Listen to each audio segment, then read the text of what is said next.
Naruto refrained from explaining, relishing the misunderstanding. He continued, "So you intend to transform the patriarch of your family into a mere puppet for outsiders? Is this truly for the sake of your clan's hope?" Uchiha Shursui struggled to articulate. That sounds like a rather absurd hope. Naruto felt a pang of sentimentality after all. Uchiha Shursui was merely 15 years old, akin to a recent middle school graduate in his past life. It can only be said that the plight of the illiterate is pitiable, yet an illiterate with power is profoundly frightening. What solution do you propose? Uchiha Shijui's emotions began to fray. He exerted himself to bridge the gap between the village and the Uchiha clan, yet the other party continued to speak derisively.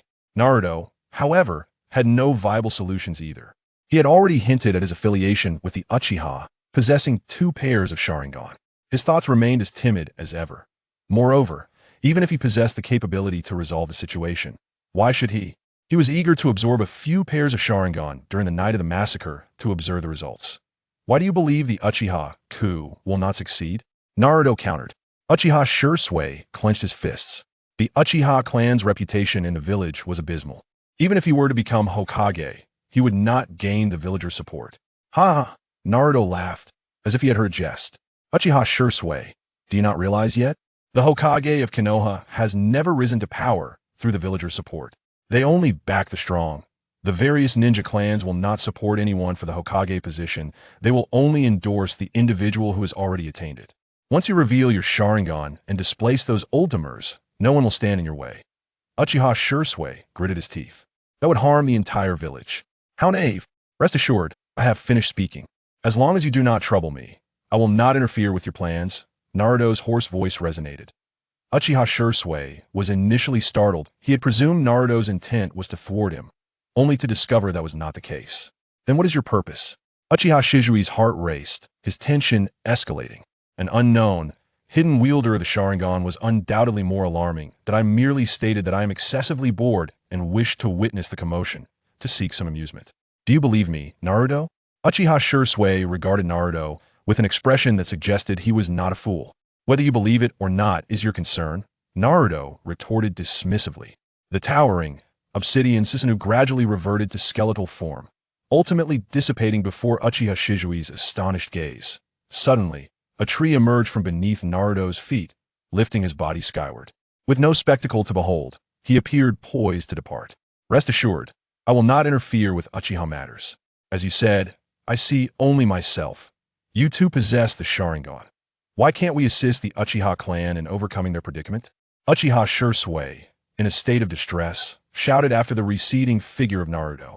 Amidst Shijui's stunned expression, Naruto's hoarse voice echoed from afar. Your naivety and folly will summon your demise, while your impotence and cowardice will drag the Uchiha into the abyss. Blast it! Shursui, are you speaking the truth? The furious roar of Sarutobi Hiruzen reverberated throughout Konoha, his aged visage ablaze with wrath. An Umbu had been slain within the village, and there was an attempt to ambush another Konoha ninja. A blatant affront to the entire village. Absolutely, Lord Third. That individual was wearing a cat mask, and I can assure you, he was anything but a cat. Shursui hastily affirmed, having never witnessed such fury from the third Hokage before. What does he seek from you? The ever-watchful Danzo inquired, though his gaze remained fixated outside the window. Shursui had already prepared his explanation, despite his faith in the third's character. The matter involved the Uchiha clan. This was information that must not reach a third party. He saw my Sharingan. That individual seemed to possess the ability to directly seize another's bloodline. With a grave countenance, Shursui continued. Not only did he employ defensive techniques, but he also utilized wood release. Suddenly, Shursui recalled the trees that had facilitated Naruto's movement. The shock within him still lingered. That was wood release. The very technique that Lord Hashirama had wielded to dominate the ninja world. What did you say?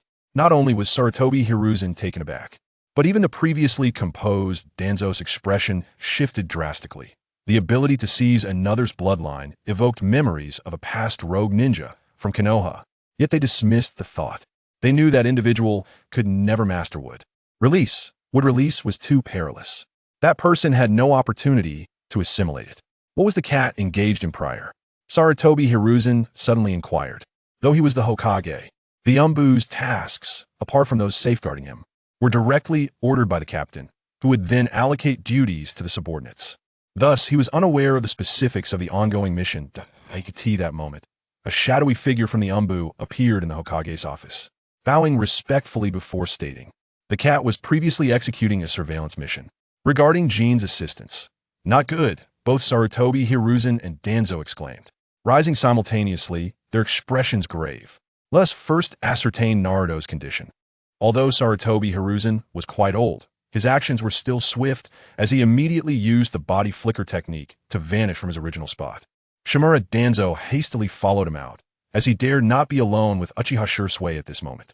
Among the three, the weakest, Shimura Danzo, was now a full-fledged elite jonin, a half-step away from being a Kaga-level powerhouse, so he was naturally quite fast and moving.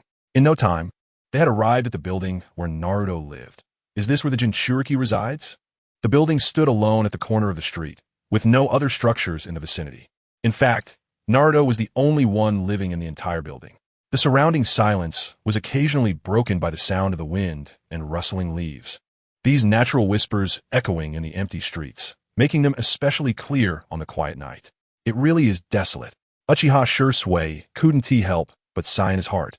This was his first time coming to this place. Due to the incident with the Nine Tails, the Uchiha clan had always been forbidden from contacting the Jinchuriki. This area was almost entirely a no-go zone for the Uchiha clan, managed directly by the Umbu. Normally, whenever the Jinchuriki appeared in the village, any Uchiha member who had awakened the Sharingan would be immediately instructed to stay away from the Jinchuriki. Although these demands were unreasonable, clan leader Fugaku had repeatedly clarified this to the third Hokage, only to be firmly rejected by Elder Danzo. The Uchiha clan couldn't afford to be too forceful in this regard, as it involved the village's nuclear weapon. They hadn't cleared their own issues yet. So in the end, it was just left unresolved. The Nine Tails incident, Uchiha Shursui felt bitter in his heart, and, after a moment of reflection, he suddenly widened his eyes. The person controlling the Nine Tails couldn't possibly be from the Uchiha clan. He knew very well that clan leader Fugaku had checked all the Uchiha members who had awakened their eyes, even checking Kakashi Hitaki's eyes. At that time, no one had the ability to control the Nine Tails. But within Konoha, there was one person who had the Sharingan but had never been discovered. Shimura Danzo. Uchiha Shursui's gaze deepened. He couldn't confront a village advisor based on the words of that mysterious Uchiha, but he could investigate the truth with his own abilities. Uchiha Shursui suddenly felt a headache coming on. Even if he didn't think about it, it would still hurt. The conflict between the village and the Uchiha was already on the verge of breaking out, and now a mysterious Uchiha had emerged, with advisor Danzo possibly being the culprit behind the Nine Tails incident. One issue after another chased after him, and he had never felt the urgency of time and place like he did now, making him feel a strong sense of guilt even when he tried to clear his mind. Hokage-sama. The three did not hide their presence, and the Umbu, who were secretly monitoring, immediately noticed the arrival of the Hokage and quickly revealed themselves to salute. Sarutobi Hiruzen merely nodded to them and immediately used sensory ninjutsu to check on Naruto's situation at home. When he discovered that Naruto was lying in bed, soundly asleep, he finally let out a sigh of relief. Where is Cat carrying out the mission? Sarutobi Hiruzen asked, as the task of protecting the Jinchuriki was jointly handled by two teams of Umbu. Logically, if one person encountered a problem, the team members executing the mission together should be the first to notice. It seemed that the issue had been resolved without the knowledge of the other Umbu. Looks like it's quite tricky. Cat. Several Umbu felt a bit surprised and exchanged glances, and the leader spoke up because Cat has the ability to use the body flicker technique. He was directly monitoring the Jinchuriki's room closely today. The person's voice sounded a bit hollow, clearly lacking confidence. Uchiha Shursui didn't catch onto any issues, but Sarutobi Hiruzen and Shimura Danzo immediately saw through it. Didn't I say to maintain a good distance while protecting the Jinchuriki? Sarutobi Hiruzen's gaze immediately turned cold, and coupled with his lingering anger, the pressure radiating from him made several Umbu break out in a cold sweat. Gulp, the leading Umbu swallowed hard, and under pressure, said Cat's family all died in the Nine Tails incident, and only a younger brother is still alive, so he wanted to take this opportunity. How ridiculous! Sarutobi Hiruzen immediately cursed. Didn't that group of villagers know? Didn't you, as Umbu, know? Naruto was the Jinchuriki, an important part of the village, and yet they dared to do such a thing. Several Umbu quickly knelt on one knee, hurriedly saying, Please forgive us, Hokage-sama. Although Cat might harbor hatred towards the Jinchuriki for losing his family, I can guarantee that he would never do anything to harm the Jinchuriki. Please give Cat another chance. Sarutobi Hiruzen's expression remained cold as he casually glanced at the indifferent Shimura Danzo beside him. He was certain that Danzo had secretly incited Cat. Otherwise, as Umbu, it would be impossible for them to disregard his orders. This was also one of Danzo's common tactics for pulling people from the roots. He no longer has a chance, Sarutobi Hiruzen said with a grim expression, already thinking about how to deal with the roots. Hokage-sama, Cat. Several Umbu ninjas hesitated to speak. Cat is already dead. There is only his chakra left in Naruto's room. Sarutobi Hiruzen ignored the shocked Umbu ninjas and continued to issue orders. Notify all Umbu ninjas to strengthen the village's security and protect Naruto, and then inform the clan leaders of all ninja clans and all jonin in the village to gather in the Hokage building for a meeting. Sarutobi Hiruzen returned to the Hokage building with a sullen expression. A single order could summon all the high-ranking officials of Konoha to stay up all night with him. Chapter 19 Hinata, Hyuga, wants to change in the early morning of the Hyuga clan's territory. The overly quiet environment allowed faint sounds from within the clan to be heard. Whenever a Hyuga clan member stepped out of their room, they would unconsciously look towards the residence of the clan leader. Ha, ha, ha, bang, bang, bang. The sweet and crisp cries of a young girl, along with the rapid and powerful sounds of wooden post strikes, echoed from the clan leader's residence. Young Lady Hinata was different now. All the Hyuga clan members could feel that Hinata's momentum during her gentle fist training was vastly different from before. She was less weak and more determined, resembling the daughter of the main family more than ever. Moreover, many members of the Hyuga clan had already learned that young Lady Hinata had awakened her Byakugan. Although the Hyuga's Byakugan is different from the Uchiha Sharingan, it can be awakened as long as the individual is of sufficient age and has enough chakra. However, awakening it at under 6 years of age was enough to prove Hinata's talent. Yet, few knew what had happened yesterday that caused such a change in Hinata's personality and led her to awaken her Byakugan. They only knew that a branch family guard was punished by the clan leader using the caged bird method after a long absence. Inside the clan leader's residence, the spacious courtyard was filled with flying wood shavings. The wooden posts that were originally standing tall were now leaning in various directions, covered with numerous handprints. And the once flat and tidy lawn was already marked with footprints from Hinata's training.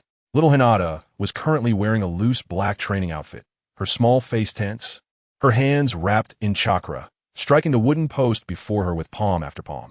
Her gentle fist contained a hint of frustration. It was this feeling of annoyance that made her strikes more fierce, and her training was also a small outlet for her emotions. Even though a day had passed, and she already knew that Naruto-kun was safe, images of him covered in blood still appeared in her mind. This was not an emotion born from romantic feelings. Hinata was just over 5 years old and didn't even have a concept of the opposite sex in her heart. She felt a longing for Naruto, which led her to detest her own weakness. As Naruto-kun said, she clearly had the ability to resolve those troubles on her own. Yet, due to her weakness, she was afraid to use her power, thinking she should just bear everything alone, which resulted in Naruto-kun, who came to help her, getting hurt. She didn't want to hurt others, and even against bad people, she was too afraid to use her power. Yet, it was this weakness that allowed the bad guys to become more brazen and caused those who wanted to help her to suffer. If she had been braver at that moment and chased away those bad people herself, Naruto-kun wouldn't have been hurt because of her weakness. She wanted to change herself and then tell Naruto-kun that she was different now and wanted to be true friends with him. Hinata, take a break. A gentle voice sounded. Under the eaves stood a beautiful woman holding a 1-year-old girl. She had the same adorable almond-shaped eyes as Hinata, filled with the same gentleness and innocence, and a face similar to Hinata's, combined with the softness of a nurturing mother, though her skin appeared somewhat sickly pale. It was Hinata, Hyuga's mother, Hyuga Keiko. However, Keiko's beautifully embroidered eyebrows were slightly furrowed, a worried expression on her face as she watched her daughter practice her gentle fist.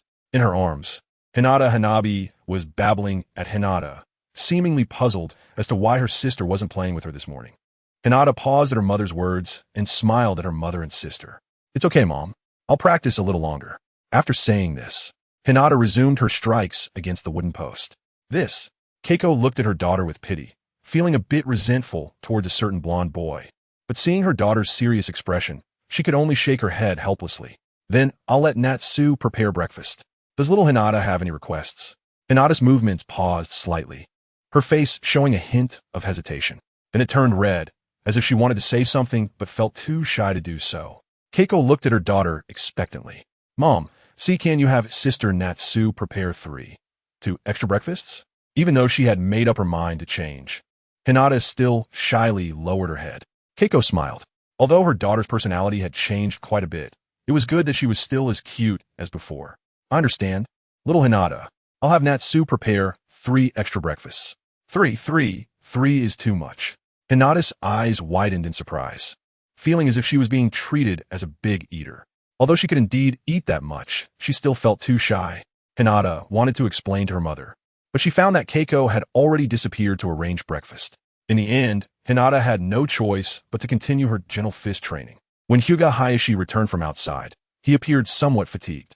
Woken up in the middle of the night by the 3rd Hokage Zanbu, he had attended an all-night meeting, which was even more exhausting than fighting against enemies overnight.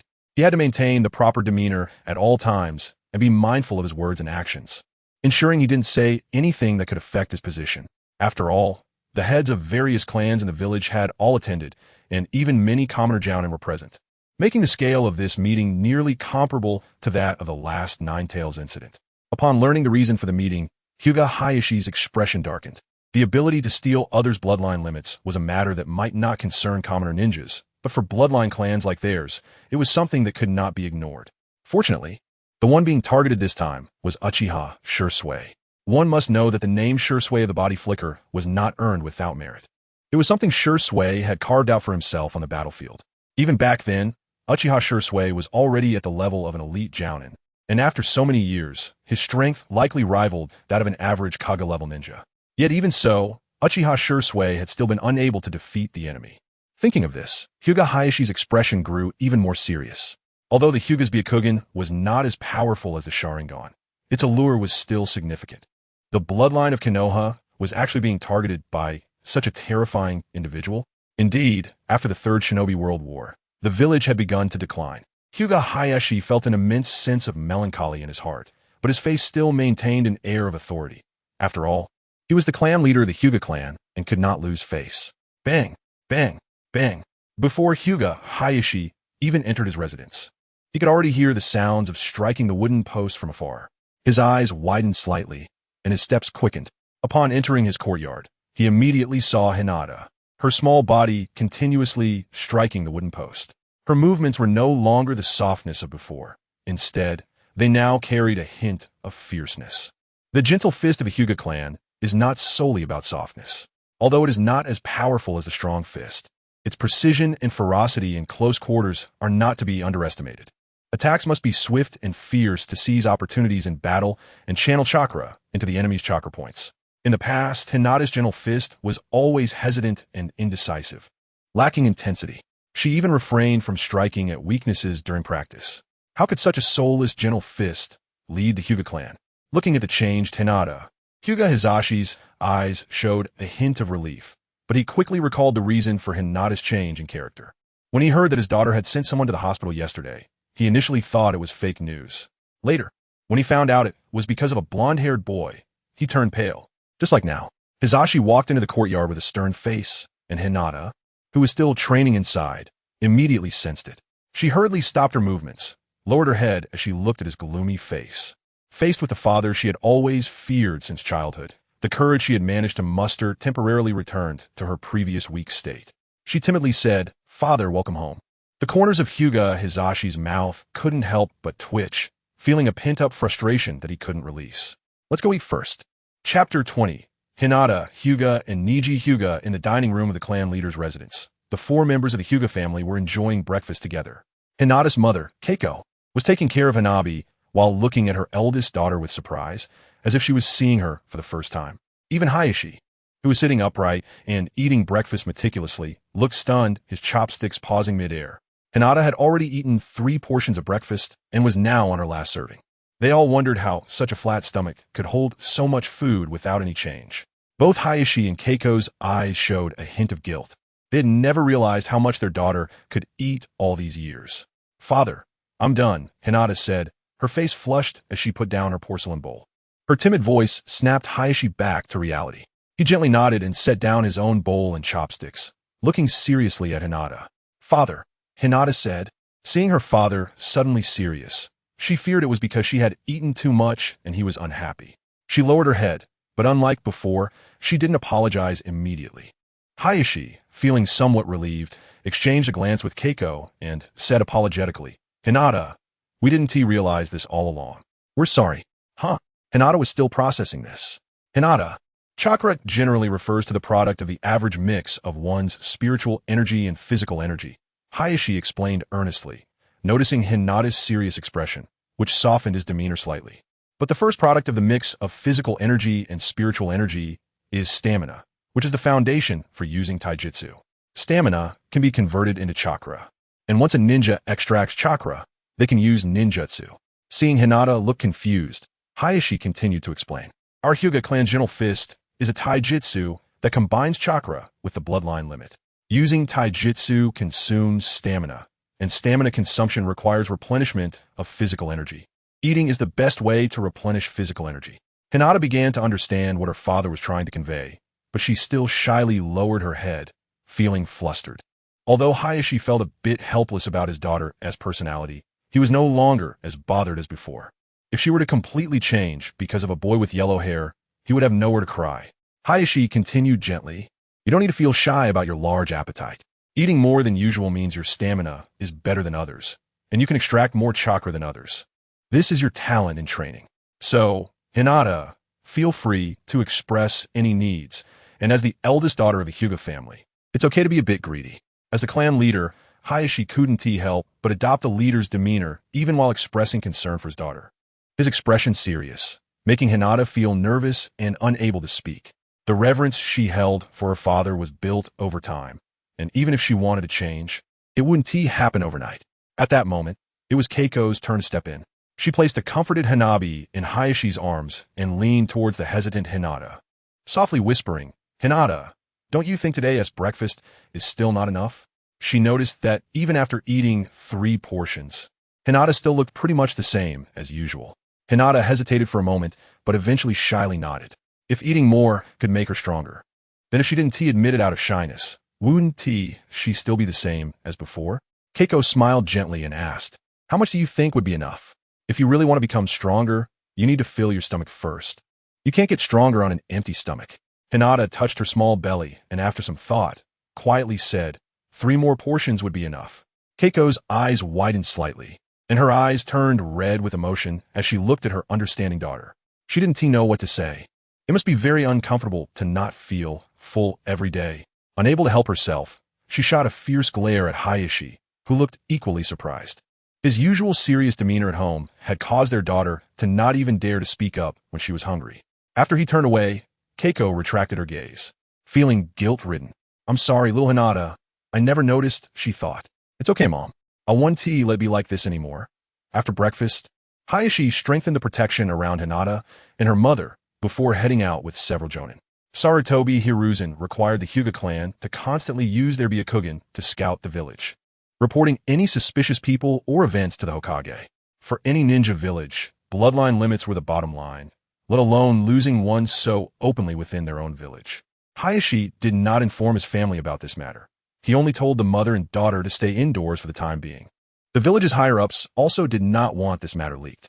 With the Umbu being killed and the bloodline taken, it also concerned the dignity of the great ninja village. In the Hyuga clan's territory, on the training ground, dust was flying as 2 small figures were engaged in a fierce sparring match. Hinata and Niji exchanged punches and kicks, their movements agile. Hinata had a determined look on her face, using her gentle fist to the best of her ability to fend off Niji's attacks. However, Niji's talent in the gentle fist was evident. Despite his young age, his punches, footwork, rhythm, and use of Byakugan had far surpassed his peers. He used his Byakugan to observe the flow of chakra in Hinata's body, accurately striking with his gentle fist, hitting vital points with every blow. In contrast, Hinata's performance seemed somewhat lacking, at least in their current practice. A closer look would reveal red spots scattered on her arms, marks left by Niji's gentle fist strikes. Although Hinata had vowed to change, the differences from years of training and their age gap made it unlikely for her to catch up to the top genius of the Hyuga family, Niji Hyuga, in a short time. However, Niji felt quite surprised, Having been Hinata's sparring partner since childhood, he was well aware of her gentle fist characteristics. To describe it in 2 words, indecisive and hesitant. Her techniques were rigid and predictable, looking as if she were merely imitating set movements, full of openings, lacking in spirit, appearing vigorous but ultimately superficial. But today, Hinata was different. Niji could clearly sense that her movements had become sharper and more fluid. She was no longer just defending. Now, in the intervals of defense, she was also seizing opportunities to counterattack. Niji didn't understand why Hinata had suddenly changed like this, but seeing her transform into someone so resolute and no longer the timid Hinata of the past, he couldn't help but feel a wave of frustration. Clearly lacking any talent, simply because of her birth, she is destined to stand above him, while no matter how high his talent or how hard he tries, he will never escape his fate. The son of the dead man might even have to die for the clan. Hinata, give up. You cannot compete with me at this point. Niji subconsciously increased the force in his hands, knocking Hinata back with a strike, his eyes cold and his tone somewhat impatient. Considering Hinata's status as the clan's eldest daughter, he had already held back, hoping that Hinata would quickly end this boring fight. Despite being from the main family, her strength is weak, and such a person requires countless branch family members to sacrifice their lives to protect her.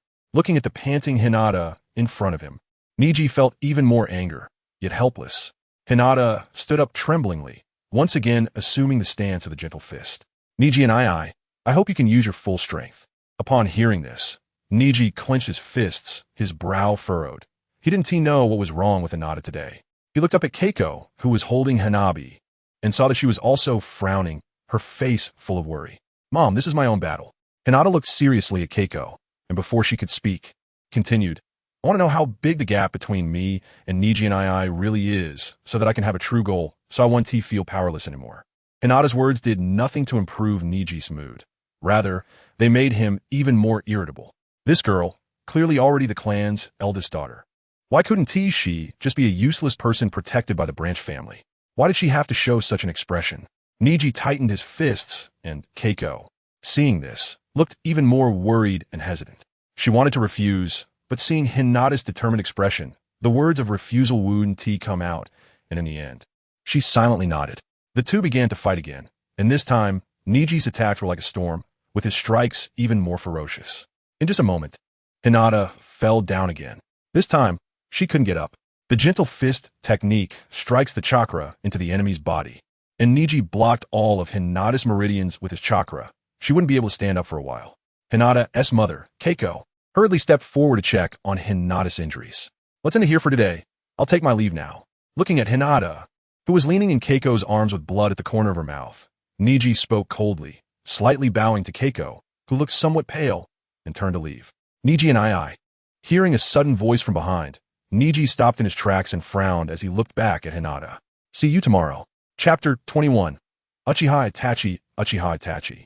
A young genius of the Uchiha clan, possesses immense strength and outstanding talent. He is also one of the few who is not bound by narrow-minded tribalism. At the age of 7, he was praised by the third Hokage, Hiruzen Tsurutobi, for his ability to think from the perspective of the Hokage. As a ninja who became a combatant at the age of 4, the influence of the will of fire runs deeper in him than in others. Now, he has awakened the 3-tomo Sharingan and joined the Umbu of Konohagakure. By the Nanha River, Uchiha Itachi and Uchiha Shursui sit on stone pedestals, facing the rising sun. This is their place for training, gathering, and relaxation, but the atmosphere is heavy at this moment. Uchiha Itachi is unrolling a scroll, his face grave. The scroll depicts the disguised form of Naruto Uzumaki at dawn, wearing a hood, dressed in a white robe, and clad in leather armor. Completely unlike the attire of the ninja world. However, this unusually tall and robust figure resembles the image from the Land of Lightning. To be honest, even with this image, it doesn't serve much purpose. Shursui can't help but sigh, his expression bitter. The opponent has skillfully disguised themselves, making it impossible even for him to discern their true identity, only leaving traces of the transformation technique. Shursui realizes why the opponent seemed full of openings during their battle. It's because their original physique is entirely different, leading to a sense of discord and appearing as flaws. Not even Shursui can see through it. Uchiha Itachi's face turns pale with shock. Shursui has never hidden anything from Itachi, and Itachi knows that Shursui's eyes are not ordinary 3-tomo Sharingan, but rather the Manjiki Sharingan. Can even the Manjiki Sharingan not see through this transformation technique? Shursui nods, indicating how troublesome this matter is. If the opponent hides in the shadows and seeks to seize other bloodlines, it could lead to irreparable consequences for the village. Itachi's expression darkens as he lowers his head, gripping the scroll tightly. He will not allow anyone to harm his beloved village. Suddenly, it seems he remembers something, and he raises his head to look at Shursui, biting his teeth and asking with a trembling voice, Shursui, is even your eyes unable to do anything? Shursui understands the implication in Itachi's words. He had told Itachi long ago about his Manjiki techniques. His left eye's Kodo Emitsukami is considered the strongest Genjutsu, but he is also unsure whether this ability would be effective against another Manjiki user. Even if it were effective, he wouldn't dare to try it, because if he did, he wouldn't be able to resolve the conflict between the village and the Uchiha. Itachi, I have already confessed to the third Hokage about my techniques, and I will use these eyes to resolve the issues of the Uchiha clan. Uchiha Shursui's face is complex, filled with pain, yet he finds no way to relieve it. Sometimes, suffering is not solely due to one's lack of ability. It can also stem from one's own foolishness, blinded by the will of fire. Shursui's blind trust prevents him from seeing the true nature of Hiruzen Sarutobi hiding behind the will of fire, while he cannot let go of the family that raised him. Thus, he finds himself caught in the middle, bearing the pain alone. It must be said that his will of fire is not as pure as Itachi's. Itachi would not hesitate between the village and the Uchiha. To him, apart from Shursui and Sasuke, the Uchiha are a group of arrogant, foolish, and inherently evil people. Therefore, he can justifiably massacre all the weak and elderly of the Uchiha in the name of the village. Shursui, what do you mean? Uchiha Itachi looked surprised at what Shursui said. Shursui grits his teeth, knowing that his actions might hurt Itachi, but he sees no other way to stop the Uchiha coup. He looks apologetically at Uchiha Itachi and says with some self-reproach, I'm sorry, Itachi. Yesterday, I suggested to the third Hokage that I would use my left eye's Kodo Emitsukami to control clan leader Fugaku, and thus prevent the Uchiha coup. After saying this, Uchiha Shursui involuntarily lowers his head, feeling deeply ashamed. To say in front of Itachi that he would turn his father into a puppet makes him want to curse himself. Moreover, he still cannot reveal the truth. The mysterious person is from the Uchiha clan, and he alone must know this. The relationship between the village and the Uchiha cannot deteriorate any further. After a long silence, Uchiha Itachi speaks up. To Uchiha Shursui's surprise, Itachi does not seem to blame him. Instead, he appears somewhat relieved. Shursui, it's okay. If this can resolve the Uchiha coup issue and maintain peace in the village, it will be a good thing for the village. I think my father would be happy about it too. Uchiha Shursui stares blankly at his friend. Suddenly realizing that he feels as if it's the first time he has met this person, his expression stunned. Compared to the Uchiha, Itachi seems to care more about the village. Itachi, the sun is high, already nearing noon. Naruto has just woken up from sleep, looking at the familiar yet strange ceiling, his eyes hazy and his head foggy. It can't be helped. Staying up late leads to this. He can't help it. He got overly excited yesterday and ended up staying up late, even trying out Susanoo, which caused him to oversleep. Gulyalu. As the world in front of Naruto shifts from 360p to 1080p, his stomach suddenly lets out a loud growl. So hungry. Naruto yawns widely, takes out a few cups of expired instant noodles from the refrigerator. Although they are expired, they are still edible. Of course, he wouldn't drink expired milk. Kurama, do you think I could beat that Uchiha in a straight fight? Naruto asked the Ninetales in the ceiling space while brushing his teeth. The Ninetales yawns as well and answers without thinking, I don't know. You two were holding back yesterday. It was meaningless. Naruto chuckles, not surprised. Although he had briefly unleashed the power of the Susanoo, the battle was not satisfying enough. Shursui wants to resolve him without alarming the village, and he just wants to test his own strength. In a situation where both sides are holding back, it is indeed difficult to gauge their true strength differences. However, that guy's Manjiki is far superior to yours. I feel like his Susanoo could probably be 2 levels higher. Really? Naruto is not surprised. He remembers that in the original story, that guy could activate Susanoo with one eye, so his ocular power must be high. Naively foolish and indecisive people are the most miserable. What do you mean? The Ninetales asks, puzzled. It's that Uchiha. Naruto smiles, wipes his face, and leaves the bathroom. Just in time, the hot water has boiled, and he prepares all the instant noodles, waiting for them to steep. He firmly believes in the will of fire, but cannot let go of his family. Wanted to preserve his family, while still trusting that old man Hiruzen Sarutobi. To know that everyone is hostile towards the Uchiha.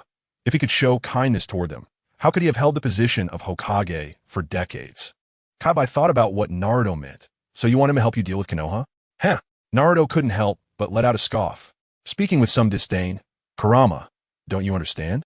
Those who have been brainwashed by the will of fire are the most troublesome. I just want a Sharingan. Uchiha Sure. I've already warned you. I hope you can keep your right eye. Chapter 22. The third training ground. Do you want that Uchiha size? Your current strength isn't quite enough. The Nine Tails poured cold water on Naruto, but it was indeed the truth. Kurama, you've been sealed for so many years, yet you still don't understand the battles between ninjas. Naruto said somewhat speechlessly. This big fox really wasn't very bright. What? The Nine Tails looked confused. The battles between ninjas are essentially information warfare, Naruto explained. In ninja battles, intelligence plays a crucial role. Didn't you see how Uchiha Madara, even after becoming the Sage of Six Paths, could still have his heart pulled out? I currently have all the intel on Uchiha Sure, but he doesn't even know about my Manjiki Sharingan techniques. So in this round, the advantage is mine. Where did you learn so much information? The Nine Tails looked perplexed. Clearly, this guy had been training hard, so how did he understand so much about the ninja world? It's none of your business, Kurama, Naruto replied. Besides, Uchiha Sure won't need me to take action. The old men from Konoha will act on their own, and I'll just swoop in to take advantage of the situation. Swoop in? You mean someone from Konoha will go after that Uchiha? The Nine Tails expression was quite animated. Do the higher-ups of Konoha really have such poor judgment? That guy's Manjiki Sharingan is called Kodoame Tsukumi. It can manipulate others without them realizing it and permanently alter their thoughts and will. Naruto fiddled with his chopsticks out of boredom and continued. Those old geezers aren't foolish. They're just afraid. No matter how strong Uchiha Shusue's will of fire is, as long as he possesses that unreasonable ability, the higher-ups of Konoha will never trust him. Your fate is safest when it's in your own hands. Is that why you said that? The Nine Tails suddenly recalled something Naruto had said when he left. Naivety and foolishness will lead that Uchiha to die at the hands of Konoha's higher-ups, and the Uchiha clan, having lost their Manjiki Sharingan, will be completely eliminated by Konoha's leaders. Naruto grinned. So, we can just come in to take advantage of the situation. Who knows? We might even let Konoha's Umbu lose a few more. The Nine Tails fell silent, and Naruto quickly finished the several bowls of instant noodles on the table. After lounging on the sofa for a while, the long-awaited relaxation made Naruto, who had been under intense training, feel a bit uncomfortable all over. Sure enough, it's better to go exercise, he thought, and with a sudden leap, he sprang off the sofa. He rummaged through his bedroom for a few breathable, loose-fitting clothes, not caring whether they were dirty or not. With the Nine Tails chakra, even insects wouldn't dare come near him. Soon, dressed in a white t-shirt and black shorts, Naruto was ready to head out. However, just as he opened the door, a wrinkled, haggard, old face appeared in front of him. Prepared. Naruto instinctively thought of this phrase and greeted cheerfully. Good morning, Third Hokage. Sarutobi Hiruzen's originally smiling expression suddenly froze as he looked up at the sun overhead. Good morning? Why'd you wake up so late today, Naruto? Naruto maintained his cheerful demeanor. I was planning to take a day off today, but I feel like I can't leave any regrets in my youth, so I'm preparing to go exercise. The corner of Sarutobi Hiruzen's eye twitched, and he almost couldn't hold back his smile, because Naruto's appearance was so reminiscent of a certain Nin from Konoha, especially with those shiny teeth glinting in the sunlight. Naruto, the village has been a bit unstable recently. Why not take a break for a while and wait for the Ninja Academy to start? Sarutobi Hiruzen said earnestly, concerned that the mysterious figure might target Jinchuriki. Naruto's small face looked curious. Is there something wrong in the village? Sarutobi Hiruzen nodded, worried. There's been a bad person in the village recently, and I'm afraid they might try to abduct you. At this moment, Naruto realized that the instability was actually due to him. It seemed that Uchiha Sure hadn't revealed his Uchiha clan identity. After all, if he did, with the Uchiha trying to seize bloodlines from their own village, it would probably leave no chance for either the Uchiha or Konoha. Uchiha Sure wanted to deal with him alone. It's fine, Third Hokage, my strength isn't weak now. If any bad guys dare to come after me, I'll just knock them down, Naruto declared, showing off his fists. But Sarutobi Hiruzen could only smile bitterly. If even Uchiha Sure couldn't handle the enemy, how could Naruto, who was at best at Chunin level, possibly deal with them? Sarutobi Hiruzen wanted to refuse, but didn't want to provoke Naruto's displeasure, so he came up with a compromise. Then, How about you train at the village's training ground? Training ground? Naruto had never heard of it before. Sarutobi Hiruzen smiled and gestured to an Umbu ninja nearby. The training ground in the village is specifically for ninjas to practice ninjutsu, taijutsu, and ninja knowledge. There are a total of 44 in Konoha, so if you're there, you could train however you like. Do you want to go? After hearing Sarutobi Hiruzen's introduction, Naruto's eyes lit up. It was surprising that such a great place existed in the small Konoha village. I want to go. The Umbu that Sarutobi Hiruzen had signaled returned and respectfully said, Third Hokage, the third training ground is currently empty. Sarutobi Hiruzen nodded and said, In that case, you take Naruto there. Yes. When Naruto arrived, he realized that this third training ground was the very place where Team 7 would later compete for bells. The surrounding area was full of vitality, with a small river gently flowing through the woods. You'll be training here from now on, the Umbu ninja said before disappearing without waiting for Naruto's response. Not caring, Naruto turned to look at the riverbank. There stood a silver-haired figure. Hey, one-eyed uncle. Chapter 23. Vortex Elbow Strike Konoha, third training ground. Two figures, one large and one small, faced each other from a few meters apart. Wind release, finger gun. Naruto suddenly raised both hands, pointing his index fingers at Kakashi like a pistol. Immediately, wind-based chakra gathered and compressed at his fingertips before being fired off like a bullet. This technique resembled the Navy Six styles from One Piece, but it was actually Naruto's improved version of a no-seal wind release. Vacuum sphere. At least it didn't require him to use his mouth for the attack anymore. Shooting with his fingers looked much cooler than before. Naruto launched several vacuum spheres directly at Kakashi, simultaneously clapping his hands together to create a few shadow clones that began to form more spheres. No-seal ninjutsu has a significant advantage in ninja battles. Not needing hand signs means you can release your techniques faster than your opponent. Seizing the initiative in combat and striking first, forcing your opponent into your rhythm of attack. Seeing Naruto release wind release ninjutsu without hand signs, Kakashi's exposed eye narrowed slightly. He had already lost the initiative, and now he had to use defensive ninjutsu to defend himself. One misstep would lead to another. Fortunately, his hand sign speed was among the fastest in the entire ninja world, allowing him to release his ninjutsu almost instantaneously. Earth release, earth flow wall. A dog-headed earthen wall shot up from the ground, blocking all the vacuum spheres before they could hit Kakashi, kicking up a cloud of dust. But it wasn't over yet. One-eyed uncle. Wind release, spiraling sphere. In the meantime, Naruto had leaped onto the earth flow wall, forming a sphere and jumping down directly. Kakashi's movements did not pause. After releasing the earth flow wall, he quickly retreated. Boom!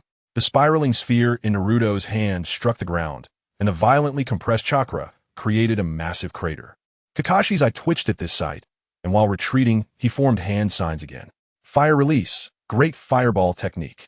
Kakashi placed his right hand in front of his mouth and unleashed a fireball towards Naruto, who was caught off guard. Bang!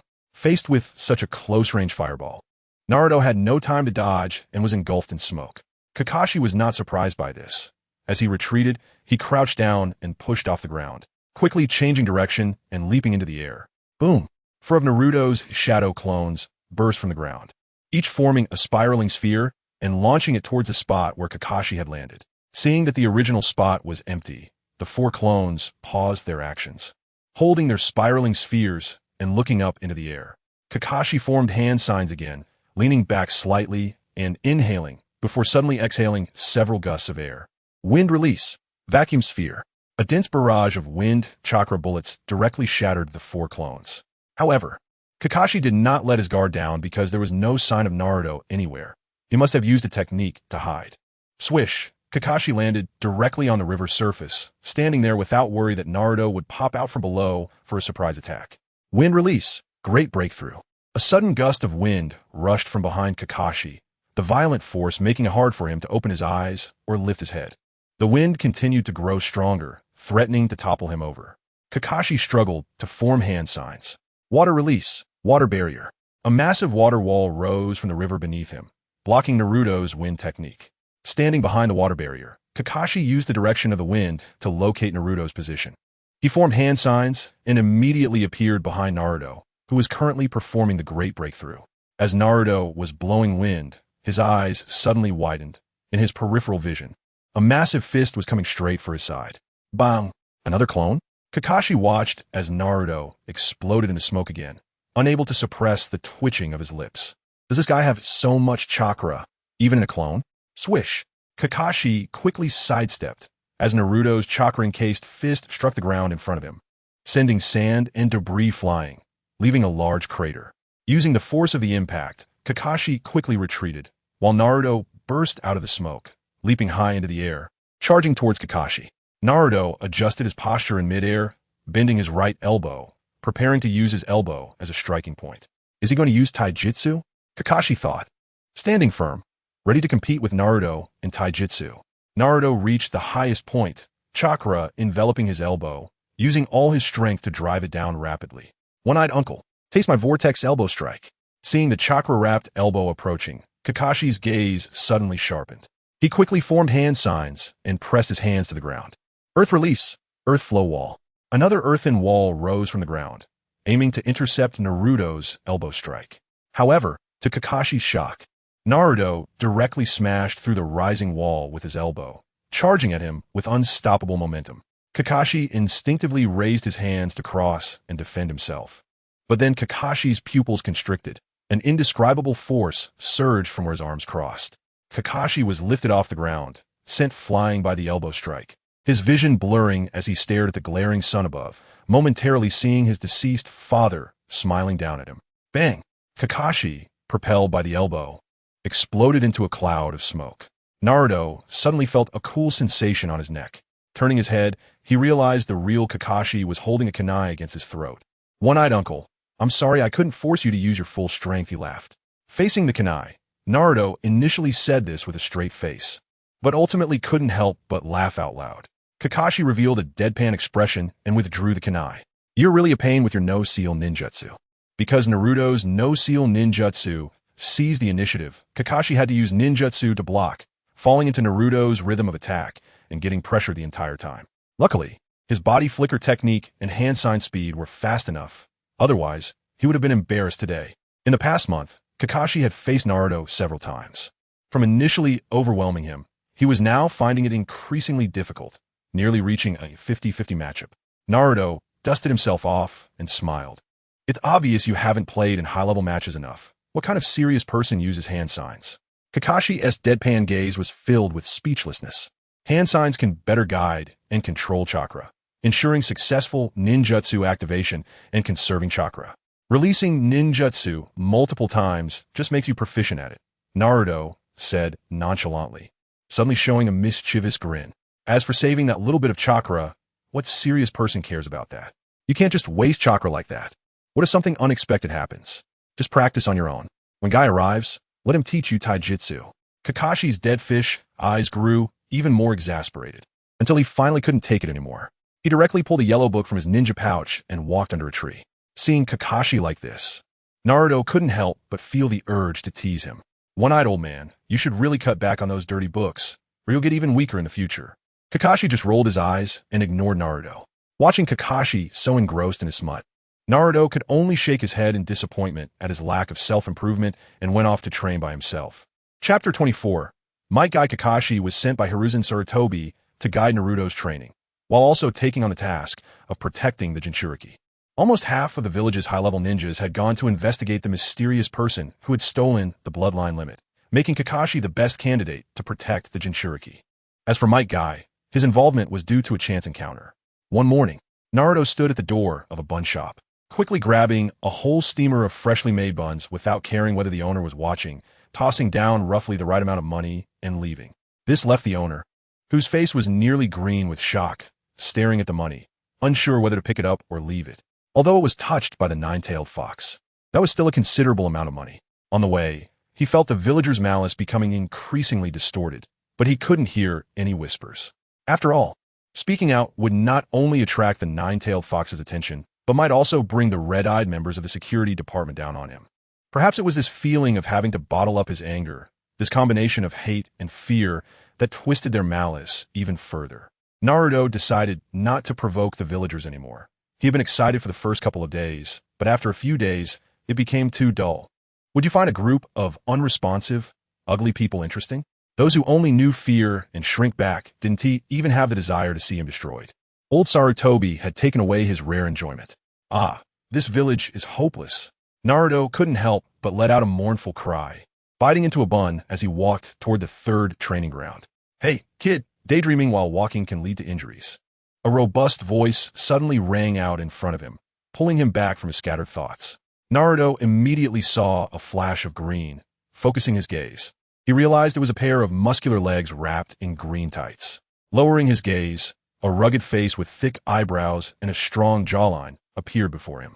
The blue beast of Konoha, my guy. He recognized him at once due to his distinctive appearance. Young man, why the frown at such a youthful age? My guy flashed a classic smile at Naruto, his shining teeth almost blinding. Ah! Naruto paused for a moment, confused as he asked, green-skinned uncle. What are you doing? Me? Guy gave Naruto a thumbs up. I'm burning my youth. Naruto felt embarrassed. It was just as described in the original work. Ah! So, uncle, are you training? Ha ha ha. Sweating and burning youth, that's my training. My guy suddenly burst into laughter. What are they doing? Not sure. But that guy in green seems like a ninja. Huh? How can there be such a strange ninja? No wonder they can talk to each other. The surrounding villagers began to discuss among themselves, while Naruto showed no expression. It was my guy who began to feel a bit embarrassed. Haha, young man. Sorry for the trouble. If there's nothing else, I'm off to burn my youth. As punishment, I'll do 100 laps around the village upside down. My guy was truly a bit clueless. Before Naruto could respond, Guy had already dashed past him. Wait, uncle. As my guy was about to run off, Naruto hurriedly called out to him. Is there anything else, young man? My guy stopped, or rather, he stopped his movement, turning around.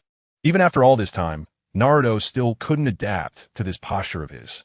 If you want to apologize, why not teach me taijutsu? My guy looked at Naruto in surprise, incredulously asking, Are you sure you want to learn taijutsu from me? Naruto smiled and asked, Uncle, you must be a taijutsu expert, right? Ha ha, of course. I'm one of the few taijutsu elite in Konoha.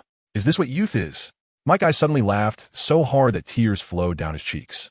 He hadn't expected that a young person in Konoha would be drawn to his burning youth.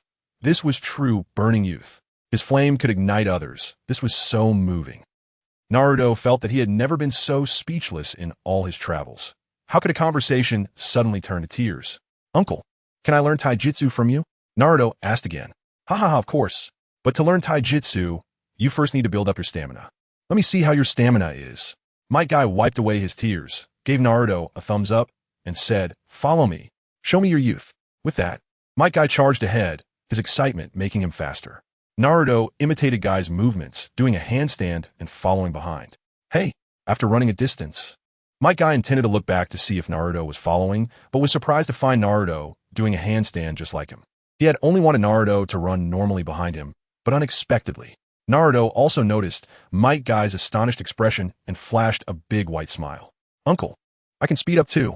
Suddenly, Naruto increased his speed, surpassing Might Guy. Tears appeared on Might Guy's face again. This is youth, but I won't give up. Thus, the two figures, one big and one small, began to run around Konoha upside down.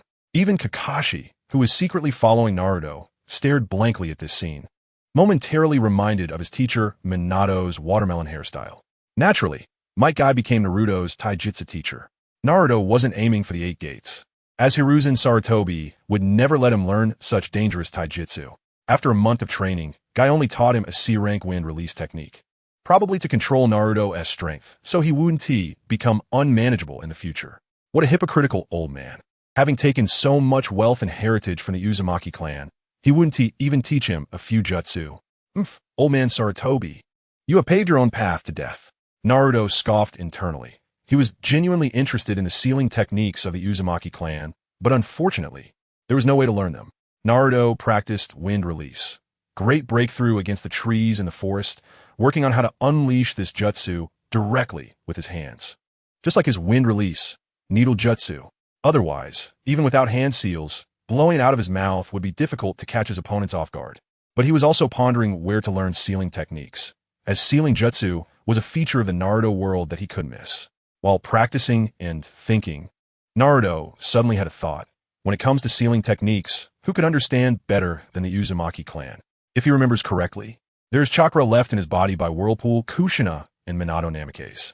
He'll discuss it with Kurama when he gets back tonight. Ha, Naruto, Kakashi, I'm here. At this moment, a hearty and bold laughter rang out, and a watermelon head appeared in the sight of the two. it was Might Guy. Kakashi waved his hand without looking up, just as a way of greeting, as he was already immersed in the great cause of exploring the origins of life. Naruto also let out a loud laugh and rushed towards Might Guy, raising his glimmering elbow. "Ha, Uncle Guy, let us burn our youth together. I can elbow you all day long." Chapter 25. Stepping over ants without killing them after finishing dinner at Ichiraka Ramen with Kakashi and Might Guy. Naruto returned home late at night. Exhausted, he collapsed onto his bed. He had indeed been training with Might Guy all day, although Guy was still in good shape. Naruto felt he was running out of energy. After all, Guy was one of the few taijutsu masters in Konoha. Even after training for a year and a half using the Nine-Tails chakra and his Uzumaki lineage, Naruto still couldn't match Guy's physical strength. Truly, the blue beast of Konoha. He hadn't gone out for fun a month, mainly because Sarutobi Hiruzen hadn't given up on searching for him. The Hyuga clan Byakugan was like a searchlight, constantly sweeping back and forth, making it impossible for him to find an opportunity to sneak out. However, he felt he would soon find a chance to go out again. It seemed Sarutobi was reaching his limit. And if he didn't resolve the issue with those eyes that could turn him into a puppet soon, he wouldn't be able to sleep well. By then, Shimura Danzo would surely have a word with Sarutobi, and the Byakugan surveillance would likely cease. As such, plotting concerning the Dojutsu clans Kekkei, Genkai, shouldn't be known to the Hyuga clan. After a quick wash, Naruto lay on his bed and entered the ceiling space. The Nine-Tails, who had been bored, noticed Naruto's sudden appearance, and a barely perceptible emotion flickered in its eyes. "Hey, kid, it's rare to see you come in this month," the Nine-Tails remarked. Naruto thought he detected a hint of tsundere in the Nine-Tails' tone. "What's wrong? Did you miss me, Kurama?" Naruto teased with a smile. The Nine-Tails fell silent, and after a long pause, replied, "You really are not likable." Naruto chuckled, realizing there were quite a few tsundere characters in the Naruto world. "Haha, Kurama, I was just joking. I do have something important to discuss with you today." "Something important? Besides giving you chakra, I can't do anything else. Or are you planning to challenge me again after practicing taijutsu?" The Nine-Tails question puzzled. Naruto shook his head and pointed at the seal posted on the door, saying, "I want to tear that thing down." The Nine-Tails fell silent, its calm gaze rippling with tension as it stared intently at Naruto. If Naruto really opened the seal, as soon as the Nine-Tails left, the Jinchuriki would certainly lose their life. To be honest, the Nine-Tails felt a little moved inside. "Kid, you're not joking, are you?" Naruto smiled, reassuring, "Don't worry. Even if I tear it down, you still won't be able to get out." "Ga." The Nine-Tails expression froze. This kid had taken away its earlier feeling of being touched. "Then what do you want to do?" Seeing the Nine-Tails look as if it had eaten a fly, Naruto struggled to maintain a straight face. Not want to make the Nine-Tails ignore him afterward. This 8-trigram seal is actually composed of 2 4-symbol seals. It's precisely these 2 seals that can convert the leaking Nine-Tails chakra back into my chakra. I can only remove one of them because the key to the other seal is in the hands of a troublesome person. "So, what is the point of tearing down this one?" the Nine-Tails asked. Naruto shook his head. "Minato left some of his chakra in me. If I tear down this seal, he will appear to prevent me from being misled by you." "Fourth Hokage." The Nine-Tails' eyes flashed with hatred. "So you want to see your father?" "Not really.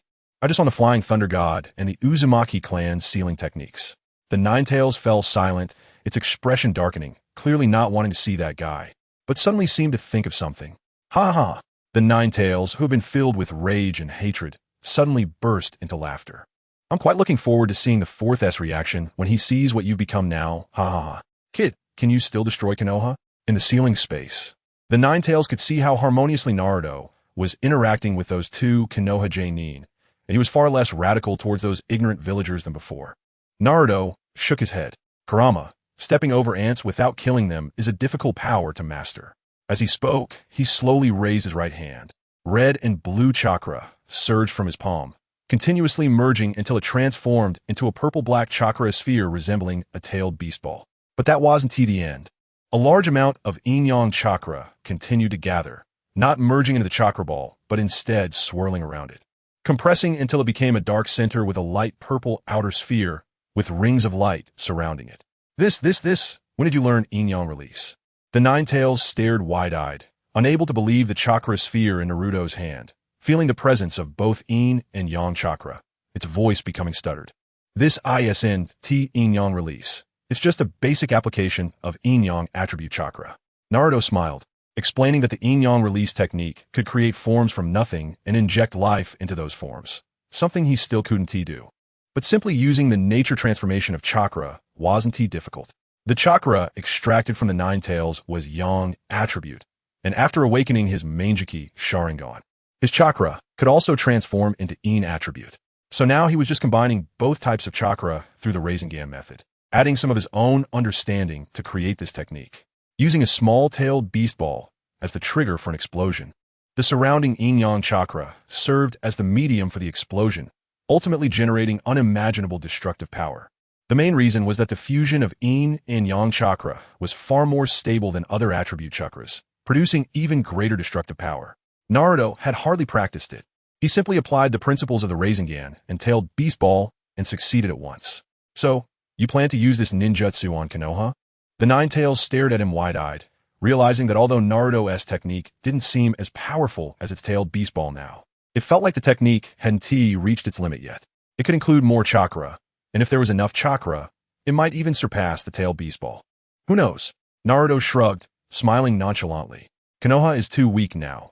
No matter how much it grows, the outcome will be the same. Bang! Naruto clenched his fist. The chakra sphere shattered, turning into chakra that flowed back into his body. All right, we need to prepare for the real business, Naruto said, looking at the Nine Tails. When Minato comes out, I'll need you to weigh some chakra to help stabilize his state. The Nine Tails looked incredulous. You want me to help that guy? The fourth Hokage? Kid, don't go too far. Roar. The Nine Tails directly roared at Naruto, a claw reaching out and stopping right in front of him. This kid actually wanted it to help the enemy, who sealed it.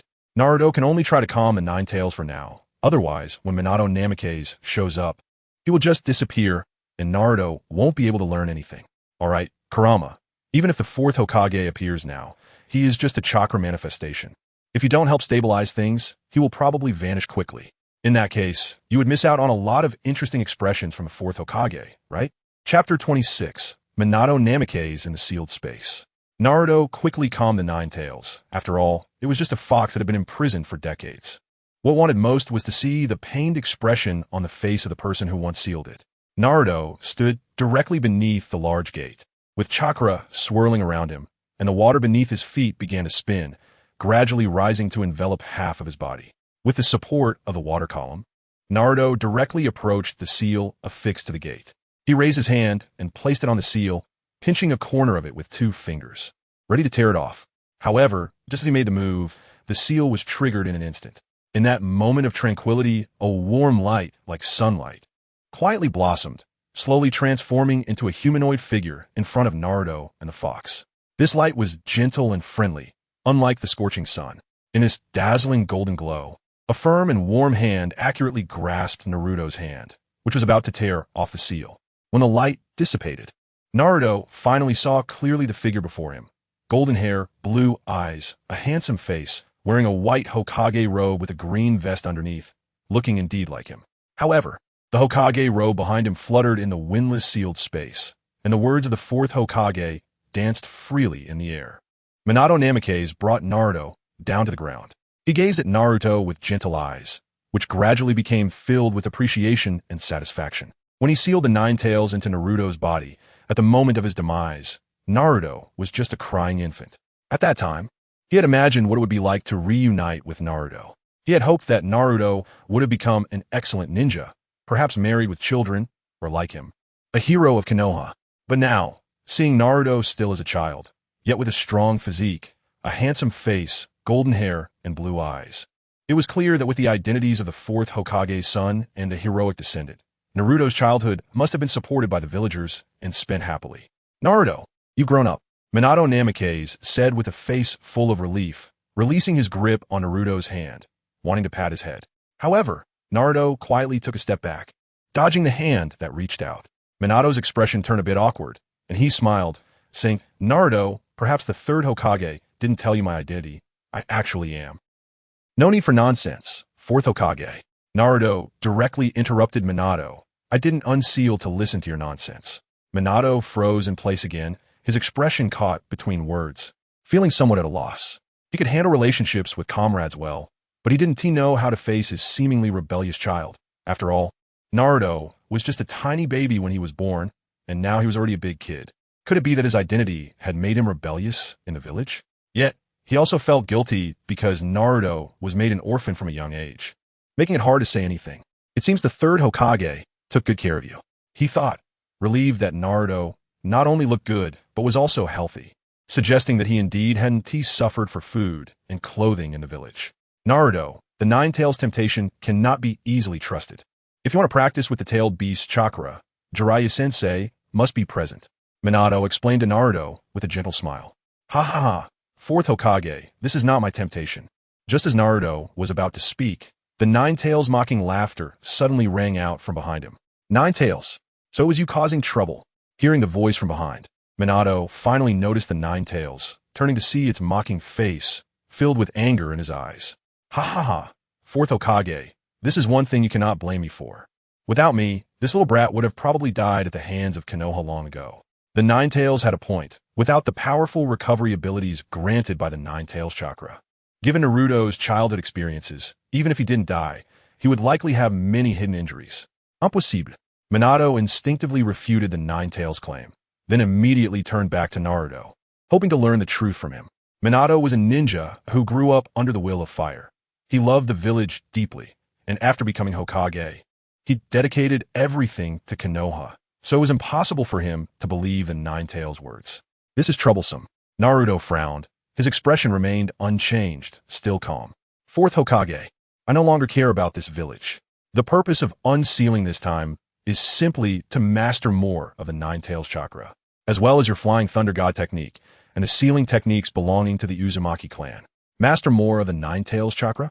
Minato suddenly caught onto the key issue, his ugly face revealing a hint of appreciation. Naruto, are you already able to control the Nine Tails chakra? He asked. Using the Nine Tails chakra, you must know that even Kushina took a long time to achieve that. How old are you now? And you can already obtain chakra from the Nine Tails. Fourth Hokage, you are too arrogant. Naruto shot Minato a cold glance. Then, while Minato was still in shock and unable to stop him, he tore off the seal on a large gate and stepped inside, standing beside the Nine Tails. It's not about controlling the Nine Tails. It is that I and the Nine Tails are companions. Minato was stunned watching this scene, feeling as if his worldview was shattering. Why? Why could Naruto stand beside the Nine Tails so naturally? The Nine Tails had a very ferocious expression, constantly baring its teeth at him, its eyes filled with mockery and hatred, which certainly did not seem like a relationship of mutual understanding. But Naruto also didn't seem like someone who had been bewitched. At this moment, Minato finally calmed down and began to think. Since he appeared in the sealed space and saw Naruto, all his thoughts about Naruto's situation in the village were merely his subjective assumptions. He could see how the Jinchuriki were treated from Kushina's experience. But could even the identity of the fourth Hokage's son, the hero's son, not change that treatment? Naruto, I can teach you the Flying Thunder God and sealing techniques. But this is just a strand of chakra. I'm afraid I can't teach you everything. Minato's expression was somewhat self-reproachful and embarrassed. He couldn't even fulfill his son's first, and possibly only, request. That's not a problem, Kurama. Naruto looked at the Nine Tails. This is what we agreed upon. The Nine Tails possessed ample yang chakra, which could greatly enhance the quality and stability of Minato's strand of chakra, and as long as it was supplemented in time, there was no need to worry about it disappearing. TCH brat. The Nine Tails showed a very disdainful expression, but still divided a strand of chakra, crossing the seal and injecting it into Minato's body. What is this? Kakashi was astonished as he felt the change in his chakra. It had stabilized directly. The quality of the chakra within him had become higher, and the feeling of it potentially disappearing at any moment was gone. This was the power of the Nine Tails chakra. He then turned to Naruto with an expectant look and said, Naruto, can you tell me about your experiences over the years? Chapter 27. Collapsed. Naruto was silent, lowering his head in thought for a while, before finally looking at Minato's somewhat expectant yet fearful gaze. I have little interest in complaining about things. After all, the past is the past, and they can only dare to be angry but not speak out against me now. Upon hearing this, Minato's expression darkened a bit. However, Naruto's tone suddenly shifted as he said, if you really want to know, why not let you see for yourself? With that, Naruto ignored Minato's renewed look of anticipation and turned to the Kyuubi, who was also looking down at him, raising his fist high. Kurama, if I remember correctly, this is what we call the Sage Mode, right? The Kyuubi's eyes widened in shock, filled with hesitation. Kid, you didn't mention this beforehand. and gaining my approval isn't that easy. Ha ha ha, I don't need your approval. The lifespan of a human is quite short, and there won't be another Jinchuriki after you. In a few decades, you'll regain your freedom. Why not just consider it a way to pass the time? Naruto said with a smile. The Kyuubi fell silent, looking at Naruto's smiling face, feeling a bit uncomfortable. Such a sunny expression shouldn't be on this guy's face. This false smile is more suited for someone like the fourth Hokage. However, this kid Naruto was somewhat to its liking. At least this year was much more interesting than the past few decades. After all, they were in this together.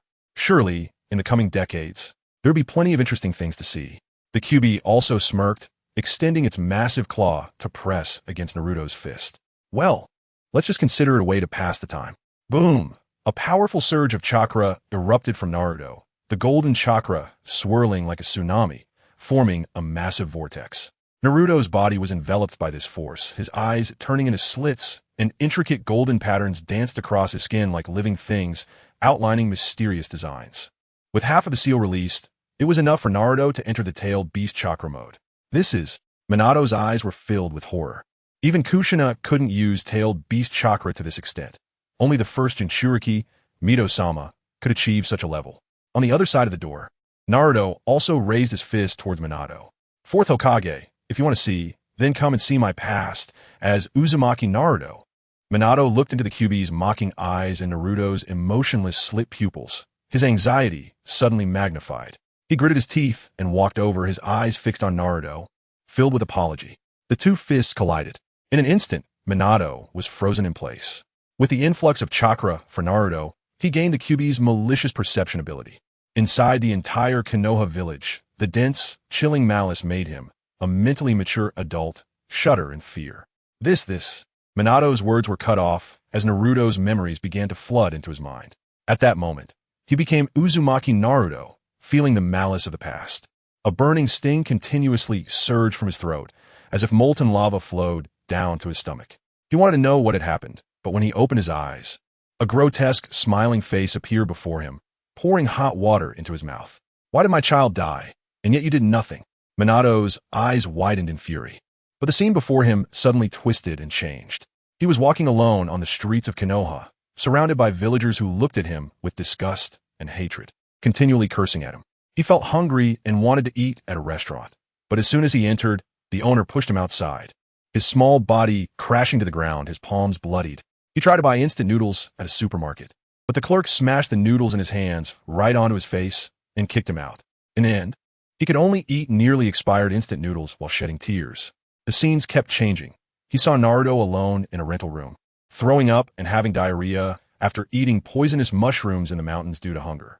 He saw Naruto at just 3 years old, having to catch fish by himself. In Naruto's memories, the villagers he once protected appeared as terrifying demons. Past friends felt as cold as strangers, and former subordinates chose to protect themselves. Why was there not a single person willing to grant his child a small favor? Just a little charity. Couldn't they let Naruto not go hungry? Even the third Hokage, whom he had always respected, was like a hypocritical old man, preaching righteousness while taking away the food Naruto had painstakingly obtained.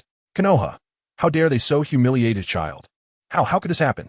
Why? The memories flashed by, and Minato's body trembled slightly. His once straight back slowly bent, his entire being resembling a shrimp. Not knowing whether it was due to sadness or anger, his eyes filled with bloodshot veins. Why? Why should Naruto bear such hatred? Minato could hardly believe that those villagers who had treated him with respect and kindness in his lifetime could become so ugly and vicious. The villagers he had once been willing to sacrifice his life to protect, whom he regarded as family, would harm his child in such a way. He didn't understand why the higher-ups of Konoha didn't announce Naruto's identity as the son of the Hokage after his death, but instead allowed the rumors of the demon fox to spread throughout the village. In the Inuzuka, Nara, and Akimichi clans, why couldn't they even help his child a little? Jiraiya-sensei, where are you at this time? Third Hokage, how could you become so hypocritical and inept? It was because he believed in the village, believed in the third Hokage, that he chose to protect Konoha and its villagers with his life, choosing to die alongside Kushina. He knew Jinchuriki would face exclusion, as all Jinchuriki in various villages did, but he was the fourth Hokage who died for the village. Naruto, as his child, should enjoy the support of the villagers in Konoha, even as a Jinchuriki. Yet that third Hokage, whom he had high hopes for, turned Naruto into a scapegoat for the villagers' hatred, while he, Sarutobi Hiruzen, could still sit indifferently in his Hokage seat. Naruto, who should have been born bearing the honor of a hero's son, instead carried the village's hatred from the moment he was born. Minato suddenly realized how ridiculous he was. Not only had his wife been ostracized by these people in the past, but now even his child had become a pariah. Minato, what have you really protected? Is there really a need to protect such a village? I'm sorry, Naruto, I never expected this to happen. Minato's hunched body concealed his face beneath his hair, which was filled with pain. Tears slowly flowed down his cheeks, and his lips trembled as he spoke. What is this? What expression is that? What are those tears for? The Kyuubi's chakra had long since been retracted, returning to its original form. Looking at Minato, Naruto's tone was somewhat disdainful. What good are your tears now? Or are you hoping for my forgiveness? Namake's Minato's body trembled slightly as he wiped away the tears from his face, looking at his familiar, yet unfamiliar son in front of him, shaking his head. I don't seek your forgiveness, but at least please let me make amends for some of my past mistakes. Namake's Minato clenched his fists tightly, gritting his teeth, his expression very sincere. Naruto didn't hesitate either. I need the Flying Thunder God technique and the Four-Symbol Seal. Chapter 28. Four-Symbol Seal in the following period. Naruto did not go to the third training ground to train with Kakashi and Might Guy, but stayed at home, or more accurately, remained in the sealing space to learn the Four-Symbol Seal from Minato Namake's. It took a whole week for Naruto to learn the Four-Symbol Seal to a satisfactory level. The practice of sealing techniques was no easy task, and it was even more complex than ordinary ninjutsu. This technique had a magical effect, capable of compressing and reducing the dimensionality of objects, just like the 8-trigram seal on Naruto's abdomen, which housed its own space. This was possible because Minato Namake's was his teacher, due to Uchiha-Uzumaki's influence. Minato's sealing technique level was quite high. After all, the Nine-Tails back then was not as docile as it was now. If it went berserk, it would rely on Minato to seal it. In the original story, Minato was even pierced through by a rampaging Kushina, but was still able to seal the Nine-Tails back. Additionally, Naruto himself, being a member of the Uzumaki clan, had a natural talent for sealing techniques. The combination of these factors allowed him to make rapid progress in sealing arts, mastering the Four-Symbol Seal in just 1 week. As for why Naruto in the original story was unable to perform sealing techniques, the current Naruto had no idea. But it was likely due to the heavy influence of Ashura's chakra, which left him only able to create chakra balls. In the room, Naruto looked at the comic book on the table, feeling the sealing mark on his body.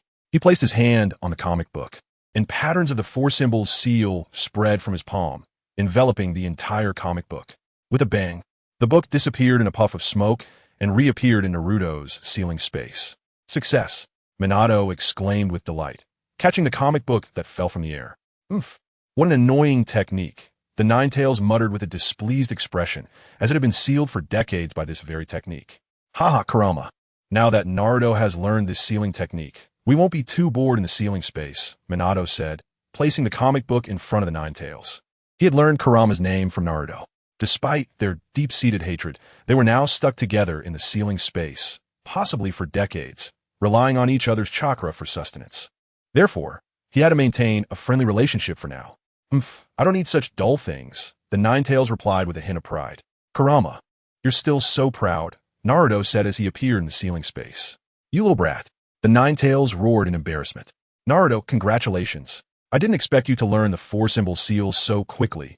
Minato approached with a genuine smile, his eyes filled with pride. If he could learn the Flying Thunder God technique just as quickly, he would be even more pleased. It was undoubtedly one of Father's greatest joys to see his child fully inherit his and his wife's abilities. It's thanks to your excellent teaching, Fourth Hokage, Naruto replied politely. Naruto's politeness was not unexpected to Minato. It was already good for him to be able to interact like this now. It's mainly because you have good talent, Naruto. Should we start practicing the Flying Thunder God now? Or would you prefer to familiarize yourself with the Four-Symbol Seal for a while longer? Naruto thought for a moment and asked. The training for the Flying Thunder God should be quite a bit more difficult than the Four-Symbol Seal, right? Minato nodded seriously and replied. The Flying Thunder God is a space-time ninjutsu. In addition to requiring a great deal of effort, it also depends on whether the practitioner has the talent for space-time techniques. Then let's wait a while longer to learn it. Something significant might happen in Konoha in the next few days, Naruto said, glancing at the Nine Tails, who was secretly eyeing the comic book. He thought that soon he could let Kushina out, as he still needed to learn the Vajra lock technique from her. Something significant? What major event is about to happen in Konoha? Minato's expression became complex. Although he had no good feelings for Konoha now, he was still Konoha's former Hokage, and hearing this news inevitably stirred his emotions. Naruto showed a mysterious smile. Fourth Hokage, you will soon see the hypocritical side of Konoha's higher-ups. Over a month had passed, and Sarutobi Hiruzen had yet to find the intruder in the village. He was likely starting to suspect Uchiha Shursui, as the only eyewitness to the intruder was Shursui, and it was well known that the Uchiha were not trusted in Konoha. Once the Hyuga clan closed their Byakugan, he could begin to implement his plans. Setting up a trap near the Uchiha clan's territory, he would surely find an opportunity, and a pair of Manjiki Sharingan would be worth it. Was it really my fault? Naruto thought as he watched Minato, who was beginning to doubt himself, and he chose not to speak. He felt indifferent towards Minato. There was no hatred, but he certainly would not consider him his father. That was inevitable, as he was not his father. The current relationship was quite good. Naruto's expression changed slightly as he suddenly disappeared from the ceiling space. Minato, still lost in thought, did not react at all, while the Nine Tails, who was secretly peeking at the comic book, merely cast a glance and relaxed its grip on the book. Not long after Naruto's consciousness emerged, there was a knock on the door. Time rewinds to an hour earlier. In the third training ground, Might Guy was training alone, running, handstands, push-ups, sit-ups, punching, kicking. After silently completing all the exercises, Guy could no longer contain himself. For some unknown reason, Naruto and Kakashi had not come to the training ground for a week. He didn't know Naruto's home address and couldn't find Kakashi, leaving him completely clueless about their situation. Were they on a secret mission? Or were both sick at home without anyone to care for them? I need to go ask the third Hokage for clarification. With that thought, Guy stood up straight from the ground and ran towards the Hokage building. At the same time, Sarutobi Hiruzen had noticed Naruto's abnormal behavior over the past few days. Although he could observe Naruto's dazed state through the Byakugan, he had no idea of the actual situation. Thus, he informed Guy of Naruto's home address, as well as Kakashi's current position and mission, suggesting that they check on them together. Excited, Guy dashed out and found Kakashi hiding in a tree, secretly reading an adult comic book next to Naruto's residence. What are you doing here? Kakashi looked at the suddenly appearing bushy brows with an expressionless face. Kakashi, my dear friend, we haven't sparred in a week. Guy revealed his signature grin. Today, let's have a long-awaited match. The content of the competition is to see who finds out the reason why Naruto, as a teenager, doesn't go out first. Chapter 29. The doubts of Sarutobi Hiruzen. Naruto looked outside at Kakashi and Might Guy, a surprised expression on his face. Uncle Guy, one-eyed uncle, what brings you here? Kakashi maintained his deadpan stare, not saying anything, but looking towards Might Guy. Might Guy was extremely enthusiastic, bending down to wrap his arms around Naruto's neck, saying, "Young man, are you ready to burn your youth with us today?" Naruto felt a bit awkward. To be honest, he didn't expect Might Guy and Kakashi to come directly to his home. He previously thought that Kakashi and Might Guy were sent by Sarutobi Hiruzen to monitor and protect him. After all these years, Sarutobi had never allowed anyone to get close to him except for himself. One was a top elite jonin from Konoha, while the other had the potential to unleash Kage-level power at any moment, making them more than capable of protecting a Jinchuriki. However, it seemed that while Kakashi was likely a special arrangement by Sarutobi, Might Guy's appearance was probably just a coincidence. Running into him on the street and then being tacitly allowed by Sarutobi to stay by his side to guide him. Perhaps it was due to Might Guy's pure character, with no ulterior motives behind it. He was surprised that after all these years, Guy remained the same, resembling Uncle Dai quite a bit, but Kakashi still hadn't moved on from his past shadows. In the ceiling space, Minato Namikaze looked at his past disciple and the descendant of an old friend, feeling somewhat emotional. They say that things change and people remain the same, but after all these years, it seemed that some things were still the same. People were still those same individuals. But Konoha had changed from what he once knew. Naruto didn't pay attention to Minato's sentiments. He smiled at the two and gestured for them to come inside. Uncle Guy, one-eyed uncle, please come in. Might Guy and Kakashi walked in with some curiosity. Because Naruto lived alone, his house looked quite shabby and small, giving off a rather deserted feeling, almost like a snail's home. The furnishings were very simple, with only a table and a sofa in the living room. But the environment was quite tidy, except for a trash can nearby that still had the empty instant noodle boxes. Kakashi remained silent after entering, his slightly lowered head obscuring his expression, Perhaps he felt a bit guilty. If Kakashi was a stagnant pool of dead water, then Might Guy was a volcano always on the verge of eruption. He burst into tears and hugged Naruto, who was hesitating about whether to prepare tea. Young man. Naruto, suddenly embraced by a big man, couldn't help but twitch his mouth. In just a short time, he realized his shoulder had gone a bit wet. They say women are made of water, but he found that Might Guy was the one made of water. What man has so many tears? He really found it hard to be like Rock Lee. Perhaps only Rock Lee could truly become Might Guy's disciple. Struggling out of Might Guy's embrace, feeling a bit embarrassed, Naruto said, "Uncle Guy, you and One-Eyed Uncle should sit down first, and I'll explain everything to you later." Naruto poured each of them a cup of plain water. Just plain water, as he didn't have a habit of drinking tea, and guests rarely came to his house. Besides instant noodles, plain water was all he had. Naruto briefly explained to them why he hadn't been going to the training grounds lately. Naturally, he couldn't tell them the whole truth. So he only mentioned that he was developing a powerful jutsu at home and that he wanted to keep it as his trump card until it was ready. Once he finished, he would invite them to spar, and he was confident he would win. Kakashi revealed his deadpan look again. Assuming Naruto was just young and a little competitive, trying to find a way to defeat them, but he knew it was impossible to guarantee a win. Although he often struggled when sparring with Naruto, it was because he usually didn't take it seriously. No matter how they fought, he should always win. Might Guy was different. He looked very serious as he gazed at Naruto, declaring an absolute commitment to not fail. He vowed to double his training before their next duel, promising that aside from his best friend Kakashi, he wouldn't lose to anyone. Thus, the two left Naruto's house, each with different feelings. Developing new jutsu? Truly the son of Minato. Sarutobi Hiruzen couldn't help but feel a bit emotional upon receiving Kakashi's report. The surprises Naruto brought him were too many to count, almost becoming overwhelming.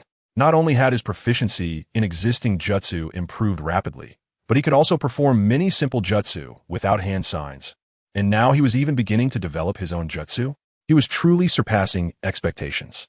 However, ever since the last incident with Danzo's devious scheme, Naruto's personality had shown some issues. Perhaps it was time to bring Jiraiya back.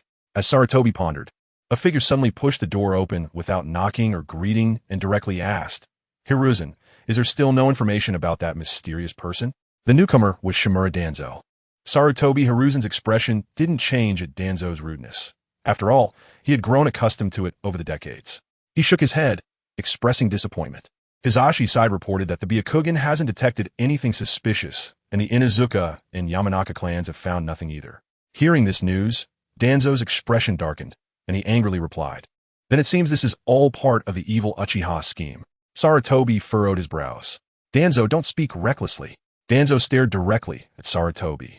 "This is the Uchiha clan's conspiracy. Otherwise, an outsider trying to seize a bloodline limit wouldn't have gone so long without any abnormal behavior." "Danzo, I trust Shursui," Sarutobi declared firmly. "Hiruzen, have you forgotten the words of our teacher?" Danzo's gaze was quite determined. Any Uchiha who has awakened the Manjikyu Sharingan becomes twisted and extreme. The current Uchiha Shursui is likely no longer the Shursui who cared solely for the village. That intruder is just a smoke screen released by the Uchiha, meant to divert our attention while Uchiha Shursui uses his eye techniques to control you, then seizes the opportunity to launch a coup against the village. They have already killed a member of Konoha's Umbu. That's impossible. Sarutobi instinctively rebutted Danzo's thoughts, his expression turning very ugly. He continued, "I believe in Shursui's will of fire, and I believe the Uchiha would never do anything to harm the village. Hiruzen, are you really going to put the village in danger because of your personal beliefs?" Danzo looked at his old friend with disappointment, noting how the once great ninja had become so weak. "Enough, Danzo. I am a Hokage. I will make the decisions on this matter." Sarutobi unleashed his ultimate move, directly targeting Danzo, causing real damage. "Hiruzen, you'll regret this." Bang! Danzo left with a harsh remark, slamming the door behind him. Sarutobi Hiruzen sat in his chair, smoking alone, his small frame appearing somewhat desolate. He had long suspected this matter. After all, it had been over a month, and there had been no signs of activity in the entire village. More critically, aside from Uchiha Shursui, there were no other witnesses to that night's events, especially at such a crucial time. Although Shursui had informed him about Uchiha's plot for a coup and his Manjiki Sharingan abilities, sometimes the real lies are mixed in with 9 truths. With just one falsehood, he had to be cautious of that pair of Manjiki. "Shursui." Sarutobi Hiruzen lowered his head and murmured to himself, his expression growing more bitter. while his gaze became increasingly dark. Chapter 30. The dying Uchiha Shursui. Come in. Sarutobi Hiruzen tapped the table with his smoking pipe. An AMBU ninja wearing an animal mask appeared in the Hokage's office and bowed respectfully. Go notify Hyuga clan leader, Inazuka clan leader, Yamanaka clan leader, and the members of the reconnaissance team. If there is still no news about the intruder within a week, we will cancel the search. Continuing would just waste the village's manpower and resources. Let's go with Danzo's suggestion. During a brief moment of contemplation, Sarutobi Hiruzen had already shifted the blame onto Shimura Danzo in his mind. Understood. The AMBU ninja responded and then disappeared without a trace. Time flew by, and a week passed quickly. Naruto had immersed himself in practicing the four symbols seal throughout this week. He could now freely seal anything he touched into the sealing space. And he could also set up a sealing array to directly seal anyone who stumbled into it. It wasn't that Naruto particularly liked sealing techniques. Rather, after mastering them, he suddenly came up with a good idea. Regarding Uchiha Shursui's Manjiki Sharingan, he initially planned to wait until Shursui and Danzo fought to mutual destruction, then sneak in and take out Shursui, acquiring his Manjiki Sharingan afterward. However, this plan would only give him one chance, and it had to be a guaranteed kill. If he couldn't eliminate Shursui instantly, there was the risk of Shursui using Kotoeme Tsukumi on him before dying, which would be troublesome. Now, he had a better method. He could set up several sealing arrays in the forests around the Nanha River and the Uchiha clan's territory, then lure Uchiha Shursui over. Once he sealed Shursui in the sealing space, he could let Minato take action. With the speed of Hiraishin, he could instantly take Shursui's eyes. After all, even old Danzo could sneak in and grab his eyes. There was no reason Minato couldn't do the same. He felt he was quite kind-hearted, while Danzo wanted Shursui's life. All he wanted was Shursui's eyes. He could spare Shursui's life since he had the four-symbol seal, which would allow him to seal Shursui away. He was also quite curious about how Shursui would react upon seeing Itachi and Konoha's higher-ups collaborating to wipe out the Uchiha clan. What kind of expression would he have when the elder he once trusted most and the junior he had high hopes for were slaughtering his clan members right before his eyes? Just thinking about it made him want to jump up and taunt. It seems Sarutobi Hiruzen can't hold back anymore. Naruto, who had been training the four-symbol seal in his bare room, suddenly entered the sealing space and couldn't help but laugh. He immediately felt the spotlight like Byakugan all shut off. The Nine-Tails' malicious perception was quite a cheat ability. In the original story, Naruto could use this technique to sense the situation on all battlefields during the Fourth Great Ninja War. Now, sensing the current situation in Konoha was naturally easy for him. Kid, are you ready to act? In the sealing space, the Nine-Tails shifted its gaze from the comic book on the ground to Naruto, who had suddenly appeared. The sealing space was slightly different from before, with a sofa, coffee table, bookshelf, desk, and refrigerator. Naruto had managed to seal almost everything from his home into the space during his 2 weeks of training. Now, all that was left in his home was a bed and some items that couldn't be sealed away. However, there was no need to worry about things being trapped inside after sealing. After all, if something could be sealed, it could also be unsealed. The current sealing space was like his storage space, which was quite convenient. Naruto's sudden arrival also caught the attention of Minato, who was sitting at the desk reading a comic. Minato didn't try to persuade Naruto. He just looked at him with a complex expression and said, "Naruto, I have no right to advise you, but I just hope you don't let hatred completely blind you. Hatred shouldn't involve innocent people." He knew what Konoha had done to Naruto over the years, and he felt resentment too. While he longed for mutual understanding, he did not possess Ashura's chakra, so he could accept whatever Naruto wanted to do to those who had hurt him. However, he still hoped Naruto would have his own bottom line and not engage in indiscriminate killing. Naruto didn't care much for Minato's thoughts. As long as he was willing to help, that was enough. As for what constituted a bottom line, it was somewhat vague for Naruto at this time. He had appeared in this world out of nowhere. Even though he had merged with Naruto's memories from the past 4 years, after suppressing the influence of Ashura's chakra, he couldn't possibly have any sense of belonging to Konoha. He was a person without ties, free and unrestrained. So his only goal was to enhance his strength and find some fun. He would pursue beneficial things, and he might also act on things that were disadvantageous to him. Although the idea of destroying Konoha still lingered in his heart, it was far less intense than it had been over a year ago. With the Manjiki Sharingan and the power of the Nine-Tails, destroying this village was as simple as squashing an insect. As his strength increased, his mindset also underwent some changes. He sometimes thought that the entire ninja world was quite distorted. Why were the nobles of the 5 great countries as weak as insects, yet able to control most of the world's resources, while the 5 great ninja villages, which possessed the strongest armed forces, fought tooth and nail over trivial resource allocations? This world was very unreasonable. The order established by Senju Hashirama was also very unreasonable. Those with power had to serve a group of useless people, just like him. Despite having the pinnacle of strength in this world, he still had to bow his head and plead for peace from a bunch of useless beings. Ashura's chakra was quite harmful. Possessing a perspective far beyond this world, he suddenly felt somewhat bored with the unchanging ninja world. Don't worry, Fourth Hokage. My actions will only bring benefits to Uchiha Shursui and the Uchiha clan, not harm. Naruto smiled.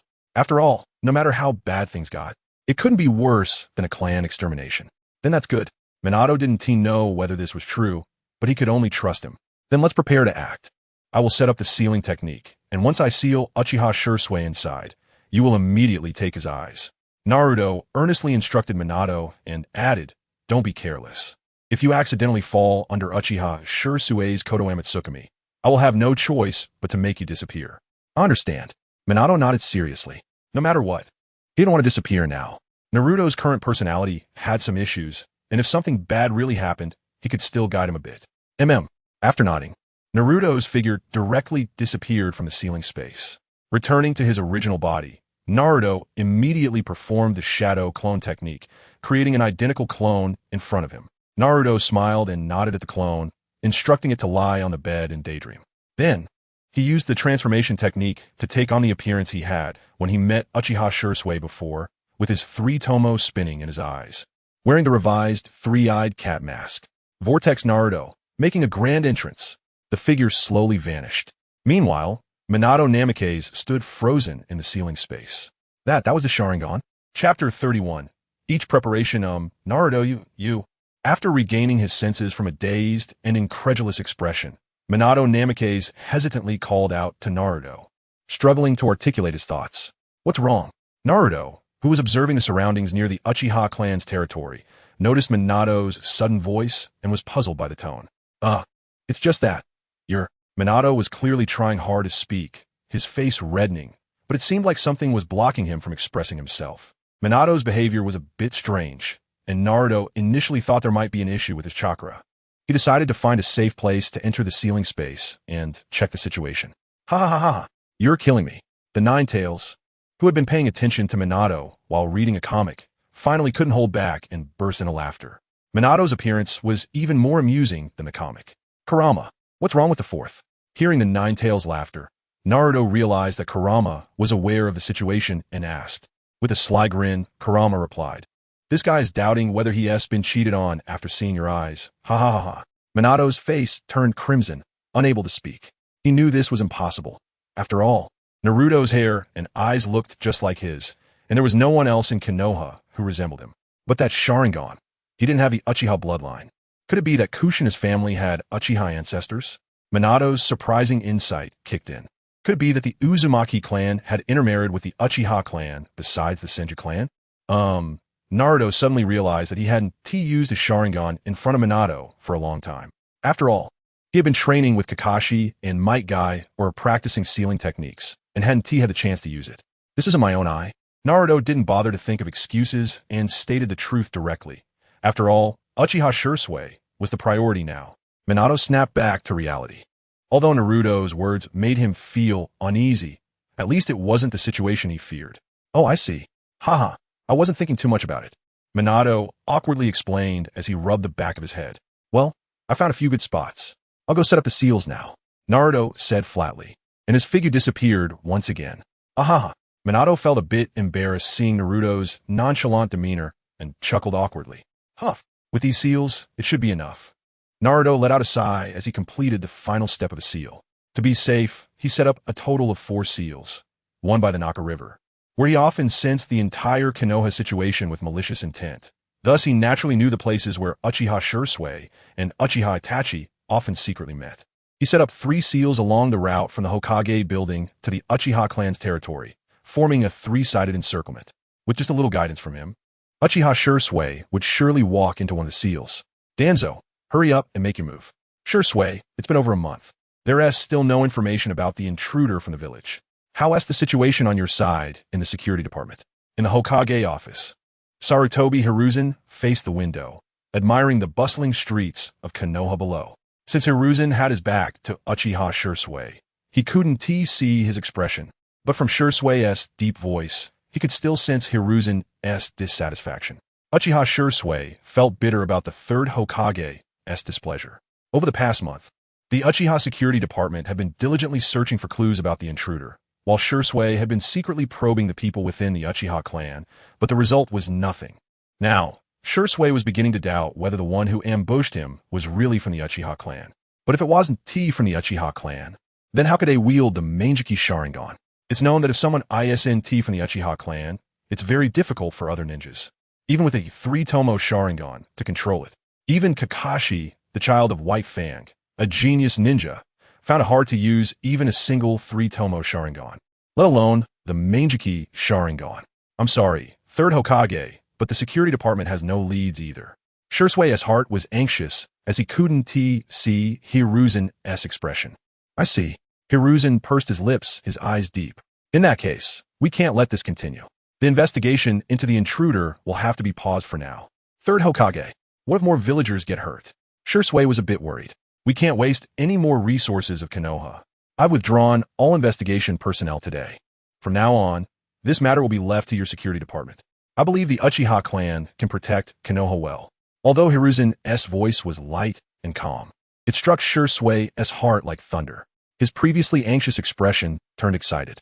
Hiruzen's words finally allowed Shursui's highly strung heart to settle. Such an important task entrusted to the security department undoubtedly showed the third Hokage's trust in the Uchiha clan. Moreover, having the Uchiha clan protect Konoha was also an opportunity for them. This was a chance given by the third Hokage for the Uchiha to integrate into the village. If the Uchiha could find that person and protect Konoha, it would surely improve the relationship between both sides. He decided that he would go back and confess the identity of the intruder to clan leader Fugaku and ask for his help in the investigation. They would definitely be able to find that Uchiha.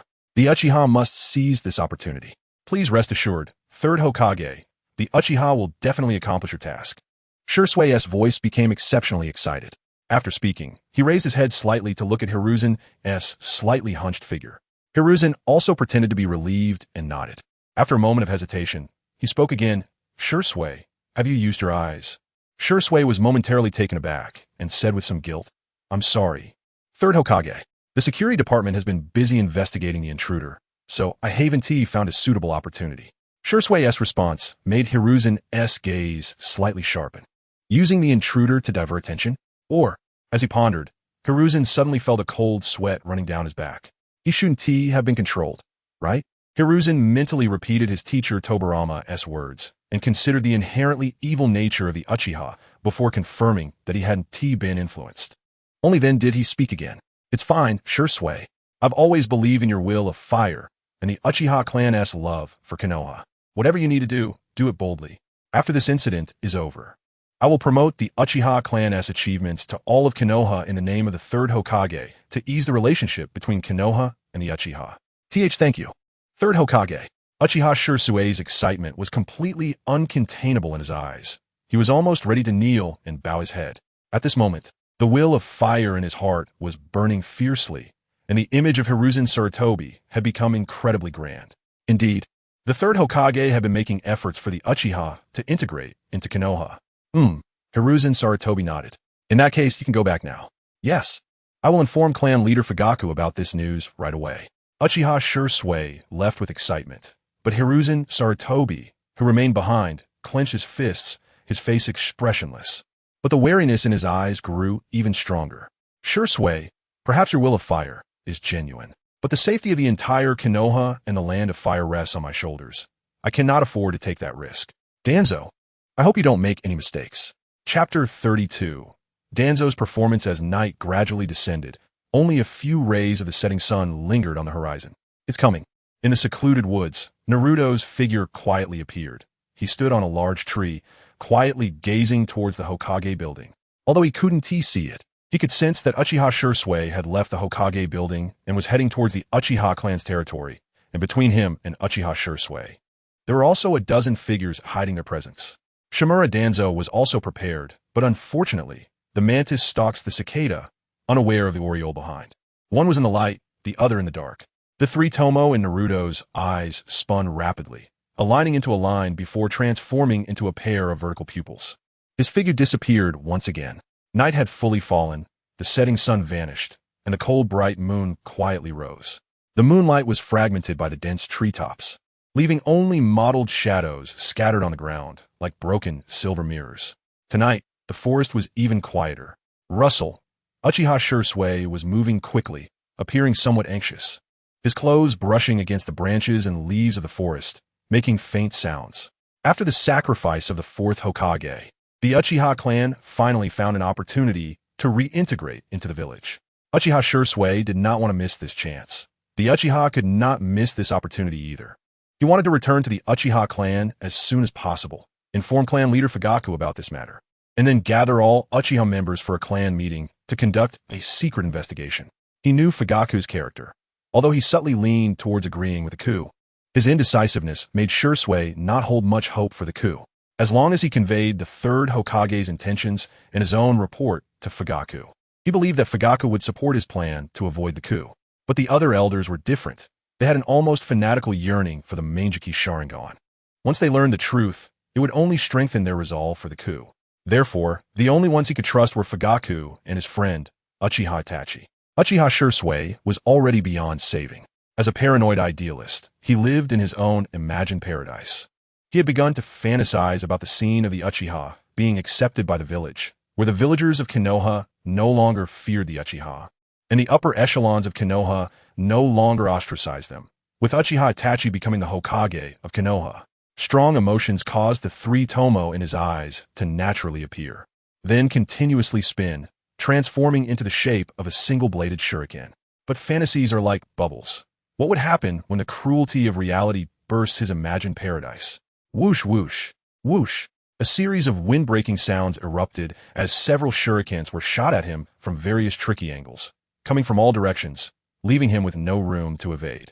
But with the inside of the Manjiki, how could he possibly be ambushed by mere shurikens? In just an instant, Uchiha Shursui also drew a shuriken, blocking all the incoming shurikens. However, before he could stabilize his stance, 5 figures dressed in black cloaks and wearing animal masks had already surrounded him. Various shurikens, kunai, smoke bombs, and explosive tags rained down on him like a heavenly maiden scattering flowers. These guys. Uchiha Shursui's expression changed dramatically. His cold demeanor and almost emotionless killing intent felt like thoughtless machines. Uchiha Shursui began to have some suspicions. A large number of explosive tags and smoke bombs stirred up dust, completely engulfing the scene. Prepared, Uchiha Shursui had already used body flicker technique and vanished from his original spot. Uchiha Shursui's figure appeared on another large tree, looking at the 5 figures ahead. His expression extremely grave. That guy's prejudice against the Uchiha clan was extraordinary, now suddenly appearing here to ambush him. Could it be that he wanted to provoke conflict between the village and the Uchiha? A trace of ruthlessness flashed in Uchiha Shursui's eyes, and a sense of foreboding suddenly rose in his heart. He had to hurry back to his clan. Fire release, great fireball technique. Uchiha Shursui quickly formed seals in front of him and shot out a huge fireball toward the 5. The 5 root ninjas were no ordinary ninjas.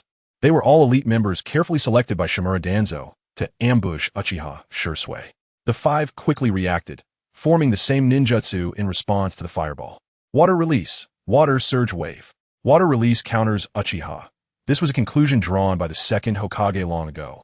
5 torrents of water converged in the air, forming a towering wave. Sizzle. The fireball collided with the giant wave in midair, producing a thunderous sound, with large amounts of steam erupting where they met. Until the attack ended, neither could do anything to the other. After the attack ended, Uchiha Shursui planned to launch another attack. But 8 figures dressed in umbu uniforms and wearing animal masks appeared, and the person behind them had also emerged. Shimura Danzo, with his right eye and right hand wrapped in bandages and the right hand hanging in front of his chest, appeared leaning on a cane, looking like a frail person who needed to be given a seat on a bus. Uchiha Shursui also stopped his hand seals, landing on the ground, widening his eyes in anger as he glared at Shimura Danzo, shouting, "Shimura Danzo, what exactly do you want to do?" Shimura Danzo signaled the 8 root members beside him to stop, and he continued walking toward Uchiha Shursui. After the failure of the first 2 ambushes, he knew the first plan had failed. Now he would implement the second plan. He originally wanted to spare 1 Sharingan. Stop! What do you want to do? Looking at Shimura Danzo, who was only 5 steps away from him, Uchiha Shursui couldn't help but call out to him. Although Danzo appeared frail, his strength should not be underestimated. Danzo also stopped in his tracks, as the distance was already sufficient. Kotoame Tsukumi, the ability to directly invade the opponent's brain without being detected and permanently and thoroughly alter their will, is indeed a terrifying ability. Danzo's gaze was deep, seemingly praising the other, but Uchiha Shursui felt a chill. His pupils constricted sharply. This information he had only shared with the 3rd Hokage and Uchiha Itachi. How did Shimura Danzo know? Had the 3rd Hokage and the Hokage advisors already discussed this matter? Uchiha Shursui, do you really think that with just a pair of eyes, you can change the relationship between the village and the Uchiha? Even if you control Uchiha Fugaku with those eyes and persuade the Uchiha clan, the village will still not accept your Uchiha clan. Danzo's left eye narrowed, half his face hidden in the shadows of the leaves, making it impossible to discern the greed hidden in his gaze. The power of the Manjiki Sharingan and the effects of Kotoame Tsukumi allowed him to see the hope of becoming Hokage once again. Danzo's words made Uchiha Shursui frown as he replied, "The 3rd Hokage has already promised me. Things will definitely change." Danzo scoffed. Even with the support of the 3rd Hokage, the village's suspicion of the Uchiha will not disappear. I understand, but as long as we spend enough time. What if there are many more people in the village like me, who are heavily suspicious and refuse to change their minds? Uchiha Shursui, what will you do then? Danzo interrupted Uchiha Shursui's words, his eyes coldly fixed on him. Do you want to control us with another god as well? No, Uchiha Shursui wanted to explain, but his eyes widened in an instant. Shimura Danzo had already thrown away his cane and charged towards Uchiha Shursui. His left hand, raised like a claw, aimed directly at Uchiha Shursui's right eye. Your Sharingan will be taken by me. Chapter 33. This is the gift of farewell illusion technique. Sharingan. Uchiha Shursui instantly grasped his left hand and used the illusion of the Sharingan to immobilize Shimura Danzo. Uchiha Shursui then looked at several root ninjas who were planning to attack again and said in a low voice, "It's just a simple illusion. It will be lifted soon." The appearance of Shimura Danzo extinguished the excitement in Uchiha Shursui's heart like a bucket of cold water. Even with the support of the 3rd Hokage, the village's opinion would not change overnight. Just as he was about to turn and leave, he suddenly sensed that Shimura Danzo had lifted his illusion. Not good. Uchiha Shursui was shocked. Bang! He suddenly felt an uppercut hit his stomach, causing him to freeze in place. Bang! Bang! Bang! Uchiha Shursui's face was hit 3 times in a row. You are a necessary sacrifice on my path to becoming Hokage. Shimura Danzo grabbed Uchiha Shursui's hair with one hand and threw him into the air, while his left hand reached for Shursui's right eye, drawing a long line of blood in the air, the movement clean and swift. Uchiha Shursui finally landed on the ground, quickly jumped back, covering his right eye, looking at Shimura Danzo in disbelief. He didn't know how Shimura Danzo managed to do that. Naruto, who had been watching from the shadows, furrowed his brows. He had already told Uchiha Shursui that Shimura Danzo had Sharingan, so how did he still fall for it? Could it be that Uchiha Shursui didn't know about the technique as an Aji at all? Shimura Danzo calmly tore off the bandage from his head, revealing the Sharingan that was gradually turning gray. It was at this moment that Uchiha Shursui remembered the information Naruto had given him last time. Danzo also possessed a Sharingan. However, he was unaware that after undergoing Orochimaru's experiments and multiple investigations of the Uchiha clan's territory, Shimura Danzo had also learned about the Uchiha's ultimate eye techniques and was already able to use them at will. Izanaji. It is the ability to turn unfavorable events that occur within a certain period into having never happened, choosing only favorable outcomes to become reality. Even death can be altered. The cost is the loss of 1 Sharingan with 3 Tomo. Danzo had long been prepared to use this eye technique. To him, the Sharingan was merely a consumable. When he broke free from Uchiha Shursui's illusion, he simultaneously launched a surprise attack on the unguarded Shursui. 1 strike hit. This will become a replacement for my eye. So give your other one too. Shimura Danzo's shadowy gaze turned toward Uchiha Shursui, the greed in his eyes no longer concealed. Damn it! Uchiha Shursui gritted his teeth, his expression filled with anger as he looked at Shimura Danzo and the 13 root ninjas in front of him. But at this moment, He had already lost one Sharingan and was powerless. Fire style, Fireball Jutsu. Uchiha Shursui quickly formed hand seals, unleashing this C-rank ninjutsu with full force. Its might comparable to most A-rank jutsu. Water style, Water Shockwave. The 13 Umbu simultaneously released a torrent of water to counter Uchiha Shursui's fireball. A massive mist enveloped the forest, and in the mist, Uchiha Shursui seized the opportunity to hurriedly flee toward the Naka River. He had to find Itachi. His remaining eye absolutely couldn't fall into the hands of the village or any Uchiha. That was his last hope. Chase. Shimura Danzo spoke indifferently, determined to obtain the other eye. 13 figures simultaneously disappeared to pursue the fleeing Uchiha Shursui, leaving only Shimura Danzo behind. However, before Shimura Danzo could leave, a hoarse yet broken voice suddenly rang out with a hint of amusement. Shimura Danzo, your performance truly gave me a good show. It was quite entertaining. The sudden voice from behind nearly caused Shimura Danzo to have a heart attack. Someone in the ninja world managed to appear beside him without him knowing. Shimura Danzo quickly turned around, only to see a figure wearing a three-eyed cat mask and a white robe standing there. His pupils suddenly constricted, disbelief in his eyes. Uchiha Shursui was not lying? Who exactly are you? Shimura Danzo asked warily. This person not only managed to escape from the peak Uchiha Shursui, but had also stayed in Konoha for so long without revealing any flaws, appearing silently beside him. Very troublesome. Me?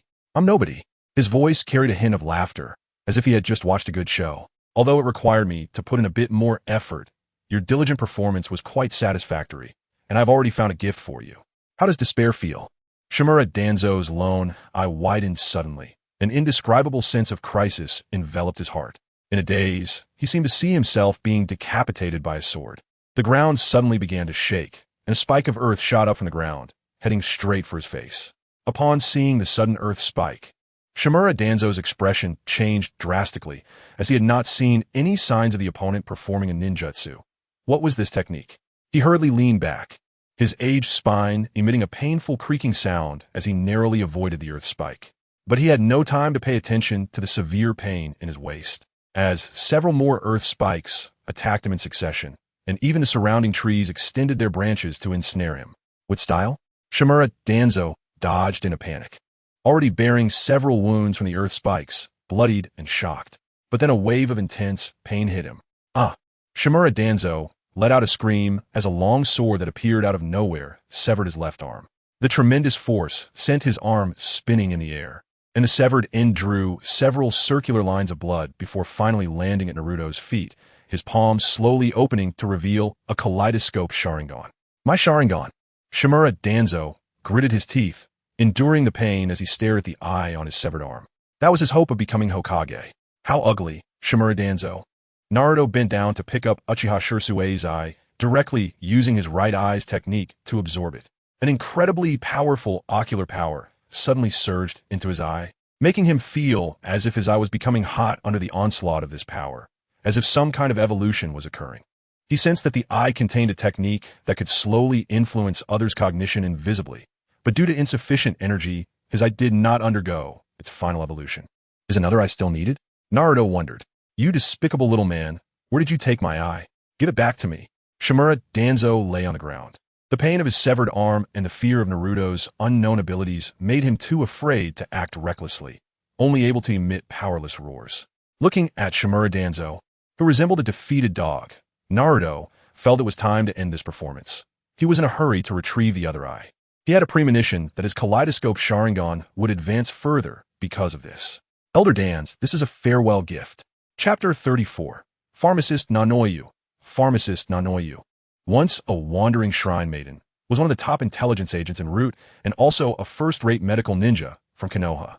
If the original plot had continued, she would have soon met her end at the hands of Kabuto Yakushi. After completing a mission for Danzo Shimura, Nanoyu chose to leave Root and became the head of a private orphanage. However, leaving Root was not something that could be done so easily, especially after Nanoyu had developed a vulnerability. After her departure, Danzo threatened the orphanage, stating that if she did not continue to serve Root, funding for the orphanage would be cut off, and the children would be used for human experiments. In order to protect the orphanage, Nanoyu had no choice but to return to the shadows and serve Root once again. Today's task was to assist Danzo in transplanting the eyes of Uchiha Shursui. After Danzo had obtained them, sigh, watching Uchiha Shursui flee in the distance, Nanoyu couldn't help but feel a pang of sorrow. To protect a group of children, she had to harm another child, which caused her heart to ache. Even though Shursui was powerful enough that even a dozen of them might not be able to subdue him, to her, he still looked like a child. So naive, despite possessing immense strength, his innocent thinking made him merely a pawn in the hands of Konoha's higher-ups, used against the Uchiha before the exposure of his eyes. Once his eyes were revealed, Shursui himself would lose his value as a pawn. Those eyes would become their new tool. As a member of Konoha's root, having executed countless repugnant missions and witnessed various human experiments, Nanoyu had not been completely brainwashed by Danzo. Instead, she had seen the true nature of Konoha's elite. The so-called Will of Fire had long since become distorted, a despicable means for these withered branches to siphon nutrients from the newly sprouted leaves. Yet, she felt powerless. She had already lost her past faith and will. The orphanage still needed funds, and Kabuto remained in Danzo's hands. Nanoyu and several other root ninjas launched another attack, throwing shurikens at Uchiha Shursui. Shursui quickly used body flicker technique to evade, but when he reappeared on the ground not far away, he couldn't help but lean against a nearby tree, hunched over and gasping for breath. Having lost an eye and fled while continuously using body flicker technique, he was now somewhat exhausted. A great opportunity. The leading root ninja stopped not far from Uchiha Shursui. You have no chances left, Uchiha Shursui. Several encircling root ninjas drew kunai wrapped with explosive tags. Aim for his lower body, do not hit the eyes. Without giving Shursui a chance to speak, the root ninjas threw their kunai at him. I still have things I must accomplish. The image of villagers coexisting harmoniously with the Uchiha floated before Shursui's eyes. His previously lifeless eyes suddenly widened, the three tomo spinning, and a single-edged shuriken appeared amongst them. Boom! A massive explosion echoed through the forest, dense smoke enveloping everything around. The 13 root members quickly retreated to avoid being ambushed due to the lack of visibility. Rustle. A gust of wind suddenly stirred, sweeping outward from the center of the smoke. The 13 root ninjas hurriedly protected their faces with their hands to avoid being swept away or ambushed by Shursui. Susanoo 99. From the yellowish smoke, countless green chakra arrows shot out. Quick dodge. Many root ninjas were struck by the chakra arrows, with only a few managing to jump away from the rain of arrows. What is this? The remaining root ninjas stared blankly at the scene before them. As the smoke dissipated, a giant, entirely green figure with a red tomo in the center appeared before them. Those who did not understand the Manjiki Sharingan could not comprehend what this was. Beneath the green giant, Uchiha Shursui was gasping for breath, blood tears streaming from the corners of his eyes. He swayed unsteadily, ultimately bending over, hands on his knees. After exhausting himself, the green giant disappeared. A great opportunity. A few surviving root ninjas, seeing Shursui's weakened state, drew kunai wrapped with explosive tags once more. However, at that moment, boom, a thunderous roar tore through the air as if it would shatter everyone's eardrums. Startled, they turned to look. The sun was rising. No, it was a massive, sun-like sphere of blazing white light expanding outward from the center of the explosion.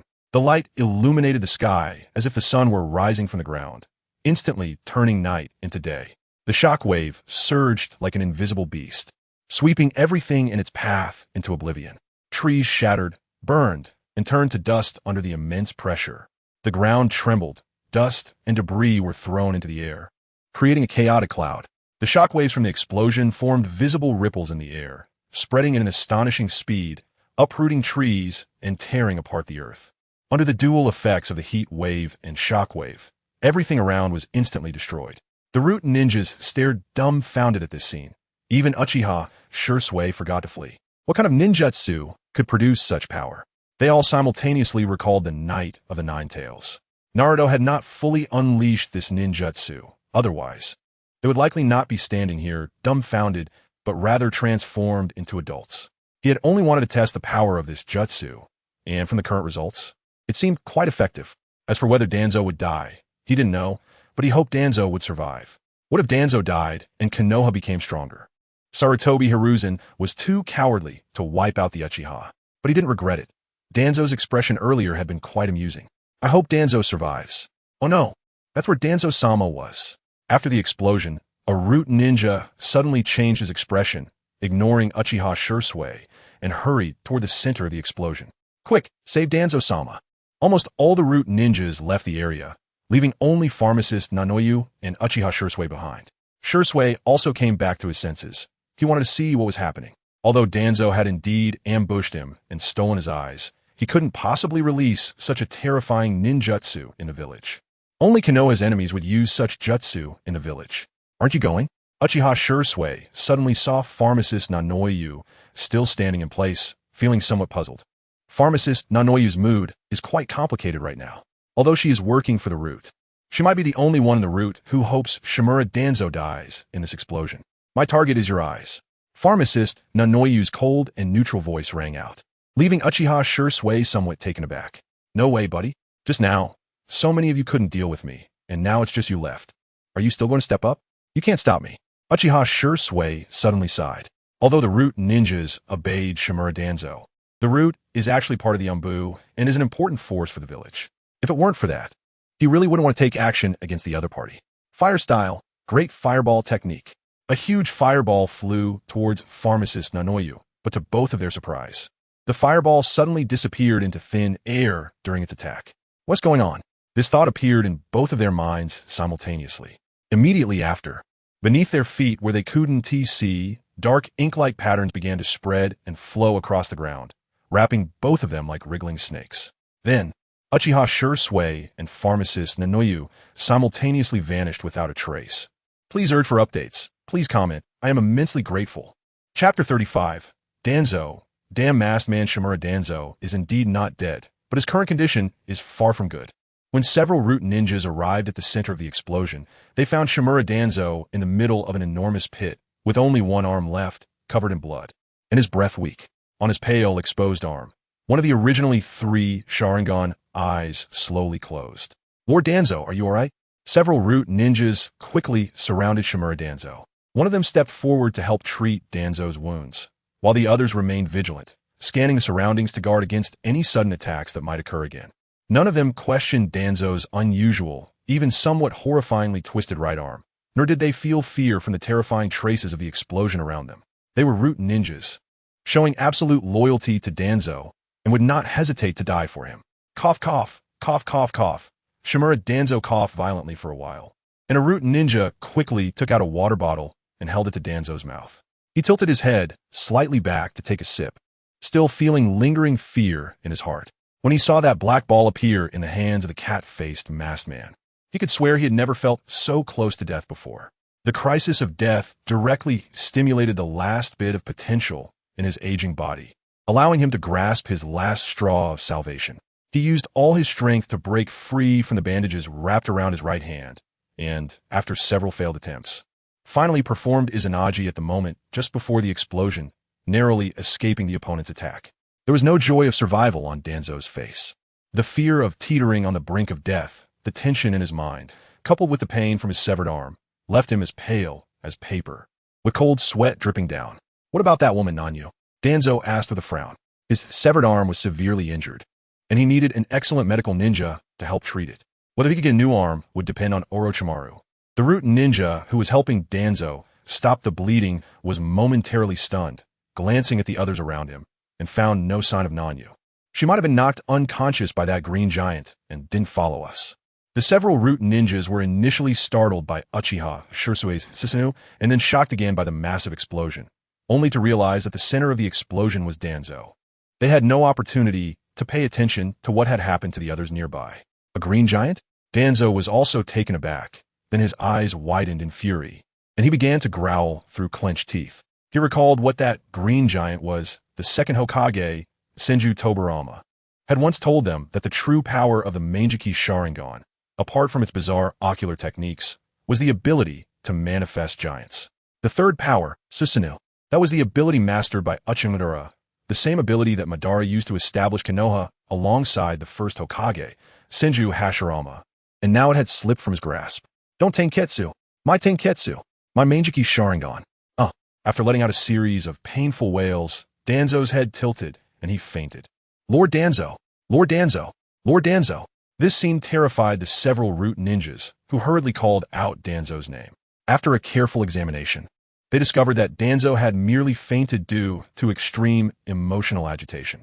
The position of Hokage was something Danzo had yearned for, but could never attain for decades. It was his dream, but because of a moment of hesitation in his youth, he could no longer touch his dream even slightly. He had been on the path of pursuing his dream all along, facing storms and difficulties without faltering. He established the route, helped Sarutobi Hiruzen bear various burdens, and even assassinated Hokage, only to receive failure in return, leaving him unable to lift his head before Hiruzen ever again. Now, he was only a hair's breadth away from his dream. As long as he obtained Tenketsu, gained the Manjiki Sharingan, and became the Hokage of Konoha, it would only be a thought away for him. In his mind, as long as he had those eyes, perhaps unifying the ninja world would not be impossible. Ultimately, it was all in vain. The Muskman. What's that? A reconnaissance-type root ninja suddenly noticed a large number of ninjas rushing in from two directions.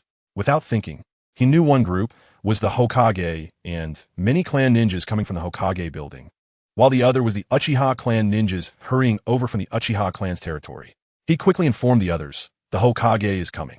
The expressions of the group became serious as they looked at Danzo's arm and quickly wrapped it with bandages again. They then discussed among themselves, agreed on a unified statement, and decided to remain silent until Danzo woke up. After all, with the tongue-disabling seal, they couldn't say anything detrimental about Danzo. Sarutobi Hiruzen, accompanied by clan ninjas, and Uchiha Fugaku, leading the Uchiha clan ninjas, arrived at the scene simultaneously. Looking at the massive pit that spanned 100 meters, both sides wore expressions of disbelief. This was not something that could be created by ninjutsu.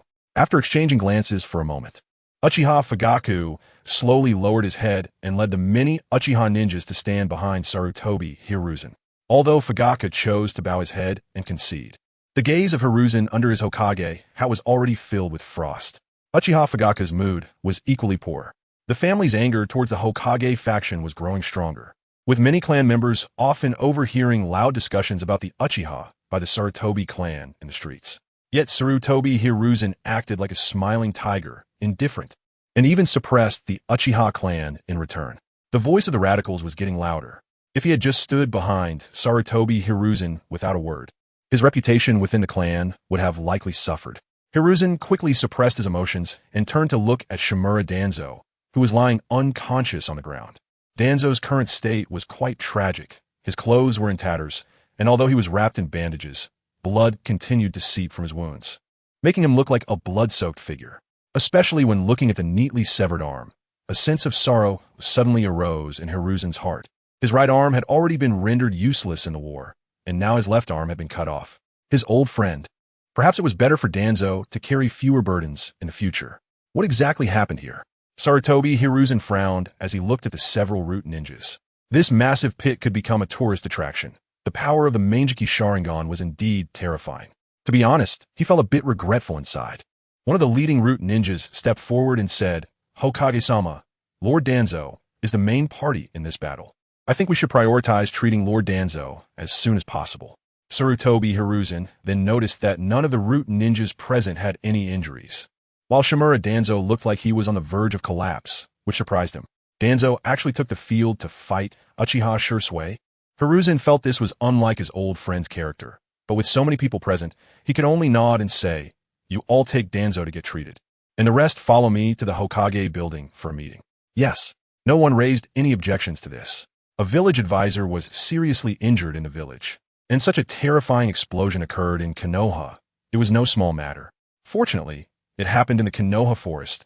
If it had occurred in a commercial area, they could hardly bear to think about it.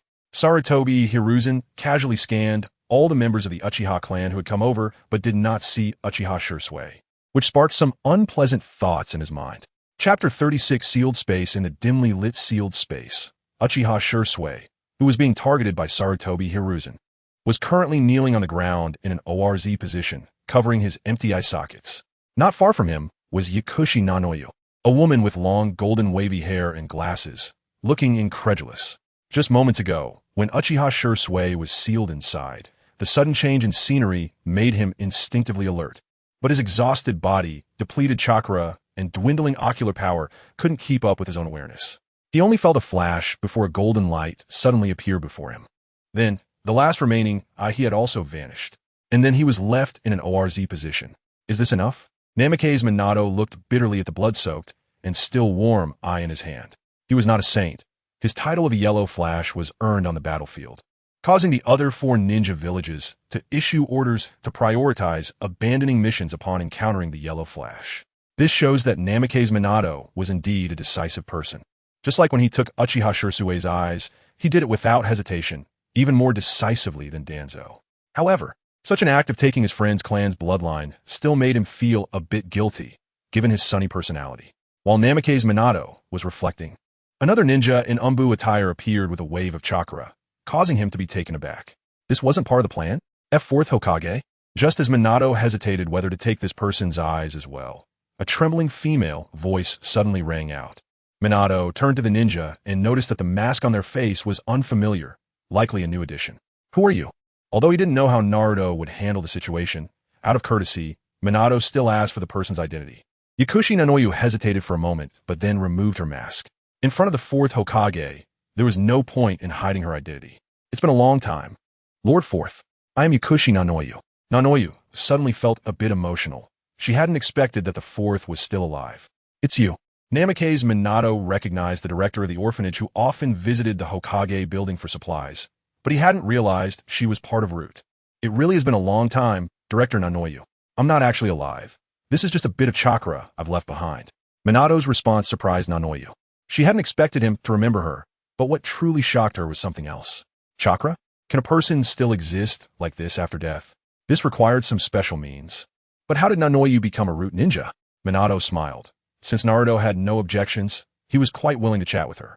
After all, this place only had a big fox, and Naruto was here for training, leaving him quite bored. This was also a good opportunity to learn more about the outside world. Yakushi Nanoyu wanted to explain, but her words were interrupted. Fourth Lord, why? Are you also coveting the power of the man GQ Sharingan? At this moment, Uchiha Shirsue, covering his eye sockets and in pain on the ground, couldn't help but cry out. Although he didn't know why the 4th Hokage was still alive, he had already confirmed it was him through that fleeting glimpse of the yellow flash. But it was precisely because he was certain that he felt pain. Even compared to the current Sir Toby Hiruzen, the 4th Hokage, Namikaze Minato, was truly close to the Uchiha clan. His wife, Uzumaki Kushina, was a very good friend of the current Uchiha clan leader's wife. But now, even this 4th Hokage wanted to take his eyes. Yakushi Nanoyu snapped back to reality after hearing Uchiha Shirsue's words. At this moment, she noticed that Minato was holding a bloody eye in his hand. She displayed an expression of disbelief. After all, the 4th Hokage was known for being tolerant, kind, and gentle, treating the villagers with the warmth of spring and enemies with the cruelty of winter. Yet, he would do something that even Danzo would do. I'm sorry, Shisui. I have my reasons for doing this. Minato's tone was filled with regret. Looking at Uchiha Shirsue, he suddenly thought of Obito. Shirsue was also considered Obito's junior. Director Nanoyu, please treat Shirsue. Minato turned to Yakushi Nanoyu and requested. Okay. Although she was curious about Minato's reasoning, it was clearly not the right time to ask. She had carefully observed the surroundings. Although the area was very dimly lit and filled with water, resembling a sewer, she noticed that the water beneath her feet looked like water but felt completely dry upon contact. Standing in it didn't make her feet wet. Behind Minato was an enormous iron cage. Although she couldn't see what was inside, she was certain that it was imprisoning something. Strange. It seemed there was also the sound of pages turning. Yakushi Nanoyu walked to Uchiha Shirsue's side, wrapping a layer of green chakra around her hand and placing it near Shirsue's eye sockets. This was a healing technique called palm healing, which increased the healing ability of wounds or afflicted areas through chakra emitted from the palm. It was an A-rank medical ninjutsu that required considerable talent to learn.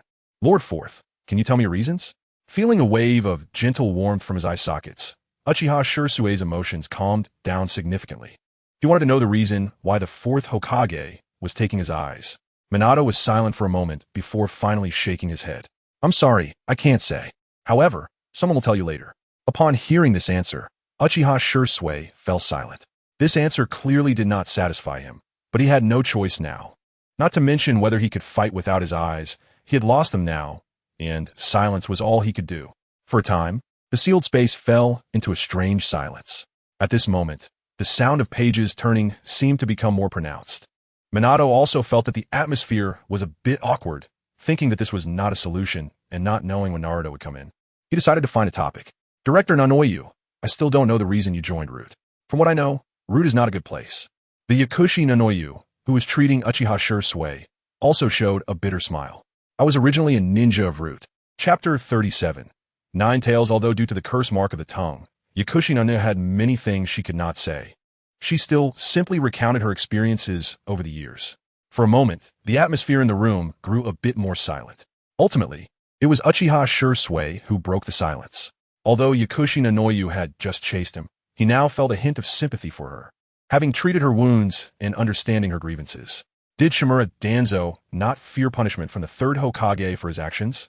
Uchiha Sure words were filled with anger as he spoke through gritted teeth, especially since Danzo had just taken one of his eyes. His thoughts were clearly naive, believing that Sarutobi Hiruzen could wash away the situation. After pondering for a moment and having seen Naruto's memories, the goodwill he once had for Sarutobi Hiruzen had vanished. Sure, Danzo is just an advisor. His root is merely a part of the Umbu, said Minato Namikaze. Lord Fourth, what do you mean? Uchiha Sure clearly did not understand Minato's implication, as his trust in Sarutobi Hiruzen was unquestionable. Yakushi Nanoyu looked at Minato with a complex expression, realizing that he was quite dissatisfied with the third Hokage. Minato found Uchiha Sure reaction somewhat speechless. Hadn't he just been played by Sarutobi Hiruzen? Sure, Danzo is just an advisor. He doesn't have much power. Therefore, whatever he does cannot escape the Hokage's knowledge. This means that many of his actions are done with Hiruzen's tacit approval. The existence of the root is merely to carry out some things that the Umbu cannot do in the dark. Just like when Danzo suddenly ambushed you and took your eye. This is impossible. Uchiha Sure instinctively rebutted Minato's words. I clearly propose to use my eyes to resolve the conflict between my clan and Konoha. The third Hokage has already agreed to my plan. He also wants to change all of this. Perhaps the third Hokage has his own difficulties, and it could be that Danzo is the one causing trouble. Looking at Uchiha Sure somewhat delusional expression, both Minato and Yakushi Nanoyu were at a loss for words. What a foolish guy. A cold sneer suddenly rang out, and a pair of blood-red, torch-like vertical pupils lit up on the other side of the door. Yakushi Nanoyu looked over and found that the previously dark space had suddenly brightened, revealing a gigantic fiery red fox in her line of sight. Nine Tails? Yakushi Nanoyu gasped in shock, but quickly realized her loss of composure and hurriedly covered her mouth, her eyes filled with disbelief and overwhelming worry. The suddenly appearing fiery red fox, with its enormous size and vibrant fur, far exceeded what was typically seen, and its ferocious face, along with the nine tails trailing behind it, unmistakably signaled its identity, the Nine Tails. Although she was not in the village during the Nine Tails rampage, she had heard many rumors, and the devastation Konoha suffered afterward was still fresh in her memory. However, the Nine Tails before her did not seem to show any hostility or intent to destroy. It lay there, its gaze filled with disdain and contempt. With her glasses, Yakushi Nanoyu suddenly noticed what seemed to be a book under the Nine Tails' feet, realizing that the earlier sound of pages turning had come from it. The tailed beast can read? Hey, you woman, what does your gaze mean? The Nine Tails suddenly glared fiercely at the flabbergasted Yakushi Nanoyu, making her lower her head in fright. I'm sorry.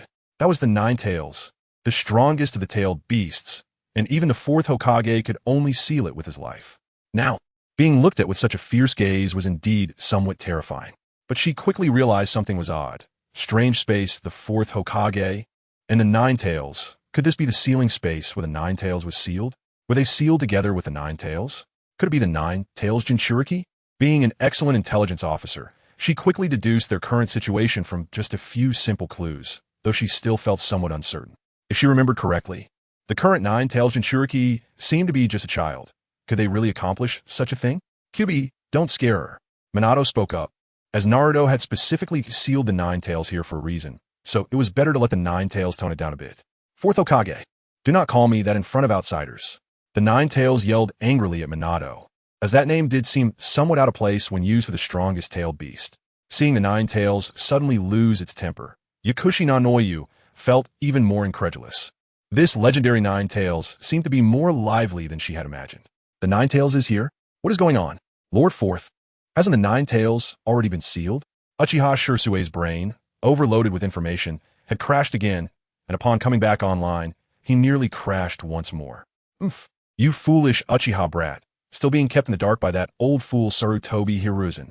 The Nine Tails spoke disdainfully, suddenly thinking of that detestable Uchiha Madara, laughing at how this Uchiha Jr., with the same eyes as his, could be so foolish. What do you mean? Uchiha Shirsue felt a headache coming on.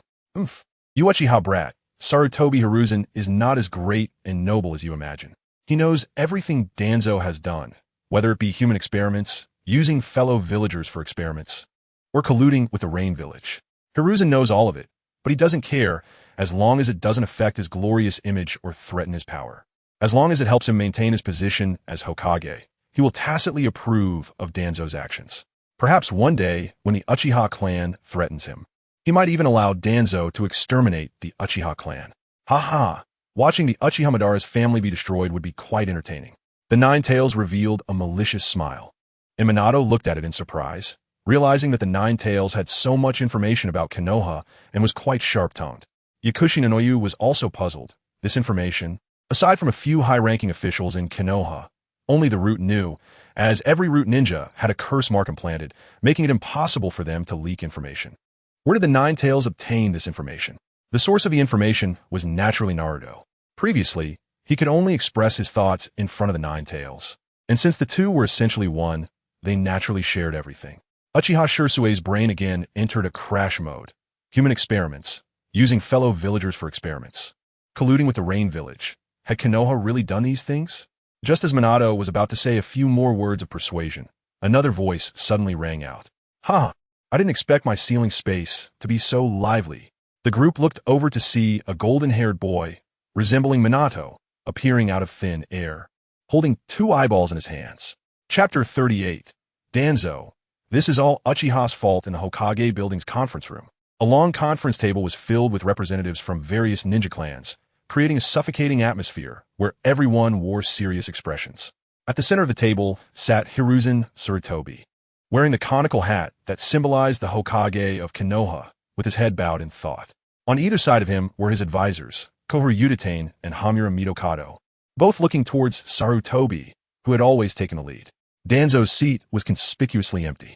Further down the table were the clan heads of the Inuzuka, Nara, and Akimichi clans, Inuzuka Hachi, Nara Shikaku, and Akimichi Choza, engaged in various exchanges of glances. These 3 clans had always been closely connected and typically took Nara Shikaku as their leader when dealing with external issues.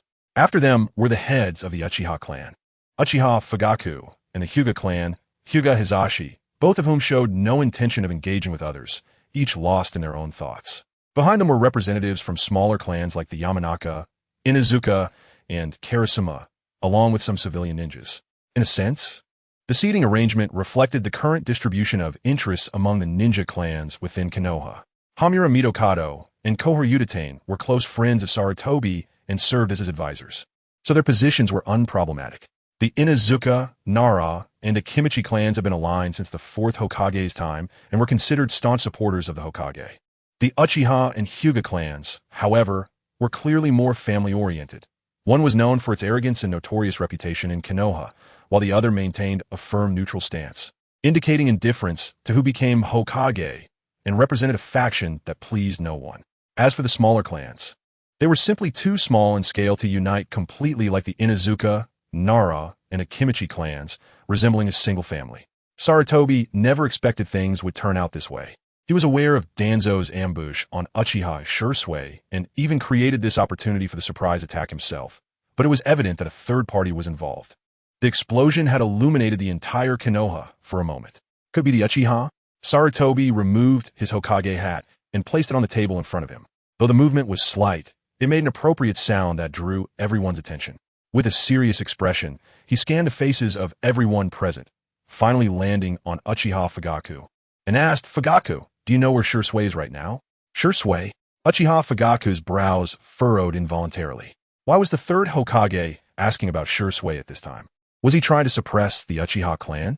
Suppressing his rising anger, Fugaku replied, I haven't seen Shirsue in the clan today. If the 3rd Hokage wishes to summon him, I can send someone to look for him. Sarutobi frowned and nodded. Please do. The timing of the explosion coincides closely with the time Shursui left the Hokage building, and it happened on his way back. Upon hearing this, everyone present showed expressions of surprise, and Uchiha Fugaku's face darkened even further. The implication of Sarutobi's words was clear. The explosion was related to Uchiha Shursui. Yandame, Uchiha Fugaku suddenly called out to a short-haired Uchiha sitting in the back. You go arrange for someone to search for Shursui and see if we can find his location. Yes. Uchiha Yandame immediately stood up and left the conference room. The major ninja clans had not only their clan heads present, but also many elite members to attend to urgent matters. The rest could wait for Elder Danzo to arrive before discussing further. After Sarutobi's words, the room fell silent again, as those present were not entirely clear on the situation. Even the other two advisors were somewhat in the dark about the underlying reasons, suspecting that something significant had been done secretly by Sarutobi and Danzo, as they had too little information. Nara Shikaku, however, had an inkling of what was happening. Previously, he had been a confidant of the fourth Hokage, Minato Namikaze, and was somewhat aware of the dirty dealings among the village's upper echelons. Danzo's target might be Uchiha Shursui's eyes, but before he could act, he was attacked by an unknown assailant. Although he had guessed some things, he would not voice them. He was a clever man who had learned to keep quiet after accepting the benefits offered by Konoha's higher-ups. At the same time, Danzo, who was receiving treatment, woke up and was on his way to the Hokage conference room. Although the injury to his severed arm was serious, it was not a significant injury for a ninja. What had truly caused his fainting was the sight of his chance to become Hokage slipping away in front of him, which had made him so furious that he lost consciousness. Now that he had woken up, he needed to inform Sarutobi about the masked man with the cat face. There was such a dangerous figure hiding in Konoha, and immediate investigation was necessary, especially concerning the Uchiha clan. He had just acquired Uchiha Shursui's eyes, and that guy had appeared, which was definitely related to the Uchiha clan. Importantly, he had received intelligence that Uchiha Shursui and Yakushi Nan had disappeared, and there was also a root member who had lost his eyes. What that implied was already quite clear. Only someone who had lost their eyes would need eyes. In Danzo's mind, he was already convinced that Uchiha Shursui was connected to the masked man, but similarly, that masked man was also coveting Uchiha Shursui's eyes. Bang! Arriving at the conference room door, Danzo didn't knock and instead kicked the door open, as he couldn't use his hands at the moment. Under Hiruzen Sarutobi's extremely displeased gaze, Danzo quickly walked to his designated seat in the conference room. Sarutobi, the situation is extremely urgent. What? Sarutobi's anger was cut off by Danzo's words, and he looked confused. Everyone else also turned their curious gazes towards Danzo. The one who attacked me was the same masked man that Uchiha Shursui encountered, Danzo said seriously, adding, that guy not only uses would release, but also possesses a large-scale destructive ninjutsu. We cannot let such a dangerous person remain hidden in Konoha. Danzo spoke passionately, his expression serious. The senior members of Konoha present also looked grave. They hadn't expected that the massive crater was indeed caused by a ninjutsu, far exceeding the destructive power of an average Kage. In other words, the intruder had been lurking in Konoha this whole time, and he had struck immediately after we let our guard down. Hamura Mitokado and Kohoyudatane exchanged a few words before beginning to prepare to relax. Danzo, do you know why the guy targeted you? Nara Shikaku inquired. If it was that intruder, the target should have been the bloodline limit, so he shouldn't have attacked Danzo. Could it be because Danzo had already acquired Uchiha Shursui's eyes? That's a possibility. The last time he appeared was indeed for Uchiha Shursui's eyes. Before Danzo could speak, Nara Shikaku had already begun brainstorming. Nara Shikaku's words caused Shimura Danzo's expression to stiffen for a moment. It was this moment that made many high-ranking officials from Konoha turn their gazes toward Shimura Danzo, their eyes filled with curiosity. Even Sarutobi Hiruzen was staring at him with a deep gaze. Shimura Danzo instantly understood the warning in his old friend's eyes and quickly thought of an excuse. I suspect that Uchiha Shursui has colluded with the invader, so I have been secretly monitoring Uchiha Shursui.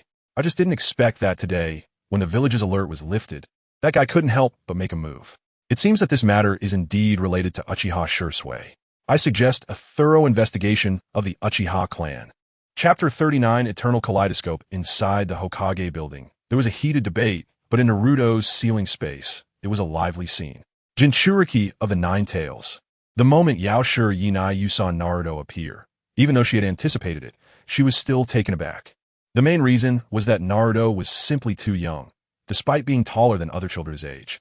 Yaoshirinayu knew that he was probably still a long way from turning 6. Uchiha Shursui, with his 2 black holes for eyes, had become somewhat numb. He had experienced too much today, going from great joy to deep sorrow, and then from deep sorrow to even deeper sorrow. He was already too exhausted to be shocked anymore. Ignoring the surprise of the two, Naruto handed the 2 eyeballs he was holding to Yao Shirinayu and pointed to Uchiha Shursui, who was still kneeling. Miss Inayu, please help him with the eye transplant. These 2 eyeballs were taken from a comatose root ninja.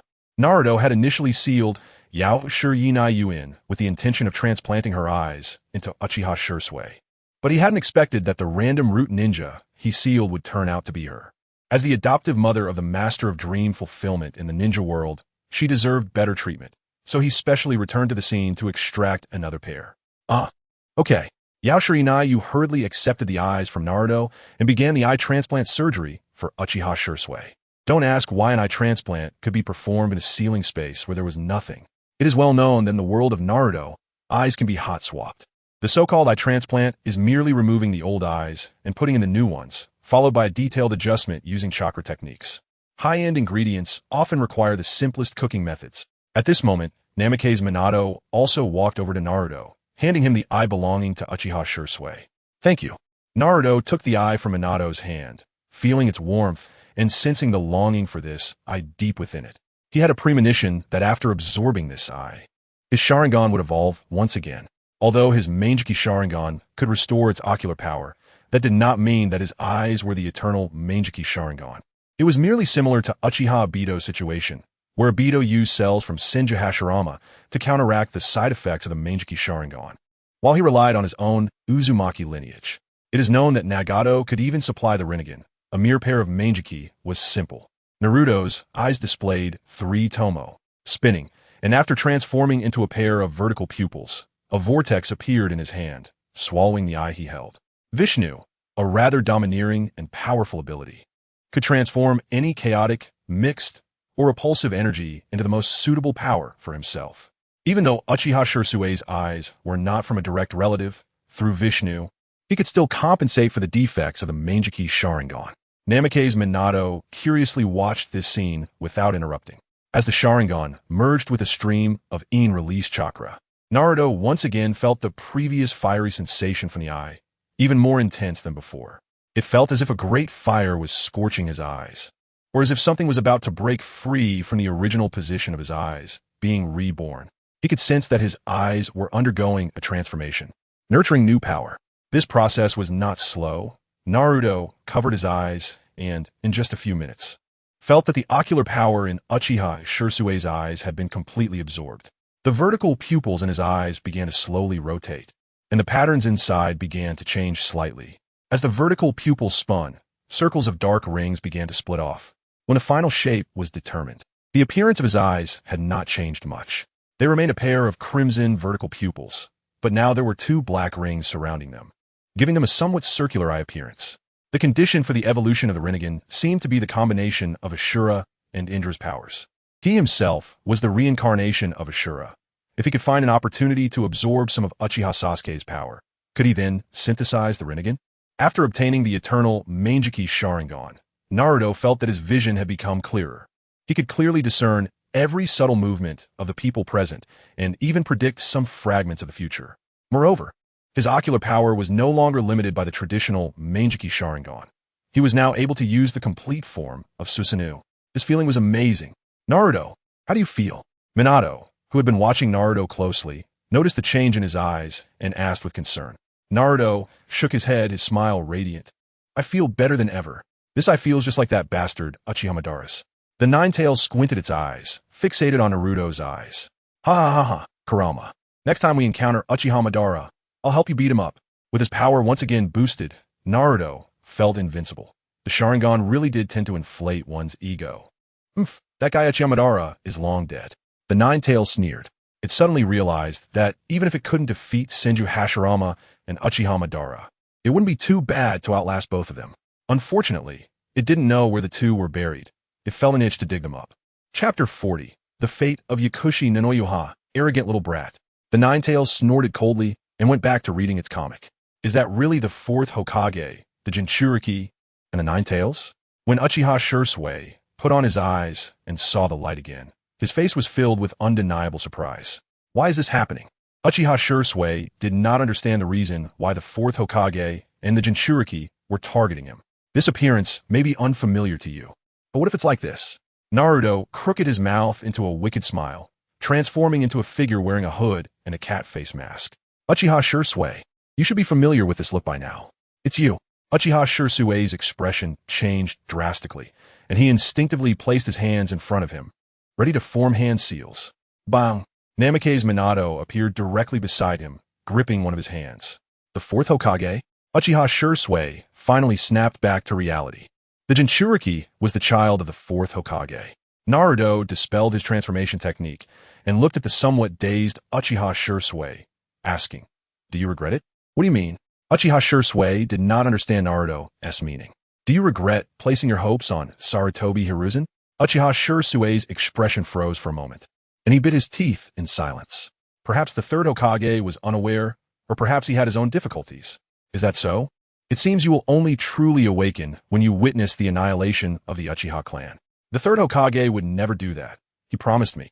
Seeing Uchiha Shursui's self-deceptive and disheartened expression, Naruto lost interest in him. Without the Sharingan, Uchiha Shursui's threat was not significant anymore. When he witnessed the night of the massacre, it would be his last chance. Naruto then turned to Yakushi Nanoyu and asked, "So what is your choice?" Yakushi Nanoyu hesitated, thinking of the children in the orphanage. "What will happen if I refuse? Do you think you deserve my trust?" "I understand." Yakushi Nanoyu wore a self-deprecating smile. Whether it was her or the fate of the orphanage, it had never been in her hands. This isn't a bad ending, Miss Nanoyu. To become a qualified leader, Naruto thought he needed to be more understanding of his subordinates. Yes, after seeing Yakushi Nanoyu, Naruto suddenly wanted to establish a power of his own. Simply pursuing power would only turn into a shell of strength.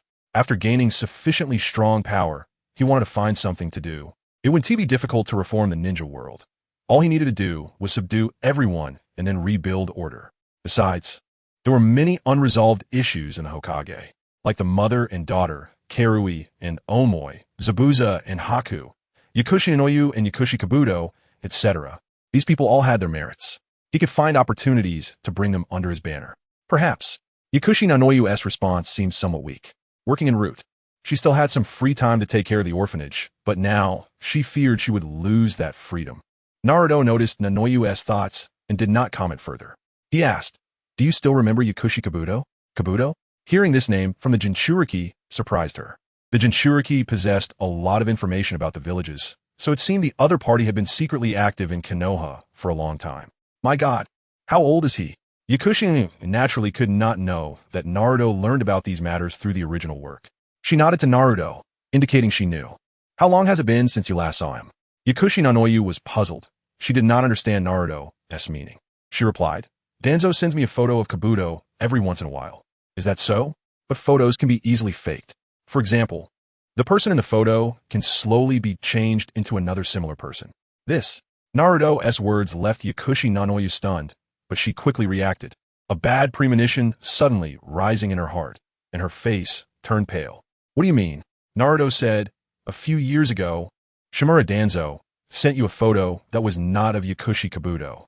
The Kabuto you have in your mind has long been replaced by someone else. I think, even if the real Kabuto were standing right in front of you now, you probably wouldn't recognize him." Why would Danzo do this? Yakushi Nanoyu questioned, but she quickly came up with the answer in her heart. This was indeed something Danzo could do. Kabuto's abilities surpassed hers now, and she had little value left in Root. For someone who held many of Root's secrets, death was the best outcome.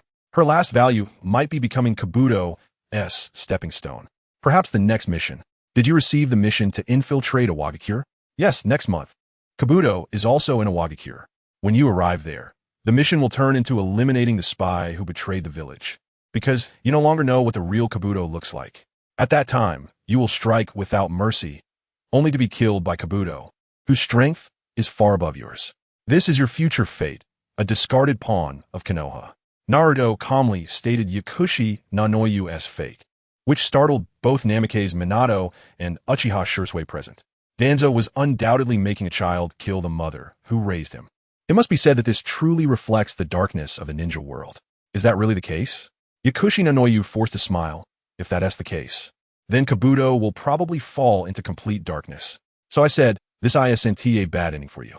Naruto repeated this phrase, and this time Yakushi Nanoyu's expression no longer showed resistance. Although Naruto did not provide concrete evidence, such matters didn't require much evidence. Working for Danzo was like walking on a tightrope. That guy could even turn against his own clan, let alone a pair of orphan mother and child. She hadn't seen Kabuto in years, and it would be easy for Danzo to manipulate things from behind the scenes. Naruto-kun, what about Kabuto? Knowing this information, Yakushi Nanoyu couldn't help but start to worry. You don't need to worry about that. Yakushi Kabuto is far more capable than you think, and you will meet again in the future. After all, Kabuto has been a behind-the-scenes character from the start of Shippuden to the very end, and he is also one of the initiators of the Fourth Great Ninja War. It can be said that if it weren't for Kabuto's Edo Tensei, which summoned a large number of high-level fighters, the Fourth Great Ninja War wouldn't have been that difficult. Is that so? If that's the case, then I could be a little more at ease. Yakushi Nanoyu initially wanted to ask about the orphanage's situation, but after thinking about it, she decided against it. She understood very well that although Naruto was powerful, it would also be very difficult to take care of a group of orphans. I have to say that the malicious perception of the Nine Tails is indeed a very overpowered ability. Although Yakushi Nanoyu had a satisfied look on his face, he had already seen through the other party's emotions completely. Don't worry, I'll keep an eye on the orphanage for you. I can't help with the funding, but at least safety won't be a problem. After saying this, Naruto felt that Yakushi Nanoyu's worries had eased a bit. Thank you, Naruto-kun. Please take care of me from now on. Yakushi Nanoyu finally revealed a smile that carried a hint of sincerity. Well, then I'll be counting on you. Naruto, what do you plan to do next? The eyes of Minato Namikaze were filled with relief. Naruto's willingness to help save Yakushi Nanoyu showed that he also had a sunny disposition in his heart. I'll train seriously and then wait quietly. Soon, the windmill will start turning. Chapter 41. The anger of Uchiha within the Uchiha clan's territory. After a frustrating meeting at the Hokage building, Uchiha Fugaku returned to the clan and immediately convened an emergency clan meeting. Chief, we can't find Shursui anywhere in the village. Something might have happened to him. This must be related to Shimura Danzo. Not only Danzo, but the higher-ups in Konoha must also be involved. Otherwise, they wouldn't let that guy Danzo slander our Uchiha clan like this. Chief, we can't wait any longer. It's Shursui now. And next time it could be all of us Uchiha. Those who could voice their opinions at the clan meeting were not ordinary clan members. Most had awakened their Sharingan and were Uchiha elites. Their unified opinion was something even Uchiha Fugaku, the clan leader, had to take seriously. Moreover, today's events had indeed touched a nerve with the Uchiha. With Shursui missing and Danzo attacked, Danzo claimed there were outside enemies invading Konoha, but he pointed the finger at the Uchiha, accusing them of colluding with the enemy and plotting rebellion, demanding a thorough investigation of the Uchiha clan's territory. If it were just Danzo being unreasonable, it would be one thing, but the fact that Sarutobi Hiruzen and several other high-ranking officials in Konoha tacitly approved of Danzo's claims was alarming. Tomorrow, they would send Umbu to investigate the Uchiha territory. This was no longer just marginalization. It was a direct slap in the face to the Uchiha. Usually, the main duty of the security department was to maintain order and stability within the village, to create regulations, strengthen and uphold the order and security of Konoha, and to arrest individuals with criminal tendencies. Now, they were being suspected of collusion and rebellion, which was absurd. This time, it wasn't just the radicals. Even many conservatives couldn't tolerate it anymore. Chief, are we really going to let those guys enter our territory? They are humiliating our Uchiha. As emotions ran high, the Sharingan in the eyes of several clan members flared up, radiating a chilling, killing intent. Under the gaze of countless red eyes, Uchiha Fugaku felt a heavy weight in his heart. His usually serious expression now bore signs of gloom and irritation. He was furious about today's events as well. The higher-ups in Konoha had completely treated the Uchiha as outsiders. Yet, he felt an instinctive chill, as if he had fallen into an ice cave. When Danzo accused the Uchiha of rebellion, his gaze was so certain, as if he had already deemed it a fact. Sarutobi Hiruzen's expression showed little surprise either. Thinking back to the clan meeting over a month ago, Fugaku understood. Someone had leaked clan information. Someone had secretly informed the Konoha high-ranking officials about the radicals' plans for a coup, and as Hokage, Sarutobi Hiruzen wanted to take this opportunity to suppress the Uchiha once more. Fugaku instinctively thought of Uchiha Shursui. Shursui had always been a representative of the conservatives, a cornerstone for them, and was close to Sarutobi Hiruzen. Shursui's firm stance against the coup in the clan meeting had been crucial. It was precisely because of Shursui's presence that the conservatives opposed the coup decision, believing there was still a chance for reconciliation between the Uchiha and the village. He had once thought so too. However, Uchiha Fugaku looked at the former conservatives, who had opposed the coup, now displaying fierce and murderous expressions. Shursui's disappearance at this critical moment was too impactful for the Uchiha. At the same time, he glanced at Uchiha Itachi, his eldest son, the only member of the Uchiha clan currently in the Konoha Anbu. He was also one of the suspects of betraying the clan. Although Itachi's face was equally grim, Fugaku did not see any anger in his son's demeanor. Itachi, what are you really thinking? Even in the face of such humiliation to our family, you still don't feel angry? Uchiha Fugaku suddenly felt weary. As both the clan leader and a father, he felt inadequate. Silence. Uchiha Fugaku halted the clan members' uproar. If this continued, they wouldn't come to any useful conclusions all night. The situation regarding Shursui was unclear. Before the truth was investigated, they could not act rashly. As soon as Fugaku said this, all the Uchiha clan members present looked at him in unison. Their expressions varied: disappointment, frustration, anger. He naturally observed the expressions of his clansmen. But what could he do? As a Uchiha, he was equally furious about his clan's treatment. But as clan leader, he had to remain rational. Now that the Uchiha had already been suspected by the Konoha high-ups, they could not act rashly. Otherwise, the Konoha high-ups would surely find an opportunity to strike against the Uchiha clan. If they wanted a coup, they needed sufficient strength. Without Shursui, the chances were slim. Uchiha Fugaku looked at Uchiha Itachi and asked, Itachi, you're in the Anbu now. Have you heard any news about Shursui? Feeling the concentrated gazes on him, Uchiha Itachi shook his head. Then have you heard any news from the Konoha high-ups regarding the Uchiha? This time, Uchiha Itachi hesitated for a moment, recalling the recent tasks assigned by the third Hokage to closely monitor the movements within the Uchiha clan and report the contents of each clan meeting to the Konoha high-ups. Although he was also worried about Uchiha Shursui and suspected that Danzo had his eyes on Shursui.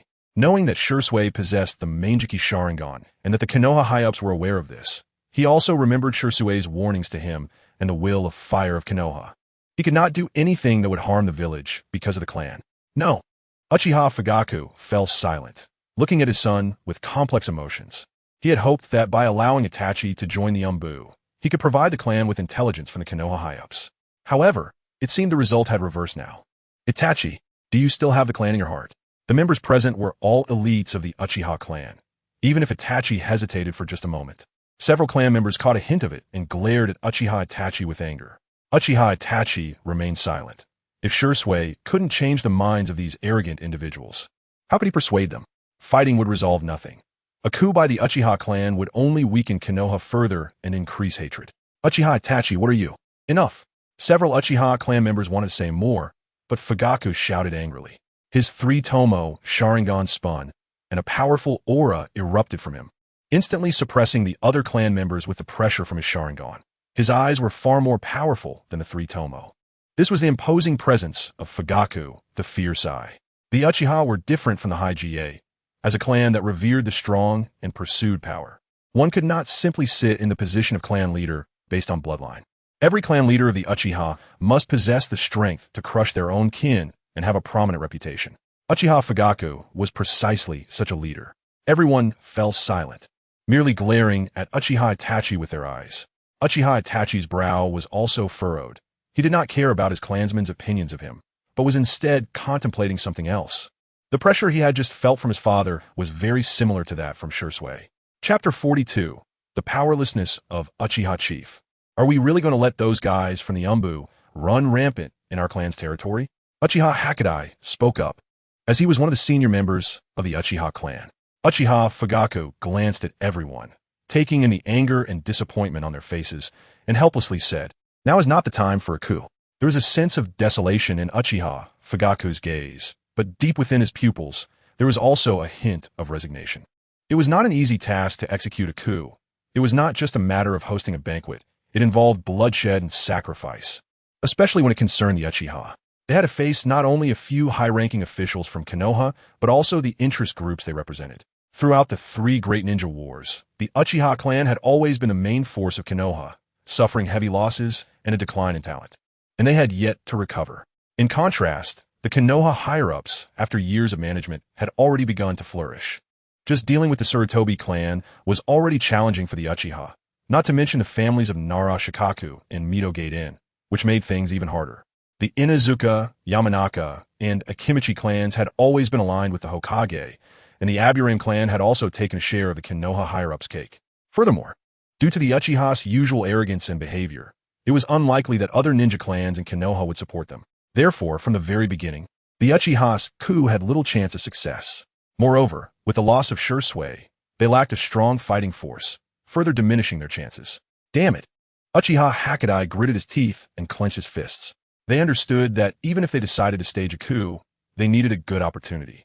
With Danzo attacked and Shursui missing, along with the Umbu member who died a month ago, the village had now completely entered a state of martial law.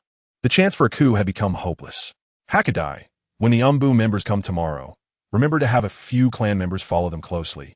Reassure the villagers to avoid any disturbances and keep a close eye on them to prevent any small tricks or false accusations.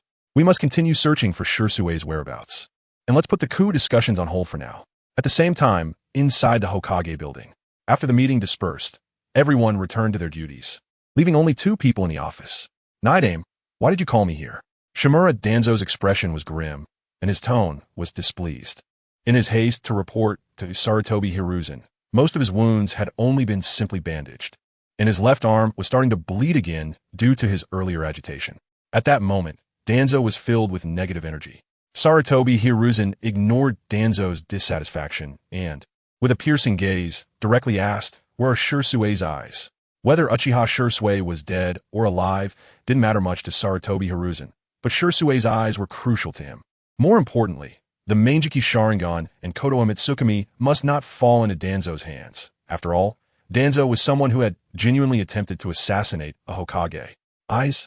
Danzo's expression froze for a moment, instinctively furrowing his brow, only to recall his own grievances, turning his entire face into a mask of rage as he roared. "That damn masked bastard! He took my eyes!"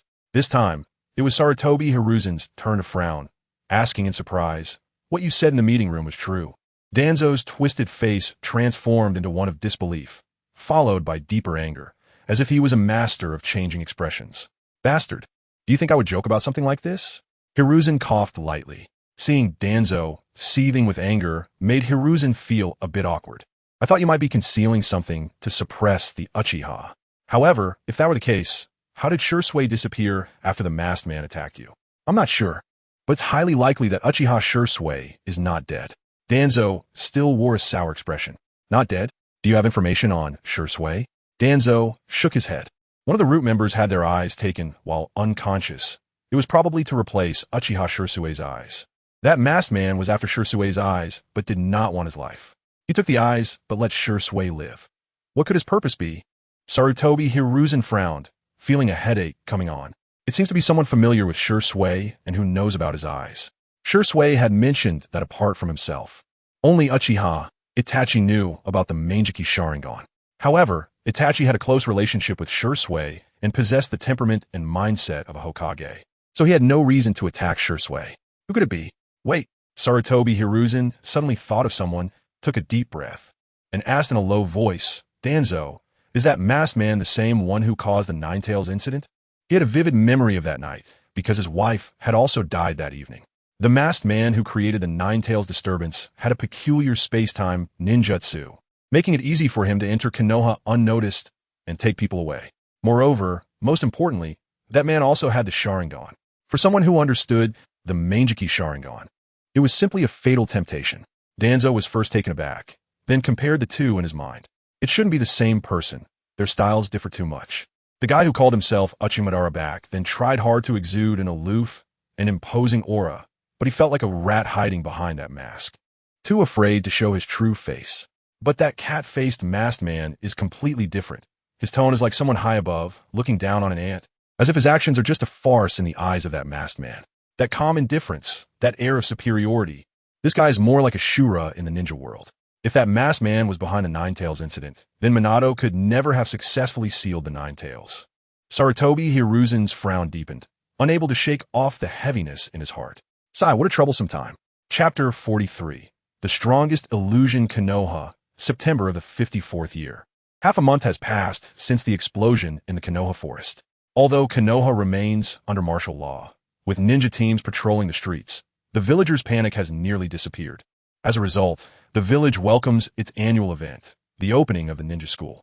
It is a day full of hope, with countless parents sending their children to the ninja school, hoping for their sons to become dragons and their daughters to become phoenixes, akin to planting a seed in spring, waiting for it to bloom 6 years later. However, not all students have the opportunity to become ninjas. Similarly, even if many students become ninjas, they might only earn the title of nin on the day of their sacrifice.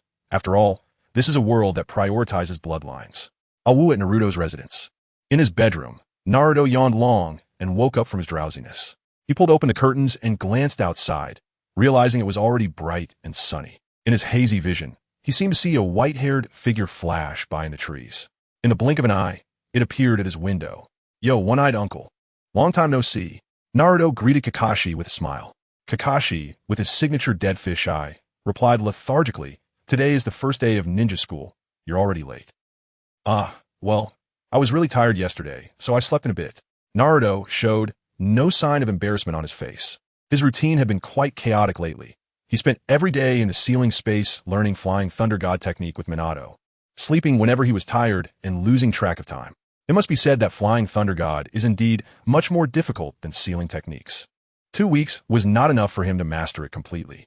Kakashi remained silent, the two of them staring at each other for a moment. Then Kakashi took out a small yellow notebook from his ninja tool pouch and handed it to Naruto. "What is this?" Naruto curiously took it and discovered that the cover depicted a man and a woman with arms outstretched, chasing each other, with the red title at the top reading Paradise of Affection. Naruto's mouth twitched as he handed it back, saying, "I don't want to read this." Kakashi displayed a knowing look. He had personally seen Naruto use transformation technique to enter the adult section of a bookstore, with the goal of getting this very book. Initially, he worried that it might be too early for a child to read it, as there were indeed many inappropriate things in the book. But upon reflection, aside from a small portion of unsuitable content, this book was quite a remarkable piece of work. It was likely that the pressure from the village had piqued Naruto's interest in such matters. Rather than blocking Naruto's curiosity, which could lead him down a wrong path, it would be better to provide some appropriate guidance. At least Paradise of Affection could be considered a legitimate read without anything too outrageous. If you want to read it in the future, I can help you buy it. Don't use transformation technique anymore. A lot of things are still too early for you. Hurry and go to school. After Kakashi finished speaking, he left the book on the windowsill and disappeared. Naruto looked at the book, feeling an overwhelming urge to curse. "Damn you, Ninetales."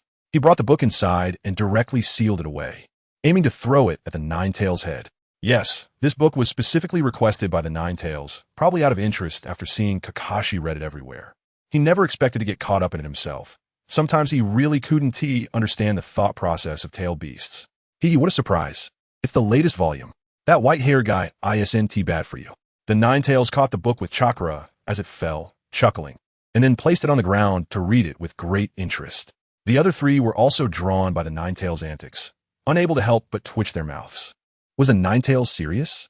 Naruto, the ninja school is actually pretty good. You might make quite a few good friends there. Minato had also graduated from a ninja school, where he met Kushina, so he had a fondness for the place. "Yeah, I'll wash up and head over." Naruto replied dismissively. He didn't mind going to the ninja school since he practiced in the ceiling space anyway. He could train anywhere. Once he had mastered the Flying Thunder God technique, it would probably be close to the time of the Uchiha massacre. Naruto quickly finished getting ready. He wore a white hooded sweatshirt with a black pattern on the sleeves up to his shoulders, loose knee-length pants, and black ninja shoes that exposed 2 rows of small toes. This outfit was picked out by Minato, who said he used to dress like this as a child, wanting Naruto to wear it too, like a parent-child outfit. Naruto had no objections. He was quite casual about clothes and would wear anything. Even the orange outfit from the original series was acceptable to him.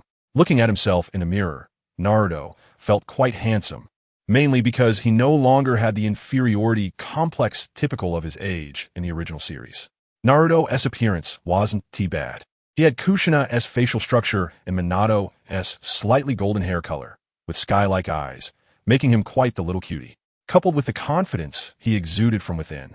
He looked great overall, just like the fourth Hokage back then. Yakushi and Yu spoke up. They could also see the scene outside from the ceiling space. Minato, who was beaming with pride as he looked at his son, was momentarily distracted and curiously asked, "Did you know me before and annoy you?" He didn't remember meeting her as a child. The first time they met, she was already the director of the orphanage. Nanoyu shook her head and smiled. "Fourth Hokage. I was a root ninja." Minato then understood and continued to observe his son, thinking that if Kushina were here, she would probably be very happy. He wondered when Naruto would completely break the seal. Wherever the leaves of Konoha dance, the fire continues to burn. The flames will keep illuminating this village and allow the newly sprouted leaves to grow. In this village, you young people are the hope for the future, and we, the older generation, must trust and protect you, allowing you to grow up healthy. Our sacrifices are not meaningless. They will always guard you and become the pillars that bear the future of the village. When Naruto arrived at the ninja school, Sarutobi Hiruzen's speech was already nearing its end. As his speech concluded, the young faces in the audience were filled with fervor, some shouting loudly, some in tears, and others passionately expressing their dreams to shed the last drop of blood for Konoha. The strongest illusion, how terrifying it is. Watching the children and parents moving about like a frenzy, Naruto couldn't help but mutter to himself, then headed directly toward the classroom. He knew the class he was assigned to was, like in the original story, a prestigious one. Besides the excellent young generation from various ninja clans, even the commoners were quite outstanding. Just then, a voice called out to him, "Naruto, you're late." Chapter 44. Sarutobi Hiruzen's speech. Iriki Yumino looked at the blonde boy in front of him with a complex expression.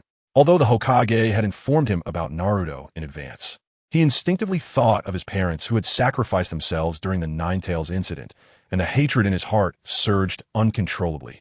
He kept reminding himself that the Naruto in front of him was just a child, and he hadn't done anything wrong. The true cause of all, that was the Nine Tails within him.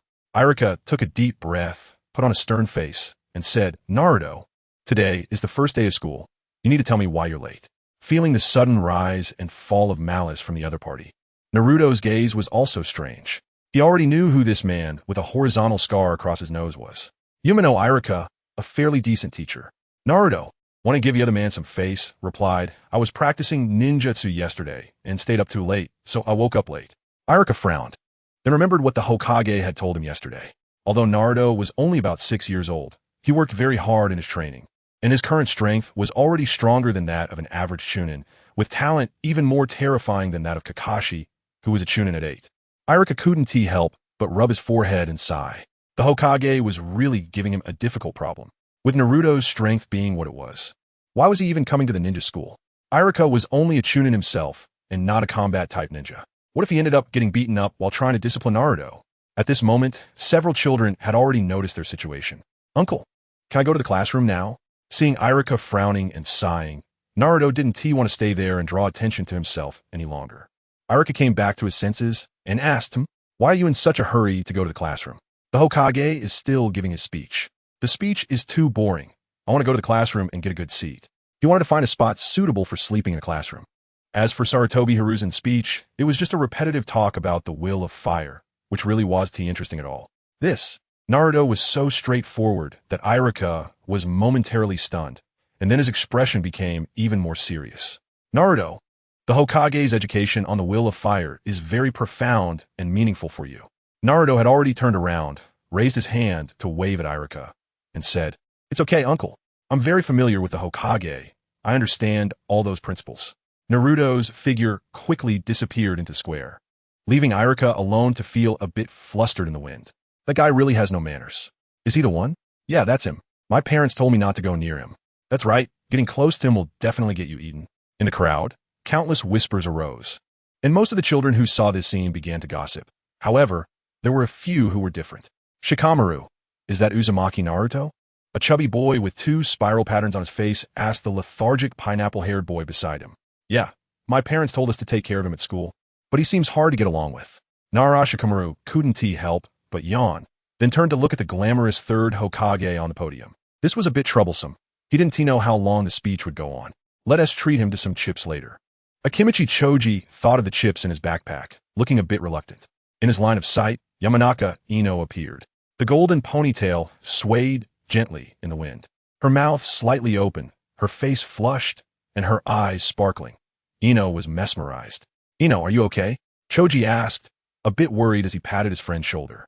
Ino quickly came back to her senses, wiped her mouth, and shyly said, "I didn't expect there would be another handsome guy besides Sasuke. And he looks like he might be a bit bad." "Ah." Choji scratched his head with a silly smile, while Shikamaru still looked lethargic, unable to help but grumble in his heart. Girls are really troublesome. Two others had a different attitude towards Naruto.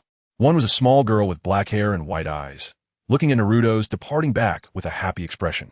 The class assignments had actually been released a long time ago, and she was in the same class as Naruto. She wanted to become true friends with him. The other was a cool boy with black hair and black eyes, sporting a messy fringe. Uchiha Sasuke looked solemnly in the direction Naruto had disappeared, his eyes burning with fighting spirit. This blonde was very strong, and more importantly, his brother Itachi Uchiha also thought this blonde was strong. As an Umbu, Itachi naturally learned about Naruto's situation from his colleagues. At just 6 years old, possessing the strength of a Chunin, he should be the most talented student of his cohort. Ahem, ahem, ahem. On the podium, Sarutobi Hiruzen cleared his throat and used chakra to amplify his voice, drawing the attention of the many students back to himself. He wore a constant smile on his face, as if Naruto's actions had not affected him in the slightest. "Children, the village is our common family. Every villager living in the village should be considered our family. We should not harbor hostility or ostracize anyone. If a family member goes astray, what we should do is guide them, not harm them." Chapter 45. Wrapped by the time Sarutobi Hiruzen finished his speech, Naruto had already been lying on the desk for over half an hour. He sat at the back of the classroom by the window, with bright sunlight shining on his golden hair, adding a touch of youthful vitality to him. Hiruzen's voice was so loud that, even from inside the classroom, Naruto could hear him clearly, indicating that he must have used some unusual means to amplify his voice. Sometimes Naruto couldn't understand why the will of fire could brainwash people into such a fervent state. A few empty platitudes that barely qualified as motivational speeches could make people so eager. Even those running pyramid schemes know to give their recruits some sweet benefits first. Yet with just a few words from the will of fire, 7 or 8-year-old children willingly went to the battlefield, and their parents had no objections. It was almost like a jinjutsu. Or perhaps it was because there was no compulsory education in the ninja world, leading to the belief that the lower one's knowledge, the more credible the will of fire seemed. While Naruto was zoning out in his seat, he had been focused on practicing the Flying Thunder God technique recently, and his daily routine had been all over the place. This school life was a rare opportunity for relaxation, but it was interrupted by a loud voice. That guy is indeed hiding in the classroom, not only disgusting, but also very ill-mannered. "Hey, don't ya keep it down. Have you forgotten what Lord Hokage said?" "Yeah, and he asked the one my aunt saw with her own eyes. Am I wrong?" Lord Hokage is still giving his speech, and this guy just ran away. If it weren't for Lord Hokage, he would have been chased out of the village long ago. Naruto could tell at a glance that this conversation was directed at him. However, when he heard it, he couldn't help but feel a bit nostalgic, as it had been a long time since he had heard such remarks. He lifted his head and looked over. 3 little boys were sitting by the door, looking in his direction. The one in the middle, with a smug expression, was probably the one named Dongya. It couldn't be the 2 timid-looking ones next to him. "Hey, you disgusting guy, what are you looking at?" Upon seeing Naruto glance at them, Dongya stood up and pointed at him, shouting angrily. This guy was likely a spoiled child from some family, or just a brat who had been overly managed since childhood, completely fearless. Didn't he see that other kids were warned repeatedly by their families not to get involved with him? This guy was quite the individual. Looking at Dongya, who had an appearance like a cannon fodder character, Naruto couldn't help but think of a group of energetic young men from his previous life. When Sarutobi Hiruzen concluded his speech, most of the students returned to the classroom, and Dongya's commotion naturally attracted the attention of others. In an instant, the 4 of them became the center of attention. Feeling like a sudden focus of attention, Dongya couldn't help but feel a sense of dark satisfaction and shouted again. "What are you looking at, you orphan without parents? If it weren't for Lord Hokage's kindness, treating everyone in Konoha like family, you would have been chased out by now." As soon as Dongya finished cursing, whispers of discussion erupted around them. "Wow, he is so brave. He won't be eaten by that thing, will he? I heard from my mom that he can really turn into a 9-tailed fox." Seeing many classmates looking frightened, Dongya patted his chest and assured them, "You don't have to be afraid. We're at school. Lord Hokage will definitely protect us. If he dares to harm us, Lord Hokage will kick him out of the village." "Haha, This is really interesting. Naruto couldn't hold back anymore. A slight smile appeared on his face, and he calmly said, "You seem to think you're very important?" As he spoke, he raised his right hand and made a shooting gesture, pointing at the boy named Donya. This action stunned the little kids present, who didn't understand what Naruto meant. But Donya seemed to feel insulted and immediately turned red in anger, breathing heavily. "I'm going to break your fingers." And Naruto, calm down. Kushina couldn't help but intervene from the ceiling space, and the other two also showed uncertain expressions. The ceiling space was connected to Naruto's heart. Whenever Naruto's inner evil grew stronger, the ceiling space became distorted and dark, and now was starting to twist, with rust creeping up the ceiling door. The three of them changed their expressions drastically, while only the Ninetales was still happily reading a novel. Although Donya had indeed spoken excessively, even Minato felt the urge to deal with him. He still hoped Naruto could restrain his actions a bit. Naruto ignored Minato's advice. Looking at Donya, who was approaching, a wicked smile appeared on his face. Youthfulness is indeed full of passion. Bang!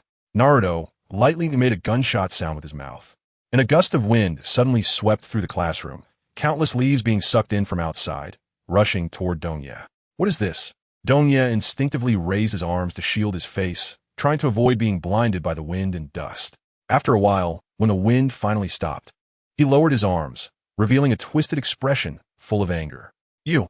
Before he could finish his words, they got stuck in his throat. His eyes widened in fear at the sight before him. Countless red foxes emerged from the shadows behind Naruto, pouncing toward him, starting to gnaw frantically. His body, eyeballs, and even internal organs were suffering from the pain of being chewed on. Fortunately, the willpower of a child wasn't strong enough, and the illusion soon caused him to faint from the intense pain. Though he was just a kid, Naruto particularly disliked children like this, and, as a result, before the class had even started, he was called to the office for a chat. As Naruto followed the sullen Iruka out of the classroom, no one dared to whisper about him anymore. Donya, who had originally been all fierce and aggressive, suddenly collapsed on the ground, screaming, rolling, and finally lying there with rolled eyes, foaming at the mouth, and convulsing, leaving a psychological shadow on a group of 6-year-old kids.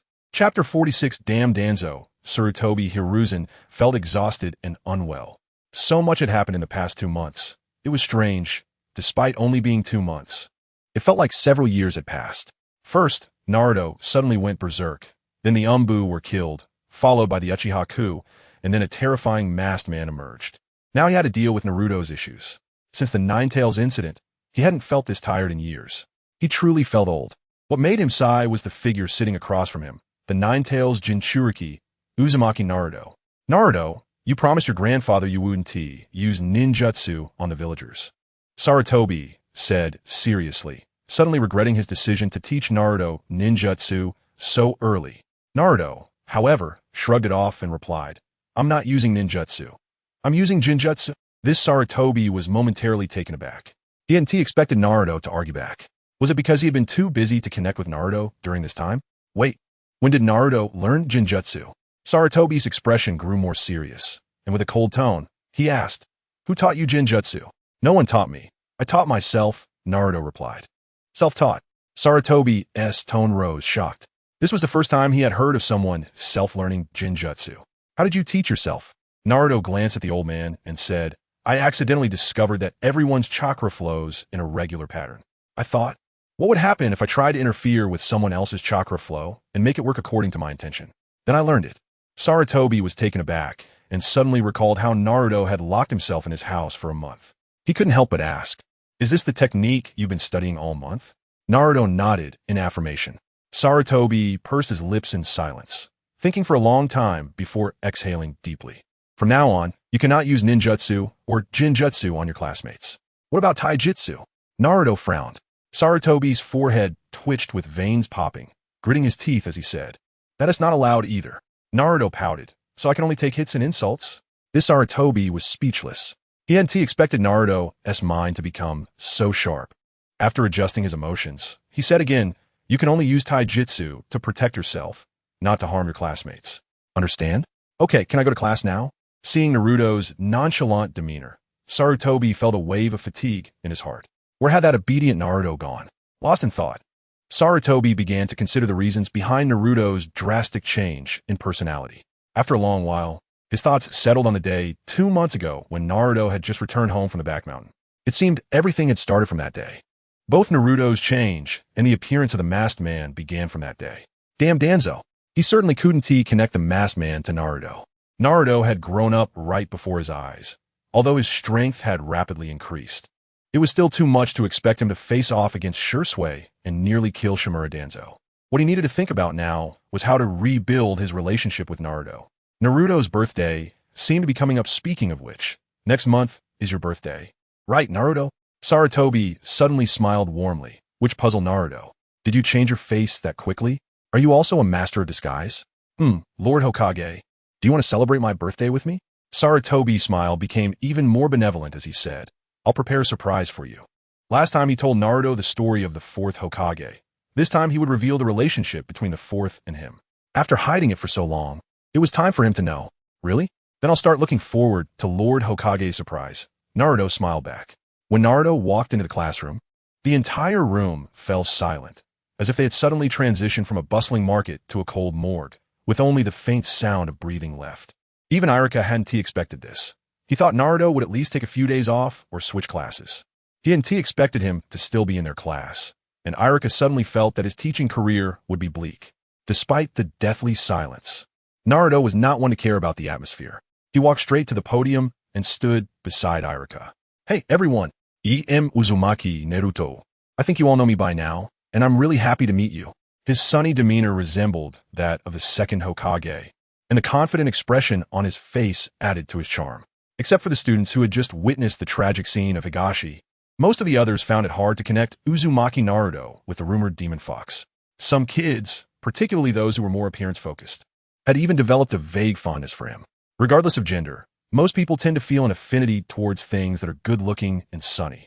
With a smile on his face, Naruto squinted as he scanned the students below and recognized quite a few familiar faces, such as the trio of Ino, Shikamaru, and Choji sitting together, the boy who brought his puppy to class, and the girl with pink hair, as well as the timid-looking girl with Byakugan who bravely smiled at him. Hinata indeed seemed a bit different. While still observing, Naruto suddenly felt a scorching gaze. He followed the line of sight and was startled. It was Sasuke. But why did Sasuke's look seem so off? Could it be the Indra Chakra's brotherly control attributes had exploded? That didn't match his character at all. Ahem, Naruto, if you're done with your introduction, please find a seat. Iruka's cough pulled Naruto back to reality. Okay, Naruto walked directly to his previous seat, as it was familiar and no one else would likely take it. The 12 young elites of Konoha were all present today, except for Neji, Rock Lee, and Tenten. Why does it feel like someone is missing? Chapter 47. Caged Birds, Ready to Soar into the Sky. In the 55th year of Konoha, it has been a year since Naruto enrolled in the ninja school. The timing of the Uchiha massacre is too uncertain. Let us just say it's this year. In the third training ground. Clap, clap, clap, clap. The sound of flesh colliding echoed continuously as two figures intertwined with each punch and palm strike. Facing Naruto's defense, Hinata had already delivered 16 consecutive strikes. Despite gasping for breath, she gritted her teeth and continued to strike, her movements flowing like water, without a hint of distortion. Watching Naruto and Hinata spar, Sasuke sat nearby with a cold expression, constantly sneering in dissatisfaction. Unable to hold back, he muttered, "Why does that guy always play around with that girl for so long?" Sasuke, Hinata actually won against you last time. If you're bored, we can practice. Neji Hyuga, sitting nearby, noticed Sasuke's disgruntled demeanor and felt a bit amused. Sasuke seemed to have a peculiar feeling towards Naruto. Over the past year, Neji's changes were significant as well. In the past, he often resented Hinata for having no talent, yet being elevated above all branch family members because of her status as a main family member. It was frustrating to have to protect someone who couldn't even use gentle fist properly, which led to hostility and even hatred towards her. However, after witnessing Hinata's determination, her efforts, and her rapid progress as if propelled by a rocket, Neji suddenly found it hard to harbor resentment towards her. He even felt lost for a while. Although he still held strong resentment towards the main family, he no longer felt such deep hostility towards Hinata. But the main reason for this change was still Naruto. Neji Hyuga, do you believe in fate? Naruto asked, taking an interest in the talented branch family member he had met by chance. What do you want? Neji scrutinized the blonde kid who was taller than him and was close to his lady, his eyes filled with wariness. The child of the Hokage might not necessarily become the Hokage, but the child of a scapegoat would definitely become a scapegoat. Birds that have been caged for too long forget how to fly. Are you like that, Niji Hyuga? You bastard. Are you looking for death? Niji's temples began to bulge with anger, and the ugly image of the caged bird was something he despised the most. Naruto, however, ignored Niji and looked around the street. Look at this piece, bought at the cost of your father as sacrifice. Isn't it beautiful? Bastard. Niji launched an attack. His hand wrapped in chakra aimed at a pressure point on Naruto's shoulder. But before his palm could reach Naruto, he was struck in the face by Naruto's fist at a faster speed, sending him flying and rolling several times on the ground before coming to a stop. Once stopped, he covered his swollen right cheek, staring blankly at Naruto. He had never been hit like this before. Do those who believe in fate also yearn for a sudden favor from destiny? If a caged bird wishes to soar again, come find me. Although Naruto had said this, Niji still hadn't seen any opportunity for freedom. However, training here with a few others had indeed improved his strength faster than practicing alone. It's pointless to spar with you. Only Naruto is my true opponent. Niji was still reminiscing about the past when he heard Sasuke's cold voice. He couldn't help but twitch his lips. This guy had never won against him. So where did he get such confidence? Sasuke wasn't unable to lose. He just felt particularly stifled every time he practiced with Niji. The Hyuga clan's gentle fist was incredibly annoying. A single touch during close combat would leave him feeling uncomfortable for a while, and when he created distance, he could only use fireball jutsu, which he had never landed on anyone. Thus, he felt that sparring with Naruto was the most comfortable. Then you can wait slowly. After coldly snorting, Niji fell silent again, observing the movements of Naruto and Hinata.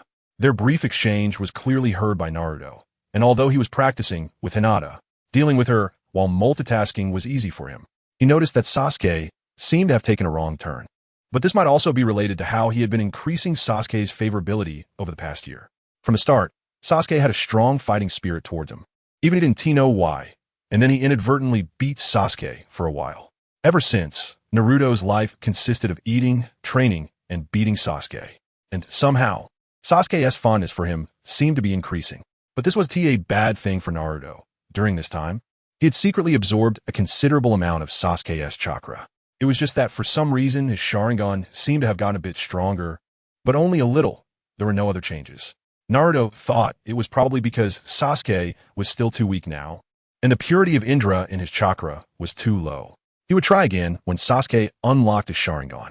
If that still didn't work, he would reveal his identity, stab Sasuke in the stomach, and start chanting, "Sasuke, admiration is the farthest distance from understanding." And then he would defect on the spot.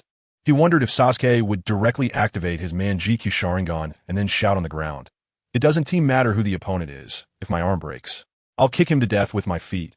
If my feet break, I'll bite him to death with my teeth. If my neck is broken, I'll stare him to death with my eyes. If I don't have eyes, I'll curse him to death. Even if I'm torn apart, I will do this. I must bring Naruto back." Why does this feel a bit funny?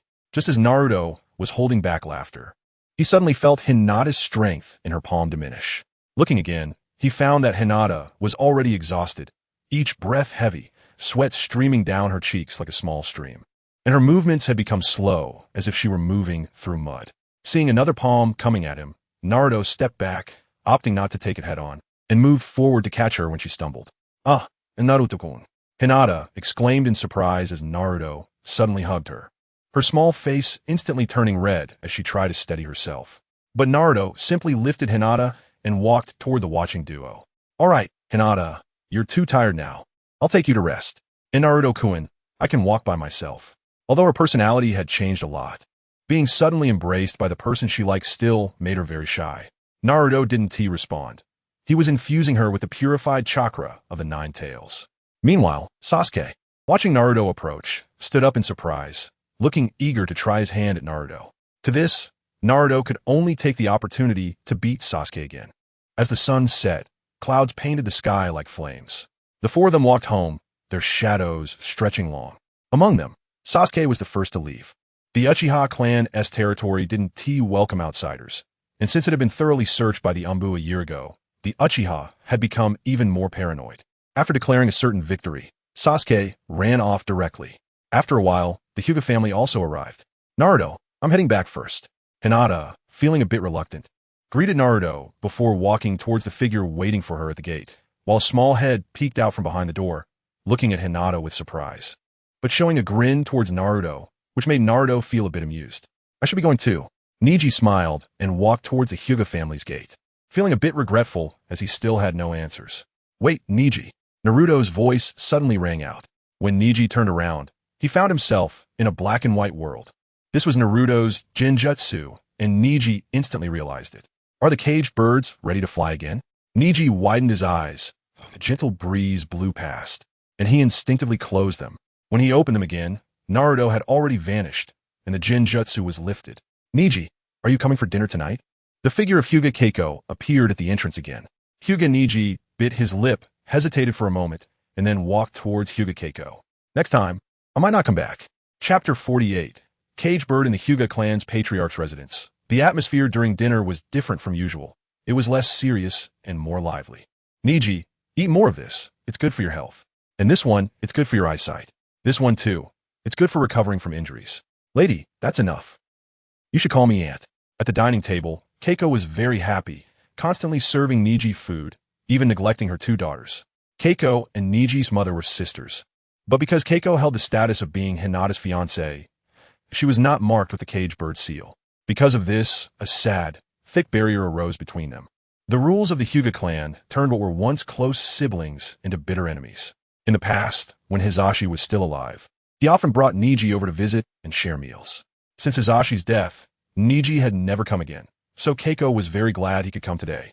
Hinata and Hanabi had no objections. Hinata even felt relieved that at least a few people wouldn't focus too much on her eating habits. Hanabi secretly scooted over to Hinata's side. At just 2 years old, Hanabi was still very small and directly sat on Hinata's lap, resting her head on the soft cushion behind them. Ah, Hinata exclaimed, looking at the suddenly appearing Hanabi, her expression turning somewhat stern. Hanabi, your sister is still eating. Why did you suddenly come over? Hanabi looked up at her sister with a pout, her chubby cheeks filled with grievance, tears already welling in her eyes, leaving Hinata at a loss for words. Sister plays with that yellow-hair boy every day during the break, and doesn't have time to accompany Hanabi. Hinata then realized, putting down her chopsticks, and turned Hanabi around on her lap to explain face to face. Sister isn't playing. I'm training with Naruto-kun, and Neji and I is also there. Then Hanabi wants to train too. Hanabi insisted stubbornly. No, why not? Because you're still too small. You have to wait another year. Can I go with you to train after that year? Yes, after a year you can. If you don't believe me, ask Neji and I. While trying to comfort Hanabi, Hinata pointed at Neji. Hanabi also looked over at Neji, her big, snow-white eyes sparkling with anticipation. Neji hadn't expected to be suddenly mentioned. Instinctively, he looked into those pure, innocent eyes and suddenly felt a sharp pain in his heart. He thought of Naruto's words before leaving today. He naturally understood what Naruto meant and what he intended to do. He could not stay in Konoha any longer without the caged birds restrictions. They would soon leave Konoha. He had doubted Naruto's words, thinking that Naruto was just playing with him. However, after so many years, only Naruto had shown him a chance to soar again. Despite the emptiness of Naruto's promise, he chose to believe. Those who only wait for salvation are not worthy of being saved. So he actively reached for the sky. Yet, he didn't know why. Even though he was rushing toward freedom, ready to break free from the caged bird's constraints, a part of him still felt reluctant. Perhaps this is what Naruto meant. Staying in a cage for too long makes one forget how to fly. Neji suddenly made up his mind, looking at those expectant eyes, and a smile appeared on his usually indifferent face as he gently nodded. Yes, in another year, Hanabi can train with us. Yay! I want to beat that yellow-haired boy then. Hanabi. You should call him Naruto and I. No, he's just a yellow-haired boy. Outside the door, Hyuga Hisashi heard the sounds of his daughter playing from afar. He stood outside for a while to calm his emotions. Now, not only had something significant happened in Konoha, but the Hyuga clan was also facing a great disaster. Hyuga Natsu, who had been missing for several months, suddenly appeared in the Hyuga clan's territory, and most critically, the caged bird seal on the main family had become ineffective. If this matter leaked out, the Hyuga clan would be in grave danger. When Naruto returned home, he found Minato and Natsu waiting for him. Minato could leave Naruto's sealed space, but only in the form of a shadow clone, and had to use the Nine Tails chakra. Otherwise, with his current chakra, he would probably disappear after just one fall. At first, Naruto didn't know how to deal with the caged bird issue. After all, It was a secret technique the Hyuga clan relied on for continuity and had been in use for hundreds of years, so finding a solution was not simple. After racking his brains without coming up with a solution, Naruto decided to take a different approach. Since he couldn't solve the caged bird, he would find a way to sever its connection with the outside world so that outsiders could not influence the person through the caged bird technique. To achieve this effect, sealing techniques were the best choice. Fortunately, there was someone proficient in sealing techniques by Naruto's side. For almost half a year, Minato had been researching the caged bird seal in the sealing space, and the subject of his research was naturally Hyuga Natsu. Although it felt somewhat inappropriate to forcibly bring someone in for research, it was a necessary sacrifice. Naruto's moral bottom line was quite flexible.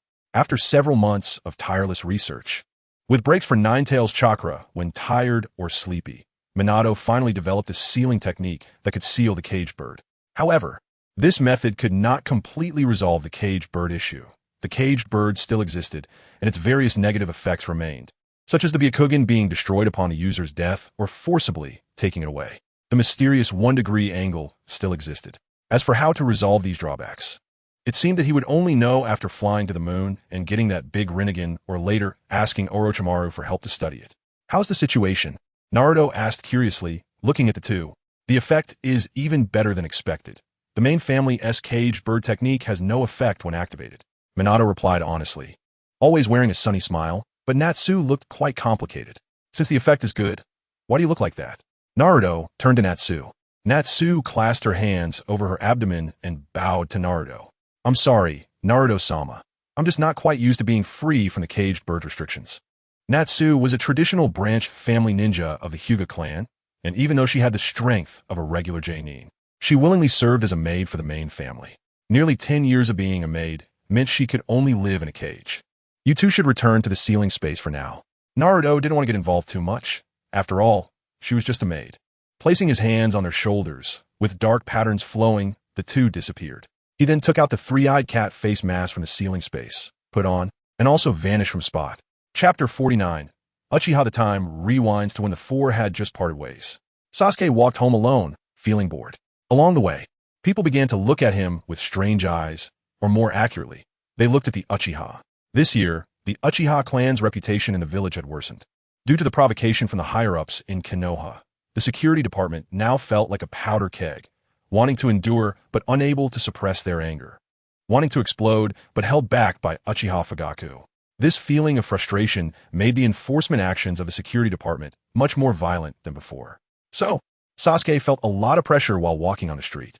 Fortunately, because of the Uchiha's notorious reputation, there were hardly any other civilians near the clan's territory, as they had all moved away this year. Sasuke slowly raised his small head, revealing his bruised face. "Hey, little Sasuke, are you hurt?" A clear female voice rang in Sasuke's ears.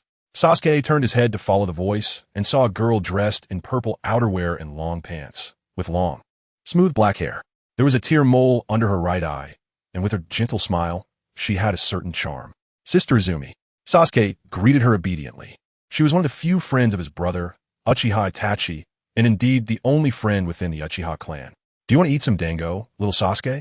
Uchiha Izumi took a 3-color dango from a paper bag in her hand and offered it to Sasuke. "Thank you, Sister Izumi." Looking at Sasuke taking the dango, a sly expression appeared on Uchiha Izumi's face. Since little Sasuke accepted the dango from his sister, he must tell her how he got hurt. Because the Uchiha situation in Konoha was getting worse, she feared that Sasuke was being bullied by kids his age outside. Sasuke's smile stiffened for a moment. Only his parents and brother knew about his sparring with Naruto. He hadn't told anyone else. As the son of the Uchiha clan leader and the younger brother of the clan's top genius, he had his own pride. If outsiders knew he kept losing to appear, he wouldn't have the face to stay in the Uchiha clan. "And no, it's nothing. I just accidentally fell." Sasuke stammered out a clumsy lie. Uchiha Izumi surely didn't believe it. Who could fall and end up with such a bruised face? "Sasuke, if you're being bullied outside, you must tell your sister. Now that your sister is quite strong, I can help you." Uchiha Izumi looked at Sasuke very seriously. Sasuke felt embarrassed and stammered, "I understand." Seeing that Sasuke was unwilling to say anything, Uchiha Izumi felt helpless. It was typical of the Uchiha. "By the way, little Sasuke, hasn't your brother been home for a long time?" Yeah," Sasuke replied while eating, his cheeks puffed up. Uchiha Izumi's expression dimmed as she looked at the paper bag in her hand, lost in thought. "Little Sasuke, You can have all this, Dango. I have something to do, so I'll leave first. Uchiha Izumi suddenly stuffed the paper bag into Sasuke's arms and turned to run away. Hey, watching the paper bag in his hands. Sasuke felt confused and then glanced at Uchiha Izumi's retreating figure, finding her quite strange. He didn't think too much about it and took out a dango to eat. In any case, Sasuke was considered the little darling of the Uchiha clan now, unlike his brother Uchiha Itachi, who was full of hostility toward the clansmen. Sasuke was cute and had decent talent. After walking a while longer, he arrived at the entrance of the clan territory, where more people showed concern for him. Little Sasuke, why are you back with injuries again today? It was a kindly middle-aged couple, Uncle Shiaki and Jing.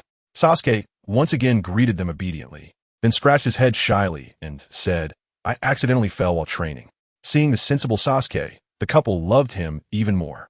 They took out some snacks and drinks from their grocery store, packed them into a bag, and handed it to Sasuke. Here, little Sasuke, take these to eat. The more you eat, the taller you'll grow. This, Uncle Shiaki, After a round of polite refusals, Sasuke finally took the bag and left. Finally, he arrived at home. With both hands full, he found it inconvenient to open the door. He intended to call his mom for help, but suddenly heard loud voices coming from inside. Itachi, where have you been these days?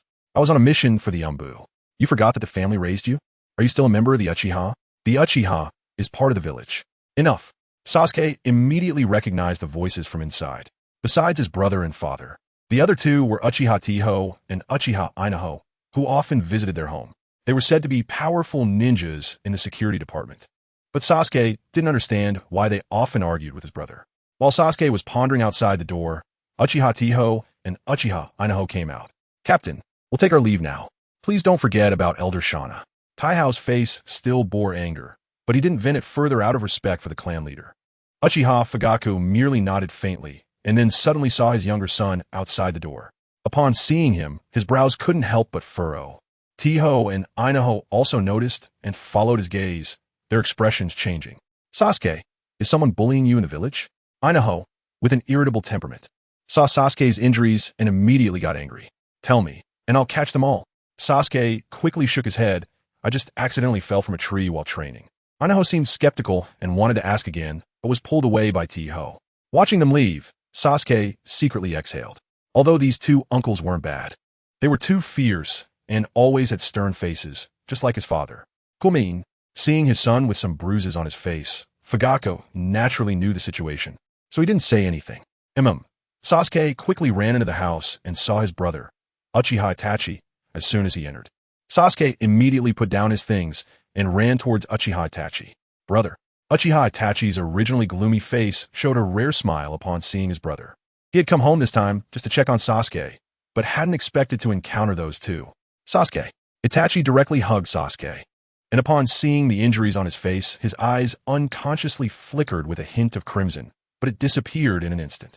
Sasuke, did you lose to Naruto again? Sasuke's expression was somewhat dejected, but it quickly brightened up again. Brother, you're back. Can you train with me tomorrow? That way, I can get stronger quickly and beat that guy. Well, Uchiha Itachi hesitated. After a moment, he shook his head, reached out to poke Sasuke's forehead, and said, Sorry, Sasuke, maybe next time. This section is from the anime.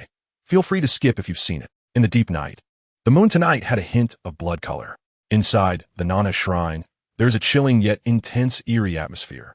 In the dark and somewhat damp environment, several torches emit booming sounds in the silent chamber, illuminating a portion of the darkness. Uchiha Itachi dislikes this feeling, especially the sense of oppression emanating from Fugaku, which makes him somewhat uneasy.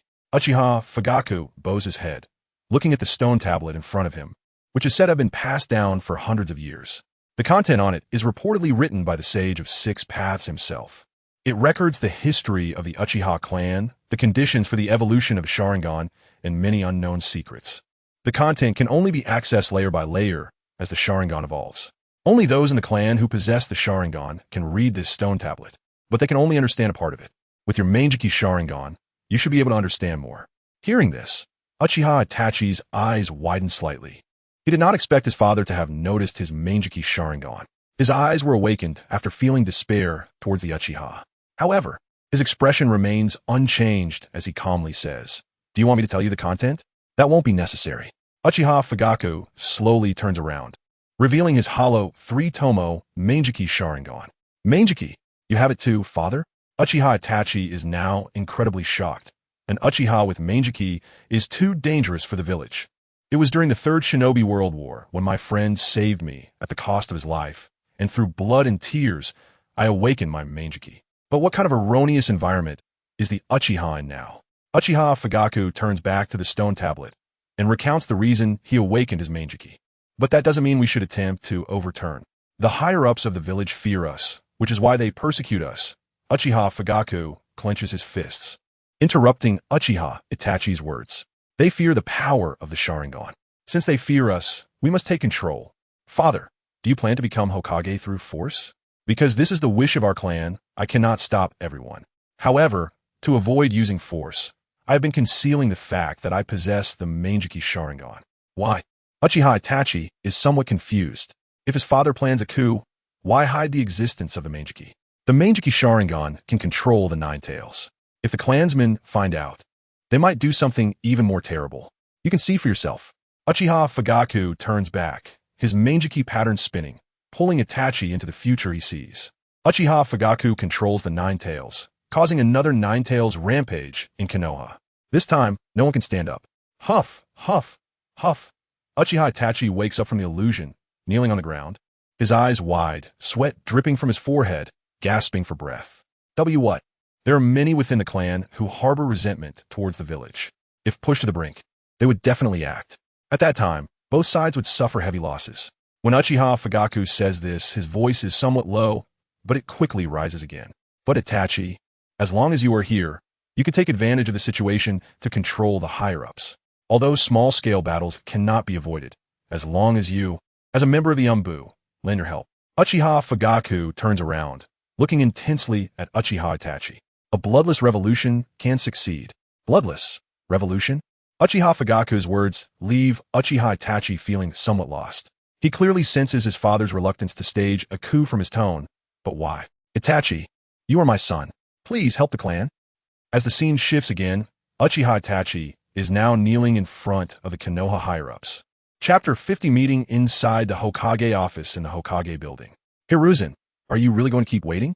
If it comes to the day the Uchiha launch a coup, Konoha will definitely suffer huge losses, and even other ninja villages will seize this opportunity to wage war on Konoha again. Tsunade Koharu was getting anxious. After so many years of slacking off, she had never been this proactive. Trust Itachi. I see hope in his eyes. Hiruzen Sarutobi was not in a hurry. Tsunade Koharu then looked at Danzo, who usually was the most restless, only to find him hunched over, eyes closed, motionless. This not only confused Tsunade Koharu, but also Mito Gaidun, as the two usually the most anxious seemed uncharacteristically calm. If there's nothing else, I'll take my leave. Danzo Shimura glanced at the quietly smoking Hiruzen, their gazes briefly meeting before looking away. They both understood each other's intentions without needing many words. Tsunade Koharu and Mito Gate exchanged glances, both realizing each other's confusion. Something was off with both of them today. But their anxiety was of no use. Although there were 3 advisors in Konoha, it was still ultimately Hiruzen's decision. If the Hokage didn't listen, it wouldn't matter what the advisors said. Only Danzo could rely on the root to do things that appeared to be unilateral decisions, with both of the usually leading figures in the meeting maintaining silence. Tsunade Koharu and Mito Gate could only continue to slack off, as usual. Since there's nothing going on, I'll take my leave first. Seeing that the 3 had no intention of speaking, Danzo stood up and wobbled toward the exit. Hiruzen, since you find it inconvenient, leave it to me. The root exists for this purpose. Besides, I'm just in need of some Sharingan. Danzo's eyes narrowed slightly, while behind him, Hiruzen just happened to open his eyes. When Itachi left the Hokage building, he was also stopped by a root ninja. Inside the prison of the Uchiha police force, a very different conversation was taking place. Shinai, why did you want me to come? Uchiha Fugaku looked at the frail, emaciated old man, frowning tightly. If it weren't for the man repeatedly sending Inazuma and Tetsuharu to find him, he wouldn't have come at all. Uchiha Shinai was a member of the Konoha police during the second Hokage's administration. He was a cunning and treacherous man, inheriting the will of Uchiha Madara, and also the one who dragged the Uchiha into the abyss a second time. He once incited Uchiha clansmen to rebel, but was caught by the second Hokage's Umbu before it could escalate and was imprisoned. Fugaku, Do your eyes truly see the future of the Uchiha? In the dark cell, the harsh, wheezing voice was jarring. Yet at that moment, a fierce glint erupted from his murky eyes. It was such a gaze that made Uchiha Fugaku's heart tighten. Yet he still maintained a stern expression. What do you mean by that? Shinai, I am a clan leader of the Uchiha. Ha, you want Itachi to help you rebel. But that guy has already formed an alliance with Hiruzen. Don't you know that? Uchiha Shinai, who had initially been amiable, suddenly stood up, glaring intently at Uchiha Fugaku. You put the hopes of the clan on a traitor. What are your true intentions? Uchiha Shinai interrupted Uchiha Fugaku with a furious shout. Uchiha Fugaku fell silent. Currently, a coup would bring no benefits to the Uchiha. Even if successful, the sacrifices required would be unimaginable. He only hoped to apply some pressure on Konoha to ease the oppression on the Uchiha. How do you know this? Of course, I told him. The sudden voice from behind made Uchiha Fugaku freeze for a moment. Then he quickly drew a kunai and turned to stab. However, his attack landed in empty space. Fugaku, your temper is quite something. The teasing voice came again from behind, and Uchiha Fugaku turned to see a masked figure with a cat face standing next to Uchiha Shinai. It's you. Uchiha Fugaku recognized the person before him, or rather, the mask, which was personally crafted by Danzo Shimura. His expression darkened. He hadn't expected that this masked man would indeed have a connection with the Uchiha. Shinai, are you really going to drag the Uchiha into the abyss again? The one dragging the Uchiha into the abyss is you.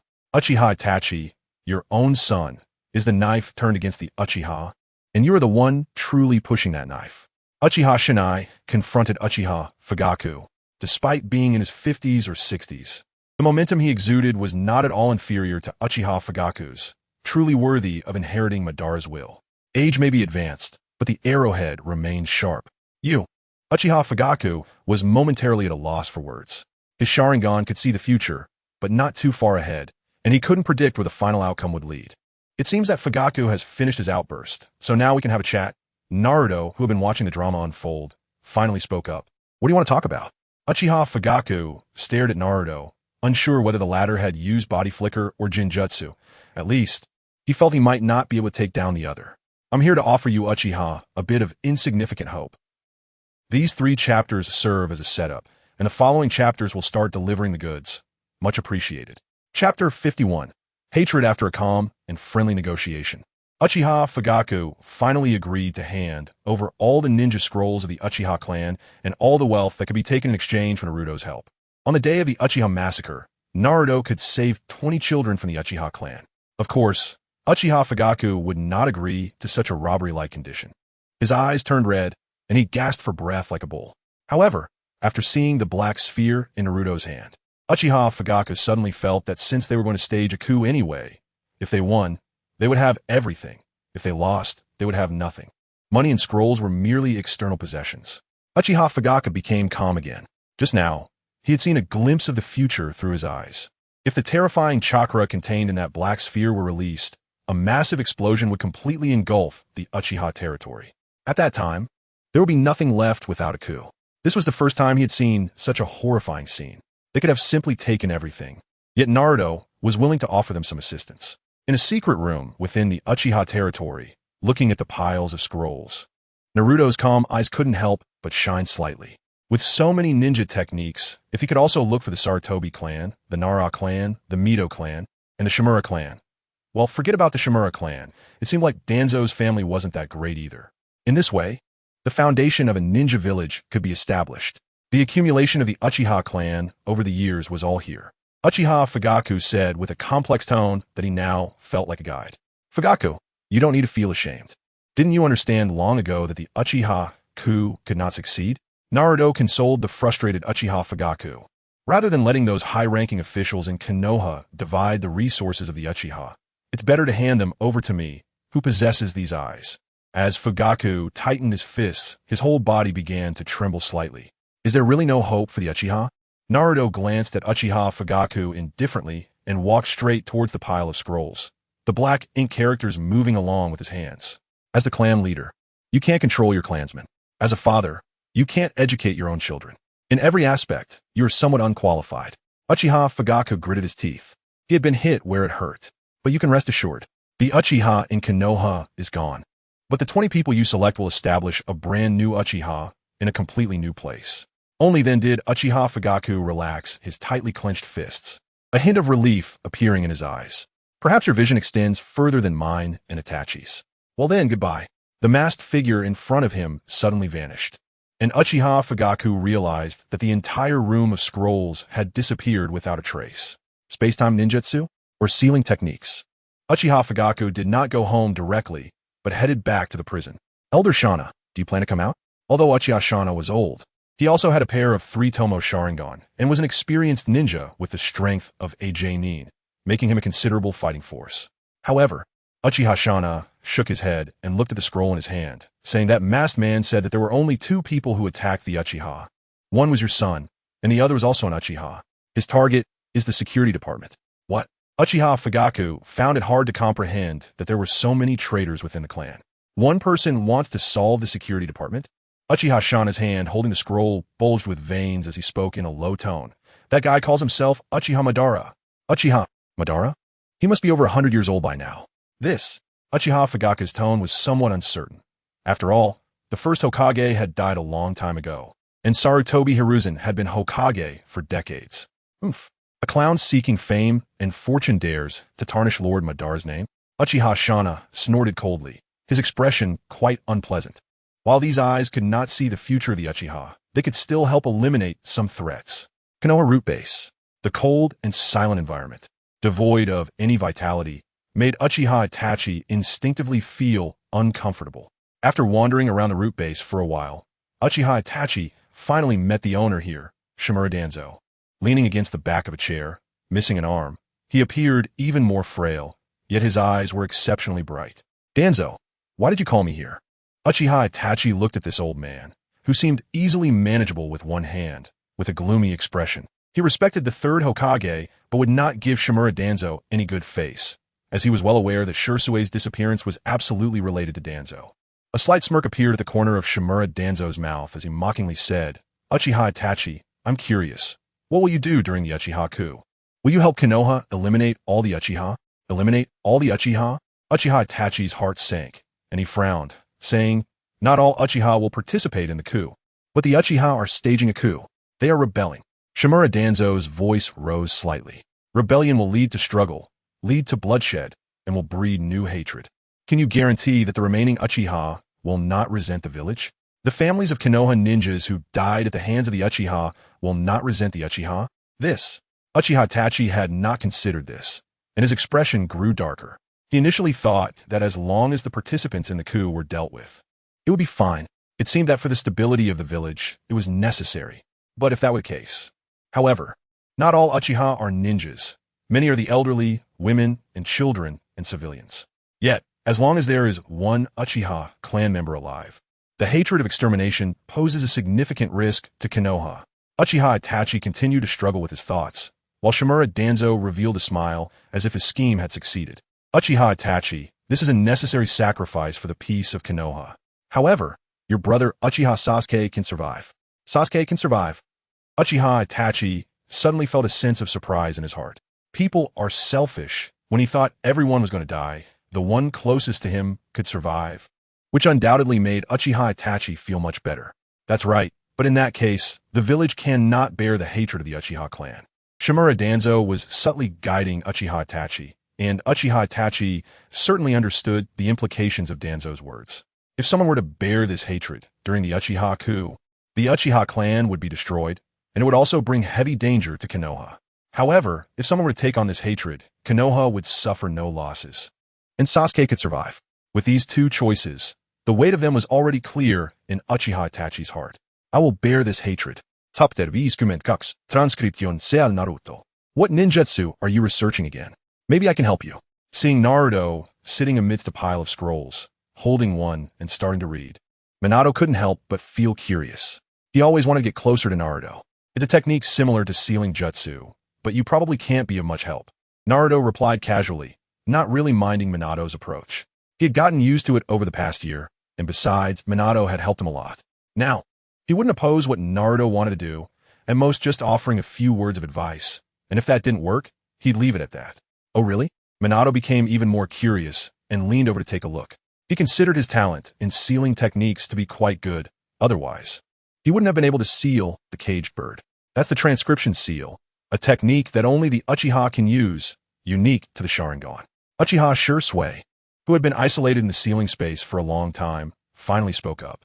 Both of them were somewhat surprised. Shursui had been observing the Uchiha situation through Naruto's perspective over the past year, and under the pain, he had become increasingly withdrawn, as if he hadn't spoken for a month or two. They were almost forgetting that such a person existed. Meanwhile, Yakushi Nanoyu had already been released by Naruto to help him with some matters. Naruto had placed a flying Thunder God mark on her, protecting Nanoyu while also preventing her from doing anything irrational. If you want to learn this, I can help you. It will save you a lot of time. Uchiha Shursui walked up to the two, looking at Naruto with a complex gaze.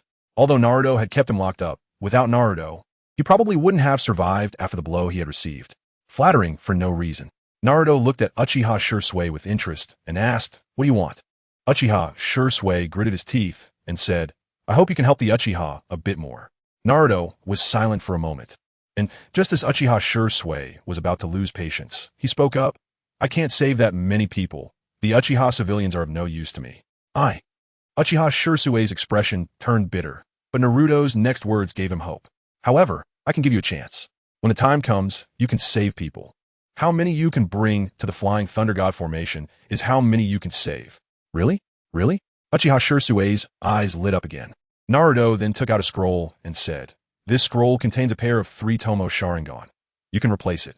A pair of ordinary 3-tomo Sharingan poses no threat to Naruto now. Thank you. For several days, Naruto focused on studying the transcription seal, even canceling training sessions with Sasuke, Hinata, and Neji. This left Sasuke and Hinata feeling quite disappointed, while Neji guessed that Naruto was preparing for something. Practicing the transcription seal wasn't difficult. The key was that Naruto had other matters to attend to. At night, with everything quiet and the bright moon hanging high, Naruto stood on a rooftop, silently closing his eyes and wait. The night breeze brushed against his clothes, bringing a hint of coolness. It was a nice night. The surroundings were peaceful, and people were immersed in sweet dreams. When the last light in the neatly arranged buildings ahead was turned off, Naruto slowly opened his eyes. The area he was looking at was the Sarutobi clan's territory, except for Hiruzans, who remained in the Hokage building, and a few ninjas on missions. Most of the Sarutobi clan was here. Such good talent. It's a pity. "Naruto, are you really going to do this?" Today, Minato was a bit chatty, mainly because what Naruto was about to do was quite harmful. Fourth Hokage, the Sarutobi clan has already drained enough blood from this sinking ship called Konoha. It's time to pay a price. Naruto's body flashed, disappearing from the spot like the yellow flash of the past. The Sarutobi clan's territory had barriers in place. Outsiders would definitely be detected if they tried to enter.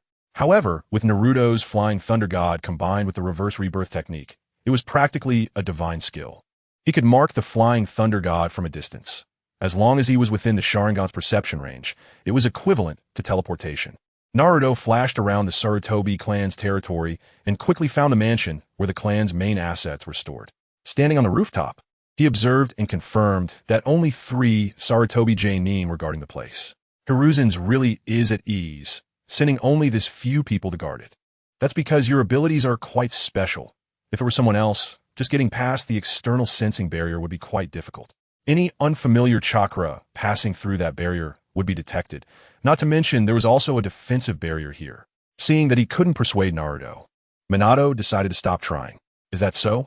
Then the Sarutobi clan is quite impressive. Setting up a barrier over such a large territory must not be easy. They probably used resources from the barrier squad. Listening to Naruto's sarcastic inner thoughts, Minato felt a bit speechless. Forget it, it's time to work. Naruto jumped directly down from the rooftop, making a noise that immediately attracted the attention of the 3 Sarutobi Jonin. "Who is there? Good evening, everyone. The moonlight is beautiful tonight." In the darkness, Naruto stepped out of the shadows, smiling and greeting the 3, but their faces changed immediately upon seeing Naruto's appearance. "It's the masked man. Sound the alarm." The 3 ninjas all reached for their ninja tool bags, wanted to take out signal flares to light up the area. How boring. Naruto sighed, his eyes turning crimson with vertical pupils, and the 3 ninjas froze in place. "Now, I can do whatever I want, hee. A small black sphere slowly appeared in Naruto's hand. This was the great spiral sphere he created using his eye technique. Because it required a gradual fusion of yin and yang chakra from the external world, the process was relatively slow. The transcription seal could only seal the user's eye technique into another's eyes and then set the detonation conditions. So Naruto created this great spiral sphere and sealed it in one of the ninja's eyes, then created 2 more and sealed them into the other 2's eyes. As for the detonation condition, Naruto looked at the ninja tool bags of the 3 ninjas, and an idea formed in his mind to set it to activate when they see a distress signal. He was now looking forward to the scene when Hiruzans saw the Uchiha's distress signal, followed by the explosion of the Sarutobi clan. You 3, do you know how to open this barrier? Naruto directly asked the 3. At the gate, a small door can be opened in the barrier. Then help me open it. We can't open that technique. So troublesome. Who knows how? Only the elders and the Hokage know. Where are the elders? At the same time, Uchiha Itachi walked alone in the forest of death, the mottled shadows of the trees twisting his cold expression slightly. Hihi, Uchiha Itachi, are you waiting for me? Chapter 53. Night of Annihilation. As the shadows of the trees swayed, a figure clad in a black robe suddenly appeared before Uchiha Itachi. The person wore a yellow and black pattern mask, revealing only one eye. Upon seeing this figure, Uchiha Itachi instinctively clenched his fists, a chilling gaze revealing a sharp, killing intent. Several years ago, it was this person who killed his comrades, forcing him to awaken his Sharingan. Could it be that you weren't waiting for me? Uchiha Obito let out a sneer. If not, then I will be leaving. Damn it. Uchiha Itachi suppressed the hatred in his heart and spoke word by word. I need your help. You should know my conditions. I will join your organization. Uchiha Itachi's tone was extremely indifferent. Joining this organization could also provide information for Konoha. Leave the Uchiha in the security department to me. Uchiha Obito's tone became very apathetic. Do you know what I intend to do? Uchiha Itachi was somewhat surprised. Huh. Uchiha Obito chuckled in a low voice, trying to project an air of authority. This is the fate that the Uchiha deserve. When the Uchiha clan betrayed me, I'd already foreseen it. Weaklings are not worthy of standing with me. Uchiha Itachi's brow furrowed tightly. He had never believed that this guy, who called himself Uchiha Madara, would choose to live behind a mask. However, looking at the other's appearance now, although he still did not believe that the person was Uchiha Madara, it was enough to make him feel a hint of wariness. Can you deal with the security department? Uchiha Itachi still had some doubts. It's just a mere security department, Uchiha Obito said flatly, but in his heart, he was incredibly arrogant. With the power of Kemui, for the unaware ninjas, aside from the previous Hokage, Minato Namikaze, he could achieve absolute surprise kills. In that case, act 3 days from now, after the Uchiha clan meeting concludes. At that time, you'll deal with the Uchiha in the security department. After Uchiha, Itachi said this expressionlessly. The corner of Uchiha Obito's mouth also curled up. No problem, but I hope you won't disappoint me. 3 days passed in the blink of an eye. But in this atmosphere, each day felt like a year. Itachi, the clan meeting is about to be held. Where are you going? Uchiha Fugaku looked seriously at his son, who was about to leave again. Although he could see the future, he still couldn't help but want to advise him. There's a mission in the Umbu. Uchiha Itachi's expression showed no signs of wavering, remaining cold and indifferent. Itachi, what do you really think about the family? Uchiha Fugaku was still making his last struggle. Uchiha Itachi left him with only a back view, a shadow of gloom enveloping his eyes. Itachi, how far can your eyes see? Fugaku, why hasn't Sasuke returned so late? The voice of his wife suddenly rang out behind him, bringing him back to his senses. He must be absorbed in training and lost track of time. At the root base of Konoha, Uchiha Itachi stood before Shimura Danzo. He lowered his head, his entire face shrouded in the shadow of his hair, as if he was making a certain determination.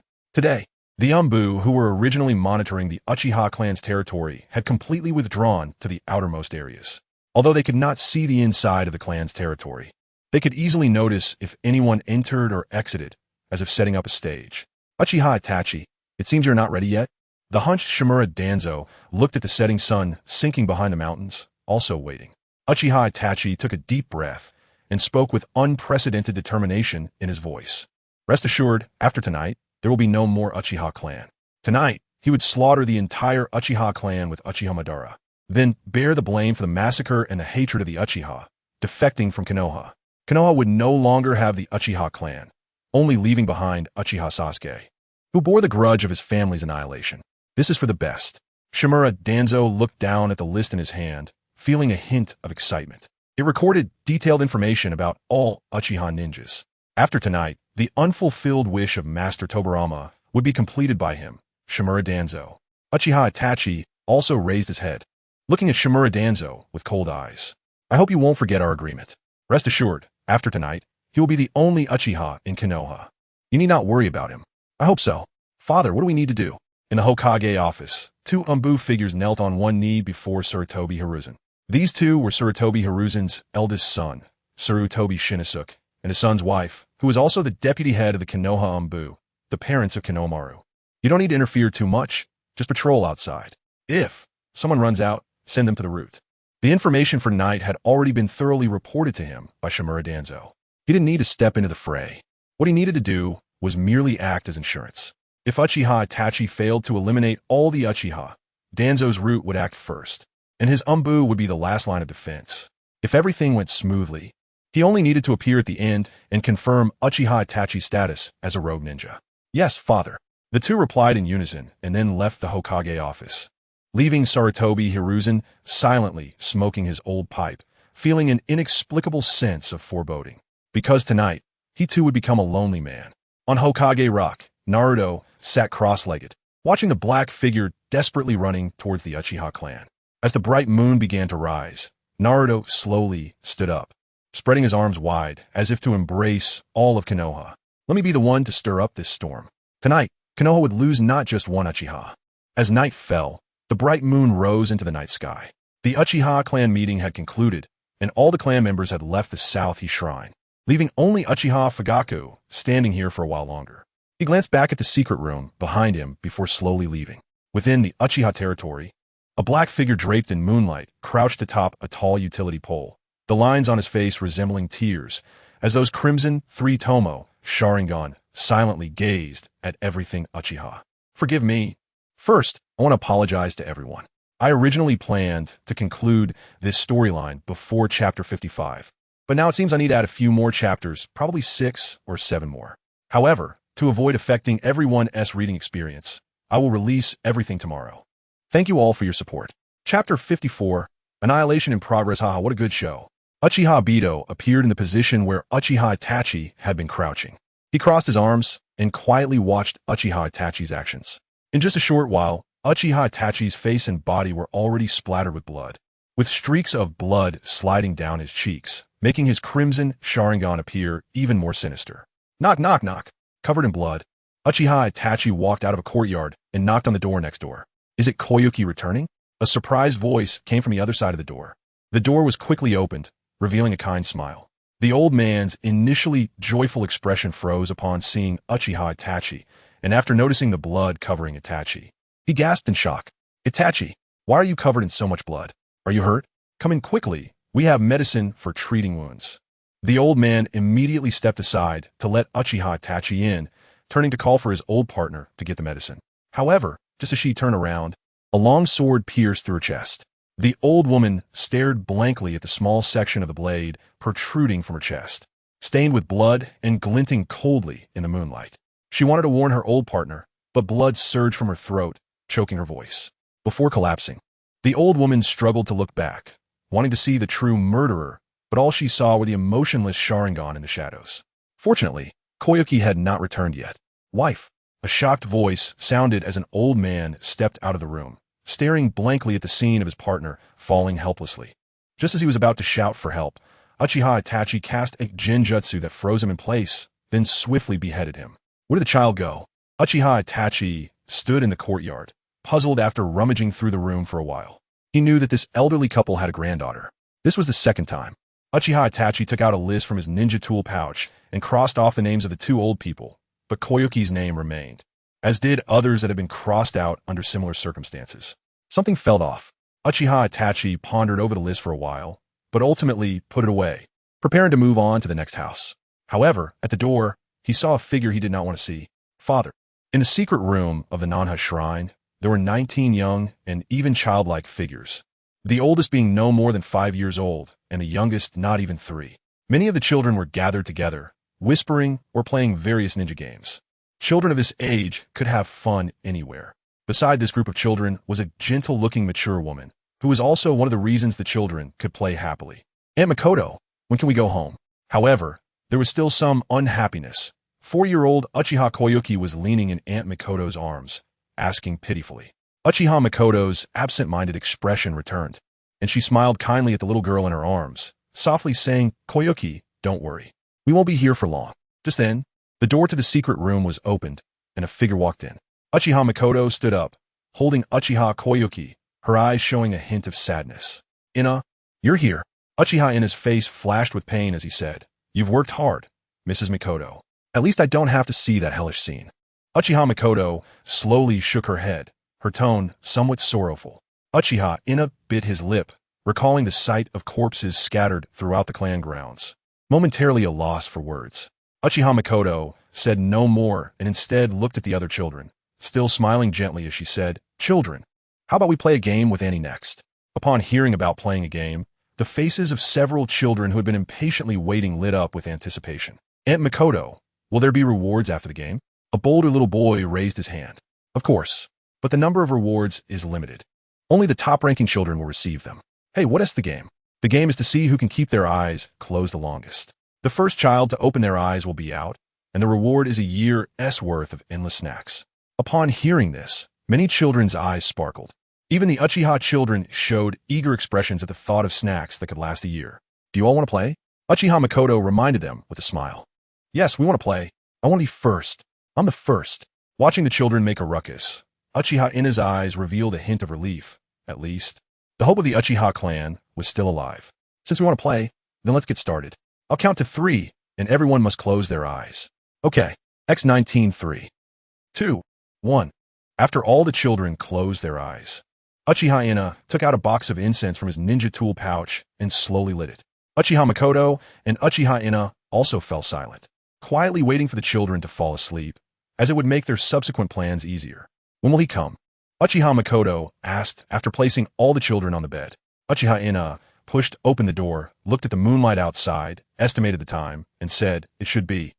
Before he finished speaking, he suddenly saw a shuriken flying towards them. Uchiha Inna's eyes widened instantly, and he also took out a shuriken, rushing out of the secret room while shouting, "There's an enemy."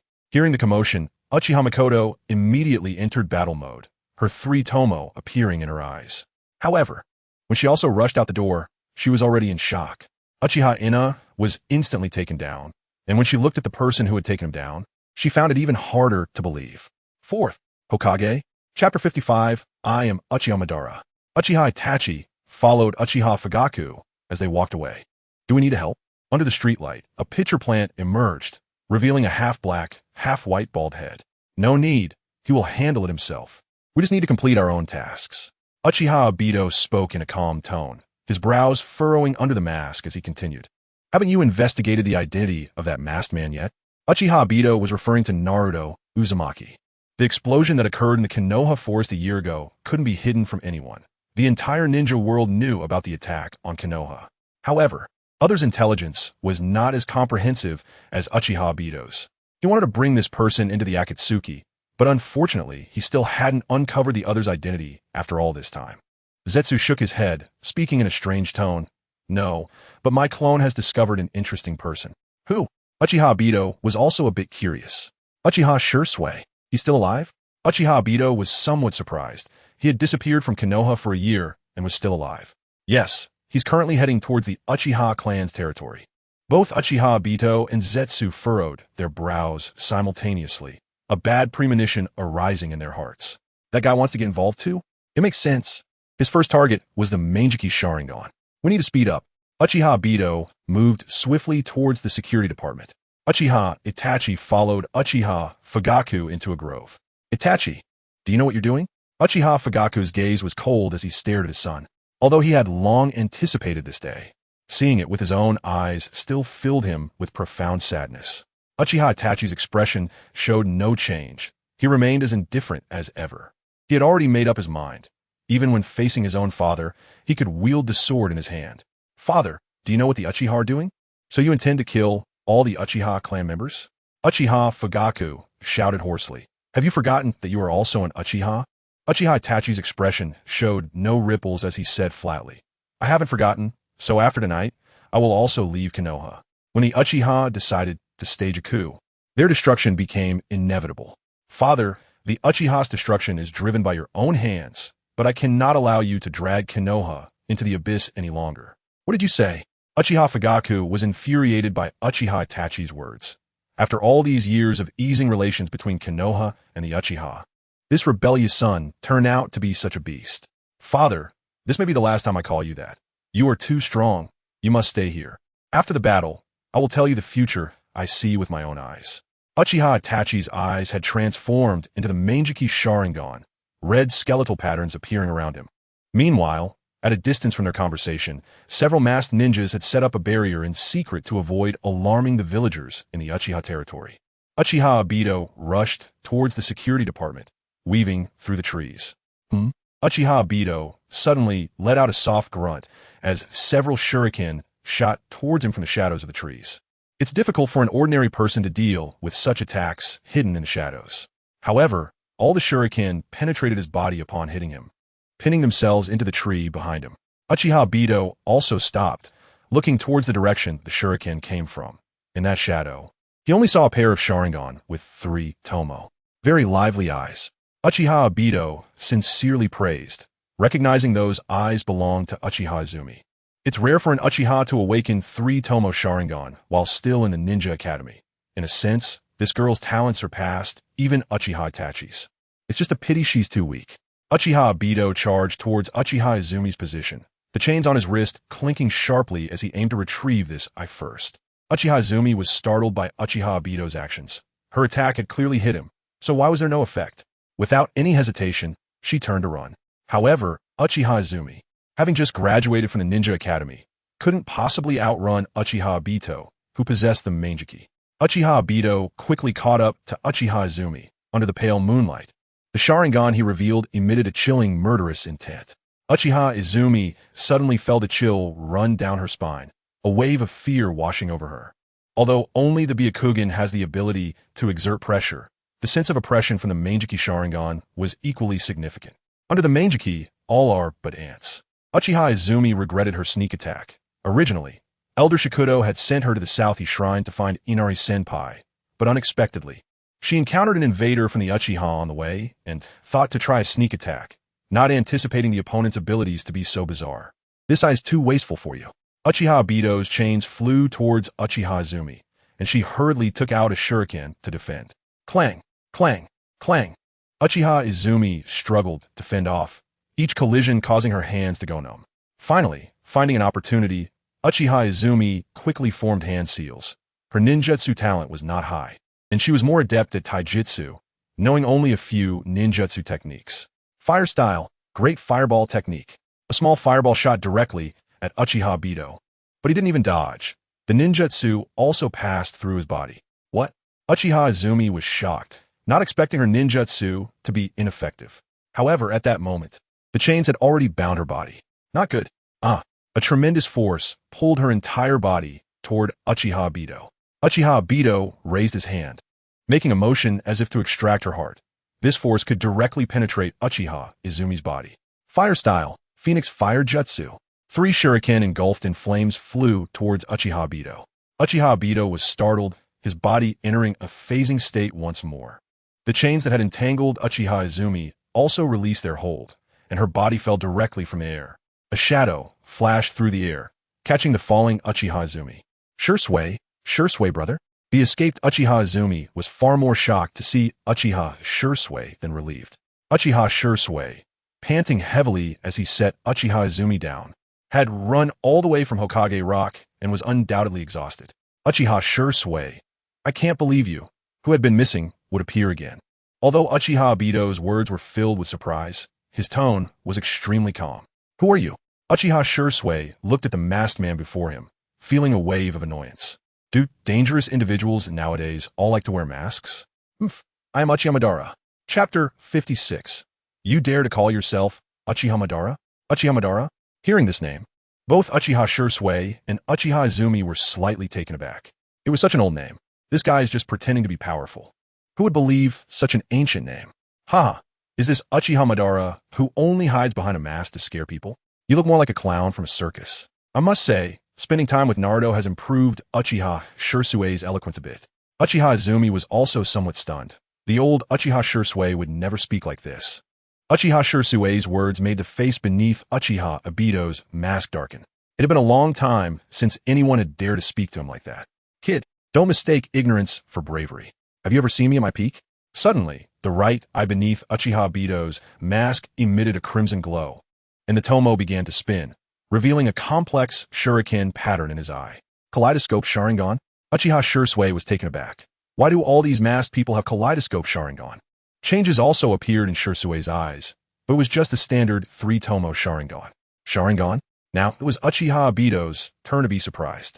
Didn't the intel say that Uchiha Shirsue's eyes were dug out and replaced with ordinary ones? Damn Zetsu, the intel was poorly collected. Uchiha Obito didn't know that Uchiha Shirsue's eyes were simply ordinary 3-tomo. Thus, Uchiha Obito was sweating profusely. His Kamui was strong, but the other dimension was too dangerous. It wasn't worth the risk. Kid, you have good talent. I'm willing to give you a chance. If you want to join my organization, come find me. After saying this, Uchiha Obito turned and hurried towards the security department.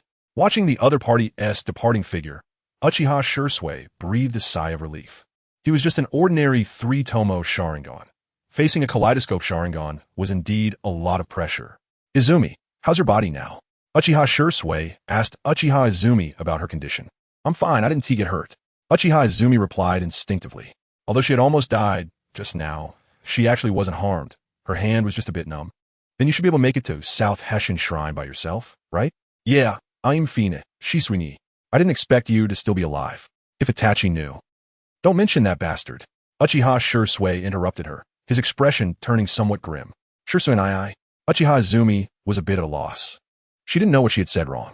Uchiha Shirsue forced himself to control his emotions and said solemnly, Uchiha Itachi has betrayed the Uchiha clan and is now slaughtering Uchiha civilians.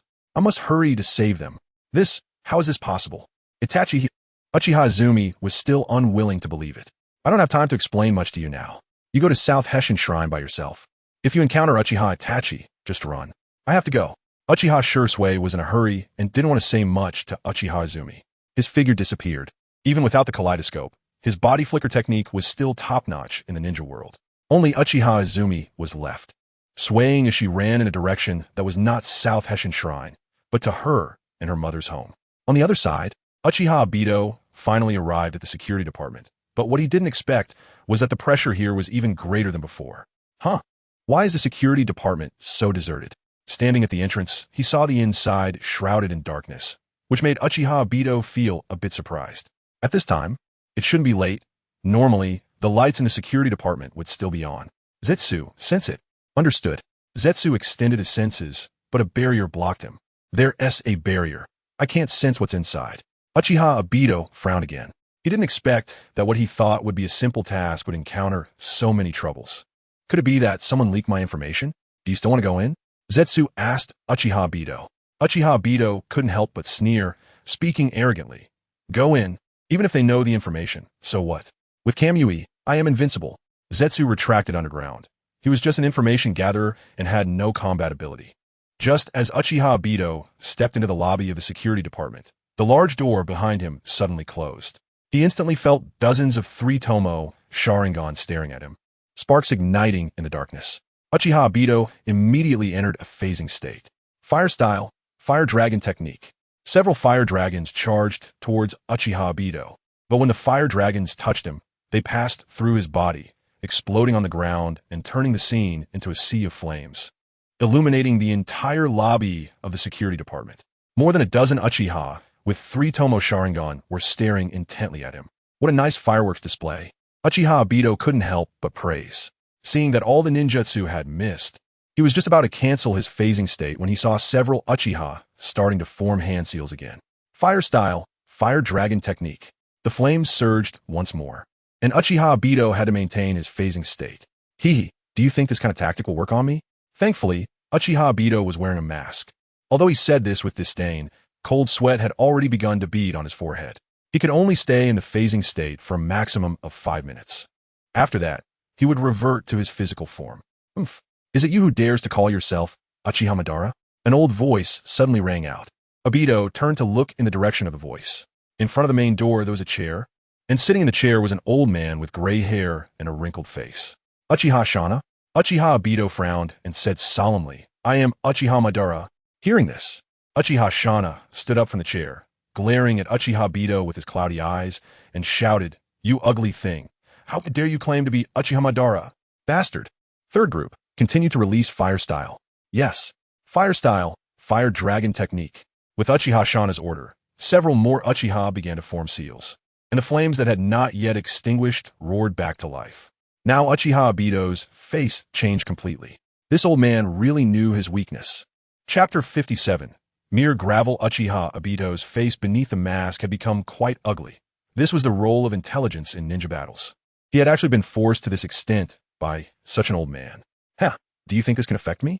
Uchiha Obito's voice was filled with coldness as he looked at Uchiha Shana in front of him, as if he were looking at a dead man. "Miyakae, not even a fraction of Madara-sama." Uchiha Shana's voice was full of mockery. "Bastard, ignorant fool, you have no idea how terrifying the Mangeki is." Uchiha Obito gritted his teeth and charged directly at Uchiha Shana. Even if he was injured, he would send this old man into the Kamui space and enjoy watching his disgrace. Then he released fire style. Uchiha Shana shouted loudly, unafraid at all, his eyes wide as he watched Uchiha Obito approach. He took a kunai from his ninja tool pouch and stabbed it toward Uchiha Obito's heart.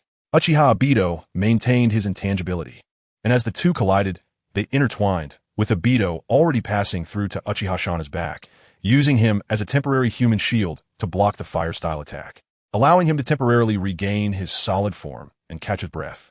At the same time, he slapped his hand on Uchiha Shana's back. "Old man, are you ready to leave a farewell message?" A hint of pride colored Uchiha Obito's tone. He had mastered the rules of victory. However, facing the flames coming toward him and feeling the solid presence behind him, Uchiha Shana's face also revealed a smile of success. The dozens of explosive tags stuck to him activated simultaneously, and the blinding light immediately caught Uchiha Obito's attention. This is, after 7 years. Uchiha Obito fell for the same old trick again. He thought that without Flying Thunder God, he would never be caught by the same technique again. Boom! A massive explosion occurred, and the power of the dozens of explosive tags directly turned the entire security department into ruins. All the Uchiha members had already left the security department in advance, merely suffering some minor scrapes from the flying debris caused by the explosion. Amidst the ruins, Uchiha Shana's figure reappeared, and his left Sharingan gradually turned gray. He had prepared Izanagi in advance, which was also the means by which he dared to risk his life. He originally thought this plan would be difficult to succeed, but unexpectedly, this self-proclaimed Uchiha Madara had such a lack of combat experience. However, he still frowned. "Elder Shana, what exactly is this guy?" A dozen Uchiha also gathered around, and when they saw Uchiha Obito's appearance, they were somewhat horrified.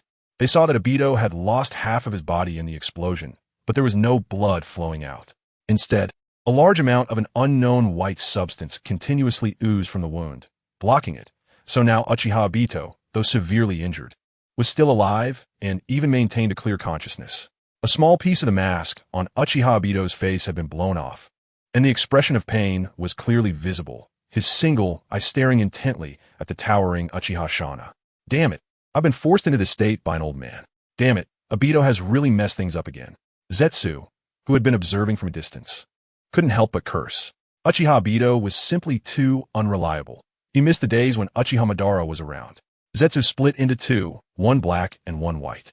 Black Zetsu said to White Zetsu, "You handle the interference, I'll handle the rescue." "Understood." White Zetsu replied decisively, clapping his hands. Spore technique. Before the battle began, he had released spores in the surroundings, which had already attached themselves to the group of Uchiha. "What the hell is this?"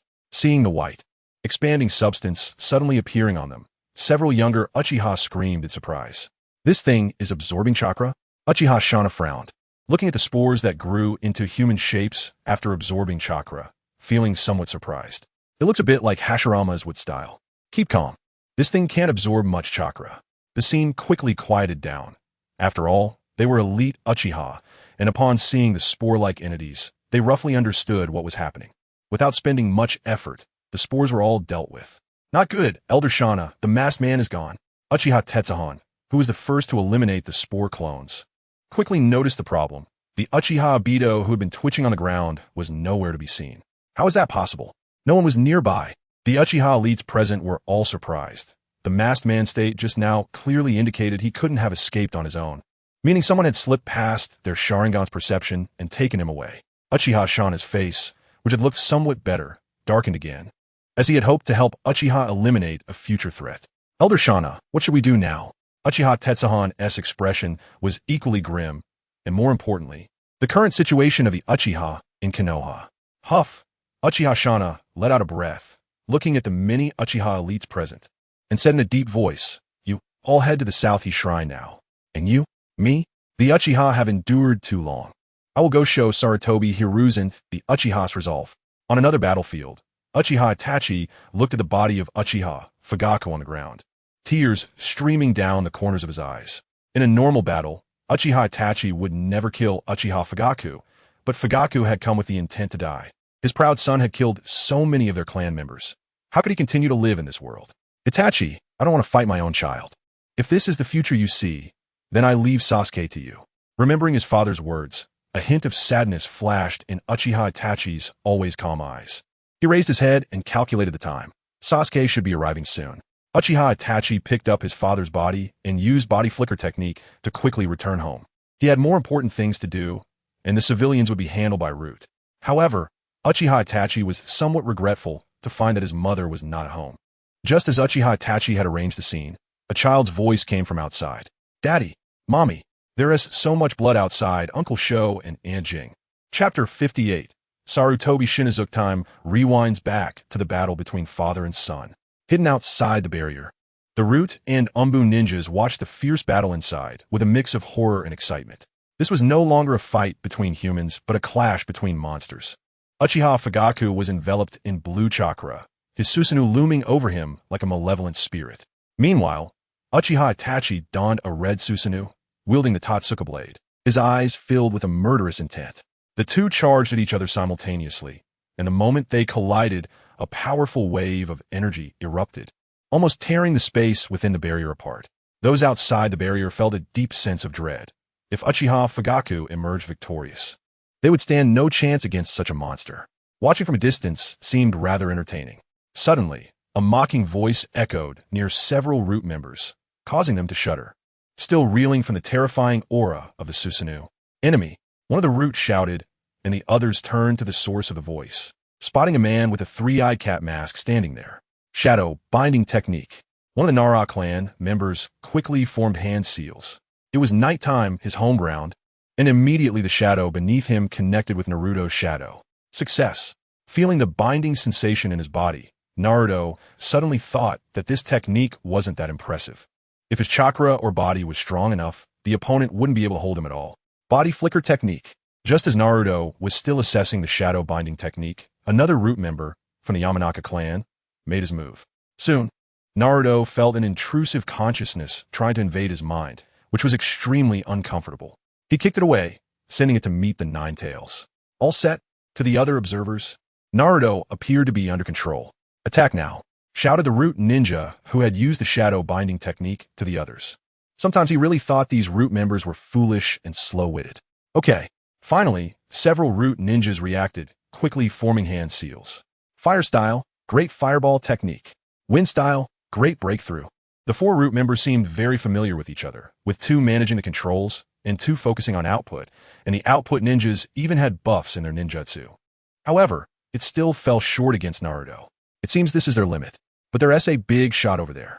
Disappointed, Naruto shook his head, breaking free from the shadow binding technique. A massive vortex appeared, absorbing the two impressive ninjutsu. Without any special bloodline limits or physique, there wasn't too much value in absorbing for Naruto. That little chakra wasn't enough for him to even form a Rasengan. Consider a first meeting gift. A small black sphere the size of a fingertip condensed on Naruto's index finger. Miniature spiraling sphere. Naruto had already used the Flying Thunder God technique to leave. The three remaining conscious Root members stared blankly at the expanding black sphere, and then the world fell into silence, leaving a 10-meter-wide crater behind. "Captain, what has happened over there at Root?"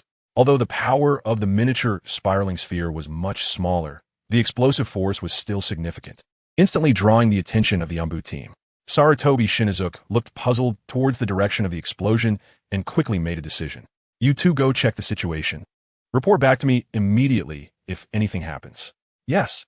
The two responded in unison and headed towards the explosion site. However, after a long time, there was still no news from them. Shinizuke?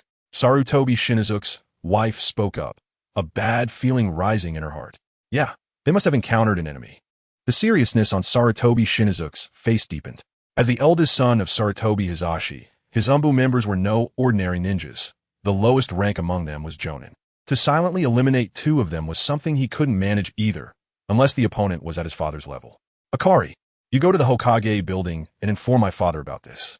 I suspect that the explosion just now was caused by that masked man from a year ago. Sarutobi Shinizuke intended to let his wife leave first, believing he could escape safely with his elite Jonin strength. Akari hesitated for a moment, but, confident in her husband's abilities, nodded in agreement.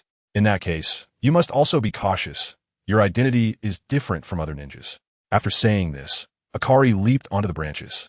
Just as she jumped from the branch, an air bullet pierced through her chest, causing her to fall from the tree. Akari, Sarutobi Shinizuke, who had been watching his wife leave, shouted in a frenzy and rushed towards the spot where she had fallen.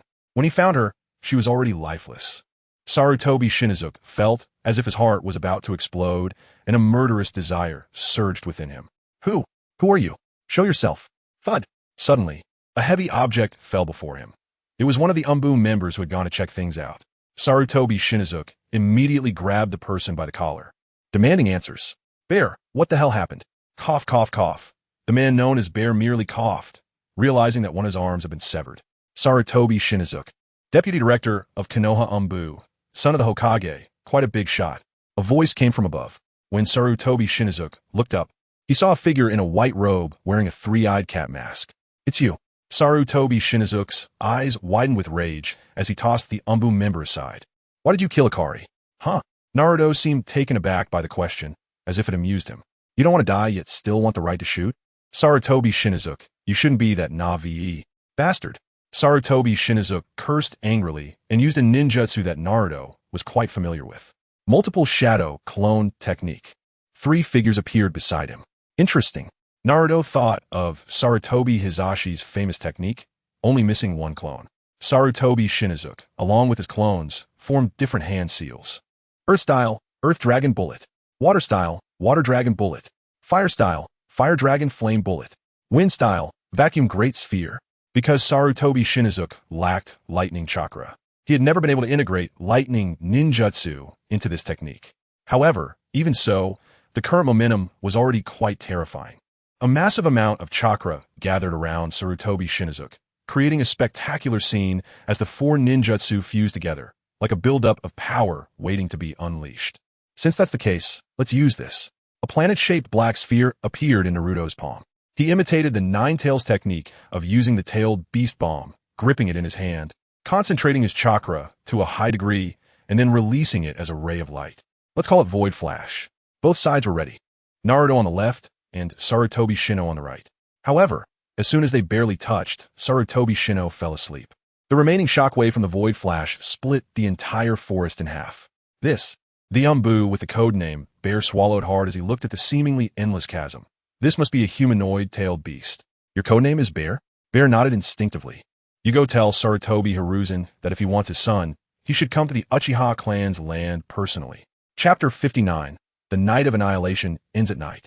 Due to the crowded training ground today, Sasuke waited a long time for his turn.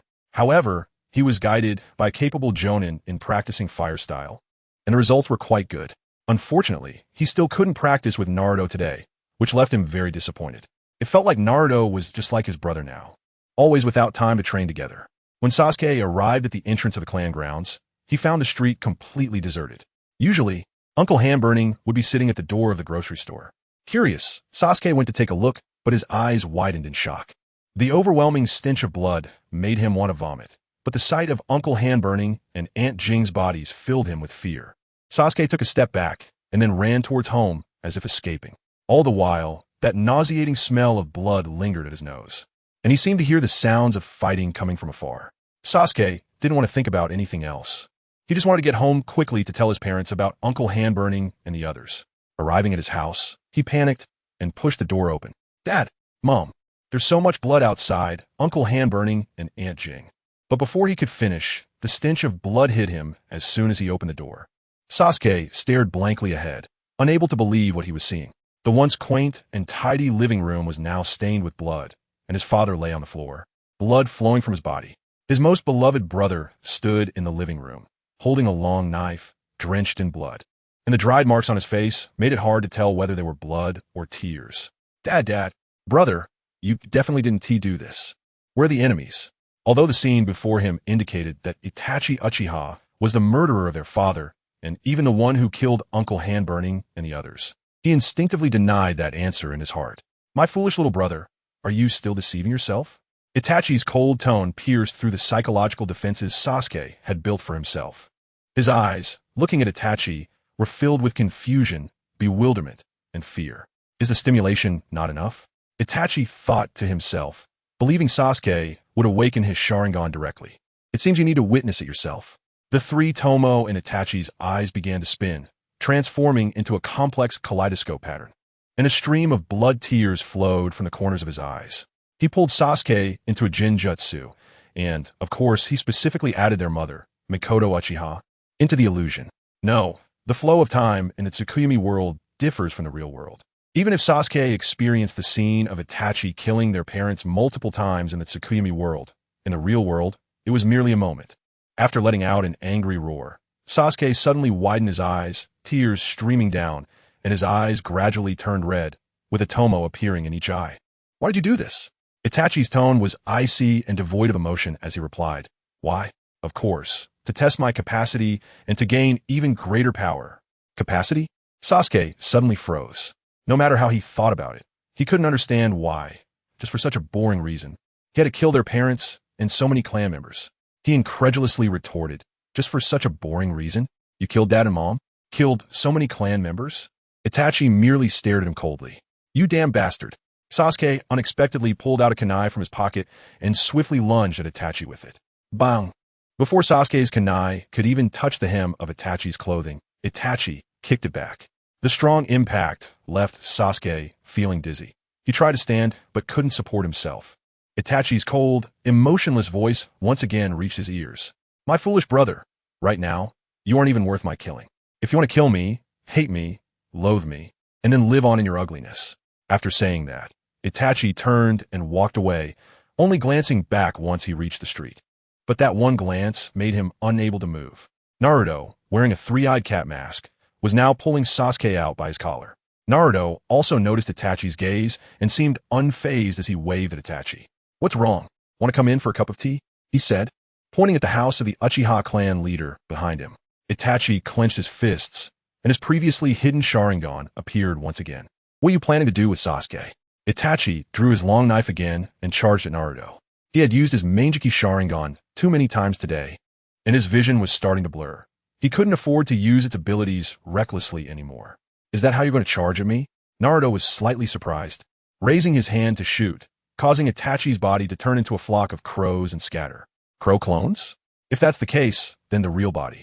Naruto looked at Sasuke's position, and sure enough, Itachi had already reached his side, trying to snatch Sasuke from him. But how could Naruto let Itachi succeed so easily? He used the Flying Thunder God technique and had already taken Sasuke 10 meters away. How fast?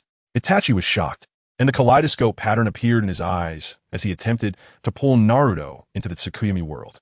At the moment that Tsukuyumi activated, Naruto felt a flash before his eyes, and he found himself bound to a cross. What a bizarre ability, he thought, looking at Itachi with the blade.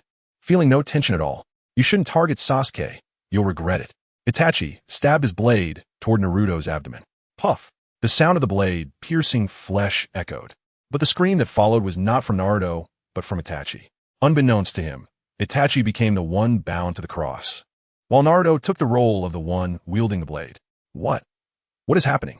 Itachi couldn't believe the reality before him. This was clearly his world. Tsukuyumi was indeed terrifying, but the things conjured in the imagination were ultimately just illusions, and I can make those illusions a reality.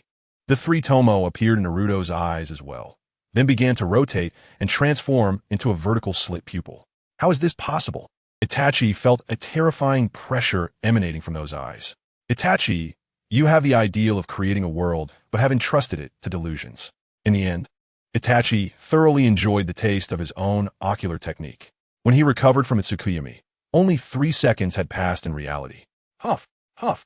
Itachi knelt on the ground, drenched in sweat, panting heavily. At that moment, a youthful voice echoed from one side of the street. Uncle Yang, Brother Tiewa, over here. It's a bit closer to the shrine this way.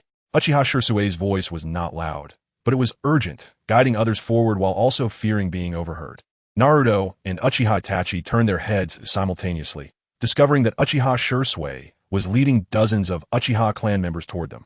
They were both old and young, ninjas and civilians among them.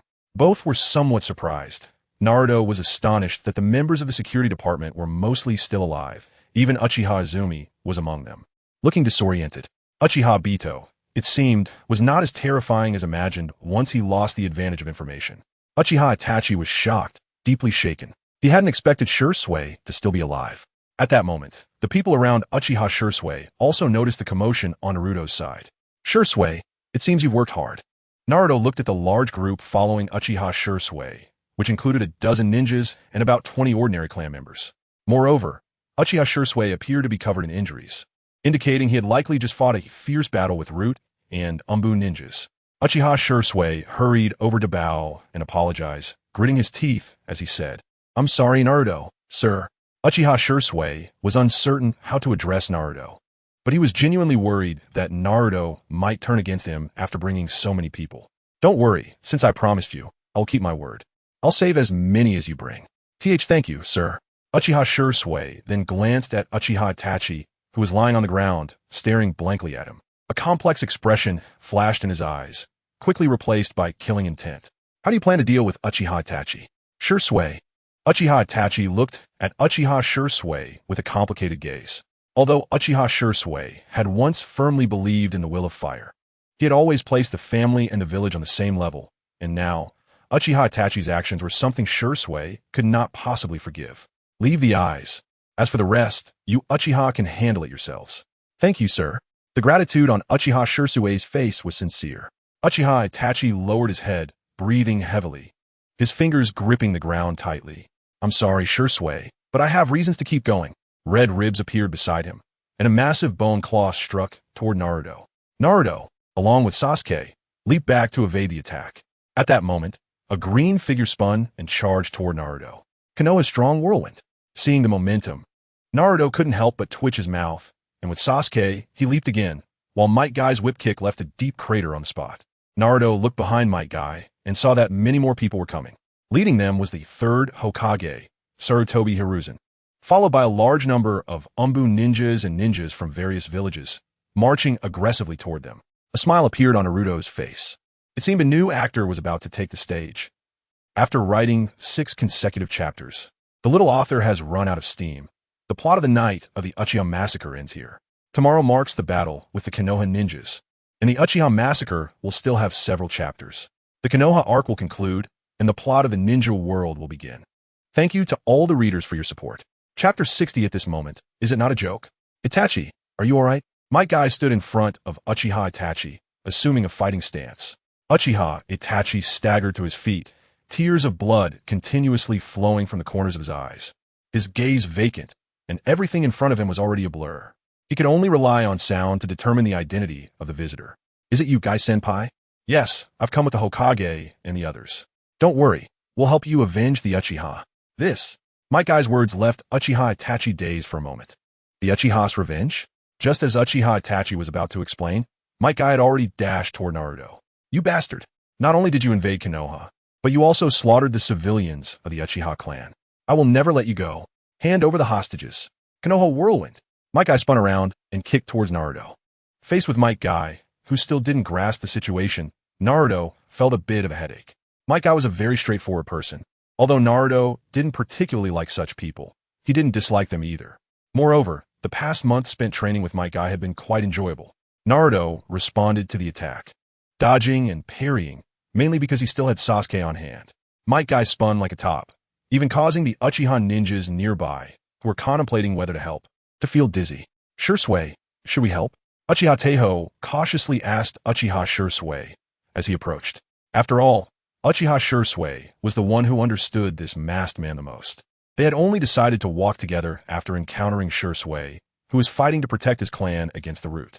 However, Uchiha Shirsue shook his head and said, "No need. Uchiha Shursui understood Naruto's strength. Perhaps Naruto was considering a bit of their past friendship. Konoha Spiral Rock. After Might Guy exchanged a whip kick with Naruto in midair, he surprisingly twisted his body again to launch a powerful elbow strike at Naruto. Seeing this familiar move, Naruto couldn't help but feel a sense of nostalgia. Naruto also raised his elbow, concentrating chakra on it, and collided with Might Guy in the air. Might Guy was instantly stunned, his body slammed into the ground, lying in a deep pit looking dazed. Ah, such a familiar feeling. Although the power was much stronger and their physiques were completely different, the familiarity of their collision was undeniably real. Naruto also landed on the ground, tossing Sasuke to Uchiha Shursui, and looked at Might Guy, saying, "Looks like he's calmed down." Might Guy stood up from the pit, looking at Naruto with a complex expression, and also noticed Naruto tossing Sasuke to Uchiha Shursui. His expression froze again. "Shursui, Guy-senpai." If in a long time, Uchiha Shursui caught Sasuke and politely greeted Might Guy. What is going on here?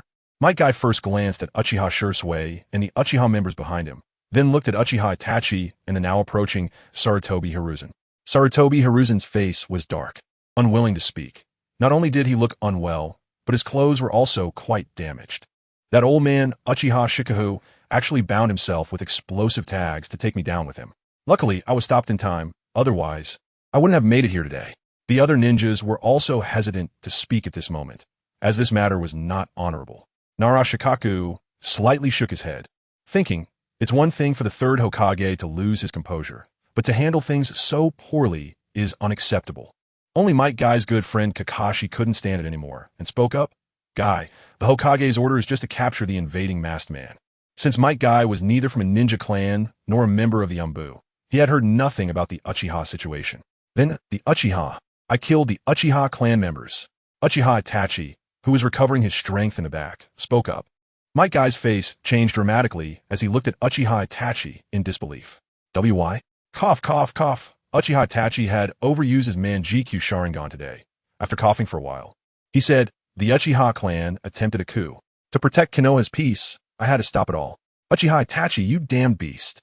The Uchiha choosing to stage a coup was precisely because the village forced them to. Uchiha Teiho shouted angrily. "Because you were too arrogant and self-centered. Only seeing yourselves and not the village at all," Uchiha Itachi retorted. "You selfish beast who could even kill your own father. Is there anyone more selfish than you?" Uchiha Teiho was furious, wishing he could directly strangle this white-eyed wolf. "Enough." After a long silence, Sarutobi Hiruzen spoke up, looking grimly at Naruto, and said solemnly, "I never intended to exclude the Uchiha. I sincerely wanted the Uchiha to integrate into the village. How things turned out today was completely unexpected." "Enough." Before Sarutobi Hiruzen could finish, he was interrupted by Naruto, who dug in his ears and said, "At this point, don't keep saying those things, or you might trick yourself into believing it. Strongest Hokage." Sarutobi Hiruzen's expression grew even darker, but he didn't explode. Instead, he endured it since his son was still in the hands of the other side. He slowly exhaled, seemingly trying to vent all the frustration in his heart, and then said, "There have already been enough deaths today. Continuing to fight would only lead to unnecessary sacrifices. Perhaps we can sit down and have a good talk. We can reconcile." "Reconcile? Ha ha ha." Naruto laughed so hard he couldn't straighten up, saying, "At this moment, are you not joking?"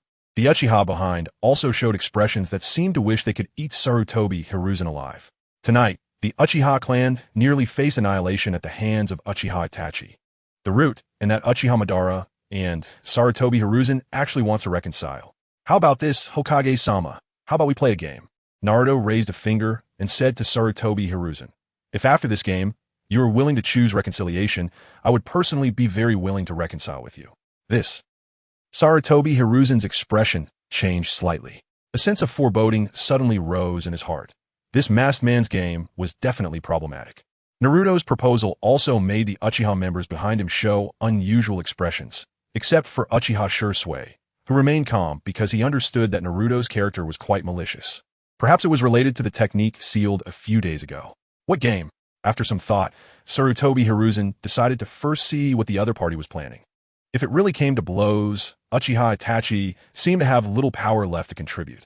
Moreover, he didn't expect the Uchiha to still have so many living forces left. Had Uchiha Itachi and the Root acted without any preparation? Don't worry, it's a very interesting game.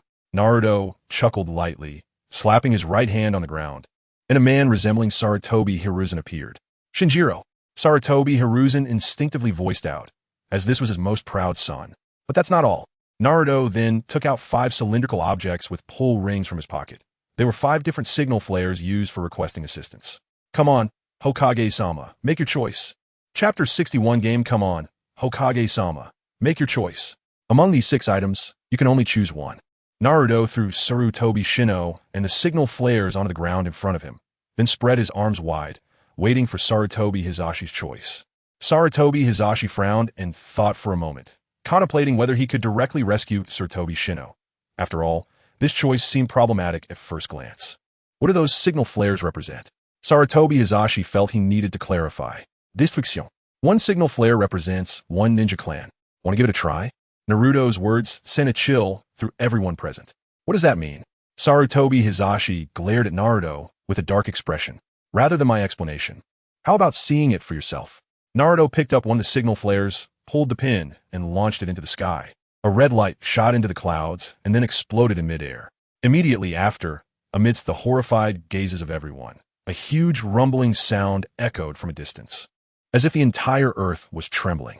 Everyone looked in the direction of the sound in terror, only to see a burst of flames shooting into the sky, a blazing white light painting the entire horizon with dust swirling. Vaguely, they could see an area being engulfed by destructive force. This is what they call destruction? Sarutobi Hizashi's eyes widened, his face filled with disbelief. Even the other ninjas who had come with him, as well as the remaining Uchiha members, showed looks of incredulity. In just an instant, the Konoha ninjas led by Sarutobi Hizashi displayed expressions of uncontrollable anger. You bastard! They had faintly heard the wails and alarm sounds coming from the village, and for a moment, all the Konoha ninjas felt overwhelming rage. Fire, Hokage-sama. That seems to be the territory of Elder T-Nami Koharu. An Umbu ninja whispered in Sarutobi Hizashi's ear. What? This? Sarutobi Hizashi's face suddenly changed drastically, and he hurriedly asked, Is Elder T-Nami Koharu inside the clan? The Umbu shook his head and said, Elder T-Nami Koharu and Elder Mito T-Ru are currently in the Hokage building. That's good. Hearing this answer, Sarutobi Hizashi finally breathed a sigh of relief, then gritted his teeth and looked at Naruto. Can I know which ninja clans these signal flares represent? What? Does Hokage-sama want to prioritize his own family? Ha. Naruto laughed heartily, but his words had already put Sarutobi Hizashi on the hot seat. He regretted asking this question. Just now, he indeed had the thought of prioritizing the safety of his own family. But now, feeling the countless piercing gazes behind him, Sarutobi Hizashi found himself in a dilemma. The position of Hokage is also a delicate matter of compromise. If others support him as Hokage, he naturally has to provide benefits to others, and right now, his own family was facing the crisis of annihilation. What could he use to support Sarutobi Hizashi? Naruto still had 4 signal flares in hand, and no one dared to bet that one of them was from their own clan. Watching the scene, Naruto became even happier and said cheerfully, Since that's the case, I'll give you a little hint. Naruto picked up another signal flare from the ground. What are you doing? I haven't chosen yet. Seeing this, Sarutobi Hizashi anxiously shouted to stop him. Naruto shook his head and said, I just wanted to kindly remind you, this one is from the Sarutobi clan. Thank you. Sarutobi Hizashi almost bit his teeth in frustration because he knew that if he wanted to continue being Hokage, he absolutely could not choose this one.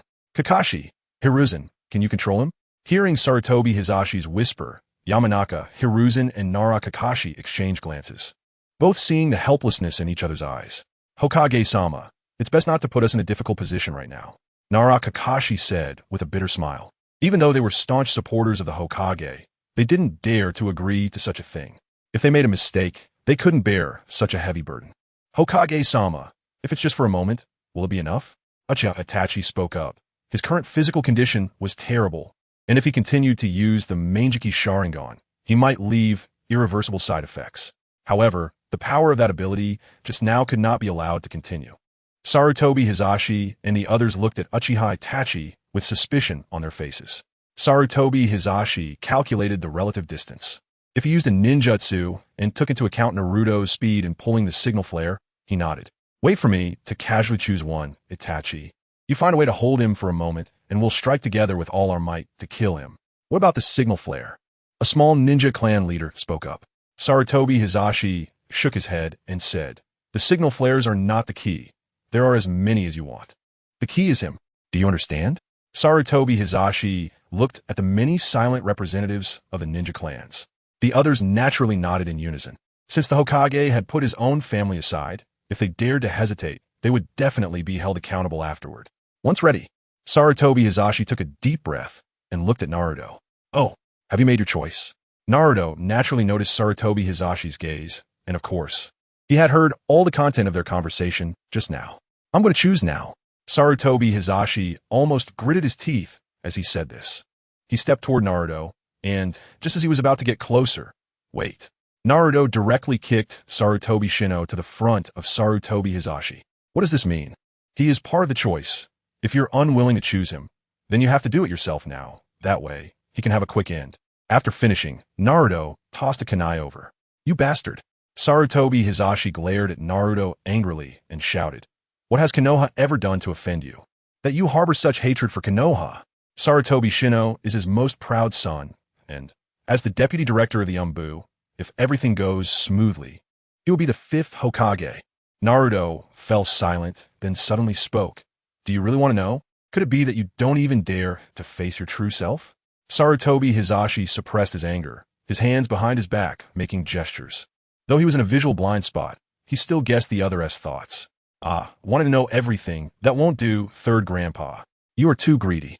As punishment, let me show you the despair of Konoha. Although he spoke with honorifics, there wasn't a shred of respect in his tone. You. Originally glaring at Naruto in anger, Sarutobi Hizashi, who was secretly signaling, suddenly widened his eyes in disbelief upon hearing that familiar title, looking at the other person. You are. Naruto had already taken off his mask. Chapter 62. I am a demon fox. NAR. Naruto. How could it be you? Sarutobi Hiruzen's eyes were nearly popping out, and the expressions of the others were not much better. They could never have imagined that such a terrifying act could be carried out by a child. Only Kakashi and Might Guy quickly reacted after a brief moment of surprise. Kakashi was responsible for protecting and monitoring Naruto, and he had naturally noticed many of Naruto's strange behaviors, although he rarely reported them to Sarutobi Hiruzen. As for Might Guy, he had already begun to suspect Naruto's identity after that elbow strike.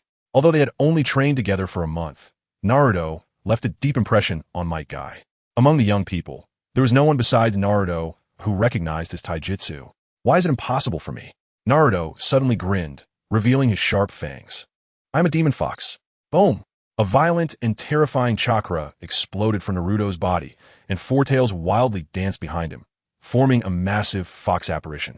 To the eyes of all the ninjas present, it was as if they saw the overwhelming figure of the Nine-Tails fox again, bringing an unparalleled sense of oppression. Demon fox. Damn it, stop him! Someone shouted loudly. He saw that Naruto had already used chakra to pull the signal flares from the ground. Stop, Naruto! Sarutobi Hiruzen also shouted, quickly forming hand seals. However, it was already too late. Naruto's eyes were cold as he waved his finger lightly, and 4 signal flares were simultaneously released. The brilliant light lit up the Uchiha clan grounds like fireworks, and an even more dazzling light illuminated the entire Konoha village. Naruto knew that the power of these 4 great spiraling rings could not destroy Konoha. Unlike Uzumaki Naruto possessed the complete 9 tails and the Book of the Moon, and he could not yet create a great spiraling ring powerful enough to annihilate the entire Konoha. But that was fine. At least there were a few friends he cared about in Konoha, and they were far from the Sarutobi and Mito clans, so they wouldn't be in much danger. However, the suddenly weakened Konoha would naturally be coveted by the other 4 great ninja villages, and the main battlefield would likely be within the Land of Fire. By then, true suffering would descend upon Konoha. Uzumaki Naruto. Sarutobi Hiruzen let out a heart-wrenching roar, regret and anger in his eyes, as if he wanted to tear Naruto apart. I should have locked you up directly. As a tool, without any thought, your inherently evil nature cannot be changed. For the sake of Konoha, I must keep you here. 5 elements. Great multiple shadow clone technique. Sarutobi Shinjiro had already been thrown to the back by Sarutobi Hiruzen, and 5 Sarutobi Hiruzen stood in front of Naruto. One was brewing fire release, Fire Dragon Flame Bullet. Another was flashing with dazzling lightning release, Thunderclap. One was storing a terrifying wind release, Vacuum Great Sphere. And the other 2 were forming seals, as the water and earth dragon bullet revealed its dragon head. Even the same ninjutsu has completely different effects in the hands of different people at this moment. Sarutobi Hiruzen's 5 elements indeed had a bit of the oppressive feeling belonging to a ninja hero. It's still a bit stronger than your useless son. Naruto raised his hand, palm facing Sarutobi Hiruzen, as black and blue chakra gathered, wrapping around the small black sphere with his 4 tails. 2 beams of ninjutsu shot out simultaneously, colliding in midair and bursting into dazzling brilliance. When the light dissipated, Sarutobi Hiruzen awkwardly dodged Naruto's attack, while Naruto remained motionless in place. The difference in chakra amount was evident. No matter how powerful Sarutobi Hiruzen's 5 elements techniques were, Naruto could simply resist by compressing his chakra. Powerful bricks fly. Open the gate of view. Naruto, I can no longer let you harm the village. An enraged voice rang out, and a green figure emitting green chakra suddenly appeared in front of Naruto, delivering a side kick straight at him. Naruto wanted to dodge to the side, but found his body momentarily bound, a long black shadow connecting him to Nara Shikaku. Although it was only for an instant, it prevented Naruto from dodging in a conventional manner. Naruto could already feel the gust of wind from Might Guy's kick approaching his side, and his figure vanished from the spot. What? Might Guy was startled. His attack landed in empty space, collapsing a house several meters away. It's the Flying Thunder God. As a former comrade of Minato Namikaze, Nara Shikaku recognized Naruto's technique at a glance. Naruto's figure appeared near the Uchiha side, watching the eager Uchiha. You all go to the South Shrine. Uchiha Taika, who was ready to take action, froze and instinctively asked why. Naruto merely shot him a cold glance. You will only get in the way. SZZZZ. In just a moment, a harsh sound rang out. Kakashi had already rushed over with Raikiri, heading straight for Naruto's chest. Naruto simply grabbed Kakashi's Raikiri with his palm wrapped in tail beast chakra. He countered with a punch to Kakashi's stomach, then directly threw him out, leaving him motionless after crashing through several houses. Naruto only glanced deeply and didn't bother with it anymore. He was about to take the initiative to attack when he felt his body being bound again, this time more powerfully, as several Nara clan ninjas jointly used the shadow imitation technique. Seize the opportunity, Nara Shikaku shouted. Several ninjas from the Oil Girl clan, dressed in cloaks, made their move. Buzzing, a swarm of black insects poured out from their sleeves like a black wind, rushing towards Naruto. The black wind swept over, and a large number of insects covered Naruto's tailed beast coat, but in an instant, they became incredibly violent, starting to attack each other. In just a moment, the ground was already covered in black insect corpses. How is this possible? Several ninjas from the Oil Girl clan were stunned, feeling the sensations that the insects had just transmitted, their eyes turning red as they fell to the ground, convulsing. Brutality, cruelty, hatred. You don't understand the Nine Tails chakra at all. A blue chakra sphere gathered in Naruto's hand, and he disappeared, appearing above several ninjas from the Oil Girl clan, delivering a cap. Damn it. Peacock strike. Seeing his teammates taken out, Might Guy began to unleash punches from a distance, sending waves of shockwaves and flames towards Naruto, forcing him to continuously dodge using the Flying Thunder God.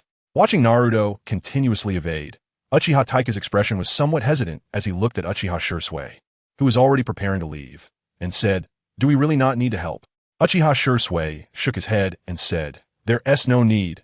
Naruto can handle it. We should prioritize the safety of our clansmen." Naruto's true trump card was useless, seeing the panicked expressions on the faces of more than 20 Uchiha civilians. Uchiha Shursui quickly stepped forward to reassure them, intending to lead them away first. This scene was naturally noticed by the members of the Umbu, who immediately came to report to Sarutobi Hiruzen, who was adjusting his state. "Lord Hokage, what about those Uchiha?" Sarutobi Hiruzen frowned and said, "Don't worry about them. The priority now is to deal with Naruto Uzumaki. With the Flying Thunder God technique and the power of the Tail Beast, he will be the greatest threat to the village." Chapter 63, Daytime Tiger. Everyone, pay attention to whether there are Flying Thunder God marks under your feet or on your body. Nara Shikaku shouted again, his expression extremely serious. His eyes fixed on Naruto's dodging movements. Strange, why is his Flying Thunder God technique more agile than the fourth Hokage's? Shikaku. Every time Naruto appears, there is initially no Flying Thunder God mark. It appears out of thin air before he uses it. A sensing ninja came to his side and reported the situation he just discovered. What? Nara Shikaku was shocked. Naruto can place Flying Thunder God marks from a distance. No wonder his technique is far more agile than Minato Namake's. In that case, there's really no way to deal with Naruto. He must use large-scale ninjutsu or possess absolute speed. Open the 8th gate. Might Guy entered the 3rd stage, and the green chakra steam surrounding him turned blue. The proud azure beast of Konoha. This time, at close range, Might Guy's speed matched that of the Flying Thunder God. Boom! Naruto decided not to dodge. Facing Might Guy, his iron-like fist struck Naruto's elbow, sending waves of pain through him, making Naruto feel as if his elbow bone was about to crack. The human elbow is extremely hard, even harder than most metals, and it is also a point where power can easily be unleashed. That's why Naruto used an elbow strike.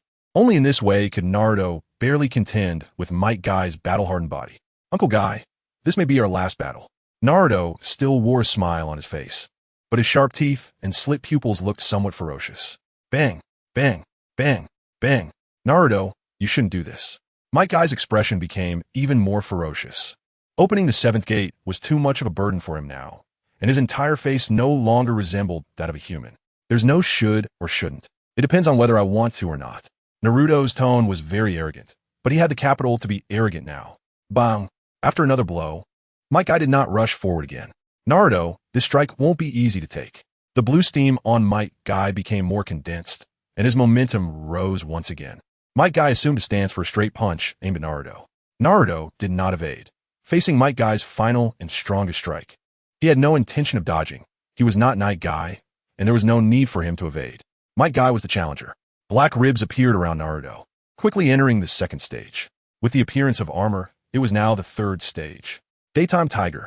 As Might Guy threw his punch, the air around his fist compressed continuously, and then expanded toward Naruto, transforming into the shape of a tiger that lunged at Naruto's Susanoo. This concentrated, ultra-high-speed straight punch attack was powerful, and when it collided with Naruto's 3rd stage Susanoo, the resulting shockwave forced the Konoha ninjas nearby, unable to intervene in the battle, to step back several paces. The weaker ones were even sent flying.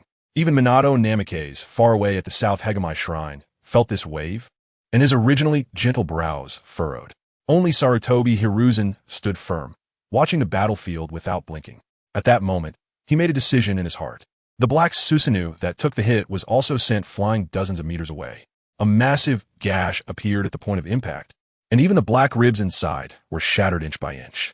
Large fragments of black chakra scattered in the night sky, eventually turning into specks of starlight that slowly vanished into the air. Unfortunately, Might Guy's strongest strike, after breaking Naruto's Susanoo, could no longer sustain itself and only caused him a slight abrasion. Uncle Guy, I acknowledge your strength. In taijutsu, I am willing to call you the strongest. Naruto finally said what he had wanted to say for a long time, but Might Guy had already exhausted himself and collapsed, losing consciousness. Shikaku, find a way to slow him down. Just let me catch him. Sarutobi Hiruzen quietly instructed Nara Shikaku, then moved toward Naruto with a monkey staff in hand. Understood. Nara Shikaku responded. Amaterasu. At that moment, Uchiha Itachi, finally finding an opportunity for a surprise attack, unleashed his final attack before losing consciousness. The black flames shot toward Naruto's Susanoo, instantly attaching themselves to it, burning fiercely and crazily scorching Naruto's Susanoo. Looking at these black flames, Naruto felt it was somewhat strange. Was this really the so-called strongest flame that could burn anything? He thought that even if it burned for days and nights, it might not be able to kill him, as his chakra and ocular power were simply too much.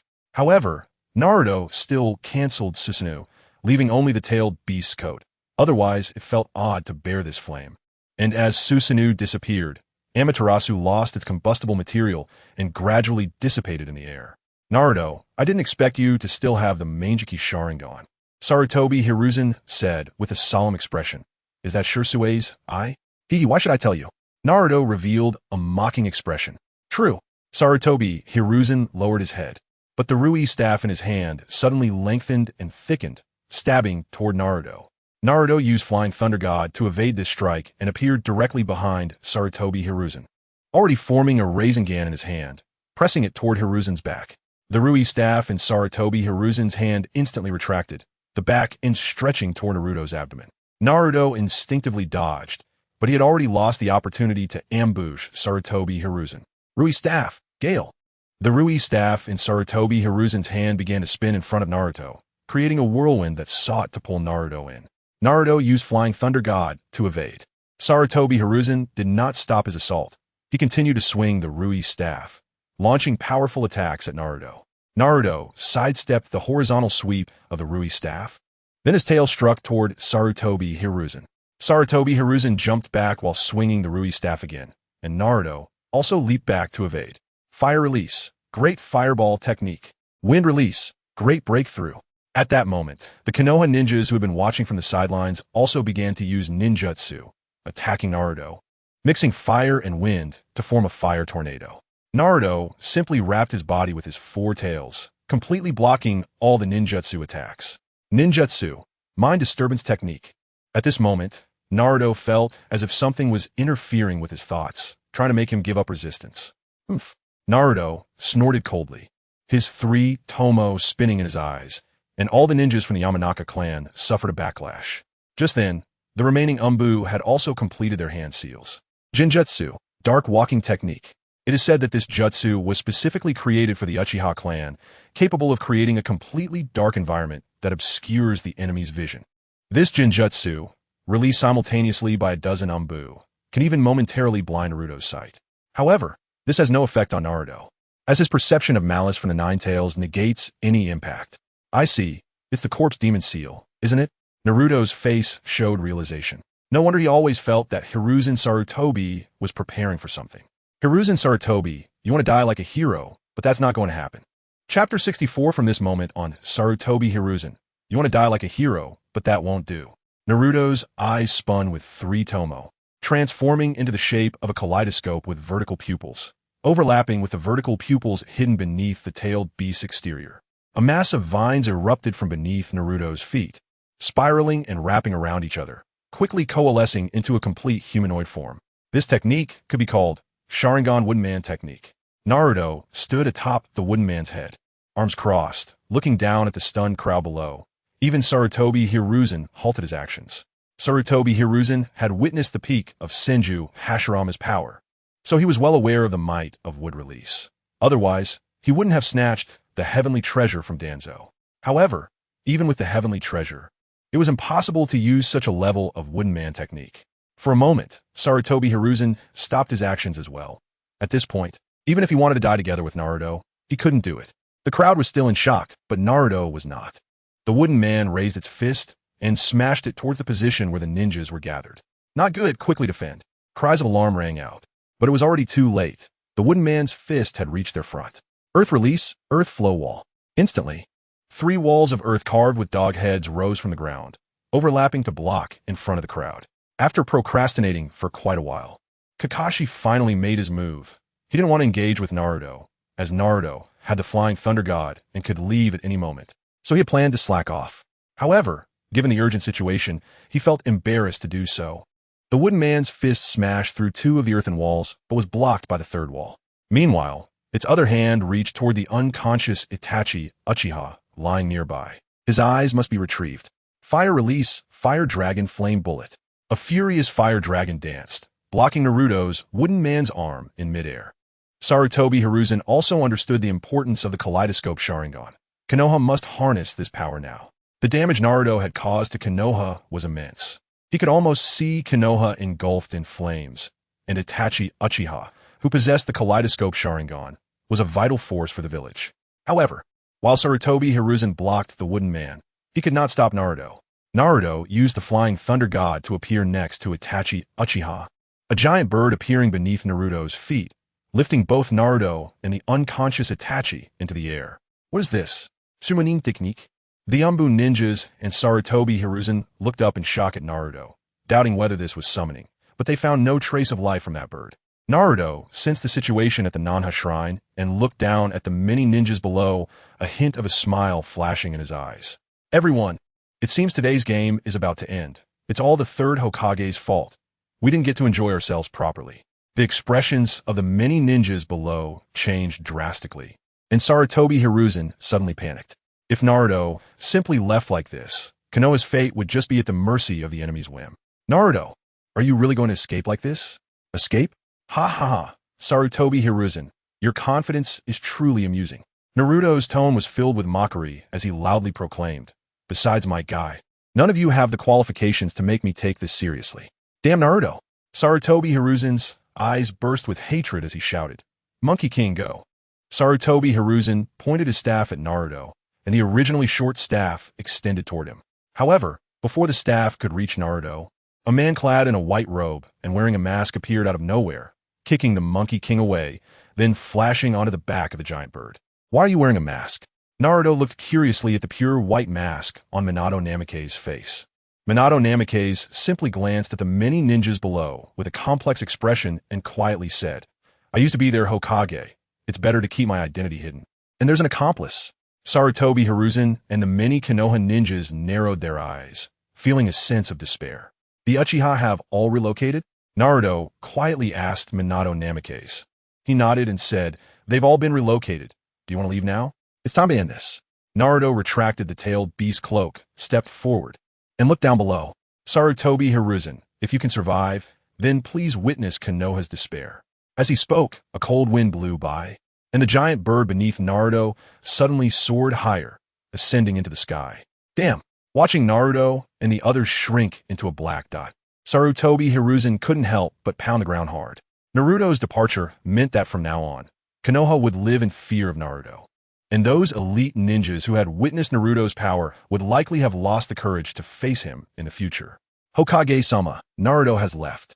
The urgent matter now should be to comfort the villagers.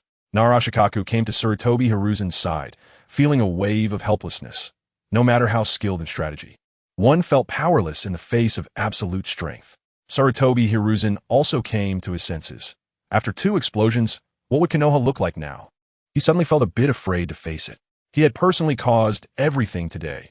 If he had listened to Danzo from the beginning, would the final result have been different? Why didn't that guy Naruto just kill him here? Something's falling. With a shout, everyone looked up, seeing the originally tiny black dot from Naruto rising now, growing larger, a planet-like black sphere appearing in everyone's view. Sarutobi Hiruzen's face changed drastically as he shouted, Get over here. Adamantine prison. Sarutobi Hiruzen threw the adamantine staff forward, which instantly split into dozens of staffs that formed a cubic cage. Kakashi also rushed over with Might Guy on his back. If this was the means by which Naruto caused that explosion, then no matter what, they wouldn't escape the blast radius and could only brace for impact. Let's all use defensive ninjutsu together. Earth release, earth flow wall. Water release, water formation wall. The massive, spiraling whirlpool exploded upon hitting the ground, unleashing a powerful shockwave that swallowed up the unprepared ninjas, vanishing into the air. A hemispherical light curtain enveloped the entire Uchiha clan area, and from then on, the world fell silent. No one knew the fate of Sarutobi Hiruzen and the others. The higher they flew, the broader their view became. What was once a densely populated and thriving Konoha was now unrecognizable, with a few broken walls and 3 massive craters like scars etched into the earth. Minato Namikaze had already foreseen Konoha's future, and all he could do was let out a soft sigh. Naruto, are you really leaving directly? You go ahead. Calm the Uchiha down. I still need to pick someone up. The Konoha arc has ended. I will need to double update for a while. The humble law student must prepare for exams. Thank you all for your support. Chapter 65. Birds are born to fly chaos, utter chaos. Inside Konoha village, the scene is one of disorder and despair. A large number of villagers are running frantically through the streets, desperately heading towards the shelters, as flames engulf the surroundings and debris from collapsed buildings scatters everywhere. Panic is spreading throughout Konoha, with people fleeing in all directions, their cries and screams echoing. Some children are crying loudly in fear, while adults can only hold them tightly, trying to find a safe place to hide. The streets are in chaos, with people pushing and shoving each other, some even knocked to the ground and trampled over. Many shopkeepers, unwilling to abandon their possessions, hurriedly close their shop doors and cower inside, trembling with fear. Naruto's Great Spiral Wheel, although it erupted only within the territories of the 3 major ninja clans, has not only affected them, but also destroyed the surrounding buildings. Coupled with the shockwaves from the explosion, almost the entire Konoha has descended into chaos. This situation is even more chaotic than the Nine-Tails incident. The main reason for this disorder is actually the incapacitation of the Hokage building.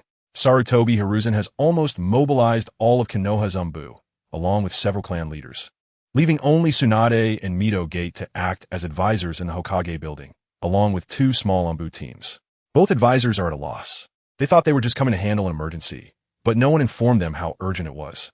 Having lived for decades and served as advisors in Konoha for many years, they have never witnessed such a scene.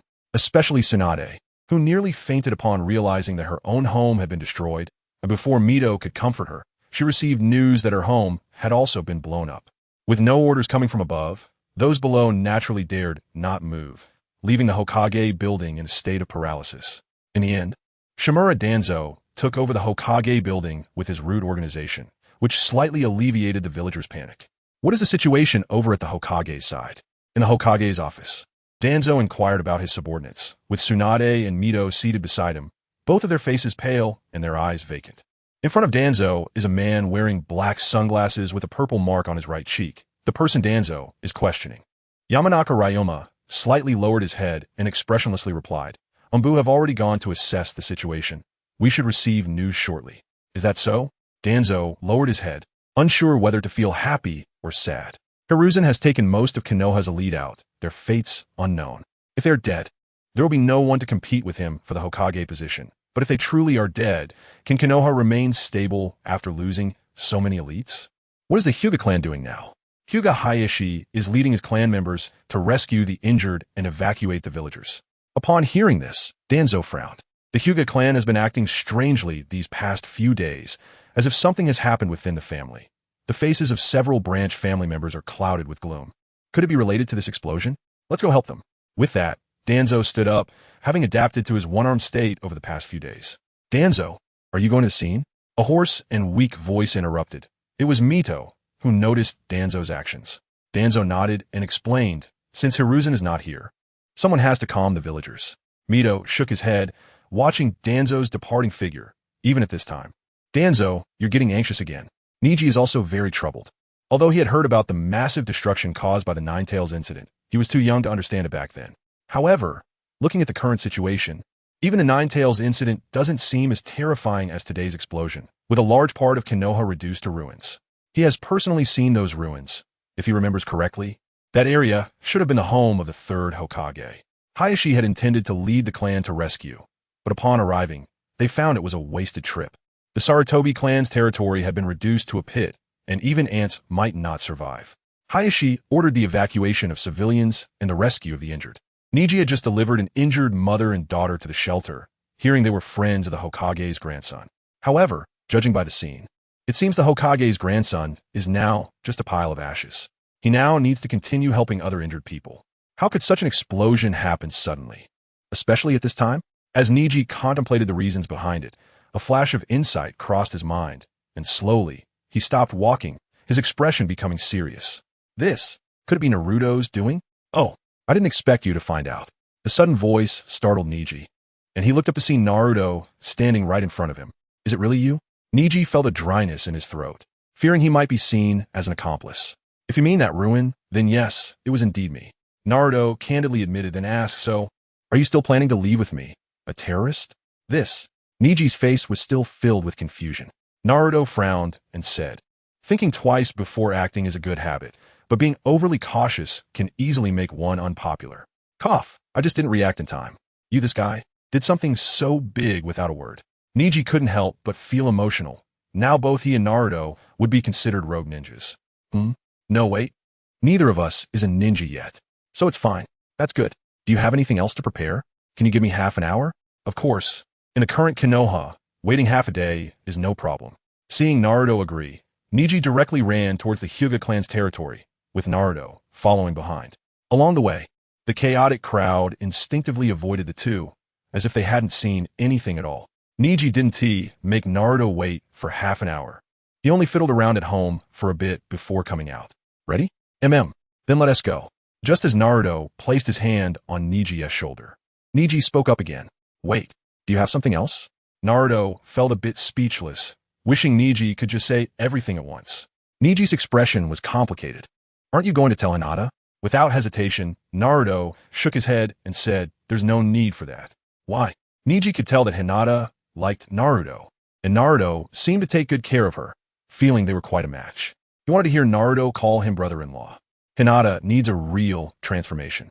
Naruto didn't give Niji a chance to speak further, and in a flash, The two disappeared from their spot, leaving the large branch house empty. A gentle breeze passed by, and the wind chime hanging at the doorway softly tinkled. Inside the room, a pure white ribbon was simply tied to the window, with a farewell message written on it. Birds are born to fly. In the distance, Hinata, resting at the clan's residence, seemed to sense something and looked up at the sky. Even in the darkness, she could see a pure white bird flying towards the horizon. Chapter 66 First. We need to take over this country. The Land of Waves is an island nation. While it is called a country, it is more accurately just a small island. Its economy is poor, and its people live in poverty. More importantly, the Land of Waves is a country without ninjas. Although it has its own daimyo, it is ruled by a wealthy merchant named Kato. This Kato is quite rich, reportedly one of the few billionaires in the world. And even if he looted the warehouses of the 4 ninja clans in Konoha, he might not have as much money. Generally, the warehouses of major ninja clans contain items such as ninjutsu and secret techniques. Naruto even found a sealing book in the Sarutobi clan's warehouse, which is still in his sealing space. After all, ninja clans tend to focus more on heritage, while merchants are often in pursuit of profit. This is also why Naruto chose to settle in the Land of Waves. It just happens to complement the resources he has. It was nearing October, but the weather was still hot, with waves accompanied by sea breezes bringing the salty and cool scent of the ocean. This was Hyuga Niji's first time seeing the sea. He found it to be just as he expected, not as shocking as he had imagined. However, he unexpectedly saw someone at the entrance of a village. Uchiha Sasuke woke up from his coma, still shouting about killing someone. But when he stepped outside, he saw his mother and a blonde lady comforting a group of children. Sasuke could no longer control himself and directly leaped into Uchiha Mikoto's arms. Eventually, Mikoto had to comfort her crying little son first. After a good cry, Sasuke quickly regained his composure. His youthful face now bore some mature rationality, and he told his mother to go comfort the other children while he wandered around alone. Sasuke? Niji instinctively called out his name, and upon seeing Sasuke, he thought he was still in Konoha. Sasuke heard the voice and turned around, revealing a surprised expression upon seeing the two of them. Naruto, this guy. Niji couldn't help but twitch his mouth, even though he had called out to him. Sasuke's first reaction was to think of Naruto. Was he really that dismissive? Looks like he recovered quickly. Huh, Sasuke? Naruto greeted Sasuke, feeling somewhat amused by this intertwining of fate. Sasuke hurried over to Naruto and stopped in front of him, curiously asking, "Why are you guys here?" "I brought Naruto here." Niji pointed at Naruto. "You were brought here by me too?" Naruto smiled and pointed at Sasuke. Sasuke looked skeptical and said, "But my mom said it was the 4th Hokage who brought us here." "The 4th Hokage?" Niji blinked, his small head filled with big doubts. Hadn't he sacrificed himself several years ago? "I had the 4th Hokage bring you here," Naruto smiled, intending to give a simple explanation. But then he heard a voice not far away. "Naruto-kun, you finally made it." The three looked over, and Sasuke realized it was the blonde lady from earlier. Yaoshi Nanoyu felt a sense of relief upon seeing Naruto. She didn't know why, but even though Naruto was just a child, he exuded a strong sense of security. A few months ago, being suddenly dropped in a land of waves had left her feeling lost for quite a while. "Miss Nanoyu, the Uchiha clan should be calmed down now, right?"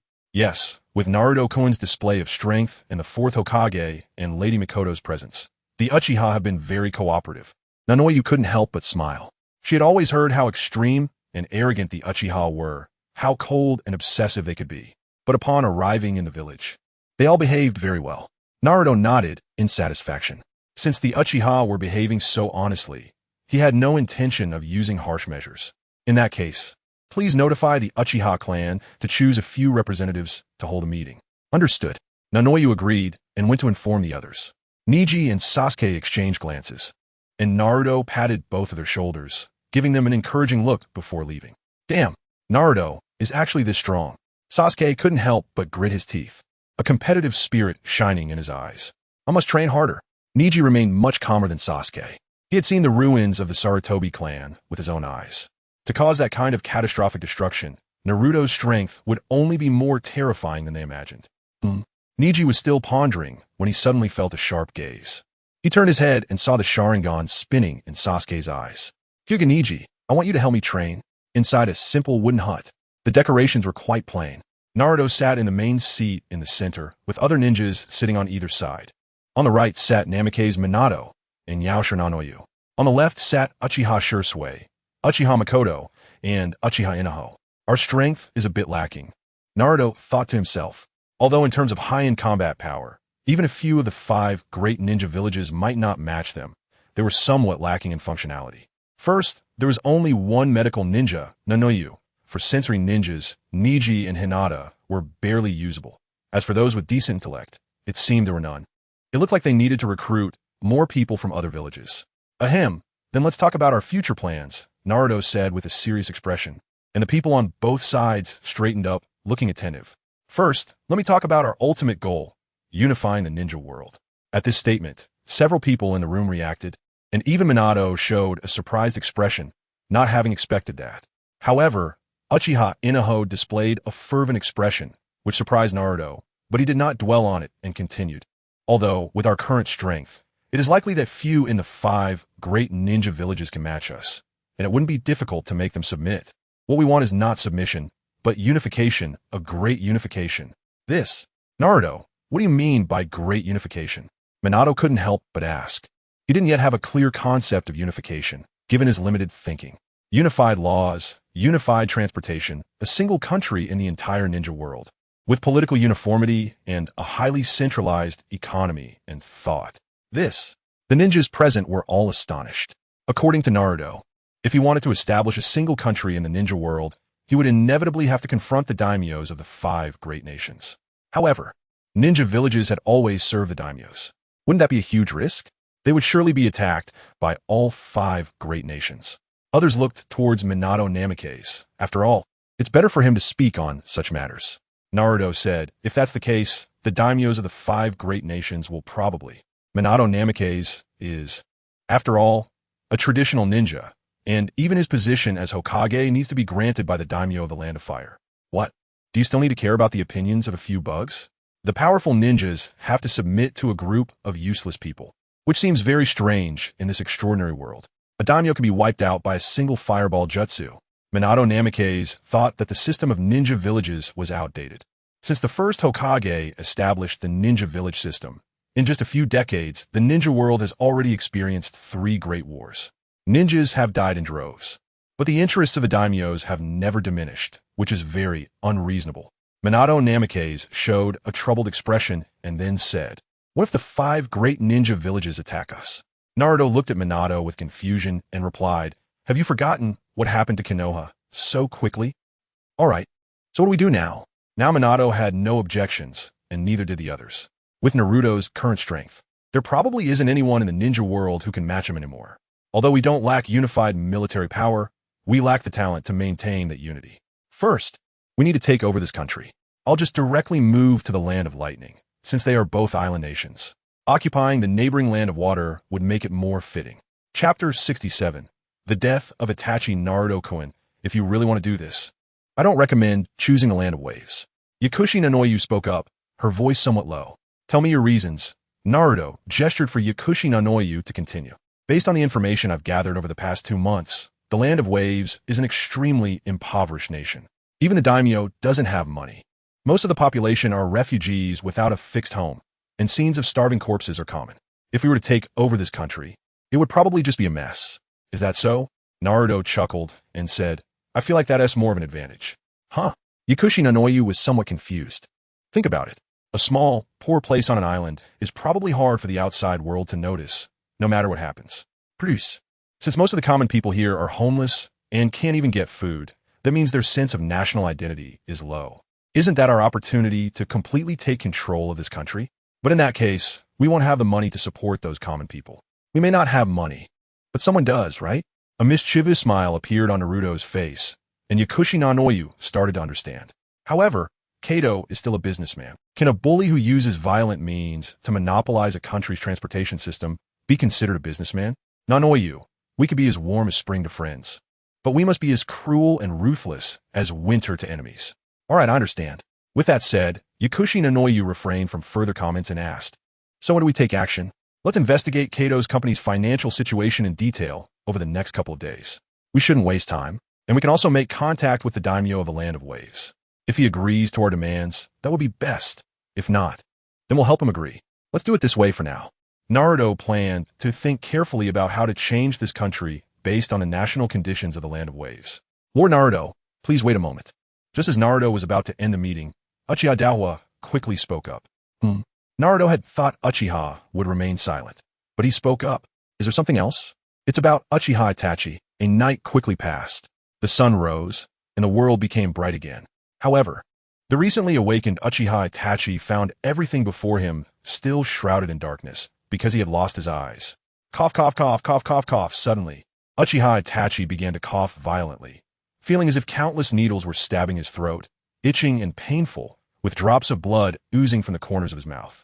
Uchiha Itachi endured the discomfort in his body, trying to feel around him, but found that his hands and feet were bound, tied to a pillar, making it difficult for him to move.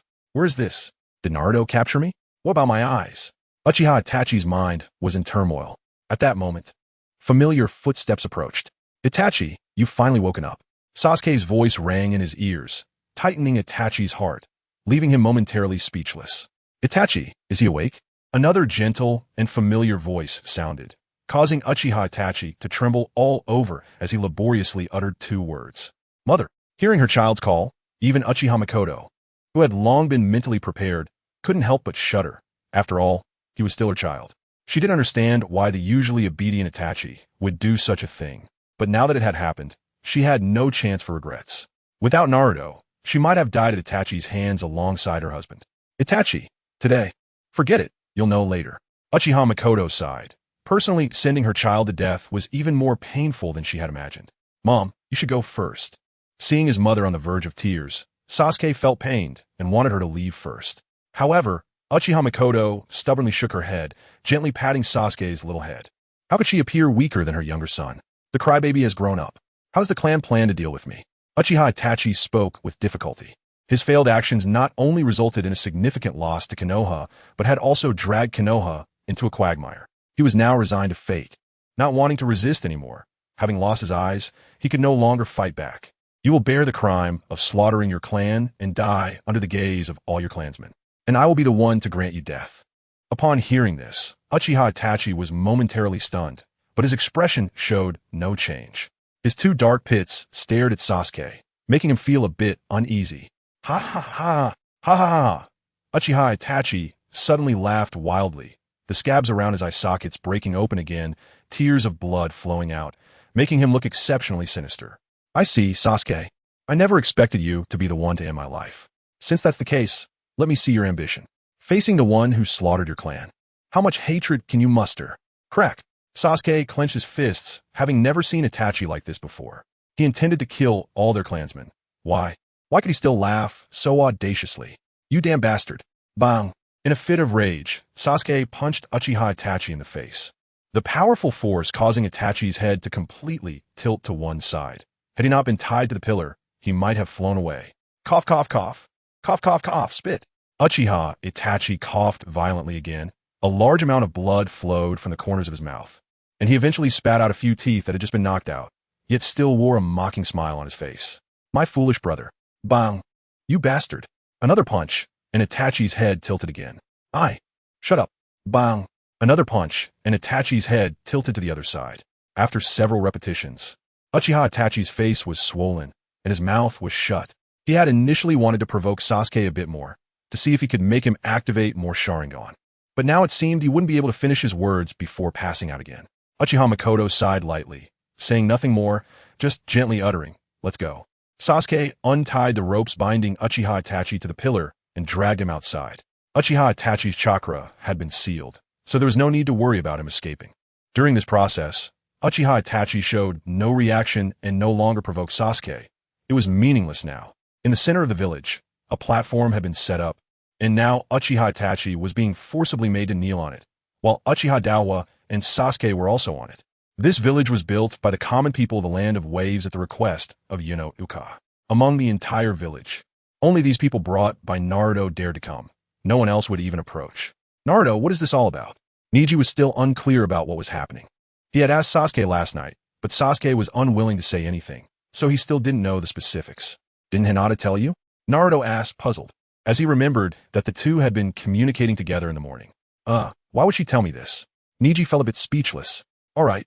It turns out that Uchiha Itachi was secretly planning to exterminate the Uchiha clan for the sake of Konoha, but in the end, he failed and was captured. and now he is to be executed. Naruto spoke lightly, but to Niji's ears, it sounded like a thunderclap. Is there really such a person? Even Niji, he only wanted to kill the members of the Hyuga main family. He had never thought of annihilating an entire clan. The Uchiha were indeed as strange as the rumor suggested. Uchiha Itachi. While Naruto and Niji were conversing, Uchiha Dawa on the stage spoke up, and Sasuke stood beside him with a stiff expression. I can't be bothered to waste words with you, selfish scum. I don't want to talk. You're not worthy of listening. However, since you betrayed the Uchiha for Konoha, the 39 Uchiha present here swear that in the future, we will completely destroy Konoha. Your eyes will also become the power of destruction. I do not regret my choice. It's just a pity that I did not consider the variable of Naruto-Uzumaki. Uchiha Dawa snorted coldly, although he was in a bad mood. He had anticipated this. Uchiha Itachi was indeed a white-eyed wolf. He looked at Sasuke beside him, and his mood eased a bit. Although Uchiha Itachi was a jerk, at least his brother was a normal person. Sasuke, is it okay? If not, Sasuke shook his head, having already walked in front of Uchiha Itachi, looking at his brother with complex emotions, but his actions were exceptionally firm. Farewell, Itachi. Chapter 68. Sasuke's 3 Tomo. Izumi's kaleidoscope. Sasuke stood on the high platform, his hands continuously changing their movements in front of his chest. Looking at Uchiha Itachi kneeling before him, his vision blurred as he recalled the times spent with Itachi, the 4 of them together in harmony, only for that scene to be quickly filled with blood. The punishment Uchiha Itachi received was to gradually turn to ashes in the flames of the great fireball. Wait! Just as Sasuke was about to perform the final hand seal, a soft voice interrupted his actions. Sasuke slightly raised his head, holding back his tears, and then looked at the person who had just spoken. Uchiha Izumi. However, the Uchiha Izumi before him was now completely different from the impression he had of her. The gentle smile that had always graced her face was now replaced by a pool of lifelessness, making it hard to see the lively and cheerful girl from before. Sasuke, Senior Nahiko, I want to ask Itachi one last question. Is that okay? Uchiha Izumi's lifeless eyes looked at the two of them, and neither Sasuke nor Uchiha Nahiko could muster any objections, silently nodding in agreement. All the Uchiha present had lost their family, and Izumi was no better off than the others, yet she was different. At just 12 years old, possessing the 3 Tomo Sharingan, she was more prone to extremes than anyone else. Uchiha Izumi slowly walked up to the high platform, finally standing beside Sasuke in front of Uchiha Itachi. Uchiha Itachi, did you kill my mother? As her words fell, the crimson 3 Tomo Sharingan appeared in her eyes. Although she knew that asking this question was probably pointless, after all, Uchiha Itachi had no intention of sparing even his own parents, she still asked, as a way to give herself some closure. I am Sore Izumi. The low, hoarse voice emerged from Uchiha Itachi's throat. Although he did not answer directly, everyone present understood his implication. Uchiha Hazuki, Izumi's mother, had moved back to the Uchiha clan civilian area after marrying out, so her family was always located in the outskirts of the Uchiha territory. Uchiha Itachi had killed family after family, and Uchiha Hazuki was naturally among them. I see. Uchiha Izumi's eyes trembled slightly, and a layer of mist rose. Drip! Drip! Tears flowed down her cheeks, the cold droplets slowly falling to the ground. Her face once again showed signs of life, no longer resembling the dead look from before. However, rather than saying she had regained life, it would be more accurate to say that she had already died once. Her past self had perished on the night of the massacre, and now she was about to be reborn on this platform. Sasuke, take care of yourself and your mother. In the midst of the blazing flames, Uchiha Itachi rasped out his final words. The firelight illuminated the faces of the two, causing a momentary confusion to appear on Sasuke's face. Just as he fell into this moment of confusion, the cruel, bloody, and nauseating scenes from the Uchiha clan's territory reappeared in his mind. Uchiha Itachi, that man, had personally killed his own clansmen, his own father. Even the children and the elderly in the clan territory had not escaped his slaughter. Sasuke's gaze regained its clarity. The spirits of the Uchiha needed redemption, and it had to come through this man's pain and death. The single Tomo in his eyes finally began to change, spinning continuously. 2 Tomo, 3 Tomo. It seemed the stimulation was not as strong as in the original. Naruto observed Sasuke's eyes and realized that once they transformed into 3 Tomo, there wasn't much change. It made sense, as the hatred in the original had brewed for 10 long years, and he had been all alone. Now, the Uchiha had many people still alive, including his own mother, so naturally there was less stimulation. I guess I won't be Sasuke's opponent in the future. Neji couldn't help but exclaim. A single Tomo Sasuke had already been able to match him evenly, and now, with 3 Tomo, he feared he would no longer be a match. Don't worry. The Byakugan can evolve too. I'll take you to see it when the opportunity arises. Naruto patted Neji on the shoulder in comfort, as Neji was likely feeling pretty down, suddenly finding himself the weakest among this group of ninjas. The Byakugan can evolve? Neji was a bit puzzled. He suspected Naruto was joking. He, as a member of the Hyuga clan, had never heard that the Byakugan could evolve. Do you think I would lie to you? Naruto shot Neji a glance, then turned his attention back to Uchiha Izumi, a slight smile appearing at the corner of his mouth. Neji, that is the true power of the Uchiha. Neji also looked towards Uchiha Izumi. The firelight illuminated her face, and the tears that had been flowing from the corners of her eyes had turned into blood. In the irrigation of blood and tears, and under the baptism of hatred and pain, the kaleidoscope Sharingan was born. Neji had never seen such eyes before, red and black, swirling like a vortex. Everyone present noticed this scene, each person filled with shock, momentarily forgetting about Uchiha Itachi, who was still writhing in the flames. After experiencing destruction, the Uchiha once again possessed the kaleidoscope. The flames subsided, and the original Uchiha Itachi was now reduced to nothing but ashes. Uchiha Izumi felt the power that the kaleidoscope Sharingan returned to her, sensing the powerful ocular techniques emerging in her eyes, constantly murmuring, "Is this the power of the kaleidoscope?" It came too late. Time passed, and Uchiha Itachi's execution had come to an end. Naruto, along with Uchiha Shisui, the current leader of the Uchiha, Uchiha Nahiko, and Uchiha Izumi, were all gathered in a wooden house. Uchiha Inahiko's gaze was incredibly fervent, while Naruto and Shisui remained much calmer. Uchiha Makoto was comforting Sasuke. After all, as the clan leader's wife, she was stronger than many ordinary Uchihas. "My lord, as long as you grant me the opportunity for revenge against Konoha, Uchiha Izumi will become your strongest weapon." Uchiha Izumi knelt on one knee before Naruto, her delicate face resembling the cold ice of a mountain. Only her strange patterned eyes filled with the flames of hatred. Uchiha Itachi's blood alone could not repay the hatred of the Uchiha. Naruto smiled and said, "There will be that opportunity, but can you first tell me about the techniques in your eyes?" The Sharingan reflects the spirit. Its abilities are naturally diverse, so it's not surprising to see various powers emerge. Uchiha Izumi showed no hesitation and directly revealed the abilities of his Manjiki Sharingan. The name of the ocular technique in my eye is Kononushi no Mikoto. The ability of my right eye is to instantly replicate and project weapons that I have seen or used. The left eye can create a unique barrier to store the replicated and projected weapons inside, and it can also pull enemies in a fight. Uchiha Ina and Shisui both displayed expressions of surprise.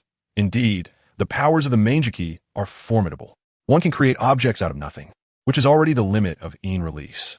The other resembles space-time ninjutsu, which is equally terrifying. Only Naruto had a strange expression on his face. Does your ability require incantations? Am I supposed to say sword, bone, iron lump, glass heart? What was Uchiha Izumi thinking when he killed Uchiha Itachi to awaken this ability? Chapter 69. Kaido is a businessman and the president of a shipping company, but he is not an ordinary merchant. Unsatisfied with his current wealth, he sets his sights on the land of waves floating on the sea. For an island nation surrounded by water and far from the mainland, the sea route is the only means of communication with the outside world. Therefore, he uses his financial power and violence to control all maritime traffic of the land of waves. For an island nation like this, controlling the lifeline of maritime traffic means controlling the wealth, politics, and people of the country. Kaido's actions naturally led to resistance from the residents of the land of waves. A year ago, a fisherman claiming to be a hero of the land of waves attempted to negotiate with him through public pressure, asking him to open the shipping routes. It was truly laughable. In the end, Kaido had the man's arms chopped off and executed him in front of the entire island's populace, shattering the spirit of the land of waves, and from then on, no one dared to defy him. Even the famous ninja was merely a pet kept in a cage by him. However, it wasn't long before a strange outsider arrived in the land of waves. This woman did nothing but gather a group of people to build a village by the coast. This move startled Kaido. A wealthy outsider coming to this poor and struggling country and building a village capable of housing over 100 people was all too clear in intent. How could Kaido allow anyone else to set their sights on his territory? Over the past 2 months, he dispatched numerous wandering ninjas and samurai to assassinate her. But each time, it was like a stone sinking into the sea with no news returning. This made Kaido realize that the opponent was a tough adversary. So he decided to take serious action. At night, at Kaido's mansion, a grand celebration was taking place. Ha ha ha. Today, let us welcome Mr. Zabuza and Mr. Haku to join us. Amidst a crowd of subordinates, Kaido laughed wildly, raising his wine glass in a toast to Zabuza and Haku, who were sitting nearby. Zabuza had no eyebrows, short black hair, and his lower face and neck were wrapped in bandages. Even as a rogue ninja, he still wore the forehead protector of the Mist Village. Beside him, Haku looked quite peculiar for a man, with beautiful long black hair and attire that leaned towards femininity, making him resemble a woman. Seeing Kaido raise his glass, Zabuza did not give him the courtesy of a response. He rested his hands on the sofa, with a large executioner's sword leaning beside him, and spoke with evident dissatisfaction. Kaido, I have only accepted your commission. After completing the task, we will naturally leave. Zabuza did not show Kaido any respect, and Haku, sitting beside him, also ignored Kaido, sipping on his juice obediently. Just a mere rogue ninja. Kaido's hand holding the glass involuntarily tightened a little, but he quickly adjusted. Well then, let us wish Mr. Zabuza success in completing his task. This time, Kaido did not toast to Zabuza directly, but instead looked at his subordinates. Cheers to Mr. Zabuza for a successful task. This time, there was no awkward silence. Many subordinates cheered, lifting Kaido's spirits significantly. Oof, truly foolish antics. Zabuza couldn't help but sneer. He originally planned to leave directly, but upon seeing Haku drinking his beverage with a look of surprise, he decided to stay a little longer. Just consider it a reward for the tool. However, amidst the cheers of everyone, no one noticed a group of people secretly observing from a distant mountain. Yuki, besides those four at the door, are there any other guards? Uchiha Izumi, holding a long sword, asked the green-haired girl beside her who was using her Byakugan to observe. Hinata, Yuki carefully observed before shaking her head and said, there are only those four. They seem to be holding a banquet, so all the guards are gathered together. How lax. Uchiha Izumi suddenly felt a bit disinterested. This was the first task given to them Uchiha by Naruto, and she expected some difficulty, but it turned out to be a group of rabble. Just as Uchiha Izumi was contemplating, Hinata, Yuki suddenly uttered a soft What is it? Uchiha Izumi asked. Hinata, Yuki frowned and said, there are 2 strong chakras in the mansion, one of which seems quite powerful, probably not inferior to Brother Inari. Oh, I thought it would be a group of small fry. Are there any other suspicious areas? Uchiha Izumi was eager to test her strength. Hinata, Yuki shook her head and said none. Besides a few guards, everyone else is in the mansion and there are no abnormalities in the surrounding area. All right, then let us prepare for action. Uchiha Izumi gripped her long sword, tied her loose hair up, and said, we'll keep Kaido alive, controlling him with the Sharingan, as Lord Naruto still needs him. As for the rest, leave none alive. After saying this, Uchiha Izumi was the first to leap down the mountain, charging toward Kaido's mansion as if walking on flat ground. Behind her, 10 figures followed closely. 11 pairs of scarlet eyes emitted a bloody glow in the night. Chapter 70, Izumi versus Zabuza. In the Kaido manner, the first to react was Zabuza Momochi. As a rogue ninja from the Hidden Mist, Zabuza was particularly skilled in assassination techniques, having killed countless important figures using his silent killing technique, even personally assassinating the 4th Mizukage. Therefore, he was extremely sensitive to killing intent. Even without sensing chakra, sometimes killing intent was more apparent. Zabuza stood up directly, lifting the beheading sword that was slung across his back, and made hand signs with his left hand. Zabuza-san. Haku immediately put down the drink in his hand and pulled out several kunai. Excuse me, Zabuza-san, what is happening? After a moment of silence, Kaido immediately distanced himself from Zabuza and hid behind some subordinates. Zabuza shot Kaido a disdainful glance, but since he was the employer, he explained, your enemies are coming. Najutsu, Eden Mist Technique. A thick white mist suddenly rose in the manor. Enemies. Kaido was somewhat confused, wondering if those damn commoners had hired ninjas to kill him. Zabuza-san, you. Bang. Before Kaido could finish his sentence, the door to the manor was kicked open. What is this? Uchiha Izumi, who charged in first, immediately saw the spreading mist. This is the hidden mist technique from the Mist Village, Uchiha Tetsuha, who followed Izumi, said. He treated Izumi with great respect. In fact, the entire Uchiha clan currently treated Izumi with utmost respect. Izumi was the only Mangekyou Sharingan user in the Uchiha clan, excluding Naruto. Hidden mist technique? Then burn it down. Izumi warned, looking at the mist rapidly spreading towards them. Control your chakra. Just leave a little breath. Fire release. Great fireball technique. 11 massive fireballs shot directly towards the mist, evaporating it wherever they passed. Zabuza, still in the mist, momentarily lost his composure. He wanted to curse. He hadn't even made a move yet, and they were already using such big techniques. Dodge! Zabuza shouted at Haku, then used body flicker technique to appear beside Kato, pulling him out of the way of the 11 fireballs. Boom! The fireballs exploded at the center of the manor, and a terrifying heat swept through the area. The mist was instantly cleared, leaving behind a group of Kato's subordinates, all charred and barely alive. Izumi, with her 3-Tomo Sharingan activated, scanned around and found no sign of Kato. Suddenly, she felt a shiver and immediately lowered her head while looking back. A large sword swept past where her neck had been. A man wearing a hidden mist forehead protector, with half of his face bandaged, appeared, his long sword already drawn. The 2 other Uchiha beside him also took action. Zabuza was directly cut into 4 pieces, dissolving into a puddle of water. With his sword returned to its sheath, Izumi looked toward the corner of the manor where 3 people stood. Why are the Konoha Uchiha here? Zabuza tossed Kato aside, staring gravely at Izumi.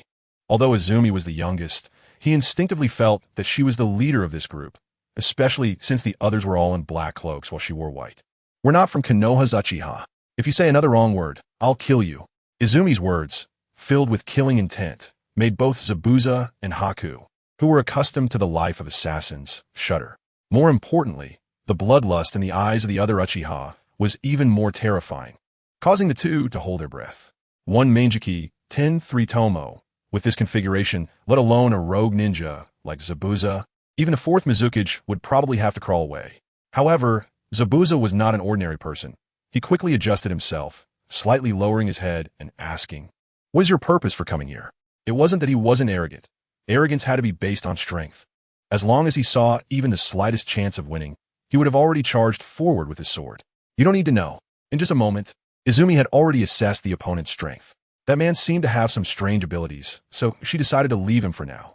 After saying this, she drew her long sword and charged directly at Zabuza. Damn it! Seeing that he wasn't even given a chance to explain, Zabuza could only curse under his breath and swung his beheading sword to meet her. Clang! The beheading sword and long sword clashed, producing a long ringing sound. The 2 immediately separated. Haku, you leave first. Zabuza's eyes widened in an instant.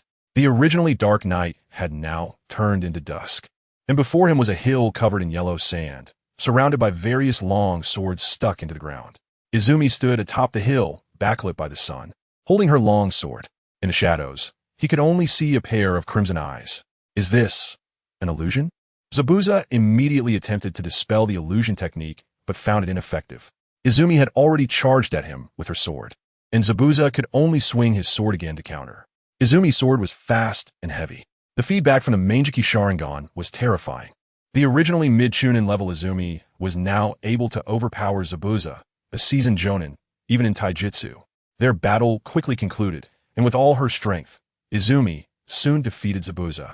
When Zabuza reappeared in Kato Manor, he had a severe wound extending from his left shoulder to his right abdomen, causing him to collapse to the ground. He looked around at Haku and Kato, both standing there in confusion, clearly already under the control of the Sharingan. Zabuza couldn't help but laugh at himself, thinking it was just a small task, but he expected to get into such a situation. The beheading sword? Izumi picked up the half-broken beheading sword from the ground and waved it, finding it lacking compared to the sword she currently held. The sword in her hand was manifested by Naruto himself, consuming a lot of his chakra and ocular power, although it had no other effects. Its toughness and sharpness were unparalleled, allowing it to easily cut the beheading sword in half. What do you want? Zabuza, suppressing the pain from his wound, asked with great difficulty. Izumi ignored him and handed the beheading sword to one of the Uchiha members, saying, "Leave a few people here to clean up the scene. Then take them all away. If they resist, kill them directly." Understood. 2 Uchiha moved to restrain Zabuza, who was unable to move due to his injuries, while Haku and Kato followed behind. Several other Uchiha began using fire release to clean up the scene. Zabuza truly did not dare to resist anymore. On the way back, Izumi and her group happened to encounter Uchiha Inahiko and his companions, who were also followed by the daimyo of the Land of Waves, who looked dazed. Both groups exchanged silent smiles. Chapter 71. Beast, you aren't even human. Yet dare to call yourself a celestial being. Just when Naruto's plan regarding the Land of Waves was proceeding smoothly, Konoha was already in a state of chaos. First, the dissolution of the Root organization occurred. All Root members were scattered and then reassigned to AMBU teams. The Hokage advisor Shimura Danzo was also dismissed and was idling at home. The root cause was that Danzo, upon seeing Sarutobi Hiruzen severely injured and the ANBU members suffering heavy losses, attempted to use Root to stage a coup, but failed and was completely eliminated. Sarutobi Hiruzen was still alive, but the Sarutobi clan's strength was greatly diminished, with more than half of the elite members he took with him not surviving the ordeal. Hiruzen also resigned from the position of Hokage in order to search for Jiraiya and Tsunade throughout the ninja world.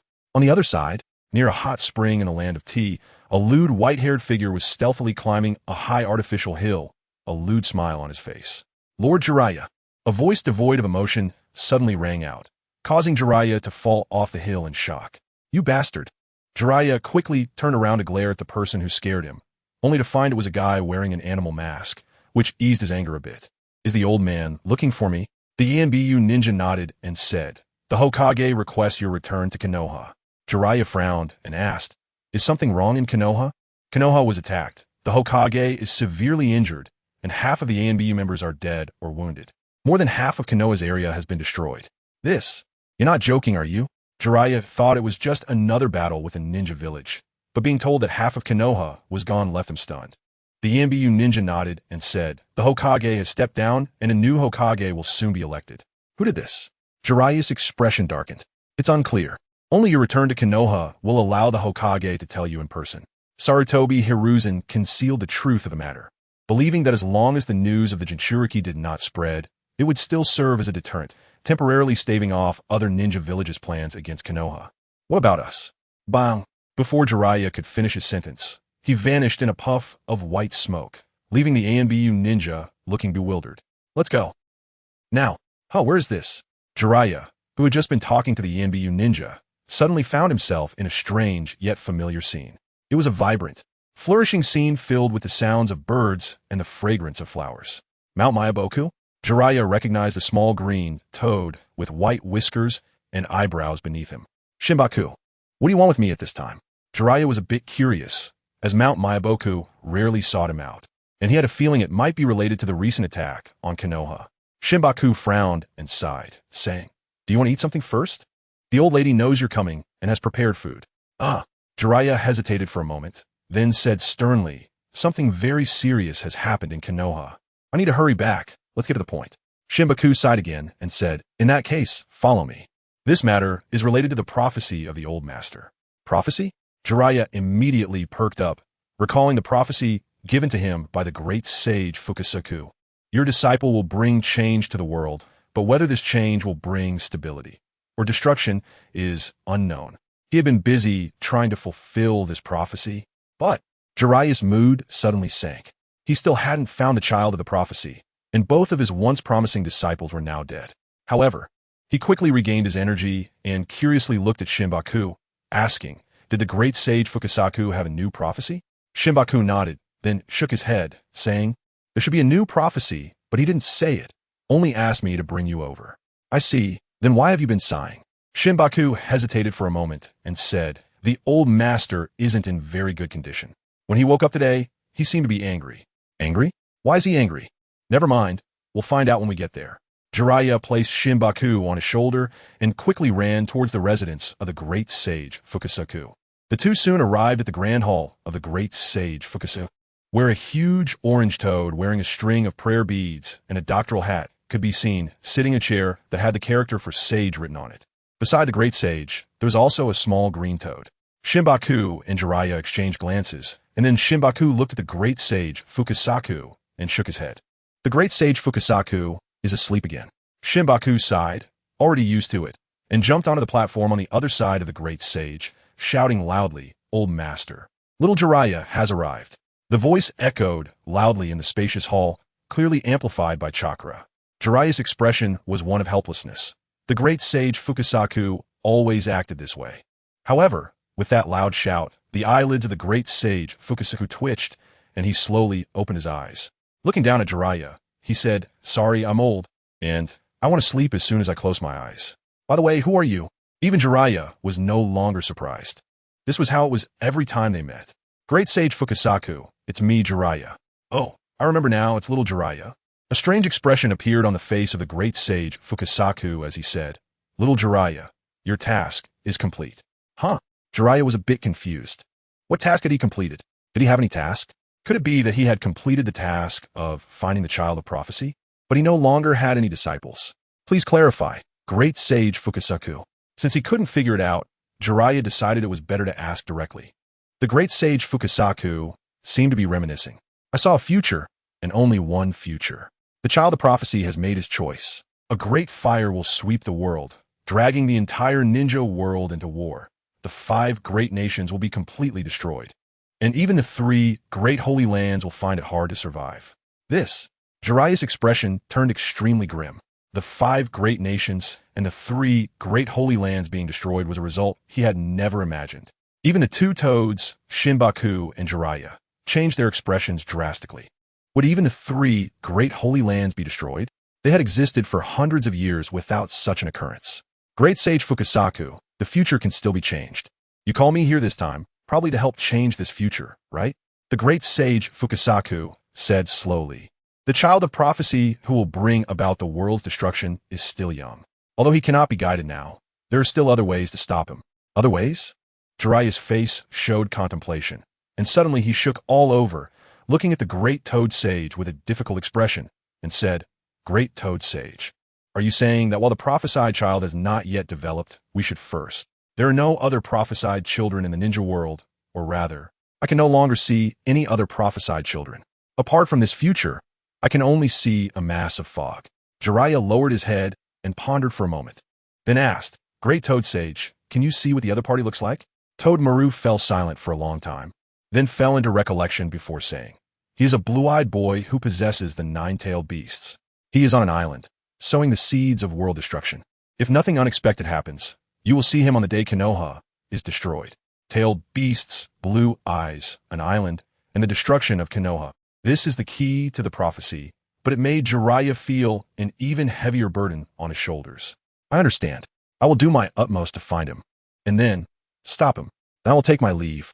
Go, little Jiraiya, be careful in everything." After Toad Maru finished speaking, Jiraiya turned into a puff of white smoke and appeared in front of the Umbu, who was waiting in ambush. The Umbu wanted to say a few more words, but Jiraiya quickly sped off in the direction of Konoha. "Lord, did you see anything else?" Shinzaku asked the great toad sage. Toad Maru glanced at Shinzaku lightly and said, "I saw him standing on the ruins of Mayaboka Mountain, boasting. Sage? Beast, you are not even human. Yet you dare to call yourself a sage?" Chapter 72. The layout of the Land of Waves in the 55th year of Konoha. It was the heaviest year since the establishment of the village, and also the closest to destruction. It was in this year that Tsunade, the granddaughter of the first Hokage and the princess of the Land of Fire, returned to her loyal Konoha after several years away. And at this critical moment, she took over the position of the 5th Hokage. "What did you say? Naruto attacked Konoha?" Jiraiya looked at Tsunade, who was sitting in the Hokage's seat, with disbelief. "Yes, it was the old man who told me. Naruto has mastered the power of the 9 tails, as well as the flying thunder god technique. And he possesses a ninjutsu similar to the tailed beast bomb, but with much greater potency. It's quite troublesome." Tsunade couldn't help but rub her forehead. She had only been Hokage for a few days, and already this mountain of issues was almost crushing her. She felt like she was being pulled in to take the blame by those old men. But now there was no one else in Konoha who could sit in this position. A ninja village cannot be without a Hokage for a day. But why would Naruto do this? He is the son of the 4th Hokage. Jiraiya still found it hard to believe. Tsunade couldn't help but glance at Jiraiya, who was nearly 50, yet still had a somewhat childlike demeanor. "Haven't you been back all these years?" A look of guilt appeared on Jiraiya's face as he nodded. "Then take a look at these." Tsunade took out a stack of documents from her drawer and pushed them in front of Jiraiya. Jiraiya immediately began to read, but with each document, his expression grew worse until he slammed the last page on the table. That damn Danzo dared to humiliate Minato's child like this. Tsunade looked at Jiraiya as if he were foolish. "Do you really think Danzo alone could cause such a big impact?" Jiraiya opened his mouth, wanting to rebut, but ultimately closed it, feeling a sense of desolation in his heart. "Old man, does the Umbu have any information on Naruto now?" Jiraiya asked. Tsunade shook her head. "The key issue now isn't Naruto. We need to deal with the situation regarding the 3 great ninja villages first. Sunagakure has already stationed troops at the borders of Konoha. While Konoha was in turmoil, Naruto's situation was quite favorable. Relying on the Sharingan's control, Naruto quickly obtained the title of daimyo from the Land of Waves, while the original daimyo continued living as before, just in an unknown location. Kato was also still alive. Under the control of the Sharingan, he became a puppet of Naruto, and his company, Kato Corporation, still existed. As a world-class shipping company, it was quite formidable in terms of wealth accumulation, more than enough to support the Land of Waves.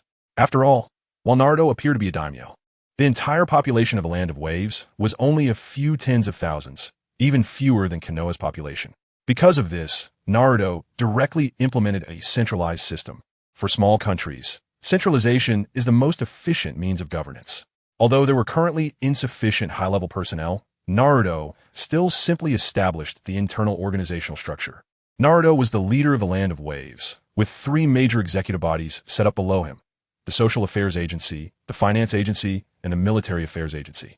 The Social Affairs Agency was responsible for cultural and public welfare activities within the Land of Waves, including publicity, education, and medical issues, with the head being Yakushi Nanoyu. The Military Affairs Agency was the military force of the Land of Waves, responsible for maintaining public order and executing government orders. Although the members were composed of Uchiha, there were also 2 external personnel, Zabuza and Haku, with Uchiha Izumi in charge, but directly subordinate to Naruto. The Finance Agency was the financial hub of the Land of Waves, responsible for auditing the identities of people entering and exiting the country and managing foreign personnel. However, due to a lack of suitable financial staff, Naruto was currently in charge of it, while the task of auditing and managing foreign personnel was handled by subordinates of Kato Corporation. After becoming the new daimyo of the Land of Waves, Naruto announced this to all the residents of the country, but no one paid attention to it. The existence of a daimyo was merely a formality to them, as they were only concerned about whether they would have food to eat tomorrow. The first issue to address was the food supply for the people of the Land of Waves. In the conference room of the daimyo's residence, Naruto clasped his hands under his chin and said seriously, "The Land of Waves is not suitable for planting crops. So the main food source here is fishing. Fishermen usually catch fish in coastal areas and then sell them in the city. However, previously, due to the shipping routes being controlled by Kato, most fishermen's boats were confiscated, leading to a shortage of food from this source. Even before this, relying solely on fishing was insufficient to meet their food needs." Yakushi Nanoyu informed Naruto about the current food situation in the Land of Waves. "Well, there's no need to worry about food. Given the current situation, with Kato's company, the Land of Waves won't lack financial resources. Moreover, as a top-notch shipping company, transportation is relatively convenient. Under these circumstances, solving the food problem is quite simple. From now on, whenever Kato's fleet is out, they should bring back enough easily preserved food. Of course, this is only temporary. We must also research suitable crops for cultivation in the Land of Waves." At this point, Naruto suddenly thought of a very good tool, someone with experience in managing a country and strong research abilities. There was probably only one person in the entire ninja world. "Let's bring that snake over first. It will save me a lot of trouble." It seems that the industrial level in the Land of Snow is also quite high, especially in terms of chakra technology. The others exchanged glances as they watched Naruto suddenly get lost in thought. They wanted to remind him, but were afraid of interrupting, so they simply waited. "Sorry, I just thought of something." Fortunately, Naruto quickly returned to his senses, apologized to everyone, and then turned to Yakushi Nanoyu. "Nanoyu, have you finalized the locations for the ninja school, hospital, several seafood processing plants, and the ninja tools manufacturing factory?" Yakushi Nanoyu nodded, then took out a map and spread it on the conference table, marking several locations with a pen. For the ninja school, there happens to be a vacant lot near Kato's estate, which is just the right size and safe enough, so it's been built there. The hospital can also be built nearby. The seafood processing plants will be located in these coastal areas. As for the ninja tools manufacturing factory, there is a small iron mine in this small mountain, so we can initially choose a site nearby, and when this iron mine is exhausted, we can relocate to the coastal area. Everyone looked at the locations chosen by Yakushi and agreed that they were indeed the best options within the borders of the Land of Waves. Naruto nodded in satisfaction and said, Then let's follow the map. You draft a suitable recruitment plan over the next couple of days. If it's appropriate, we will announce it. Anyone who participates in labor and completes the corresponding work can receive the corresponding food. Of course, the more you work, the more you earn. The less you work, the less you earn. If you don't work, you don't get anything. The cost of food will also be deducted from their monthly wages at the end of the month. We aim to arrange a position for all the unemployed refugees in the country right now. If there aren't enough positions, send them to repair roads, bridges, or cultivate wasteland. As long as there's work to be done, that's fine. I understand, Yao Shi Yina agreed. This is part of their social duties. If anyone tries to gain something for nothing or takes the opportunity to snatch food from others and cause trouble, let Izumi handle it. Yes, Uchiha Izumi immediately responded. Then let's proceed with that. We also need to strengthen the screening of personnel entering and exiting the Land of Waves. The ninja world is likely to be turbulent for a while. Yina, Izumi, you stay behind, the others can leave. Yes. In the future, I will try to summarize such plots. Chapter 73, Orochimaru, Naruto-kun. Is there anything else? Lord Naruto, do you have any orders? Both of them spoke simultaneously, but their tones were completely different. Perhaps it was because they were used to it in the past. Yakushi Non still called him Naruto-kun as before. And Naruto had no objections. On the contrary, he was quite happy. After all, apart from Neji, Sasuke, and Minato Namikaze, everyone around him called him things like Lord Naruto, which sounded rather strange. Do you want to see Yakushi Kabuto? Naruto let his thoughts fly and directly said to Non, Kabuto, is Naruto-kun going to bring Kabuto over? A hint of excitement appeared on Yakushi Nan's face, a look she hadn't shown in a long time. Even Uchiha Izumi beside her was surprised. She had never seen Nan look excited before, as she always presented herself as a caring big sister. Naruto nodded with a smile and said, Yakushi Kabuto is also a very rare talent, and we just happen to need someone like him right now. It's also a good opportunity for you to meet him in person. Yakushi Nan calmed her emotions and asked in confusion, does Naruto-kun know where Kabuto is now? She remembered Naruto had mentioned that Kabuto was on a mission in Iwagakure, but from Naruto's words, that mission seemed to target her. Now that she was probably dead in Danzo's hands, she wondered if Kabuto was still in Iwagakure. Yakushi Kabuto should currently be beside Orochimaru, according to the original plot.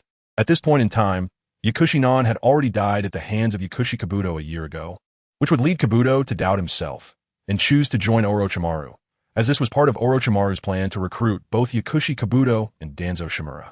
However, since Nan had been kept alive by him, although there would be some changes with Orochimaru's methods, he would certainly find another way to obtain Yakushi Kabuto. Since he was going to bring Orochimaru in, he would also need to bring Kabuto along. At that time, with the two of them, the Land of Waves would far surpass the 5 great shinobi villages in biotechnology. Orochimaru, Yakushi Nan's face showed a worried expression. She hadn't expected Kabuto to be beside Orochimaru. Her impression of Orochimaru wasn't very good. Although he was one of the legendary Sannin, he had a very cold personality, like a real snake lurking in the shadows. Uchiha Izumi was even more astonished. Although she had not heard of Yakushi Kabuto, she had heard of Orochimaru, one of the legendary Sannin, a strong competitor to the 4th Hokage, and an S-rank rogue ninja. Being beside such a figure, Yakushi Kabuto must also be an extraordinary character. Does Naruto-kun have confidence in Orochimaru? Don't worry, it's fine. Naruto smiled calmly. He still had a trump card in hand that he should use now. Using it on Orochimaru wouldn't be a loss. He really needed Orochimaru's strength right now. His power had reached a bottleneck. Previously, he had absorbed Uchiha Fugaku's Manjiki Sharingan, which only slightly increased his ocular power and granted him 2 relatively useless ocular techniques, but it didn't have much effect. While it might improve his strength, it was too slow. After Sasuke unlocked his 3-Tomo Sharingan, he had also absorbed Sasuke's chakra, and although his eyes showed a slight reaction, it was indeed just a little. He couldn't really consume Sasuke. Although his bottom line was indeed low, he wasn't that barbaric. Sasuke had opened his heart to him, and he couldn't reciprocate with such heartless actions. However, if in the future Sasuke unlocked the Manjiki and it still didn't work, he could just take a bit of flesh to fuse with himself. In the past few days, he had read through the Book of Seals. The ninjutsu inside was mostly water release. After learning a few techniques, he found they weren't very effective, so there was no point in continuing to learn. Now, there were very few ways for him to enhance his strength, and Orochimaru could provide him with significant support. Orochimaru should have already started researching cursed seals. The source of cursed seals is related to natural energy. In the original work, Nin was the originator of cursed seals. He was born with the ability to absorb natural energy, which is the ability to attain Sage Mode. If one stays in a place with too much natural energy, they will enter Sage Mode, but Nin's Sage Mode would go berserk due to lack of control. Sage Mode is also a type of Sage transformation, which Naruto must master. Sage Mode allows one to enhance their attack and defense using natural energy while increasing the range and perception of physical attacks, and combining natural energy with their own chakra to create Senjutsu chakra, which can greatly enhance the power of their ninjutsu, taijutsu, and jinjutsu. The cursed seals developed by Orochimaru through Nin's research are already very close to Sage Mode. In that case, let's hope Naruto-kun's actions go smoothly. Seeing the calm expression on Naruto's face, Yakushi Nan's worries diminished considerably. After all, after such a long time together, she knew that Naruto was not someone who liked to take risks without assurance. Well, during my absence, I'll need you to take care of things in the land of waves. Understood. Yakushi Nan nodded seriously. Lord Naruto, do you need me to go with you? Uchiha Izumi spoke up. Although her strength was still inferior to Naruto's, she could still assist him with many things. Stay in the land of waves. The situation in the ninja world is chaotic right now. In your presence, there's a safeguard. During my absence, you must report important matters to Nan and cannot act independently. After all, while Uchiha can fight, they are really hard to deal with in daily life and management. Although they have restrained themselves a lot after the clan massacre, they still appear cold and intimidating. Understood. Although Uchiha Izumi was somewhat disappointed, she still agreed. All right, you two can leave now. Naruto had finished giving his instructions. Yes. At this stage, the arrangements for the land of waves were like this. The local infrastructure was far too backward. He needed to establish the basic facilities first before he could bring back a group of talents to start the next phase of planning. Orochimaru should have already joined the Akatsuki, but he didn't know if he had defected yet. In any case, let's go take a look at the land of rice. Chapter 74. Orochimaru, your power is too dangerous. Between the land of fire and the land of lightning lies a small, unknown nation called the land of rice. Sandwiched between two great nations, the situation in the land of rice is equally difficult. Like the land of rain, it has been a battlefield between the two major ninja villages, Konoha and Kumogakure, during several ninja world wars. Because of the war, many innocent civilians have become victims. Villages have been destroyed, farmland has been abandoned, and people have been displaced. This is also why Orochimaru chose to establish a ninja village here. In such a harsh environment, no one would care about his research, and he would have plenty of test subjects. Underground, in a certain area of the land of rice, there is a relatively rudimentary underground base. Orochimaru walked out of a laboratory with a pleased expression.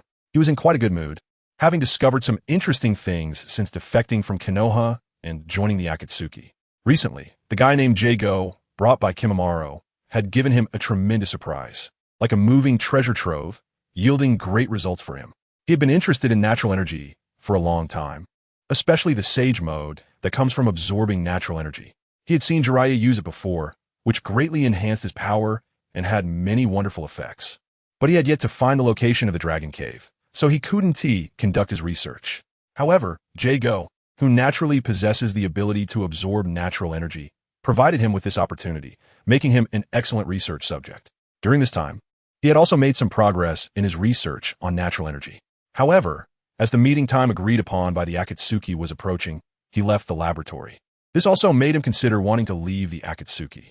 Initially, he had joined the Akatsuki out of interest in Pain's Rinnegan, but now it seemed that the Akatsuki had become an obstacle to his research. Orochimaru-sama. A silver-haired man with round black glasses approached Orochimaru, his attitude very respectful. Is there important information? Orochimaru asked. Although he wore a smile, half of his face was hidden in the shadow of his hair, giving off a sinister vibe. Kabuto pulled out a scroll from his robe and handed it to Orochimaru. This is information from Konoha. Orochimaru took the scroll and glanced through it, a look of astonishment appearing on his face. Something quite significant has happened. Another powerful figure has emerged in the ninja world. Orochimaru's chilling laughter echoed as a deep sense of caution filled his eyes. As the favorite disciple of the third Hokage, Sarutobi Hiruzen, he was well aware of that old man's strength. Although he was older now, he was not easily dealt with, especially since he had destroyed a large part of Konoha. He had only felt such power in one person before, Pain, who claimed to be a god and possessed the Rinnegan. Is my teacher still alive? According to the information, he is still alive, but has never left the intensive care unit, so specific details are unknown. I see. I thought my teacher would die with a bit more dignity. Orochimaru returned the scroll to Kabuto and turned towards the lounge. Don't worry about it. Go feed the little white mice. Just as Orochimaru was about to leave, he suddenly paused, his expression becoming serious as he looked up at the ceiling of the underground base. Orochimaru-sama, what's wrong? Boom, boom, boom. Before Kabuto could ask, a sound like a mountain collapsing suddenly erupted, causing his expression to change. What is happening? Has Konoha started fighting with Kumobikure? No, it's coming for us. Orochimaru's vigilance heightened as he watched the shaking ceiling, sensing something approaching. Boom! Orochimaru's expression suddenly changed, and his elongated snake-like pupils trembled violently. He saw the ceiling gradually disappearing, blinding sunlight piercing into the dark underground base. Once the ceiling completely vanished, Orochimaru vaguely saw a figure standing in the sky against the glaring sunlight. Orochimaru-sama! 3 youthful voices rang out, as 3 figures suddenly appeared before Orochimaru, surrounding him. Jago, Kimimaro, and Hongren. All 5 of them looked solemnly at the figure in the sky. Naruto originally just wanted to come to the land of rice to test his luck. After all, the timing of the Uchiha clan massacre in Konoha had shifted slightly due to his appearance, but the deviation wasn't significant, so at this time, Orochimaru should still be part of the Akatsuki. He didn't expect to actually encounter him, saving him some effort. You, who exactly are you? The girl-like Hongren addressed Naruto in the sky, furious that this person dared to destroy her beloved Orochimaru-sama's base. She would never forgive him. A kunai made of crystal appeared in her hand. Quite lively, Orochimaru. So many talented individuals. You've saved me a lot of trouble. Naruto's figure slowly descended, nodding in satisfaction at the group. You bastard. Hongren was somewhat angry. This guy's attitude made it seem like they were all his possessions. Just as Hongren was about to charge at him, Orochimaru pressed a hand on her shoulder. Kyubi Jinchuriki, Uzumaki Naruto. Orochimaru gazed deeply at Naruto's still youthful face. Naruto had come without a mask, and there was no need for one, so Orochimaru recognized him at a glance. Is what happened in Konoha related to you? Orochimaru squinted, unable to resist licking his lips, the caution in his eyes deepening. The power Naruto had just displayed was too astonishing. Nearly 10 meters of ground had simply vanished. He wanted to escape. Orochimaru, although I would love to persuade you with words. His 2 massive black pythons suddenly appeared behind Naruto, opening their gaping mouths toward him.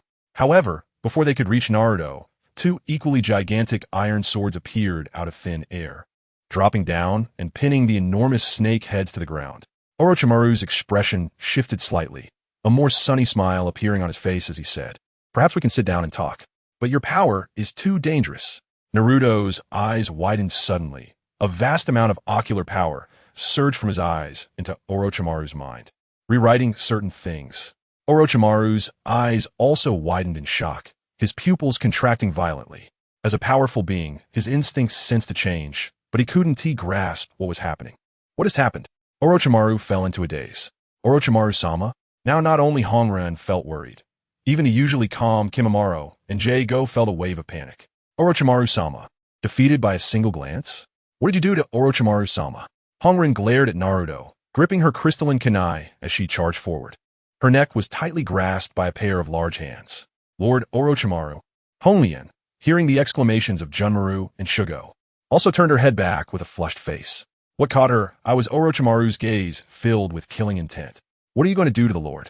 Chapter 75. Preparing to undermine the Akatsuki organization, the Edo Tensei, reanimation jutsu, is an S-rank forbidden technique created by Orochimaru himself, which allows him to transfer his spirit into another person's body, thus objectively achieving his goal of immortality. However, this also leaves him with a significant weakness.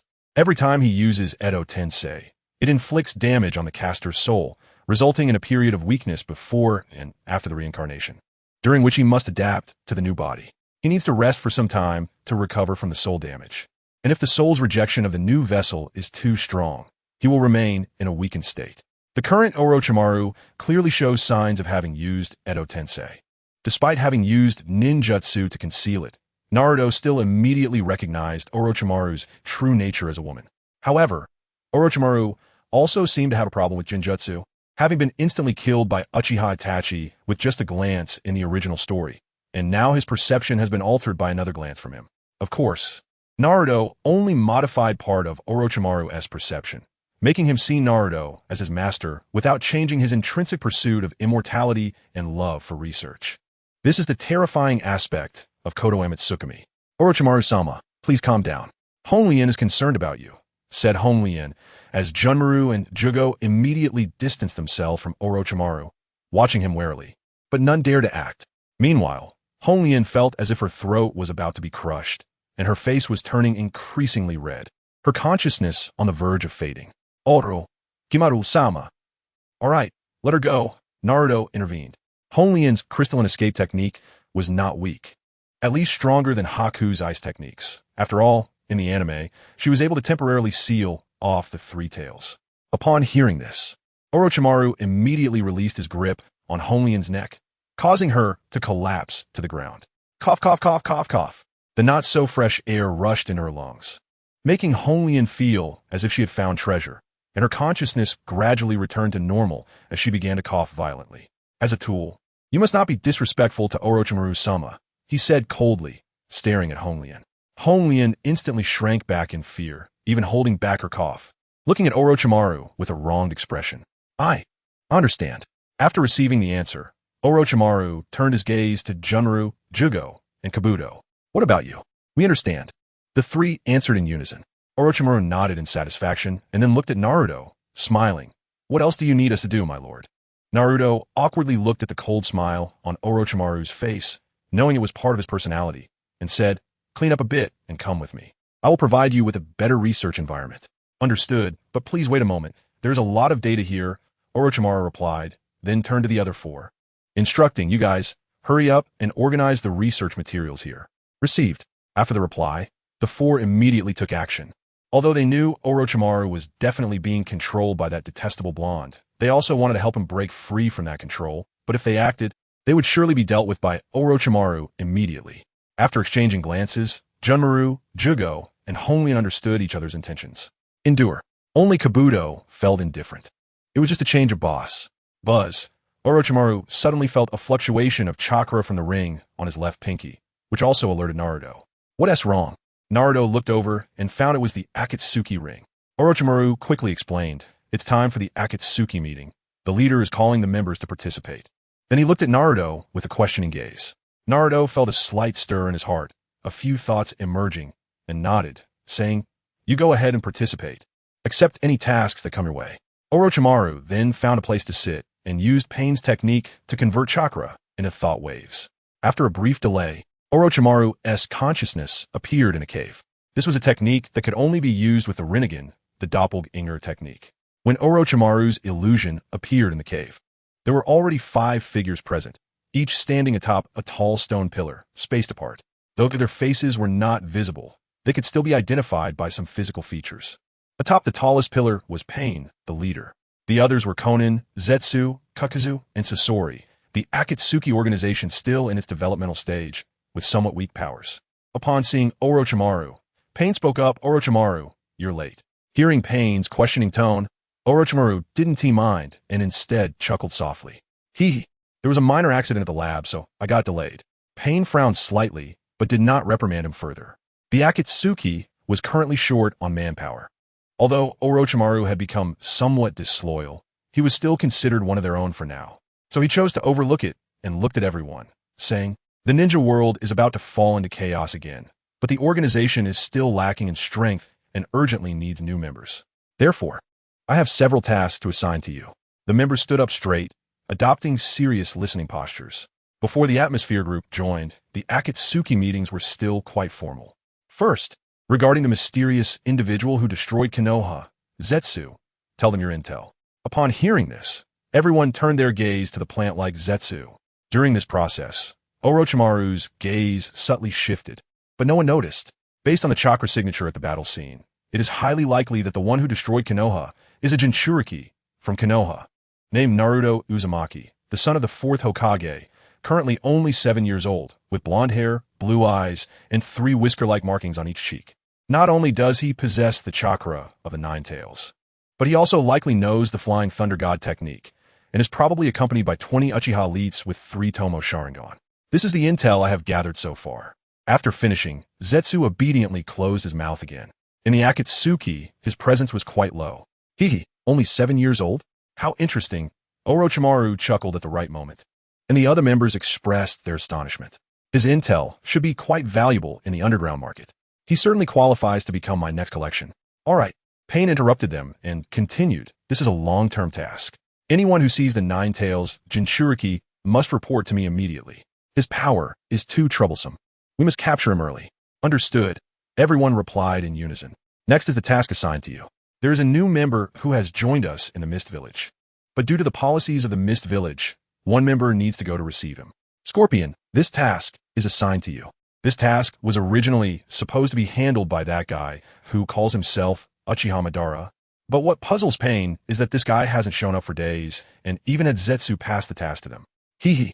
Scorpion's illusion appears as a hunchbacked old man. He didn't agree directly, but first let out a hoarse laugh, and then said, I hope the new member is a formidable guy. Otherwise, I can't guarantee he won't become my collection when we meet. Don't worry, the new member's strength won't disappoint you. Pain has obviously gotten used to it. Scorpion has already killed quite a few partners, but the Akatsuki organization is an elite team, and those who are not strong enough can be killed without issue. Pain then looked at Orochimaru and Kakuzu and said, There's been a successful subject in the immortality experiment of the cult in the river village named Haiden. Orochimaru, Kakuzu, you two go recruit him, using any means necessary, and bring him before me. There are 3 versions of Haiden joining the Akatsuki in fan works, and of course, one should choose the setting that is favorable to oneself. Additionally, I wish everyone a happy Mid-Autumn Festival. May you be happy every day, cheers. Chapter 76. Start with a beating. Didn't he expect that Haiden and Kakuzu would appear so soon? As soon as the Akatsuki organization's meeting ended, Orochimaru informed Naruto of the meeting's content, which once again surprised Naruto. Didn't he expect such a surprise? He had come out this time mainly to take Orochimaru back and address the technological shortcomings of the Land of Waves. But now it seems that the economic deficiencies can also be supplemented. As for Haiden, his immortality is indeed of great research value, and in the future, when some experiments involving human bodies are needed, having Haiden around will provide ample experimental material. This trip has really been fruitful, and a genuine smile appeared on Naruto's face. Do you need me to participate in this mission? Orochimaru asked Naruto for his opinion. Naruto nodded and said, These two are indeed rare talents, and with Haiden around, you won't lack for experimental materials in the future. Immortality, huh? That's indeed interesting. After hearing this, Orochimaru couldn't help but lick his lips with curiosity. For someone who pursued eternal life, immortality held great allure. Lord Orochimaru, everything has been organized. While the two were talking, Kimimaro, Jainin, Guren, and Kabuto stood before them, carrying a pile of scrolls of various sizes. Orochimaru looked at Naruto again, his eyes filled with doubt. If they were to carry out the Akatsuki's mission, they certainly couldn't bring these for long. Otherwise, they would only be a burden. Naruto also looked at the anxious expressions of the four and said, Orochimaru and I have a few things to take care of, so we'll send you away first. Without giving them a chance to speak, Naruto began to set up the Flying Thunder God technique right where he stood. Kimimaro and the others hesitated, feeling worried but not daring to show it. They could only look at Orochimaru with pleading eyes, wondering if they would be taken away to be guinea pigs. Although, it seemed like the three of them were already guinea pigs. Kabuto, on the other hand, looked resigned. Orochimaru didn't pay attention to their expressions, but curiously watched Naruto set up the Flying Thunder God technique. He had seen Minato Namikaze use it before. It was a technique that could transfer objects or people within the array to another location. After Minato sacrificed himself, only the fourth Hokage's bodyguard team, Team Genma, could use it in the entire Konoha. From this, it seemed that Naruto had indeed mastered the Flying Thunder God technique and was quite skilled at it. After a short while, Naruto completed the Flying Thunder God technique and looked at Kimimaro and the others, smiling as he said, You guys stand on this. The four walked over with hesitant expressions, and Kabuto looked somewhat worried. Although he had accepted it, being teleported to an unknown place still made him uneasy. You don't have to be afraid. As long as you behave after you get there, no one will trouble you. And Kabuto, you'll find your true self there. Without waiting for Kabuto to ask, Naruto activated the Flying Thunder God technique. Goodbye. With a flash of light, everything went dark, and when the four opened their eyes again, they were already being stared at by several pairs of crimson eyes. After seeing the four disappear, Naruto looked at Orochimaru and said with a smile, We should set off too. Kakuzu, an elite ninja from Takigakure, after accepting a high-level mission, went to assassinate the first Hokage of Konoha. Within the borders of the Fire Country, he engaged in a fierce battle with the first Hokage, Senju Hashirama, ultimately losing to Hashirama's would-release secret techniques. After narrowly escaping death and returning to Takigakure, he was betrayed by the higher-ups and received severe punishment for the mission's failure, ending up imprisoned in the village's jail. Unwilling to die in prison, Kakuzu escaped with a strong sense of hatred, taking away the secret technique that the village regarded as a treasure, Earth Grudge Fear. Using this technique, he stole the hearts of all the high-ranking officials in the village, becoming a rogue ninja, but he also gained eternal life. From then on, life became just a series of numbers for him. Because of this betrayal and the death of everyone he knew, Kakuzu lost a sense of purpose and ultimately chose something that could accompany him forever: money.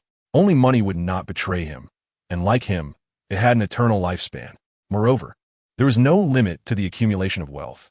Thus, his life's goal became solely money, which is why he served as the financial minister within the Akatsuki organization, even though the money he earned seemed not to belong to him.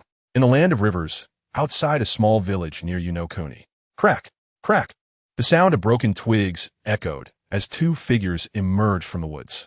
"This is the place where I agreed to meet Kakuzu," Orochimaru said, looking at the distant outlines of thatched roof buildings. "Do you want to go into the village to take a look?" Naruto sensed the situation inside the village and noticed a strange chakra. He shook his head and said, "Use your snakes to lure him out." "Understood." Orochimaru bit his finger and pressed both hands to the ground. Ninjutsu, summoning technique. Smoke erupted, and numerous small snakes poured out from the mist, flooding toward the village. "I'll handle it from here." One Kakuzu doesn't require Lord Orochimaru's trouble. Orochimaru took the initiative, as a subordinate should alleviate the leader's burdens. Naruto thought for a moment and nodded in agreement. He initially wanted to deal with Kakuzu with just one Rasengan, as in the original story, but since Orochimaru had volunteered, he would let him try first. Not long after, Orochimaru sensed that the summoned snakes were dying in large numbers, and a figure in a red cloud-black robe rushed out from the village, darting toward them like an arrow. Kakuzu was indeed easy to recognize, his body completely covered in fabric, revealing only his greenish eyes. Upon bursting out of the village, Kakuzu immediately spotted Orochimaru and Naruto, frowning at the presence of outsiders. He chose to attack directly, intending to teach this snake-releasing guy a lesson. If he died, it would only be because the other party provoked him first, and the leader couldn't blame him. Tentacle punch. In the air, Kakuzu's hands detached, with his wrists separating from his arms, sending numerous black wires toward Orochimaru and Naruto. Seeing this, Orochimaru revealed a cold smile, stepped forward, and raised his hands. Hidden Shadow, Snake Hands.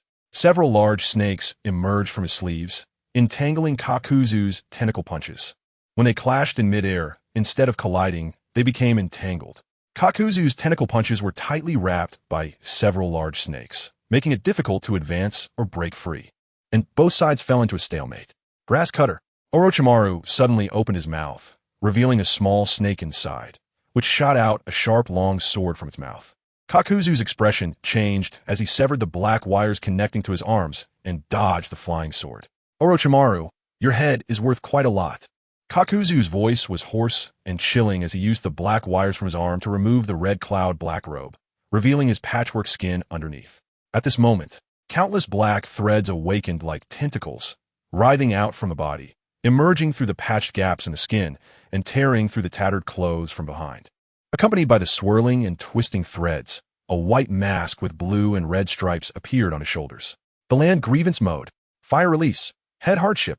The red-striped fire attribute mask on Kakuzu's right shoulder spewed forth a massive wave of flames, instantly expanding to engulf everything around it, spreading like surging waves in the sea. It surged towards Orochimaru. Wind Release. Great Breakthrough. Orochimaru also pulled several large snakes into his sleeves, formed hand seals with both hands, and gathered wind attribute chakra in his mouth. After a violent contraction and explosion, it transformed into a storm that swept through much of the dense jungle in front of him. Chapter 77. Revisit the conditions. Although the wind helps the fire spread, as long as the wind is strong enough, it can block the flames from spreading. Kakuzu's fire style was directly stopped outside the storm. This guy can't be taken down with just a mask. As the storm passed, both of them were unharmed, which made Kakuzu frown.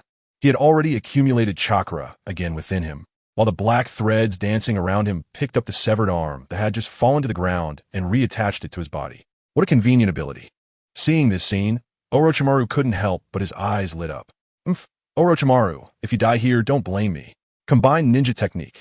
Odd face, explosive flame. The two masks on Kakuzu's shoulders began to accumulate chakra simultaneously, using fire style, head hardship, and wind style. Pressure damage, instantly creating a vast ocean of flames. Orochimaru's gaze shifted slightly. In this move, he saw a familiar figure. I've seen stronger than you with this move. Blade of the Void. The long sword that Orochimaru had shot earlier suddenly moved again, aiming for Kakuzu's back, while Orochimaru himself was completely submerged in the flames of Kakuzu's combined ninjutsu. Naruto had long since hidden to the side to watch the show. Kakuzu did not expect the sword that flew out of Orochimaru's mouth could still move, and he never imagined that Orochimaru would be willing to kill him even at the cost of their mutual destruction. Although he had joined the Akatsuki for a long time, this should still be the first time they met. Why did he have such a strong intent to kill? Could it be that he also coveted my bounty? Caught off guard, Kakuzu had no time to use Earth style to defend himself, and a sharp Kusanagi sword pierced directly through his heart. His body staggered and half kneeled on the ground, and the blue wind attribute mask on his shoulder quickly became limp and then fell to the ground like a puddle of mud. The thing that was pierced just now was the heart made of wind attribute chakra. However, Kakuzu's main body was not seriously injured. He just gasped for breath a couple of times, regained his state, and pulled out the Kusanagi sword that was stuck in his back. He first glanced at Orochimaru's charred corpse lying on the ground, then looked towards Naruto, who was watching from a tree nearby. The look on Naruto's face seemed somewhat familiar to him, and he frowned, saying, Orochimaru is dead. Aren't you going to take action? Naruto also showed an expression of lingering excitement. The battle between these top-tier fighters was indeed quite captivating. That overwhelming ocean of flames was truly spectacular. This guy isn't so easy to kill, but if an ordinary ninja didn't know you had 5 hearts, they might actually find it difficult to deal with you. However, if this information is noticed, Kakuzu's strength is just barely at the level of a Kage, like a minor version of Sarutobi Hiruzen. Are you from Takigakure? Kakuzu's expression turned ugly. Doton, Earth Grudge Fear, is a secret technique of Takigakure, and outsiders wouldn't know it at all except for the upper echelons of Takigakure. Without waiting for Naruto to answer, he released a large amount of black threads from his body, wrapping around Naruto. Sure enough, it seems I have to beat you up before we can talk properly. Naruto's figure instantly disappeared and reappeared behind Kakuzu. With a wind style, Rasengan already formed in his hand. What? Facing the Flying Thunder God. Those who are unfamiliar are basically seeing death for the first time. And of course, those who understand can resist a couple of times, which belongs to a special attack on people. Kakuzu had no chance to react and was directly hit by Naruto's wind style, Rasengan. Even with the defense of Earth style, Earth Spear, his back still exploded, and 3 hearts were simultaneously destroyed. The fire attribute mask on his shoulder also became limp and fell to the ground, leaving him with only 1 Earth attribute heart. Naruto landed beside him, looking at Kakuzu, who was lying on the ground and somewhat weakened. He couldn't help but lightly poke at the limp black threads on his body with his foot. Can we talk properly now? Cough, cough, cough. Kakuzu began to cough. Although he was severely injured, no blood flowed out of his body. All of his organs had been replaced by black threads. After coughing, he spoke intermittently. Losing 4 hearts was a significant blow to him. Are you sent by those guys from Takigakure? Kakuzu, I specifically came for you. Gurgle, gurgle. At that moment, a sound of flesh squirming suddenly rang out. Both of them looked over to see Orochimaru's charred corpse suddenly open its mouth wide. And a completely intact Orochimaru crawled out from inside. He had originally wanted to find an opportunity to ambush and show off, but did not expect Kakuzu to be resolved in one move by his master. Orochimaru walked over with a cold expression. He had wanted to use the Great Snake technique to ambush Kakuzu, but did not expect Kakuzu to directly attack Naruto. What was supposed to be a battle that would have lasted hundreds of rounds ended in just 2 moves. Cough, cough, cough. Actually, didn't die, cough, cough, cough. Kakuzu was anxious and coughed again.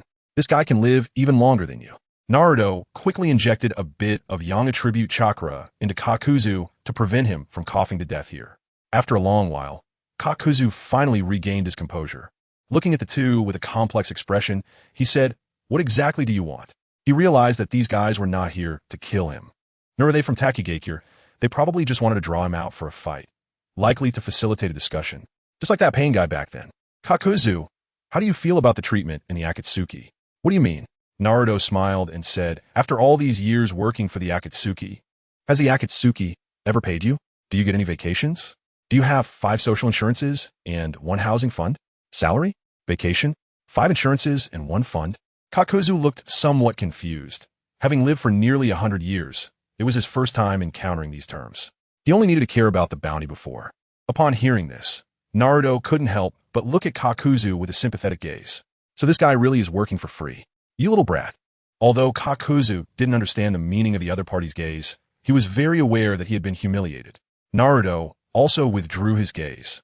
Such a good employee couldn't be allowed to run away. Changing the subject, he asked, have you ever thought about changing jobs? Kakuzu finally reacted and asked, you want to recruit me? He thought the other party was coming for the Akatsuki, but didn't expect it was really for him. I have a path in a land of waves with low risk but high profit, Naruto said with a smile. The land of waves? Isn't that place particularly poor? Kakuzu showed a look of suspicion. This is the recruitment contract from the land of waves. How do you feel about the treatment? Naruto directly took out a contract and tossed it beside the still prostrate Kakuzu. This is? Kakuzu picked up the contract and only took one look, his eyes instantly widening. He could only see 2 lines of text. Kakuzu Company. Monthly salary. He immediately crawled up, staring blankly at that string of numbers. This was higher than his income for half a year. Are you serious? Do you know how much 1 million is? That's something that can't even fit in a box. Even for me, I might not earn that much in half a year. Everyone knows about the Kato Company, which is one of the top shipping companies in the ninja world and can indeed afford this price. However, this guy, of course, the Kato Company now belongs to the Land of Waves, and I am currently the feudal lord of the Land of Waves. As long as you agree, you will be the Minister of Finance of the Land of Waves, and all the wealth of the entire Land of Waves will be under your control. What do you think? Naruto said with a smile, not afraid that the other party would abscond with the money. After marking with the Flying Thunder God technique, there is no way to escape. As for work capability, this money is as important to Kakuzu as his life, and he will definitely keep a close eye on every penny's whereabouts. But I want to manage the money, my money. I've given all my money to the organization. Kakuzu swallowed hard, his expression a bit hesitant and reluctant, still holding on to the contract. Naruto smiled even more meaningfully and said, you don't need to manage the money, you just need to know not to waste it. Is that why Orochimaru is with you? Kakuzu suddenly shifted the topic to Orochimaru. Orochimaru wanted to speak, but Naruto answered first. Pretty much, Orochimaru likes to do research. But research requires a lot of money, and I just happen to have plenty of it. I see. For some reason, Kakuzu felt relieved in his heart. At least this way, his psychological burden was much lighter. After all, this guy's strength is so terrifying, and he has lost 4 hearts. If he didn't agree, he would probably be stuck here forever. My former boss is quite strong. Wow, so now it's former boss, huh? Naruto's mouth twitched, but still smiled and said, don't worry, I will take action. After saying that, Naruto extended his right hand toward Kakuzu. So, let us have a pleasant cooperation, Mr. Kakuzu.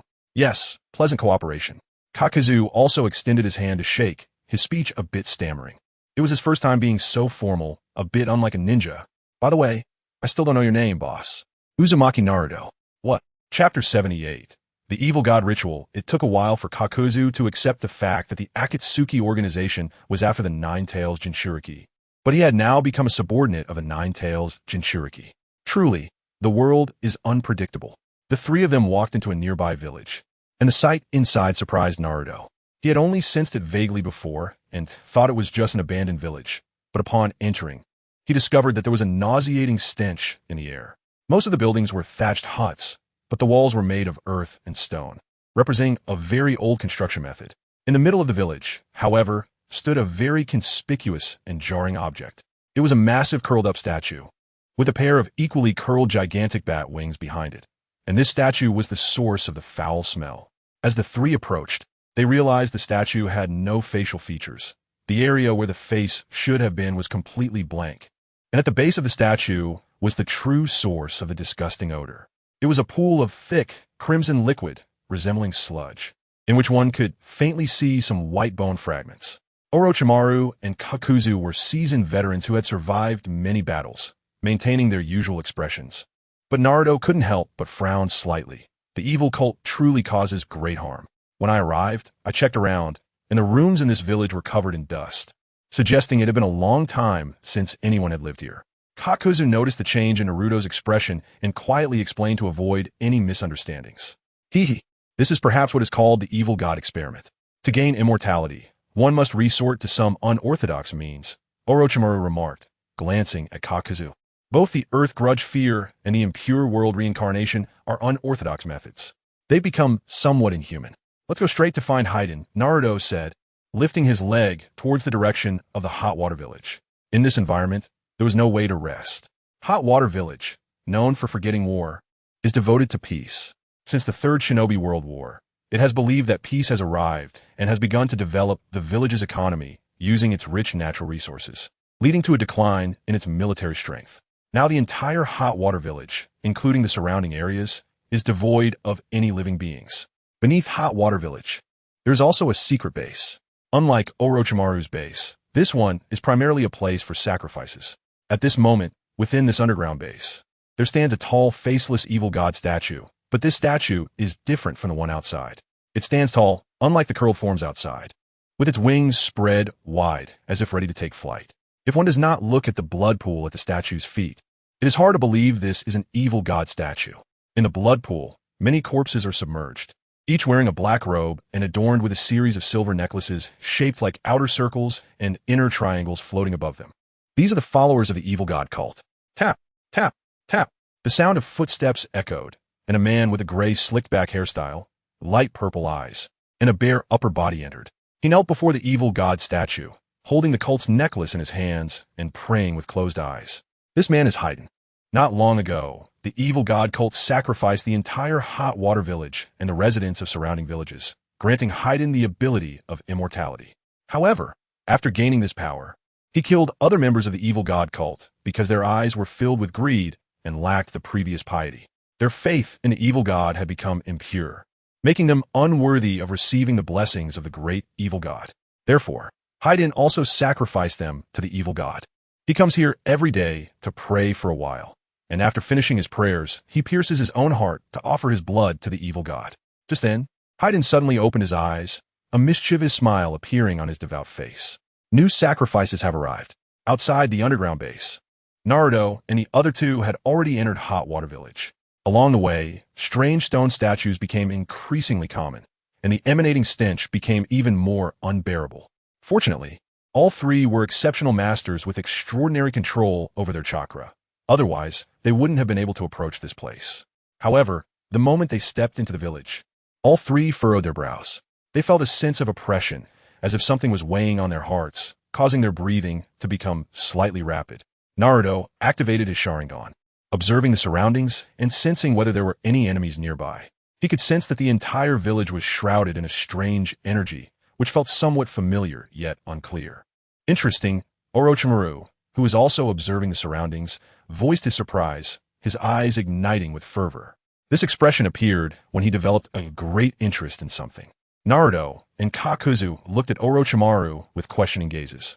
Orochimaru couldn't help but lick his lips and said, "This aura is very similar to a little white mouse I just acquired.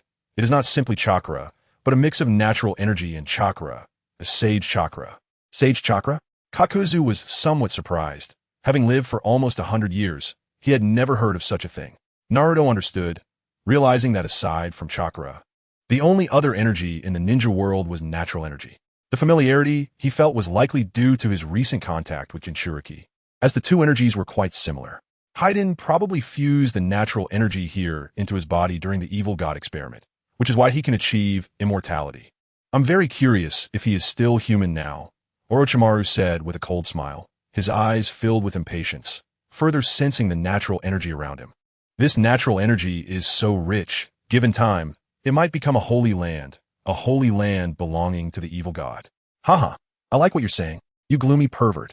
Do you want to join our evil god cult? I can make you the deputy leader. Haiden, just emerging from the underground base, heard Orochimaru say that this place would become the holy land of the great evil god and felt greatly satisfied, unable to resist inviting Orochimaru. In Haiden's view, the quality of this sacrifice was quite high, so the absence of Orochimaru wouldn't disappoint the great evil god.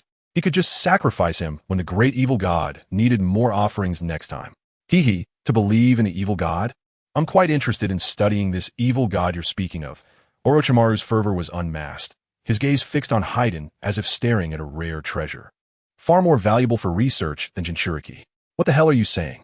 Haiden's expression immediately turned savage as he swung his massive 3-section scythe and charged toward the three. You blasphemer of the great evil god. I will place your head at the center of the altar. Oh, facing the three of us. You choose not to run, but instead approach? Wind release, gale palm. Wind style, great breakthrough. Secret technique, earth grudge fear. Chapter 79, Grass Ninja Village. The battle had just begun, but it was already over. Haiden indeed had an immortal body, but he lacked regenerative abilities. After his arms were severed, they had to be stitched up to be used again. Now all of Haiden's limbs had been cut off, leaving only his head attached to the torso, still cursing away. Damn it, it hurts like hell. You twisted freak, stitched up monster, fox brat. I will kill you. You blasphemers of the great evil god will definitely be cursed by him. Jin sew his mouth shut. Naruto felt a bit annoyed and didn't want to listen to this guy's trash talk anymore. Jin was very obedient, and several black lines shot toward Haiden's mouth. You bastard. You can't. MMM. Haiden, having lost his limbs, saw the black lines suddenly struggling violently as they approached his mouth. He still wanted to expand the faith of the evil god. How could he spread the doctrine if he couldn't speak? However, the struggle was futile, and soon his mouth was completely sewn shut, leaving no gap, and he could only whimper continuously. Naruto didn't want to look at him anymore and sent him to the ceiling space. This surprised both the Ninetales and Minato, who were living leisurely in the ceiling space. It had been a while since they had a new guest. Where did you send him? Jin's eyes widened at the scene. There wasn't even a ceiling scroll. I have a ceiling array on me, so I sent him directly to the ceiling space. What? There's such a convenient ability. Jin's eyes lit up at the thought. Without needing a ceiling scroll, he could seal things directly on himself. If he had this ability, he wouldn't need to put all his money into the organization. He would definitely seal everything on himself and take it out to count whenever he felt like it. I'll get you one when I have the chance, Naruto promised. Then looked at Orochimaru, whose eyes were full of excitement, saying, don't worry, he will be your exclusive test subject from now on. Once we return, I'll hand him over to you. I have many ideas regarding immortality as well. Is there anything else, my lord? Orochimaru also caught on to Naruto's intention. Well, since we've reached the land of rivers, we might as well resolve things here in one go. However, this dangerous place doesn't need to exist anymore. The natural energy here seems off. How could an evil god that requires so much flesh and blood be anything good? A large bird appeared beneath the three of them, lifting them into the air while a small black ball fell down. The land of grass is located in the northern part of the land of rivers. Crossing the land of rain leads directly to the land of grass. The territory of the land of grass is also quite small, sandwiched between the land of earth and the land of fire, making its position even more humble. More importantly, the land of grass has shown itself to be like a fence-sitter during several ninja world wars. Before the wars began, it was always a vassal of the Leaf Village. But after the war started, it often chose to provide conveniences to the Stone Village. The famous Battle of Canopy Bridge was one such instance. The Grass Ninja Village directly lent passage to the Stone Village, allowing them to reach Canopy Bridge directly, ultimately leading to the destruction of the bridge by Minato's team. However, after the Third Ninja World War, the Grass Ninja Village once again established diplomatic relations with the Leaf Village, restoring their previous friendly and peaceful neighborly relationship. But now that the Stone Village is about to initiate war with the Leaf Village again, how will the land of grass choose this time? Is the Lord going to the Grass Ninja Village for the Paradise Box? In the air, Orochimaru casually knocked down several shurikens piercing through the clouds. Unable to help, but asked Naruto about the purpose of their trip. He was always a curious person. Moreover, their crossing over the land of rain was quite eye-catching. While the other three great ninja villages were still observing, the Sand Village had already made its move. Despite often forming alliances with the Leaf Village, the Sand Village was always the first to backstab them. As the saying goes, one's own poverty is frightening, but the success of allies is even more concerning. Although the Sand Village is also one of the 5 great ninja villages, due to geographical factors, it can be said to be the most difficult of the 5. Not only has the Leaf Village taken a large portion of the mission shares, but even the daimyo of the Wind Country occasionally cuts the Sand Village's budget. Looking at the Leaf Village beside them, it was rich beyond belief. If they didn't take a bite while the Leaf Village was in chaos, they would feel embarrassed. So now, as Naruto and the others flew over the land of rain, they undoubtedly appeared simultaneously in the shared sight of both the Sand and Leaf Villages. Both sides worried that the other had sent spies, so they threw shurikens at Naruto and his group.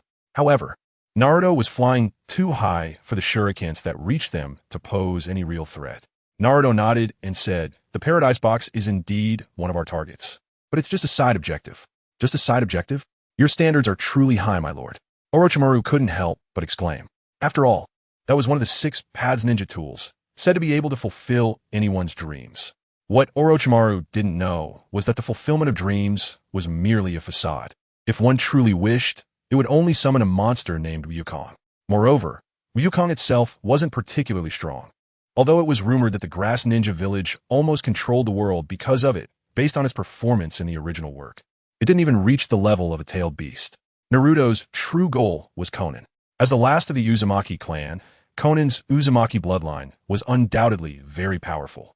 In terms of bloodlines, she was even stronger than Naruto. With her innate physical healing abilities, combined with having been nurtured by the Grass Ninja Village for several years, she was able to awaken the Kagura's heart, eye, and the adamantine ceiling, showcasing her remarkable talent. Even if she could only use those 3 abilities, she would be an almost all-purpose support-type ninja, a rare talent indeed. But boss, flying so brazenly in the sky, isn't it too conspicuous? Jean looked at the densely packed ninjas on the ground, feeling a bit worried. He was a traditional ninja. When he could sneak in, he usually did, as a ninja's chakra was limited. Once trapped in an encirclement by a ninja army, it was a dead end. Didn't even the 3rd Raikage die in the encirclement of a ninja army? Naruto just smiled and said, "It's fine. It doesn't make much difference to me. This way is faster." Naruto, a jonin of the Nara clan and the acting clan leader, was currently forming a new Ino, Shika, Cho team with the Kimichi Shido and Yamanaka Kaze to handle the battlefield of the Sand Village. At this moment, Nara Suzaku was standing outside the tent, looking up at the distant black shadow in the sky. "Himawari, can you see the figures up there?" When Hinata Himawari retracted her Byakugan, her expression turned a bit grim. "Lord Suzaku, I can only confirm that one of the chakras belongs to the 9 Tails Jinchuriki." Upon hearing this, Nara Suzaku's expression also changed. "Are you sure you didn't see it wrong?" "I'm sure." Hinata's expression was also one of, how could he possibly mistake the chakra of the 9 Tails Jinchuriki? That little blonde used to take their family's little princess around every day. It's just a pity that because of his defection, now Lady Hinata's situation isn't very good either. Nara Shizuku's expression completely darkened as he looked in the direction the other person had left. Over there, it seemed to be the direction of the Hidden Grass Village and the Hidden Stone Village. Someone immediately informed Lord Hokage of the Jinchuriki's appearance and sent 2 ninja teams to investigate the situation. Chapter 80. Xianglin and her mother, the 3 of them quickly arrived near the Grass Ninja Village. With the war approaching, the current Grass Ninja Village was anything but peaceful. Below, the Grass Ninja Village Hospital was merely a thatched hut, and the so-called doctor was just a woman with red hair. At this moment, inside the thatched hut, a dozen Grass Ninja Village ninjas had gathered, surrounding Xianglin and her mother. "What do you want?" Xianglin's mother stared intently with her hollow, murky eyes at the Grass ninjas surrounding them.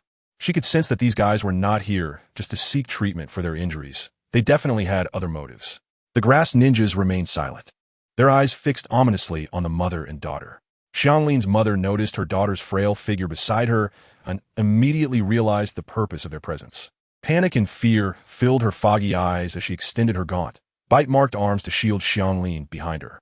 "You promised me that as long as I provided treatment, you wouldn't harm my daughter." Feeling the predatory gazes of the Grass ninjas, Xianglin's expression turned extremely frightened. The leader of the Grass Ninja Village, growing impatient, darkened his expression and said, "Vortex Xiang Sui, don't forget your identity. If it weren't for the Grass Ninja Village taking you in, you would have died outside long ago. The Grass Ninja Village gave you the chance to live. You should repay the village well. It's your duty." The leader's eyes glinted with danger. The 4th Great Ninja War was about to break out, and relying solely on Vortex Xiang Sui was unlikely to support the entire village's medical needs. They had come to confirm whether Vortex Xiang Sui still held any value. Seeing the threatening gaze from the other side, Vortex Xiang Sui's heart tightened. The 2 of them were alone and defenseless in the Grass Ninja Village. If they forcibly took Xianglin away, she had no way to stop them. I can still do it. You can keep biting me. I can still treat." Vortex Xiang Sui's voice trembled as she felt her physical condition. The Grass Ninja Village was a chaotic place with frequent conflicts. Over the years, she felt her life force was almost depleted and feared she wouldn't last much longer. But at least as long as she was alive, she couldn't let Xianglin. "Mom, Xianglin wanted to say she could help too, but was suddenly hugged by Vortex Xiang Sui, who covered her mouth and gritted her teeth, saying, "If you need treatment, just continue biting me." The leader's face turned dark, and he signaled to an injured grass ninja beside him. The grass ninja, who had a wound on his abdomen from shuriken during a reconnaissance of the sand and leaf villages, understood the leader's signal and approached Vortex Xiang Sui, grabbing her bite-marked arm and biting down like a hyena. Ugh! Vortex Xiang Sui gritted her teeth, but the sharp pain in her arm made her let out a cry. As her life force waned, she suddenly felt her vision blur, and the surroundings spun. The arms that had been tightly holding Xianglin became weak. Seeing the scene, the grass ninja leader felt disappointed. The injured grass ninja's wound had not healed much, and Vortex Xiang Sui had lost her value. Xianglin, who had been in her mother's arms, immediately noticed the situation. The fear in her eyes deepened as she faced an outcome she was unwilling to accept. "Stop biting." Xianglin broke free from her mother's embrace, pushed aside the grass ninja who was still biting her mother, and spread her arms to protect her mother behind her. Vortex Xiang Sui fell to the ground, her consciousness fading. "You damn brat." The grass ninja who had been pushed aside was furious. His wound had not healed much, and he was interrupted by a child. "If you want to bite, then bite me." Xianglin, though terrified, mustered her courage. "You set yourself." The grass ninja, hearing this, was no longer angry and grinned as he grabbed Xianglin's thin arm and lifted her up. "No, don't." Vortex Xiang Sui, no longer losing life force, could only watch this scene in a daze, wanting to stop it, but lacking the strength to raise her hand. In Xianglin's fearful gaze, the grass ninja opened his mouth to bite down. "P50. With her eyes tightly closed, Xianglin did not feel the anticipated pain. Instead, after hearing a scream, she felt something warm splatter on her face, and the body that had been lifted suddenly dropped to the ground. She opened her eyes and immediately saw the grass ninja clutching his severed arm, wailing, with the severed limb right in front of her. Swish! 3 figures appeared simultaneously in the thatched hut, making the already small space feel even more crowded. The murderous intent from the 3 of them grew palpable in the tiny hut, especially the grass ninja who had just been howling in pain, as if he had suddenly been choked and could not make a sound. "Who are you?" The leader of the grass ninja village quickly regained his composure, drawing his weapon and watching the 3 with vigilance. His actions prompted the other grass ninjas to react as well, drawing various weapons and looking warily at Naruto and his companions.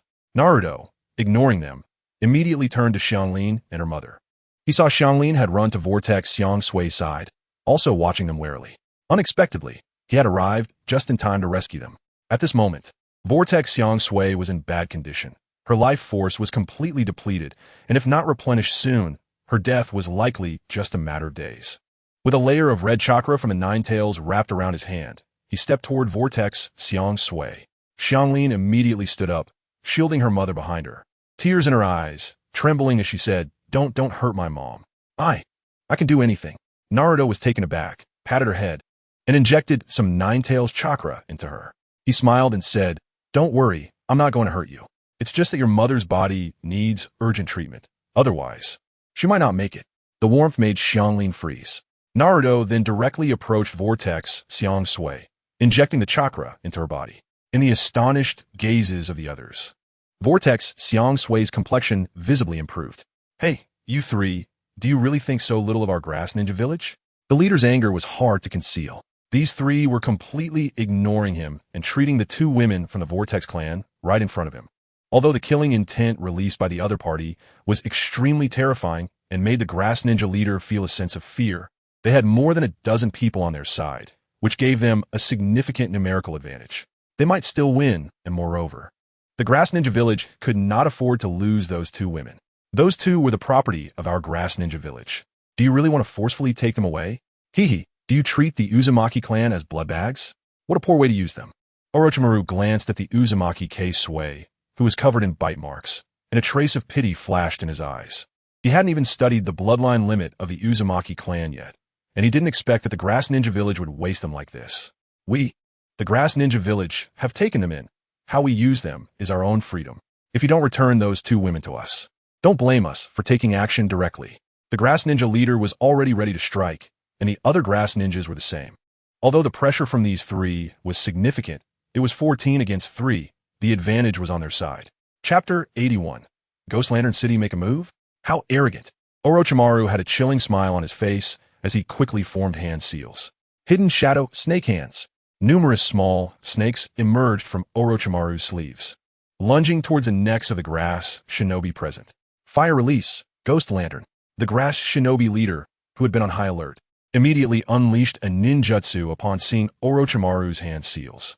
Several balls of ghostly fire appeared around him, barely managing to repel a few of the attacking snakes. But the area around him was already filled with wails of agony. Seeing the falling grass shinobi around him, a look of terror appeared on the grass shinobi leader's face. How is this possible? Just a single ninjutsu. You're the S-rank rogue ninja from Konoha, Orochimaru? Recognizing the snakes retracting back, the grass shinobi leader finally understood the identity of his opponent. The legendary Sannin of Konoha had rarely appeared in the outside world since the Third Great Ninja War. So it was no wonder the grass shinobi leader only recognized him now after witnessing the ninjutsu. To block one attack, you do have some strength. How? How is this possible? The grass shinobi leader had just spoken when Orochimaru's voice came from behind him. Before he could turn around, he had already fainted. Orochimaru couldn't help but lick his lips, retracting a small snake back into his sleeve, his gaze fixed on the grass shinobi leader on the ground, revealing a glimmer of interest in his eyes. This guy seems to possess a special bloodline. A special bloodline? It should be the dragon's rebirth technique, which allows one to share their life with another, but the user will die in the process. Kakuzu, who had been slacking off, looked at the grass shinobi leader's white hair and guessed the answer. After all, the land of grass was right next to the land of water, and the two small ninja villages often had conflicts. Kakuzu had also been imprisoned in Ghost Lantern City for a while, so he knew some information about the grass shinobi village. Exchanging one's life for another's? That really is an interesting bloodline. Orochimaru became even more intrigued and couldn't help but glance at Naruto, who was treating Uzumaki K-Sway, and asked, "Lord, can I study this guy for a while before killing him?" Naruto merely glanced at the grass shinobi leader and replied, "Then I'll leave it to you. But don't let him die too easily." Understood. Orochimaru summoned a large snake, swallowed the grass shinobi leader, and then disappeared. Thank you very much for helping us. My name is K-Sway, and this is my daughter K-Rin. May I ask for your name? Uzumaki K-Sway asked respectfully, with Naruto's chakra providing treatment. Although K-Sway's life force was still depleted, her consciousness had fully recovered, and she could barely move normally. Naruto smiled and said to K-Sway, "Don't worry. We won't harm you. My name is Uzumaki Naruto. You might not know this name, but you should know the name Uzumaki Kushina, right?" A look of surprise appeared on K-Sway's face as she looked at Naruto's blonde hair. She didn't expect him to be from the Uzumaki clan and said in astonishment, "Kushina? I remember she seemed to have gone to Konoha." "So you are?" Naruto did not answer K-Sway's question, but said, "Let's leave here. Your life force is too severely depleted. Even if I help you, you probably won't survive for long." "Is it really possible?" Before K-Sway could speak, K-Rin eagerly chimed in, her eyes glistening with tears, looking at Naruto with her red eyes. "Can we really leave this place?" "Of course." Naruto couldn't help but ruffle K-Rin's red hair, which felt a bit rough but still pleasant to the touch. K-Rin, looking at her daughter like this, K-Sway felt a pang in her heart, and then turned to Naruto, performing a deep bow. "Thank you, Lord Naruto." "Thank you, Lord Naruto." K-Rin followed suit. "There's no need for that. As members of the Uzumaki clan, we should help each other. In that case, you should rest well for now." Naruto helped K-Sway up and then looked at Orochimaru and Kakuzu, saying, "You two protect them." Understood. Both nodded in agreement, their demeanor becoming more serious, as this was an order from their boss. Just as Naruto was about to leave, he suddenly remembered something and said, "In the grass shinobi village, make sure to eliminate all the undesirables." After finishing his words, Naruto vanished from the spot.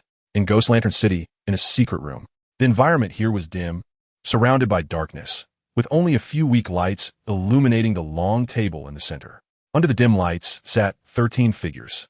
The person in charge of Ghost Lantern City, Wu Wei, sat at the head of the table. On either side of him sat 6 strange individuals wearing bizarre hoods, which represented the 12 zodiac signs. "Lord Wu Wei, we must make early plans regarding the box of ultimate bliss." The person wearing the tiger mask spoke in a low, urgent voice. "Currently, Sunagakure has already confronted Konoha in the Land of Rain, and a declaration of war is just a matter of time. When that happens, Iwagakure will definitely join the battle, and once the Fourth Great Ninja War breaks out, the grass shinobi village will become a battlefield between Konoha and Iwagakure. We must use the power of the box of ultimate bliss for Ghost Lantern City and the grass Shinobi Village. Exactly. Konoha is currently severely weakened and won't be able to face the 4 great ninja villages. If we can leverage the power of the box of ultimate bliss, perhaps the grass Shinobi Village will have the opportunity to replace Konoha and become one of the new 5 great ninja villages.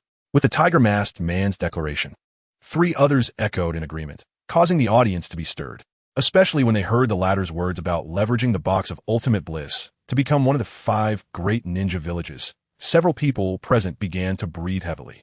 Back then, the grass Shinobi Village was almost on the verge of becoming the ruler of the ninja world.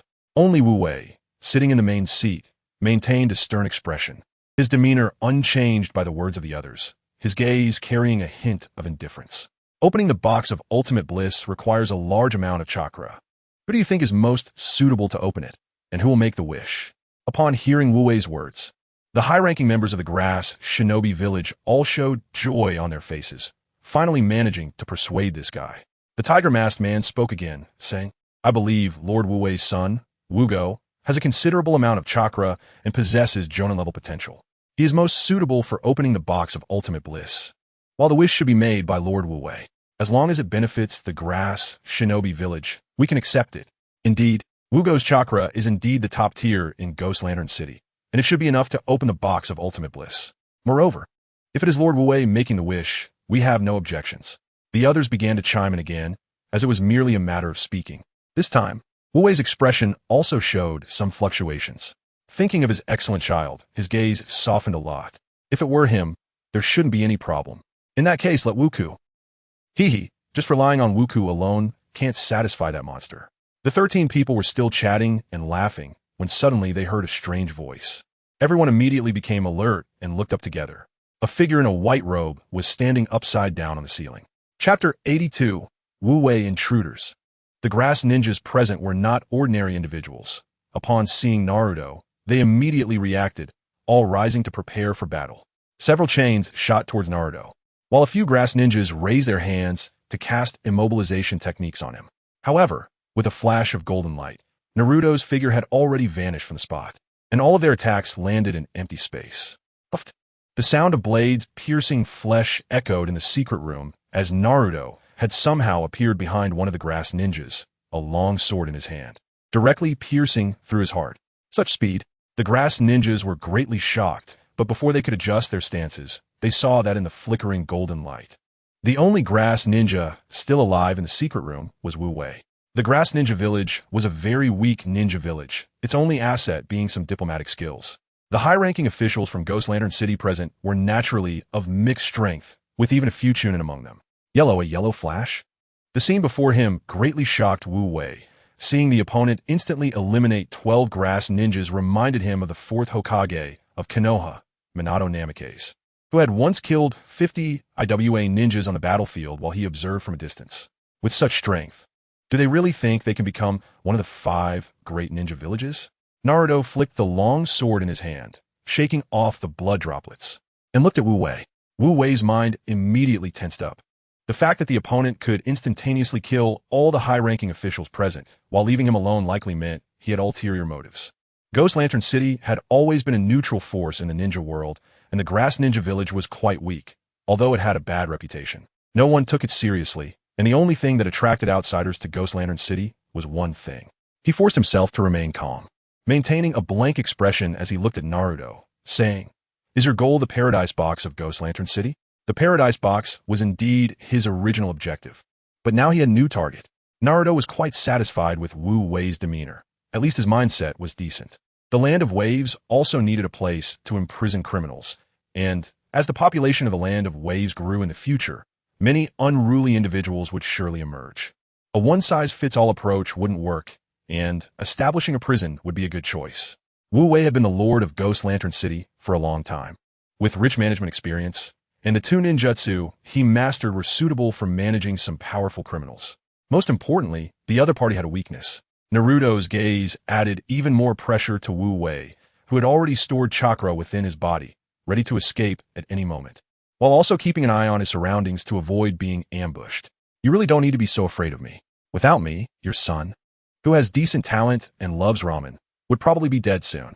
Yukong, What does this have to do with him? Hearing his son's name, Wu Wei's heart tightened even more, cold sweat emerging on his tense face as he feared for his son's safety. Why so serious? Naruto smiled, slowly approaching Wu Wei, saying, the Paradise Box is not some wish machine. It's merely a cage for breeding monsters. If it can't be satisfied, anyone providing it with chakra will be devoured by it. Similarly, anyone making wishes to it will also be devoured, transforming into a monster. With Wukong's weak chakra, he probably wouldn't even be enough to fill the monster's teeth. How is that possible? Wu Wei's forehead was now dripping with even more cold sweat. If what the other party said was true, then he almost sent his child to the monster's mouth. However, he couldn't just believe the other's words. Are you lying to me? Just as Wu Wei was about to question Naruto, he noticed 3 Tomo appear in Naruto's eyes, and he suddenly fell into a daze. Talking was too troublesome. Rather than sitting here discussing reason, it would be better to let the other party see the monster with their own eyes. In a corner of Ghost Lantern City, a towering tree stood there, lush and green, sunlight filtering through the leaves, casting mottled shadows on the ground. Beneath that tree, various flowers and grasses swayed gently in the wind, colorful and vibrant, with several butterflies flitting about, creating a stark contrast to the surrounding gray and oppressive environment, making it hard to believe this was indeed within Ghost Lantern City. Under that large tree, there were 2 small figures. A white-haired girl sat cross-legged, wearing a grass ninja headband, her light purple eyes peeking out from her hair as she secretly observed the boy standing in front of her, looking as if she wanted to say something but hesitated. Meanwhile, a black-haired boy with a bun on his head, also wearing a grass ninja headband, was experimenting with ninjutsu. Bright flames slowly rose from the ground, floating in the air, gently swaying around him, and with each wave of his hand, the flames danced according to his will. He turned to glance at the white-haired girl, a slightly smug smile appearing on his face. Longja, I can already skillfully use the Ghost Lantern technique. It's just the Ghost Lantern technique, it's nothing special. Longja couldn't help but curl her lip, but quickly returned to her previous hesitant expression, her face filled with concern. Wukong noticed that Longja was in a bad mood and walked over to sit beside her. Longja, why have you been so gloomy today? Facing Wukong's question, Longja hesitated and said, I heard an elder say yesterday that you have to use your chakra to open that Paradise Box. Oh, you're talking about that. Wukong showed a nonchalant expression, not feeling that using his chakra was a particularly dangerous thing. As the son of the Lord, he should bear the responsibilities of the Lord's son. A proud expression appeared on his face as he said, once the Paradise Box is opened, the strength of our grass ninjas will definitely rise to a new level. But I always feel like that Paradise Box is not a good thing. Otherwise, why has everyone in the grass ninja village never opened it before? Longja voiced her concerns. If the Paradise Box was really that powerful, then the grass ninja village wouldn't have split. So you're worried about this? It's fine if I really have to open it. My father will definitely be there beside me. With him around, there won't be any problems. Wukong was very confident because he believed in his father. His father was the Lord of Ghost Lantern City and the strongest ninja in the entire Ghost Lantern City. You're quite confident, but your confidence is a bit too blind. A strange voice suddenly sounded from above the two. Just as they were about to look up at the source of the voice, they saw a pair of scarlet 3-tomo Sharingan, and then everything went dark as they both fell unconscious. At the end of the secret room stood a huge box, and on the surface of that box was a terrifying ghost face. This is the Paradise Box. In a daze, Wu Wei woke up. Chapter 83. The Box of Ultimate Bliss, you bastard. What do you want with me? Wu Wei's voice was filled with anger and resentment, and his usual expressionless ice-cold face twisted in rage as he saw Longja on the ground, as well as his son Wu Gu. If it weren't for the restraints on him, he would have attacked directly. Naruto stood calmly beside him, holding a struggling prisoner with a gag in his mouth. Don't worry, I'm not going to feed your son to that thing, but the noise might be a bit loud later, so you might be safer here. Naruto waved his hand to remove Wu Wei's restraints, allowing him to regain his freedom of movement. What do you want to do? Wu Wei felt his chakra return to normal and immediately ran to Wu Gu to check their conditions. He discovered that both were merely unconscious, which relieved him. But he was even more confused about the other party's intentions. Naruto smiled and said, Lord Wu Wei, you are a very capable talent, and I happen to lack someone like you. Therefore, I hope you can make the right choice. Wu Wei looked at his still unconscious child with a complex expression and bitterly asked, If I don't agree, you won't let us go, will you? Lord Wu Wei, it seems you still haven't seen my sincerity. Naruto's expression was regretful, leaving Wu Wei somewhat bewildered. He truly didn't see any sincerity. Naruto didn't give him a chance to respond and continued. So, to show you my sincerity, let me show you the true form of the box of ultimate bliss. Letting Wu Wei witness the true box of ultimate bliss was not Naruto's actual goal. His real purpose was to personally test the true strength of the monster inside the box. Only by understanding this could he better decide the box's utility and whether it qualified as a strategic weapon. Moreover, fighting here placed less psychological burden on him. As he was in the hidden grass village, as he spoke, a massive chakra erupted from Naruto's body, and the Nine-Tails chakra instantly enveloped him, forming a giant red fox apparition behind him. His eyes transformed into those of a demon fox, exuding a powerful aura. As Naruto fully released his chakra, the entire secret chamber began to tremble, as if the surrounding air was about to be torn apart. Wu Wei looked on in shock, feeling Naruto's terrifying strength. He could guarantee that if Naruto were to recruit him at this moment, he would agree without a blink. Naruto was not releasing chakra to show off. He was continuously channeling his chakra into the box of ultimate bliss. Wu Wei realized that Naruto was not joking, as the chakra he was providing to the box was far beyond what Wu Gu could offer alone. Perhaps the entire hidden grass village couldn't withstand it either. Of course, this amount of chakra might seem enormous to others, but for Naruto, who possessed the largest chakra reserve in the ninja world, it was another matter entirely. He could refill it just by taking a couple of breaths. After absorbing a sufficient amount of chakra, the box of ultimate bliss began to change. Its expression became more vivid, and the entire box trembled violently, rotating as the trembling intensified, causing the ground to shake and threatening to collapse the entire chamber. Wu Wei quickly took Wu Gu and Long Zhe to escape the chamber and appeared above it. At that moment, Naruto had already brought the prisoner to the ground. The seismic activity also attracted the attention of the guards and prisoners in Ghost Lantern City, who turned their gazes toward them. Just then, a beam of light shot out from the secret chamber, soaring into the sky, as the box of ultimate bliss broke through the ground and appeared in everyone's sight. What is this? The prisoners on site were filled with confusion, and even many of the guards were shocked. They had thought the box of ultimate bliss was merely a rumor, not realizing it truly existed beneath Ghost Lantern City. Then, let's start making wishes, Naruto said as he removed the gag from the prisoner's mouth and tossed him in front of the box of ultimate bliss. Seeing the terrifying ghost face of the box, the prisoner almost lost his soul from fear and quickly crawled before Naruto, begging for mercy. Master, please spare me. I won't kill recklessly anymore. I have an elderly at home and children waiting for me to take care of them. Watching the prisoner kneeling before him, crying and pleading, Naruto's expression remained unchanged as he began to recount the legends surrounding the box of ultimate bliss. This box is called the box of ultimate bliss. It is said to be the ultimate weapon from the Sage of Six Paths era. Once opened, it can grant one wish. It is rumored that the hidden grass village almost used this weapon to unify the entire ninja world.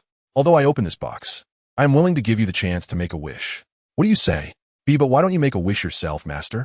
As Naruto explained, the prisoner's eyes showed signs of interest, but he still doubted Naruto's words. Naruto's expression turned cold as he fixed his gaze on the prisoner, retorting, "Do you think I'm negotiating with you?" The prisoner felt a chill run down his spine, no longer daring to say anything. He shivered and ran to the front of the box of ultimate bliss, staring at the ghostly face with fear. The guards, who had been paying attention to the box of ultimate bliss, also felt puzzled and looked at Wu Wei with confusion, wondering why a prisoner was in front of the box. "Lord Wu Wei, aren't you going to make a wish with the box of ultimate bliss?" With one guard's voice, the surrounding guards echoed, "Lord Wu Wei, why let that prisoner approach the box of ultimate bliss? It concerns the rise and fall of the hidden grass village. How can we let a prisoner use it?" The surrounding voices mostly expressed hope that Wu Wei could use the box of ultimate bliss to restore the greatness of the hidden grass village.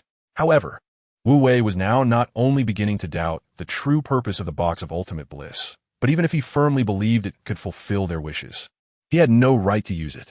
Seeing the guard from Ghost Lantern City react this way, the prisoner began to trust Naruto's earlier words somewhat. Fearing that someone else might make a wish first, he excitedly made his wish before the ghostly face. "Power. I want the strongest power in this world. Then let me leave this cursed place." As soon as he finished speaking, the box of ultimate bliss glowed, red upon receiving the wish. The masks representing joy, anger, sorrow, and happiness fell away, and a giant mouth, reminiscent of an abyss, opened. Before the prisoner could even scream, he was sucked into that giant mouth, which then closed. Suddenly, the surroundings fell silent. This unexpected scene left everyone present in a daze, especially the group that had been clamoring for Wu Wei to make a wish. They never imagined it would turn out like this. Wu Wei also looked bewildered, staring blankly at Naruto. Naruto's lips curled into a slight smile. It's not over yet. The abyssal, giant mouth of the box of ultimate bliss, which had been closed, suddenly reopened, and a figure walked out from within. It was the same prisoner from before. Or rather, the monster that resided within that prisoner. Wugo. Ha ha ha ha ha ha ha. After stepping out of that abyssal giant mouth, Wugo suddenly burst into laughter, his expression becoming extremely frenzied. Power. This is the power I have gained. With my current strength, even the entire ninja world cannot match me. Wugo's gaze suddenly turned to Naruto in front of him, filled with murderous intent. To thank you for giving me this opportunity, I will be the first to tear you apart. In the face of Wugo's threat, Naruto's expression showed no change whatsoever. What? Do you think that just because you've acquired a little insignificant power, you could show your fangs at me?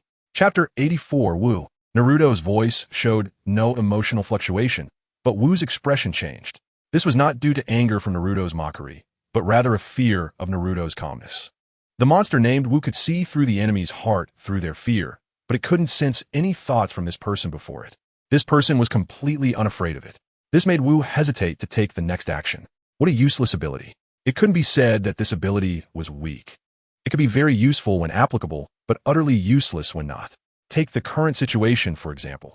As long as there was no fear in the heart, the opponent could not discern Naruto's actions in any way. Monster, are you afraid? Wu dared not act rashly, but Naruto had already moved. His figure suddenly appeared behind Wu, his raised fist already gathering a powerful chakra. Damn! A wave of terror surged within Wu. It truly felt no thoughts from the opponent.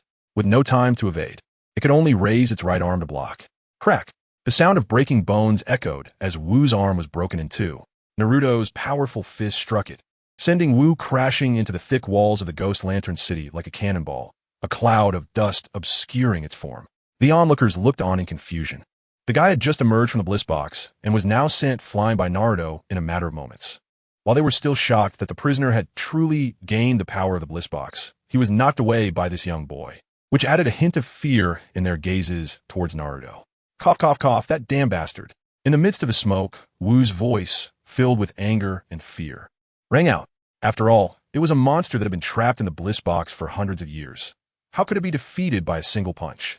As the smoke cleared, Wu's form reappeared before everyone, its right hand hanging limply, swaying weakly like a willow fluff, and its face was twisted.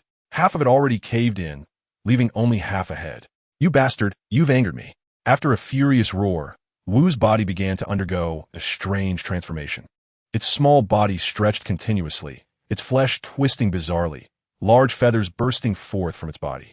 It eventually transformed into a massive monster with only a mouth, no body, and a pair of wings on its back. Its twisted appearance was nauseating. It spread its wings wide, creating a chaotic storm that shook the surrounding buildings violently, causing many onlookers to lose their footing and fall to the ground.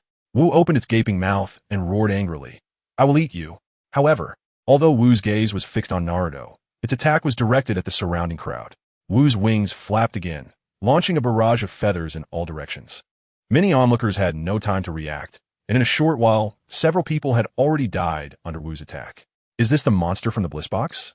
Wu Wei's expression darkened as he watched this scene, but he couldn't help feeling relieved. Thankfully, he hadn't used his sun to open the bliss box. Otherwise, if Wuku had gained this power, would he still be Wuku? Thinking of this, Wu Wei looked at Naruto with gratitude in his eyes. Naruto didn't pay much attention to Wu Wei's change in mentality, as he expected this. Wuku's significance to Wu Wei was far greater than that of the entire Grass Ninja Village. Naruto turned to Wu Wei and said, "Take care of yourselves. Things might get a bit loud from here on out." He understood the monster's intentions. The bliss box could absorb those killed by Wu, possibly enhancing Wu's own strength. Sure enough, the four abyssal mouths of the bliss box suddenly generated a strong vortex, sucking in all those who had been killed by Wu. Meanwhile, the chakra erupting from Wu became even denser, yet it still did not attack Naruto. Instead, it flapped its wings and flew into the sky. It needed more food and intended to use its flying advantage to attack Naruto from a distance. Just as its body began to rise, before it could react, Naruto's figure instantly appeared above Wu.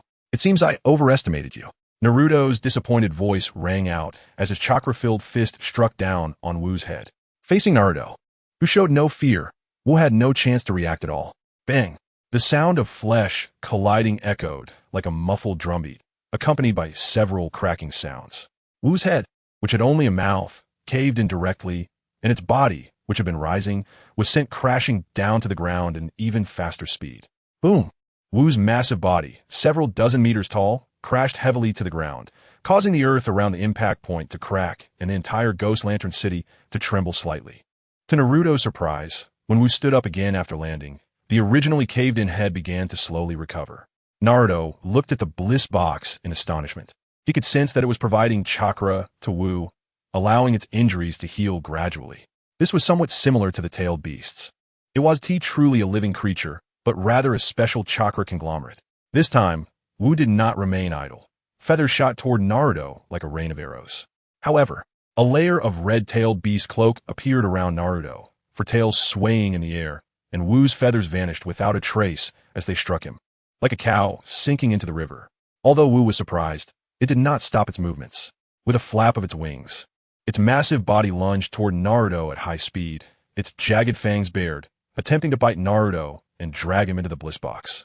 That was its true territory. But as it approached Naruto, its advance was abruptly halted.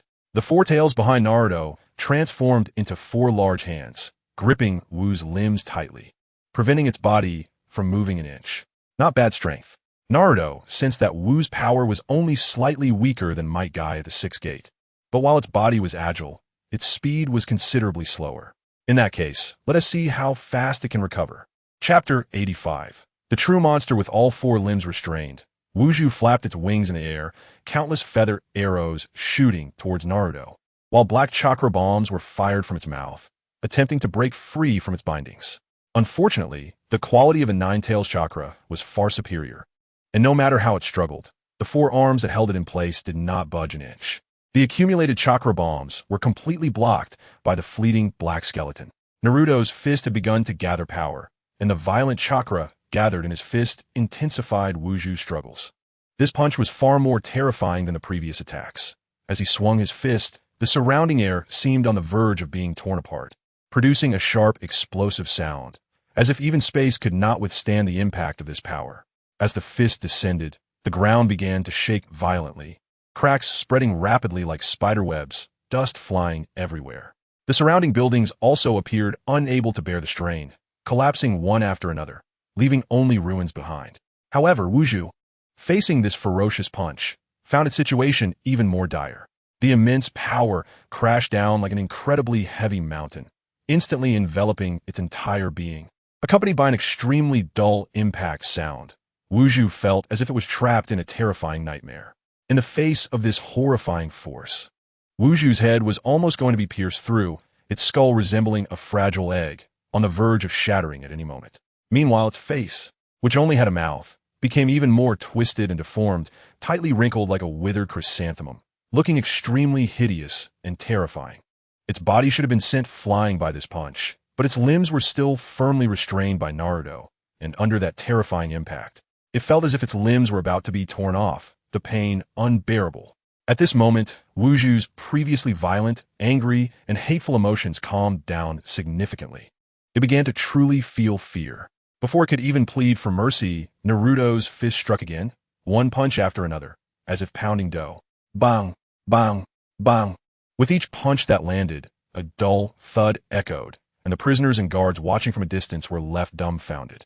Especially those who firmly believed that the Box of Bliss could help the Grass Ninja Village unify the ninja world, unable to believe the scene before them.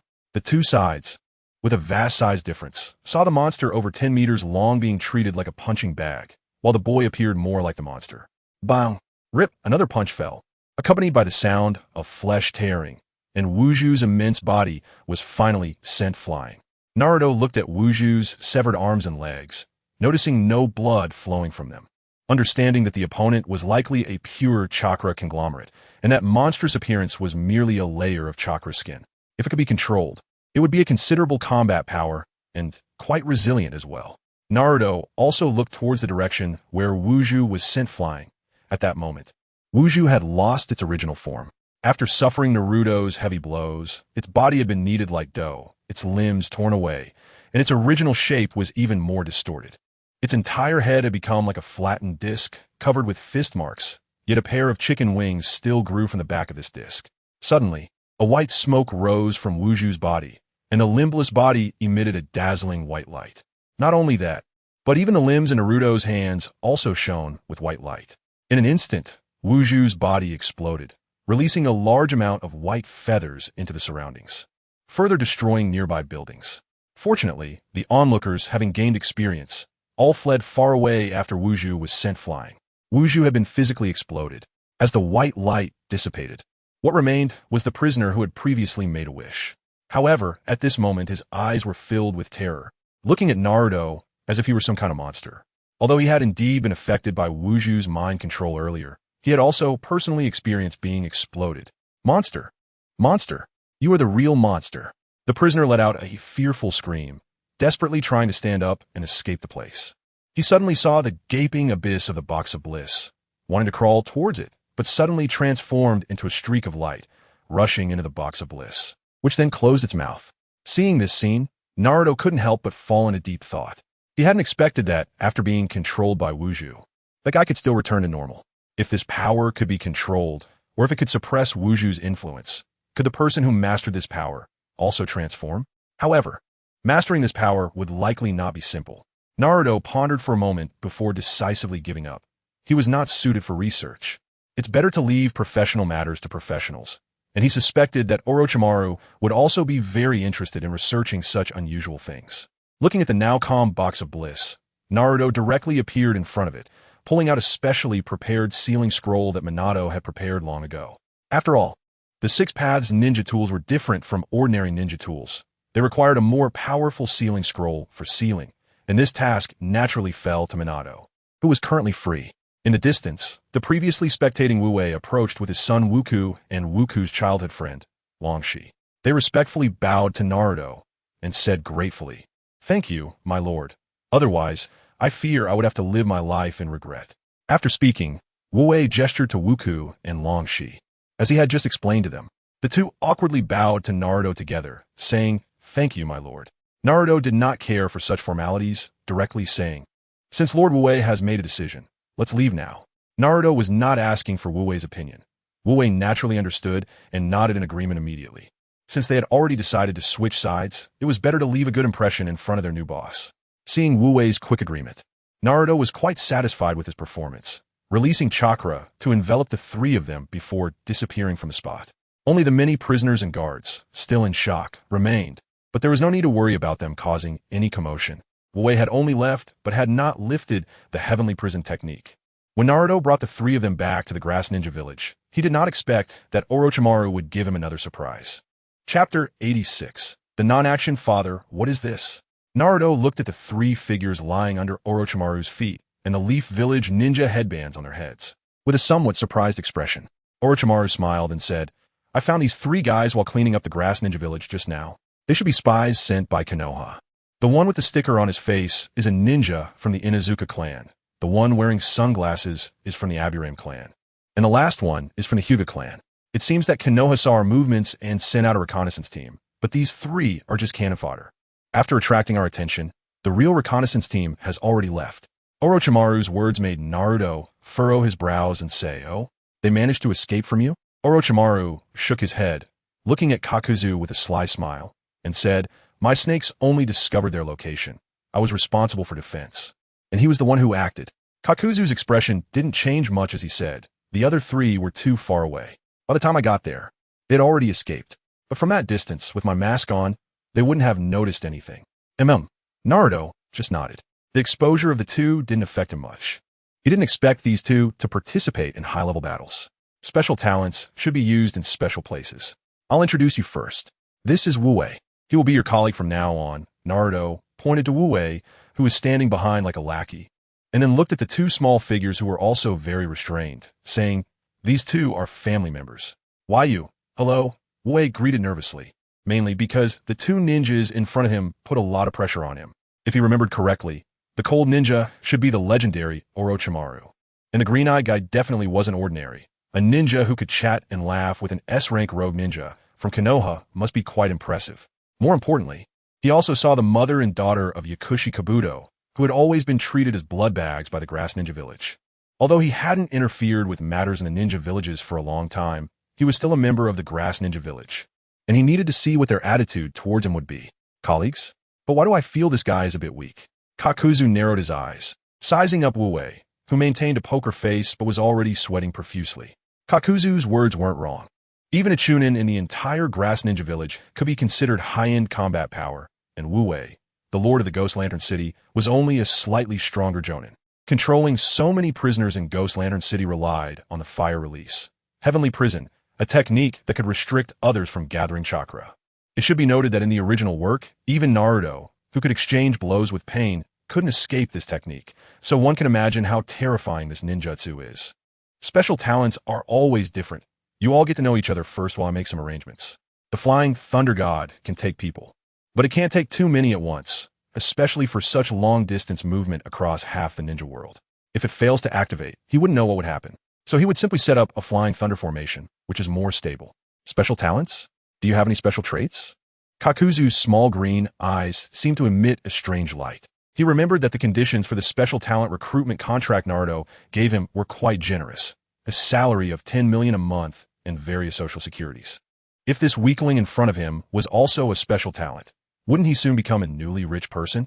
Kakuzu quite liked dealing with wealthy people. I was the lord of Ghost Lantern City before. I'm not sure what makes me special. Wu Wei's words weren't humble. After seeing Naruto's extremely violent battle scenes and the legendary Sannin Orochimaru, he truly didn't know what Naruto saw in him. The lord of Ghost Lantern City? You? Kakuzu's tone was filled with skepticism as he frowned at Wu Wei. Is there a problem?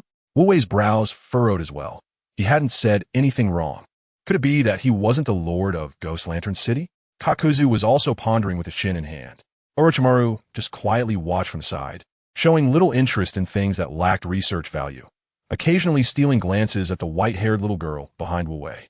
I didn't expect such a small grass ninja village to hide 2 survivors of the Uzumaki clan and a bloodline family. I remember now. Kakuzu suddenly widened his eyes, staring intently at Wu Wei without saying a word. This left Wu Wei a bit confused. Being stared at by those green eyes made him feel a bit uneasy. Wu Wei swallowed hard and asked, did you think of something?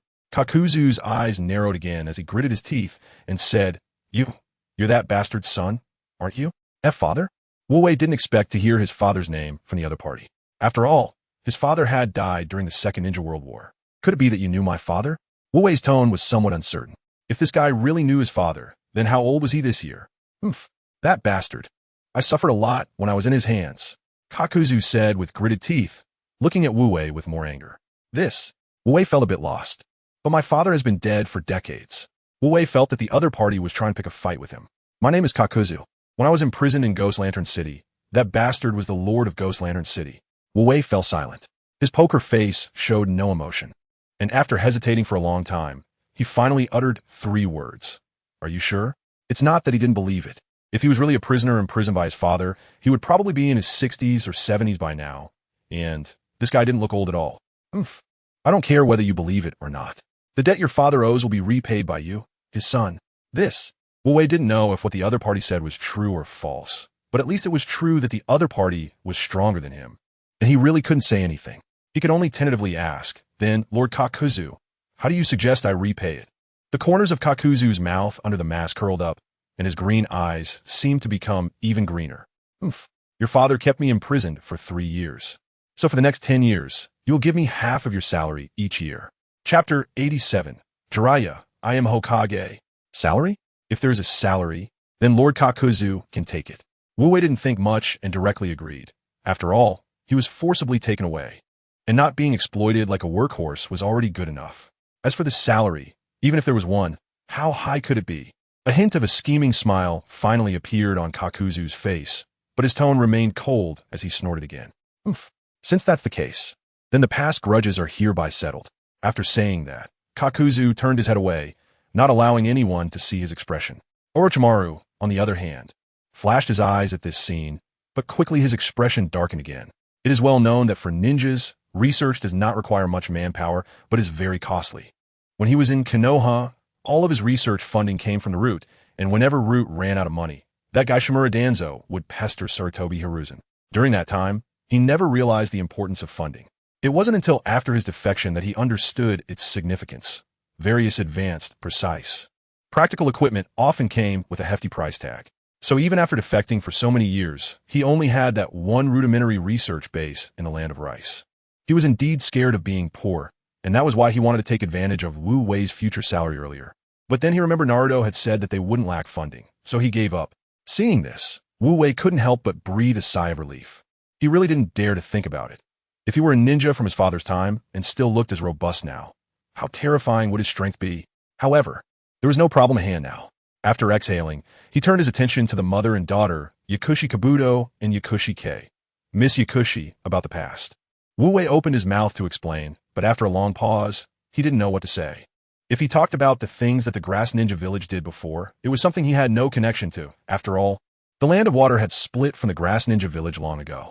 Wu Wei had been in the Land of Water for decades and had never even met the Yakushi mother and daughter. He only knew by chance that the Grass Ninja Village had a way of recovering from injuries by biting a woman, but saying it was irrelevant. The Land of Water had always claimed to be the orthodox Grass Ninja Village, and if they were to blame him, Wu Wei would have no way to defend himself. Moreover, he noticed the dense bite marks on the exposed skin of Yakushi Kei, which made him feel a bit shocked. In the end, it was Yakushi Kei who broke the awkwardness. Lord Wu Wei, there's no need to worry. I am well aware that the Land of Water and the Grass Ninja Village have long been two separate forces.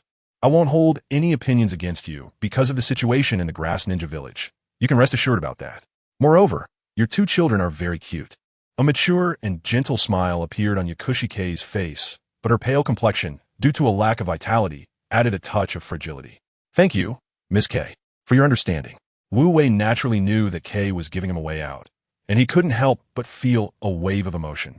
Yakushi Kei was truly a sensible and magnanimous lady. Yakushi Kei was indeed reasonable, but she harbored no magnanimity in her heart. She loathed the Grass Ninja Village deeply. Life here was like hell for her and her daughter.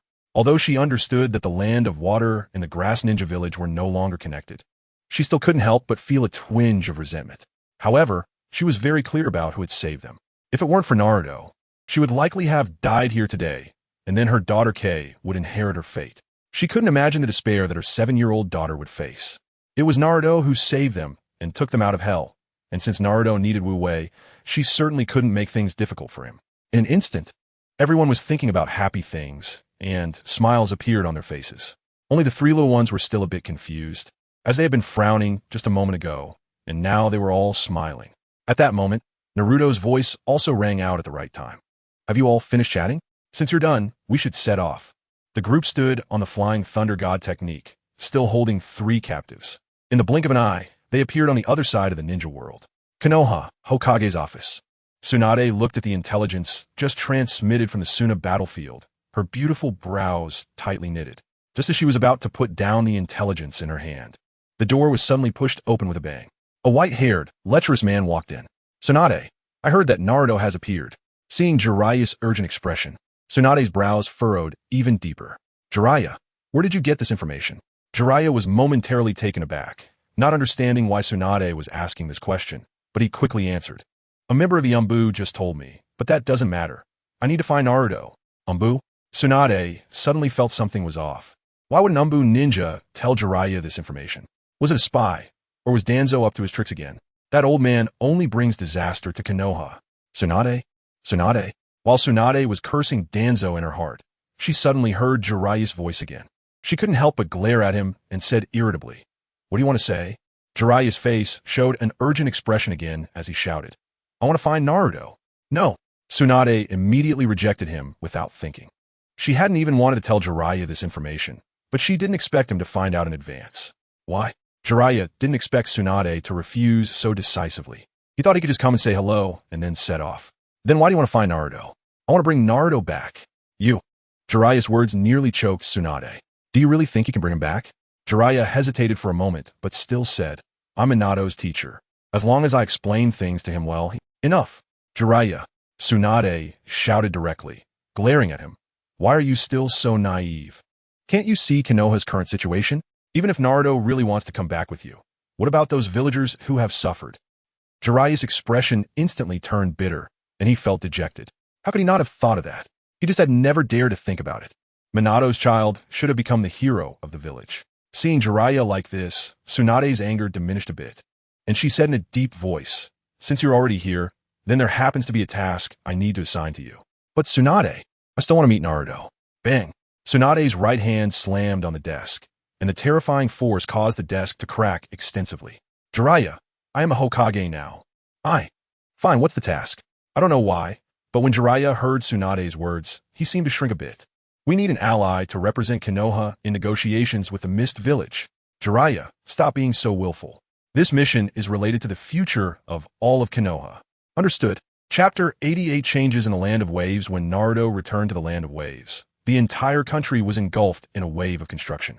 As far as the eye could see, the Land of Waves seemed to be ignited by a blazing fire. Although Naruto had been gone for less than a month, the changes were astonishing. The once dreary and lifeless country had now been revitalized, shedding its former lifeless and gloomy appearance. In the Land of Waves, residents could be seen bustling about everywhere, with several transport vehicles carrying various materials through the towns. Workers used small carts to transport construction materials from the vehicles to where they were needed. This was almost non-existent in the past, as both the central urban area and the rural towns of the Land of Waves were made up of naturally formed dirt roads. Not only was it difficult for vehicles to pass, but even pedestrians often slipped while walking. As the saying goes, to get rich, one must first build roads. Well-maintained roads are a crucial foundation for a country's development, and in just under a month, the roads of the Land of Waves had undergone a significant renovation. The previously uneven and muddy dirt roads were now covered with a layer of evenly spread gravel, making them more stable. Many main roads had also begun to be paved with bricks and cement. While the roads were being repaired, schools, hospitals, and factories in the Land of Waves were also under vigorous construction. In fact, many ninjas were assisting at these important sites. When steel needed to be smelted, several Uchiha ninjas skilled in fire release would use their abilities directly, and when foundations were being laid, many Uchiha ninjas who specifically trained in earth release would come to help. Currently, the only ninjas in the Land of Waves were from the Uchiha clan. Through this series of actions, the Uchiha clan's reputation in the Land of Waves improved significantly. Even though they usually maintained a cold and distant demeanor, they were warmly welcomed by the citizens of the Land of Waves while walking down the streets. Within just half a month, the Uchiha clan had developed a sense of belonging to the Land of Waves, at least not feeling as oppressed as they did in Konoha. Every corner of the Land of Waves, whether in urban or rural areas, was filled with vibrant energy. Even while working, people always wore bright smiles, their eyes sparkling with hopes and dreams for a new life. They knew that as long as they worked, they could have enough to eat, stay warm, and gradually improve their lives. This wave of construction felt like a spring breeze, warm and empowering, allowing the Land of Waves to shine with unprecedented brilliance. It not only transformed the country's appearance, but also awakened the deep-seated longing for a better life within the people. Seeing such scenes, along with the current pool of talent, Naruto was confident that he could elevate the industrial and living standards of the Land of Waves to surpass the 5 great nations within 5 years, making it a first-class industrial power in the ninja world. The ninja world had never lacked productivity. It was just that no one had used this productivity correctly. After returning, Naruto once again gathered the current high-level officials of the Land of Waves. In just a short time apart, those present had undergone considerable changes, especially the members of the Uchiha clan, who had previously maintained icy expressions that seemed to have thawed a bit. Yanoyu had also changed significantly, primarily because of the arrival of Kabuto, which brought her great joy. Seizing the opportunity while the hospital was still under construction, she opened an orphanage in the Land of Waves. Many children who had previously begged on the streets were taken in by her, as well as children whose parents needed to work and were left unattended. Now, once again the director of the orphanage, she exuded a more approachable aura. As for Kato, if a puppet were to show changes, it would turn into a horror story. Naruto didn't waste much time and directly had Orochimaru and the others stand beside him to introduce them. There were not many surprised faces in the crowd, as Yanoyu and Izumi had already known, but Uchiha Inaka's expression had yet to recover. Naruto then looked at Kakuzu. He introduced him as a former ninja from the village hidden in the waterfall who had fought against the first Hokage, Senju Hashirama. Naruto appropriately highlighted Kakuzu's strength. He would be the financial manager of the Land of Waves, and he would also be responsible for the budgeting and expenditures. From now on, Any financial applications would require his approval. Upon hearing this, Kakuzu's eyes lit up. He never expected Naruto would actually allow him to manage the finances of a country, and he hadn't dealt with such wealth before. The others were still somewhat dazed. What did the adult just say? He fought against the first Hokage? What a joke. This Kakuzu was probably older than the third Hokage, Sarutobi Hiruzen. Naruto didn't explain much further, allowing them to speculate for themselves, which would facilitate future work. He continued, you and Kato will sort out the financial situation of the Land of Waves and then hand over the relevant work to him. Understood. Understood. Both Kakuzu and Yanoyu replied simultaneously. Next, these two are Uzumaki Keiho and Uzumaki Keiho, my clan members, with considerable medical talent. Yanoyu, you will be in charge of them. Naruto looked at Yanoyu, realizing she was an exceptionally capable secretary. Many tasks could be accomplished just by him mentioning them. Yanoyu had no objections. She quite liked her current life, far removed from the cruelty of ninja life and the deception of espionage. Completing Naruto's tasks each day while being able to interact with the children felt like heaven compared to her previous life. These three are the former lord of Kirigakure, Muwu, and his two successors, Muku and Ryushin. Naruto's voice paused for a moment, suddenly feeling a bit awkward, then continued, Yanoyu, find some people to establish a temporary prison specifically for those who cause trouble. Additionally, allocate some personnel to assist Orochimaru in setting up a research base. The specific requirements will be left to him. Understood. Yanoyu merely smiled nonchalantly. This wasn't a significant problem. The population resources of the Land of Waves were still quite good, and they were all hardworking. Given the current amount of work, it was still manageable. Chapter 89. Jiraiya and Kakashi house the progress on the school and the factory? Naruto asked. Well, according to the adults' wishes, the school takes priority. With the help of ninjas, the school in the Land of Waves should be completed in less than 2 months. The factory will take a bit longer due to the introduction and arrangement of various equipment. It will probably take about 6 months. Yanoyu estimated the progress of the school and factory, conservatively stating 2 timelines. 2 months and 6 months, huh? Naruto pondered while stroking his chin. Kato's money can last for a while, so there's no need to worry. In that case, let's schedule the school to start in 3 months. Please inform the residents of the Land of Waves that all eligible children must enroll. Understood. Naruto then looked at the Uchiha clan members and said, the Uchiha children also need to enroll. Understood. Uchiha Izumi immediately agreed, but Naruto's next words left her puzzled. You also need to attend school for a while. Huh? Why? Uchiha Izumi was taken aback, her big eyes filled with confusion. She had already awakened her Manjiki Sharingan. But why did the strongest member of the Uchiha clan need to go to school? Naruto said, education is the foundation of a nation, a top priority. In the future, the graduation age for the Land of Wave School will be 16. The first 3 years can simply teach chakra extraction methods and basic transformation techniques. But we want to follow the Ninja Academy model. The focus should be on ideological education, guiding students to establish correct values. Specialized ninjutsu instruction will take place after 3 years, with classes divided based on each student's talent in ninjutsu, jinjutsu, and taijutsu. Special classes will be set up for those with unique talents, and there will be annual assessments. In the future, only those with excellent grades can choose the ninjutsu they want to learn regarding sealing techniques.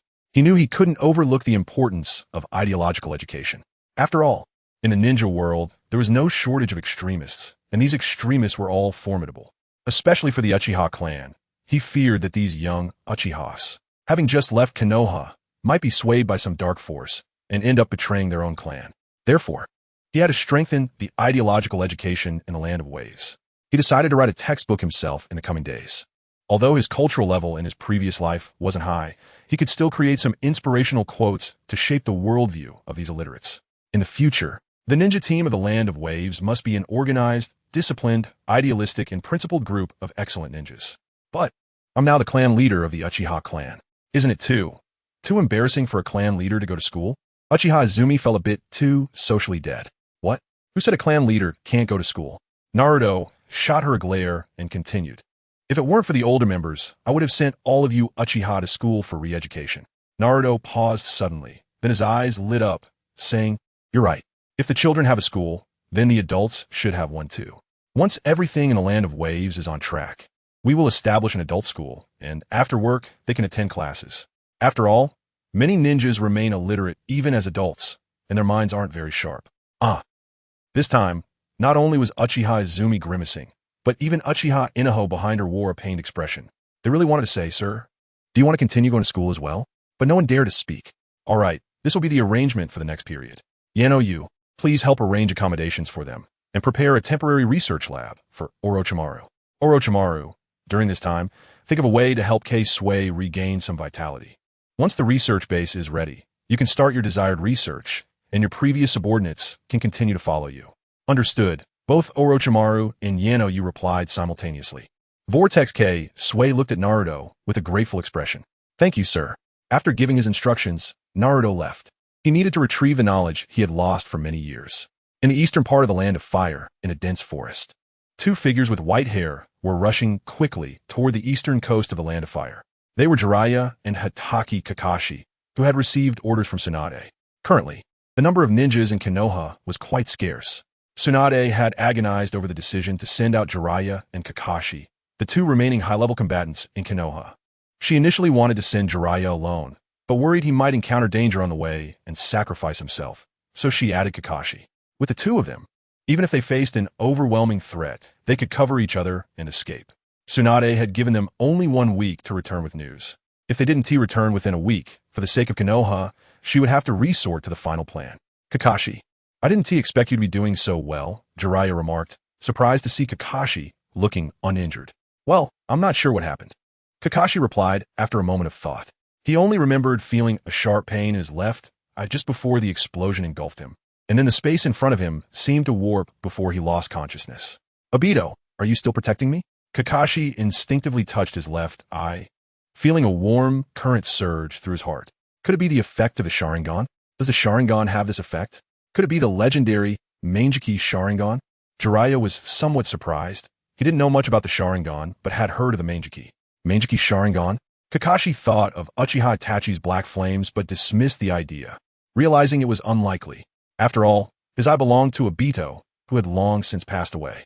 Maintaining this, I required a significant amount of chakra, so it couldn't possibly be the Mangekyou. More importantly, he had tried many times during this period but had never experienced that sensation again. It should not be. "Lord Jiraiya, I have a bad feeling about this mission." Kakashi changed the subject. Jiraiya didn't delve deeper, but instead wore a bitter smile. "To be honest, even if the Mist Village really agrees to ally with Konoha, it will still be difficult to contend with the other 3 great ninja villages." Seeing Jiraiya's mood suddenly become somber, Kakashi chose not to say anything more.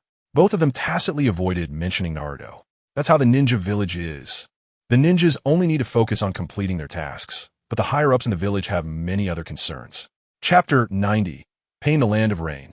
Named for its constant rainfall, shares borders with the Land of Wind, the Land of Fire, and the Land of Earth. As a result, the Land of Rain often becomes the main battlefield for the 3 nations of Konoha, Sunagakure, and Iwagakure, and even in times of peace. Conflicts constantly arise along the borders of the Land of Rain. The shadow of war always looms over the Land of Rain, and combined with the harsh natural environment, life there is far more brutal than in other small countries. However, on this barren land, a figure of great renown once emerged, Hanzo of the Salamander, the leader of Amigakure, known as a demigod in the ninja world. During the Second Shinobi World War, he single-handedly fought against the young Jiraiya, Orochimaru, and Tsunade, and after a great victory, he humiliatingly bestowed upon them the title of the legendary 3 ninjas of Konoha. Nevertheless, after suffering defeat in the war against Konoha and Sunagakure, Hanzo gradually disappeared from the ninja world and has since become untraceable. The 5 great ninja villages had previously sent many people to gather intelligence in Amigakure, but each time their agents entered the village, they would immediately go silent, unable to send any information out. Over time, with Amigakure not showing any significant prowess, the 5 great ninja villages eventually put Hanzo out of their minds. Amigakure had completely entered a state of seclusion, and no one knew that Amigakure had long since changed leaders, with Hanzo silently dying one night.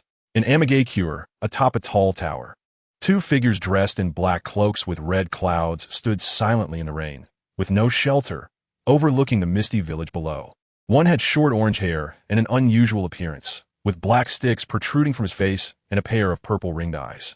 Beside him stood a beautiful purple-haired woman with a bun hairstyle, adorned with a light blue paper flower on the right side of her head. This country is about to begin crying again. This country has never stopped crying. Although Pain was lamenting, his voice remained flat, and his expression stayed indifferent. Conan was also very calm. She had long since grown accustomed to it. Still no news from Orochimaru and Kakuzu. Recently, he suddenly lost the ability to sense the rings on Orochimaru and Kakuzu and received no response when he tried to contact them. Conan shook her head and said, Zetsu has already gone to the land of rivers. The entire Kuni, land of hot water, has been leveled, leaving no clues behind. He suspects it was the Jinchuriki of the Nine Tails who did it. The technique used to destroy Kuni is very similar to the explosion that occurred in Konoha. The Jinchuriki of the Nine Tails? He could become the greatest obstacle in our plan. Although Pain praised the other party, his tone remained calm. He did not feel any pressure from it. A god fears no one. As for Sasori, Pain intended to ask about Sasori's progress since, given Sasori's strength, this task had dragged on for too long. However, he sensed that two individuals had entered Amigakure. It was indeed Sasori and Kisame, but their conditions seemed off. What happened? Nagato asked. Sasori and Kisame have returned. Bring them to me, Pain instructed. In the dim, cold space, several campfires burned quietly. Pain, Conan, Kisame, and Sasori met here. Kisame had a face resembling that of a shark, with bluish skin and sharp teeth, deep blue hair, and golden pupils. Although his wounds had been treated, he still appeared somewhat weak. Sasori, on the other hand, had undergone a complete transformation. He was no longer the bald old man, but had become a handsome young man with red hair. His Hiriko had been shattered and was temporarily stored in a sealing scroll. Did something happen in Kirigakure? Pain asked in a deep voice from the platform.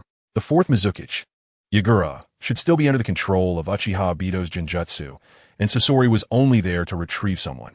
Kisame remained silent, staring with his dead, fish-like eyes at Pain on the platform, specifically at those strange eyes belonging to the Sage of Six Paths. Such eyes, along with Uchiha Obito's presence, might indeed be able to create a real world. The fourth Mizukage lost control. When Kisame and I left, he discovered us, and we fell into the ambush of Amigakure.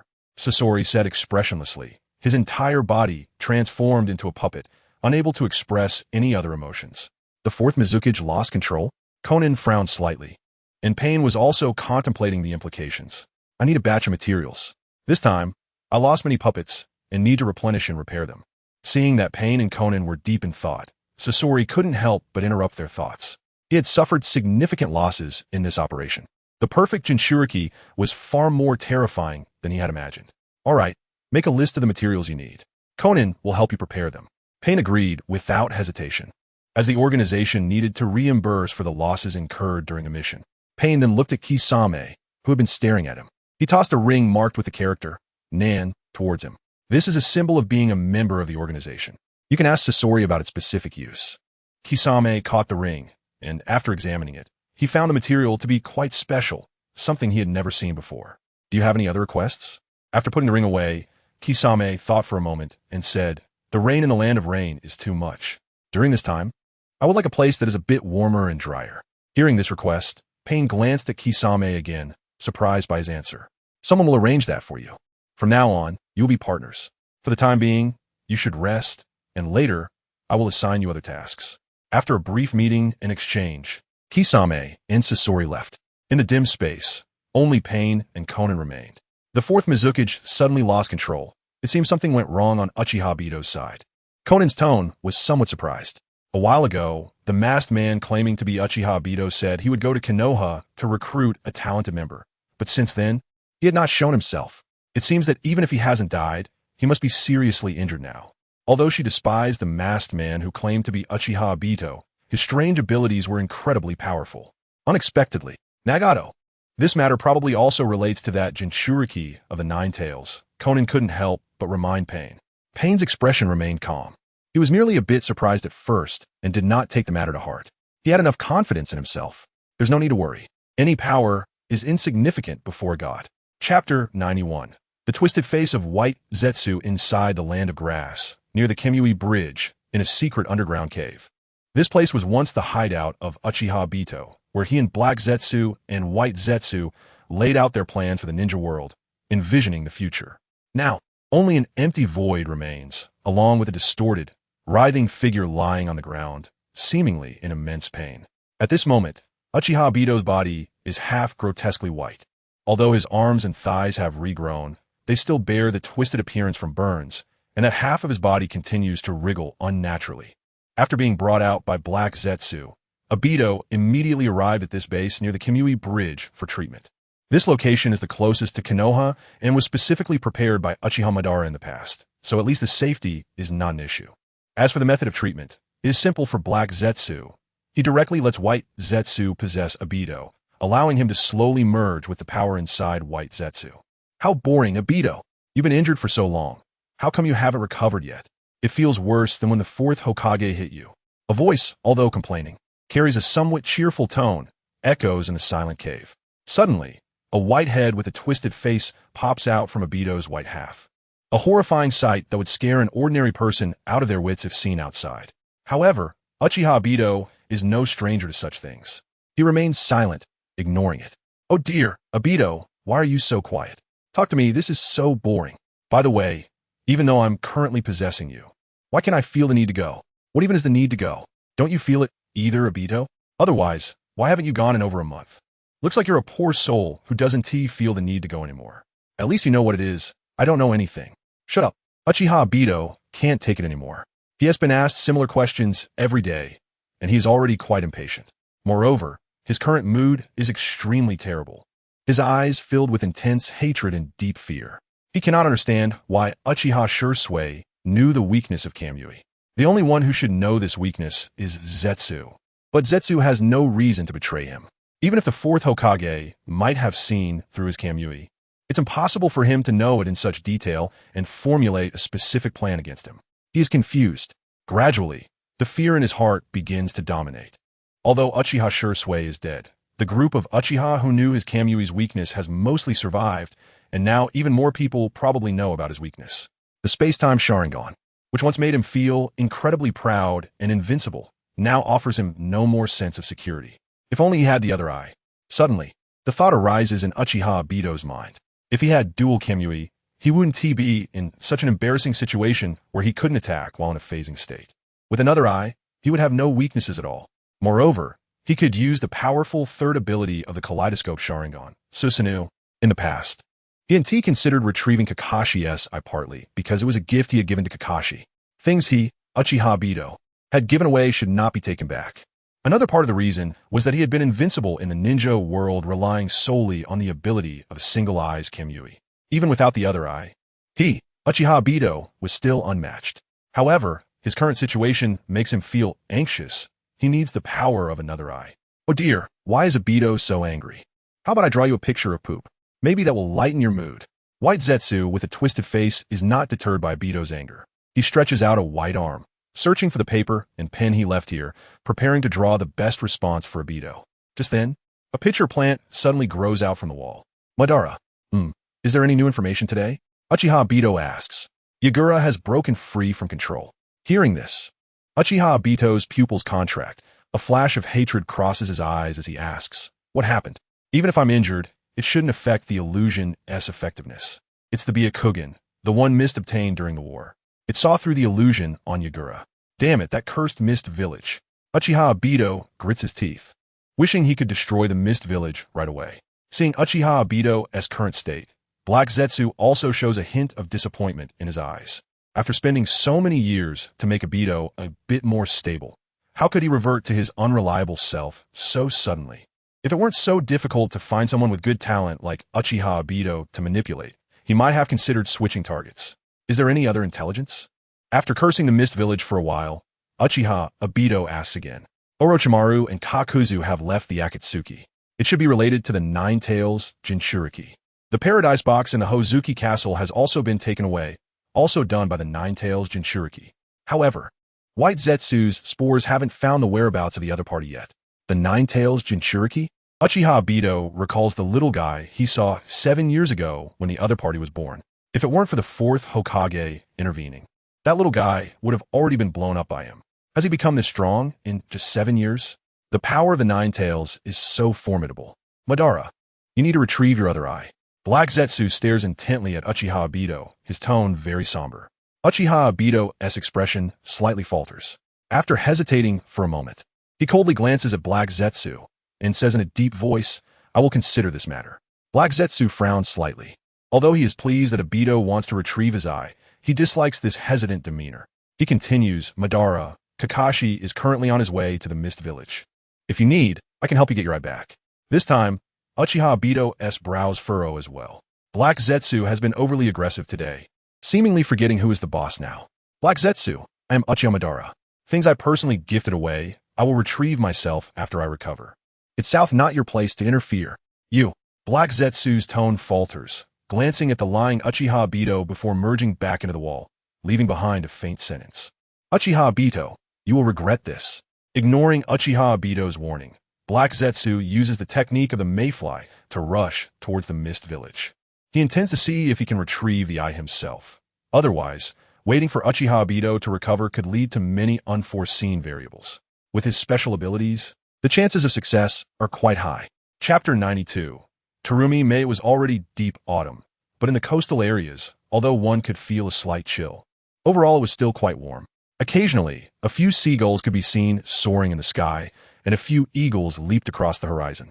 On the eastern coast of a land of fire, the creaking sounds of small boats could often be heard, and occasionally the booming sounds of large ships docking. At the mouth of the coast, there was a cacophony of noise.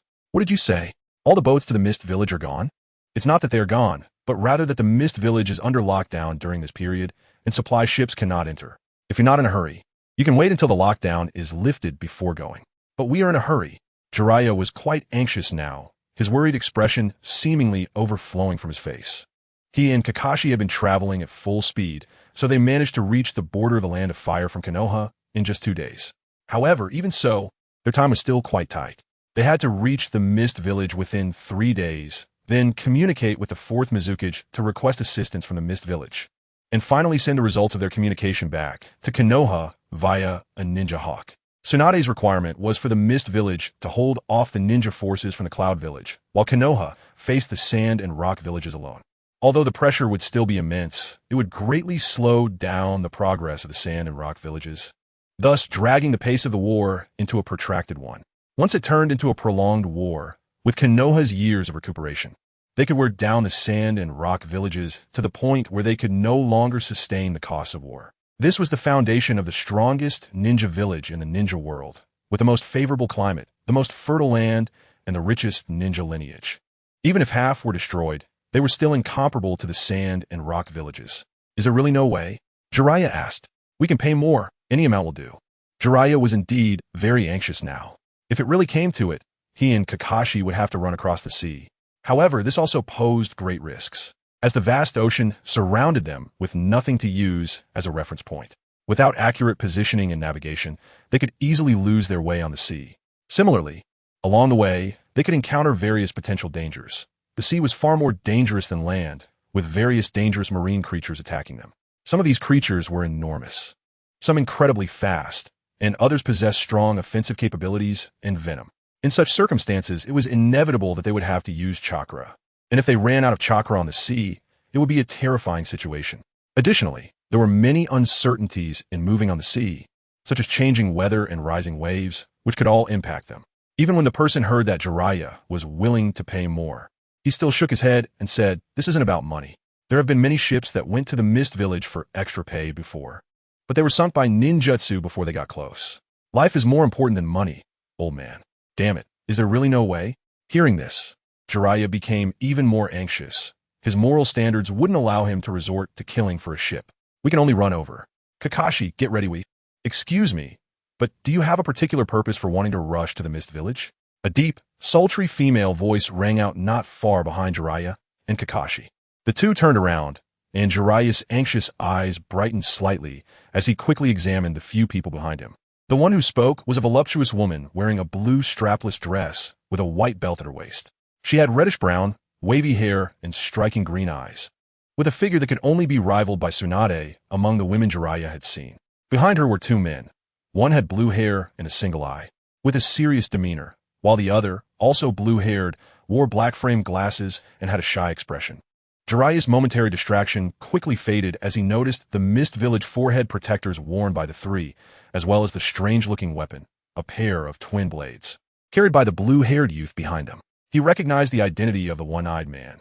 Konoha had once issued a bounty for him due to the eye that was covered. which was the only Byakugan lost on the battlefield from the Hyuga clan, one of the 7 ninja swordsmen, and a long-established ninja from the Mist Village. We're surprisingly following this woman. Jiraiya narrowed his eyes, his expression turning serious as he said, "We are here on the orders of the 5th Hokage to visit the Mist Village and discuss cooperation." Cooperation? Terumi Mei, Ao, and Chojuro were all taken aback. But after a moment of thought, they understood Konoha's purpose. Although the Mist Village had been sealed off for many years, they still had channels to obtain information from the outside world. The current situation of Konoha was clear to the Mist Village. They could no longer hold out and were looking for help. A charming smile appeared on Terumi Mei's face as her sexy lips parted slightly. "How can you be so sure that we, the Mist Village, will agree to form an alliance with you? Konoha, during the Third Great Ninja War, you Konoha caused us a lot of suffering." Jiraiya was not swayed by Terumi Mei's alluring demeanor. Although he was lecherous, he knew how to distinguish priorities. The victims of war were never just one side. In war, everyone was a victim. Both Konoha and the Mist Village had suffered in war. And to prevent such suffering from reoccurring, Konoha intended to cooperate with the Mist Village. Likewise, we in Konoha will also offer enough sincerity to the Mist Village. Jiraiya's attitude was quite sincere. The legendary Sannin of Konoha was showing respect to someone who had barely made a name for herself in the ninja world, which made Terumi Mei reconsider her intention to make things difficult for them. More importantly, Konoha's request for help was also an opportunity for the Mist Village. Whether to accept Konoha's cooperation request or to join the other 3 major ninja villages to attack Konoha, either option would be quite beneficial for the village. As for the final outcome, it would depend on whether Konoha's sincerity could impress the Mist Village. In that case, why don't you two board our ship and head to the Mist Village with us? Terumi Mei invited the two, and the expressions of the 2 men behind her shifted. But they said nothing more. Although Jiraiya was one of the 3 legendary ninjas of Konoha and had great strength, Terumi Mei, despite her low profile, was not weak either. Even if the 2 harbored ulterior motives, the 3 of them were not afraid. "Then thank you, beautiful miss," Jiraiya said, relaxing his expression. "May I ask for your name?"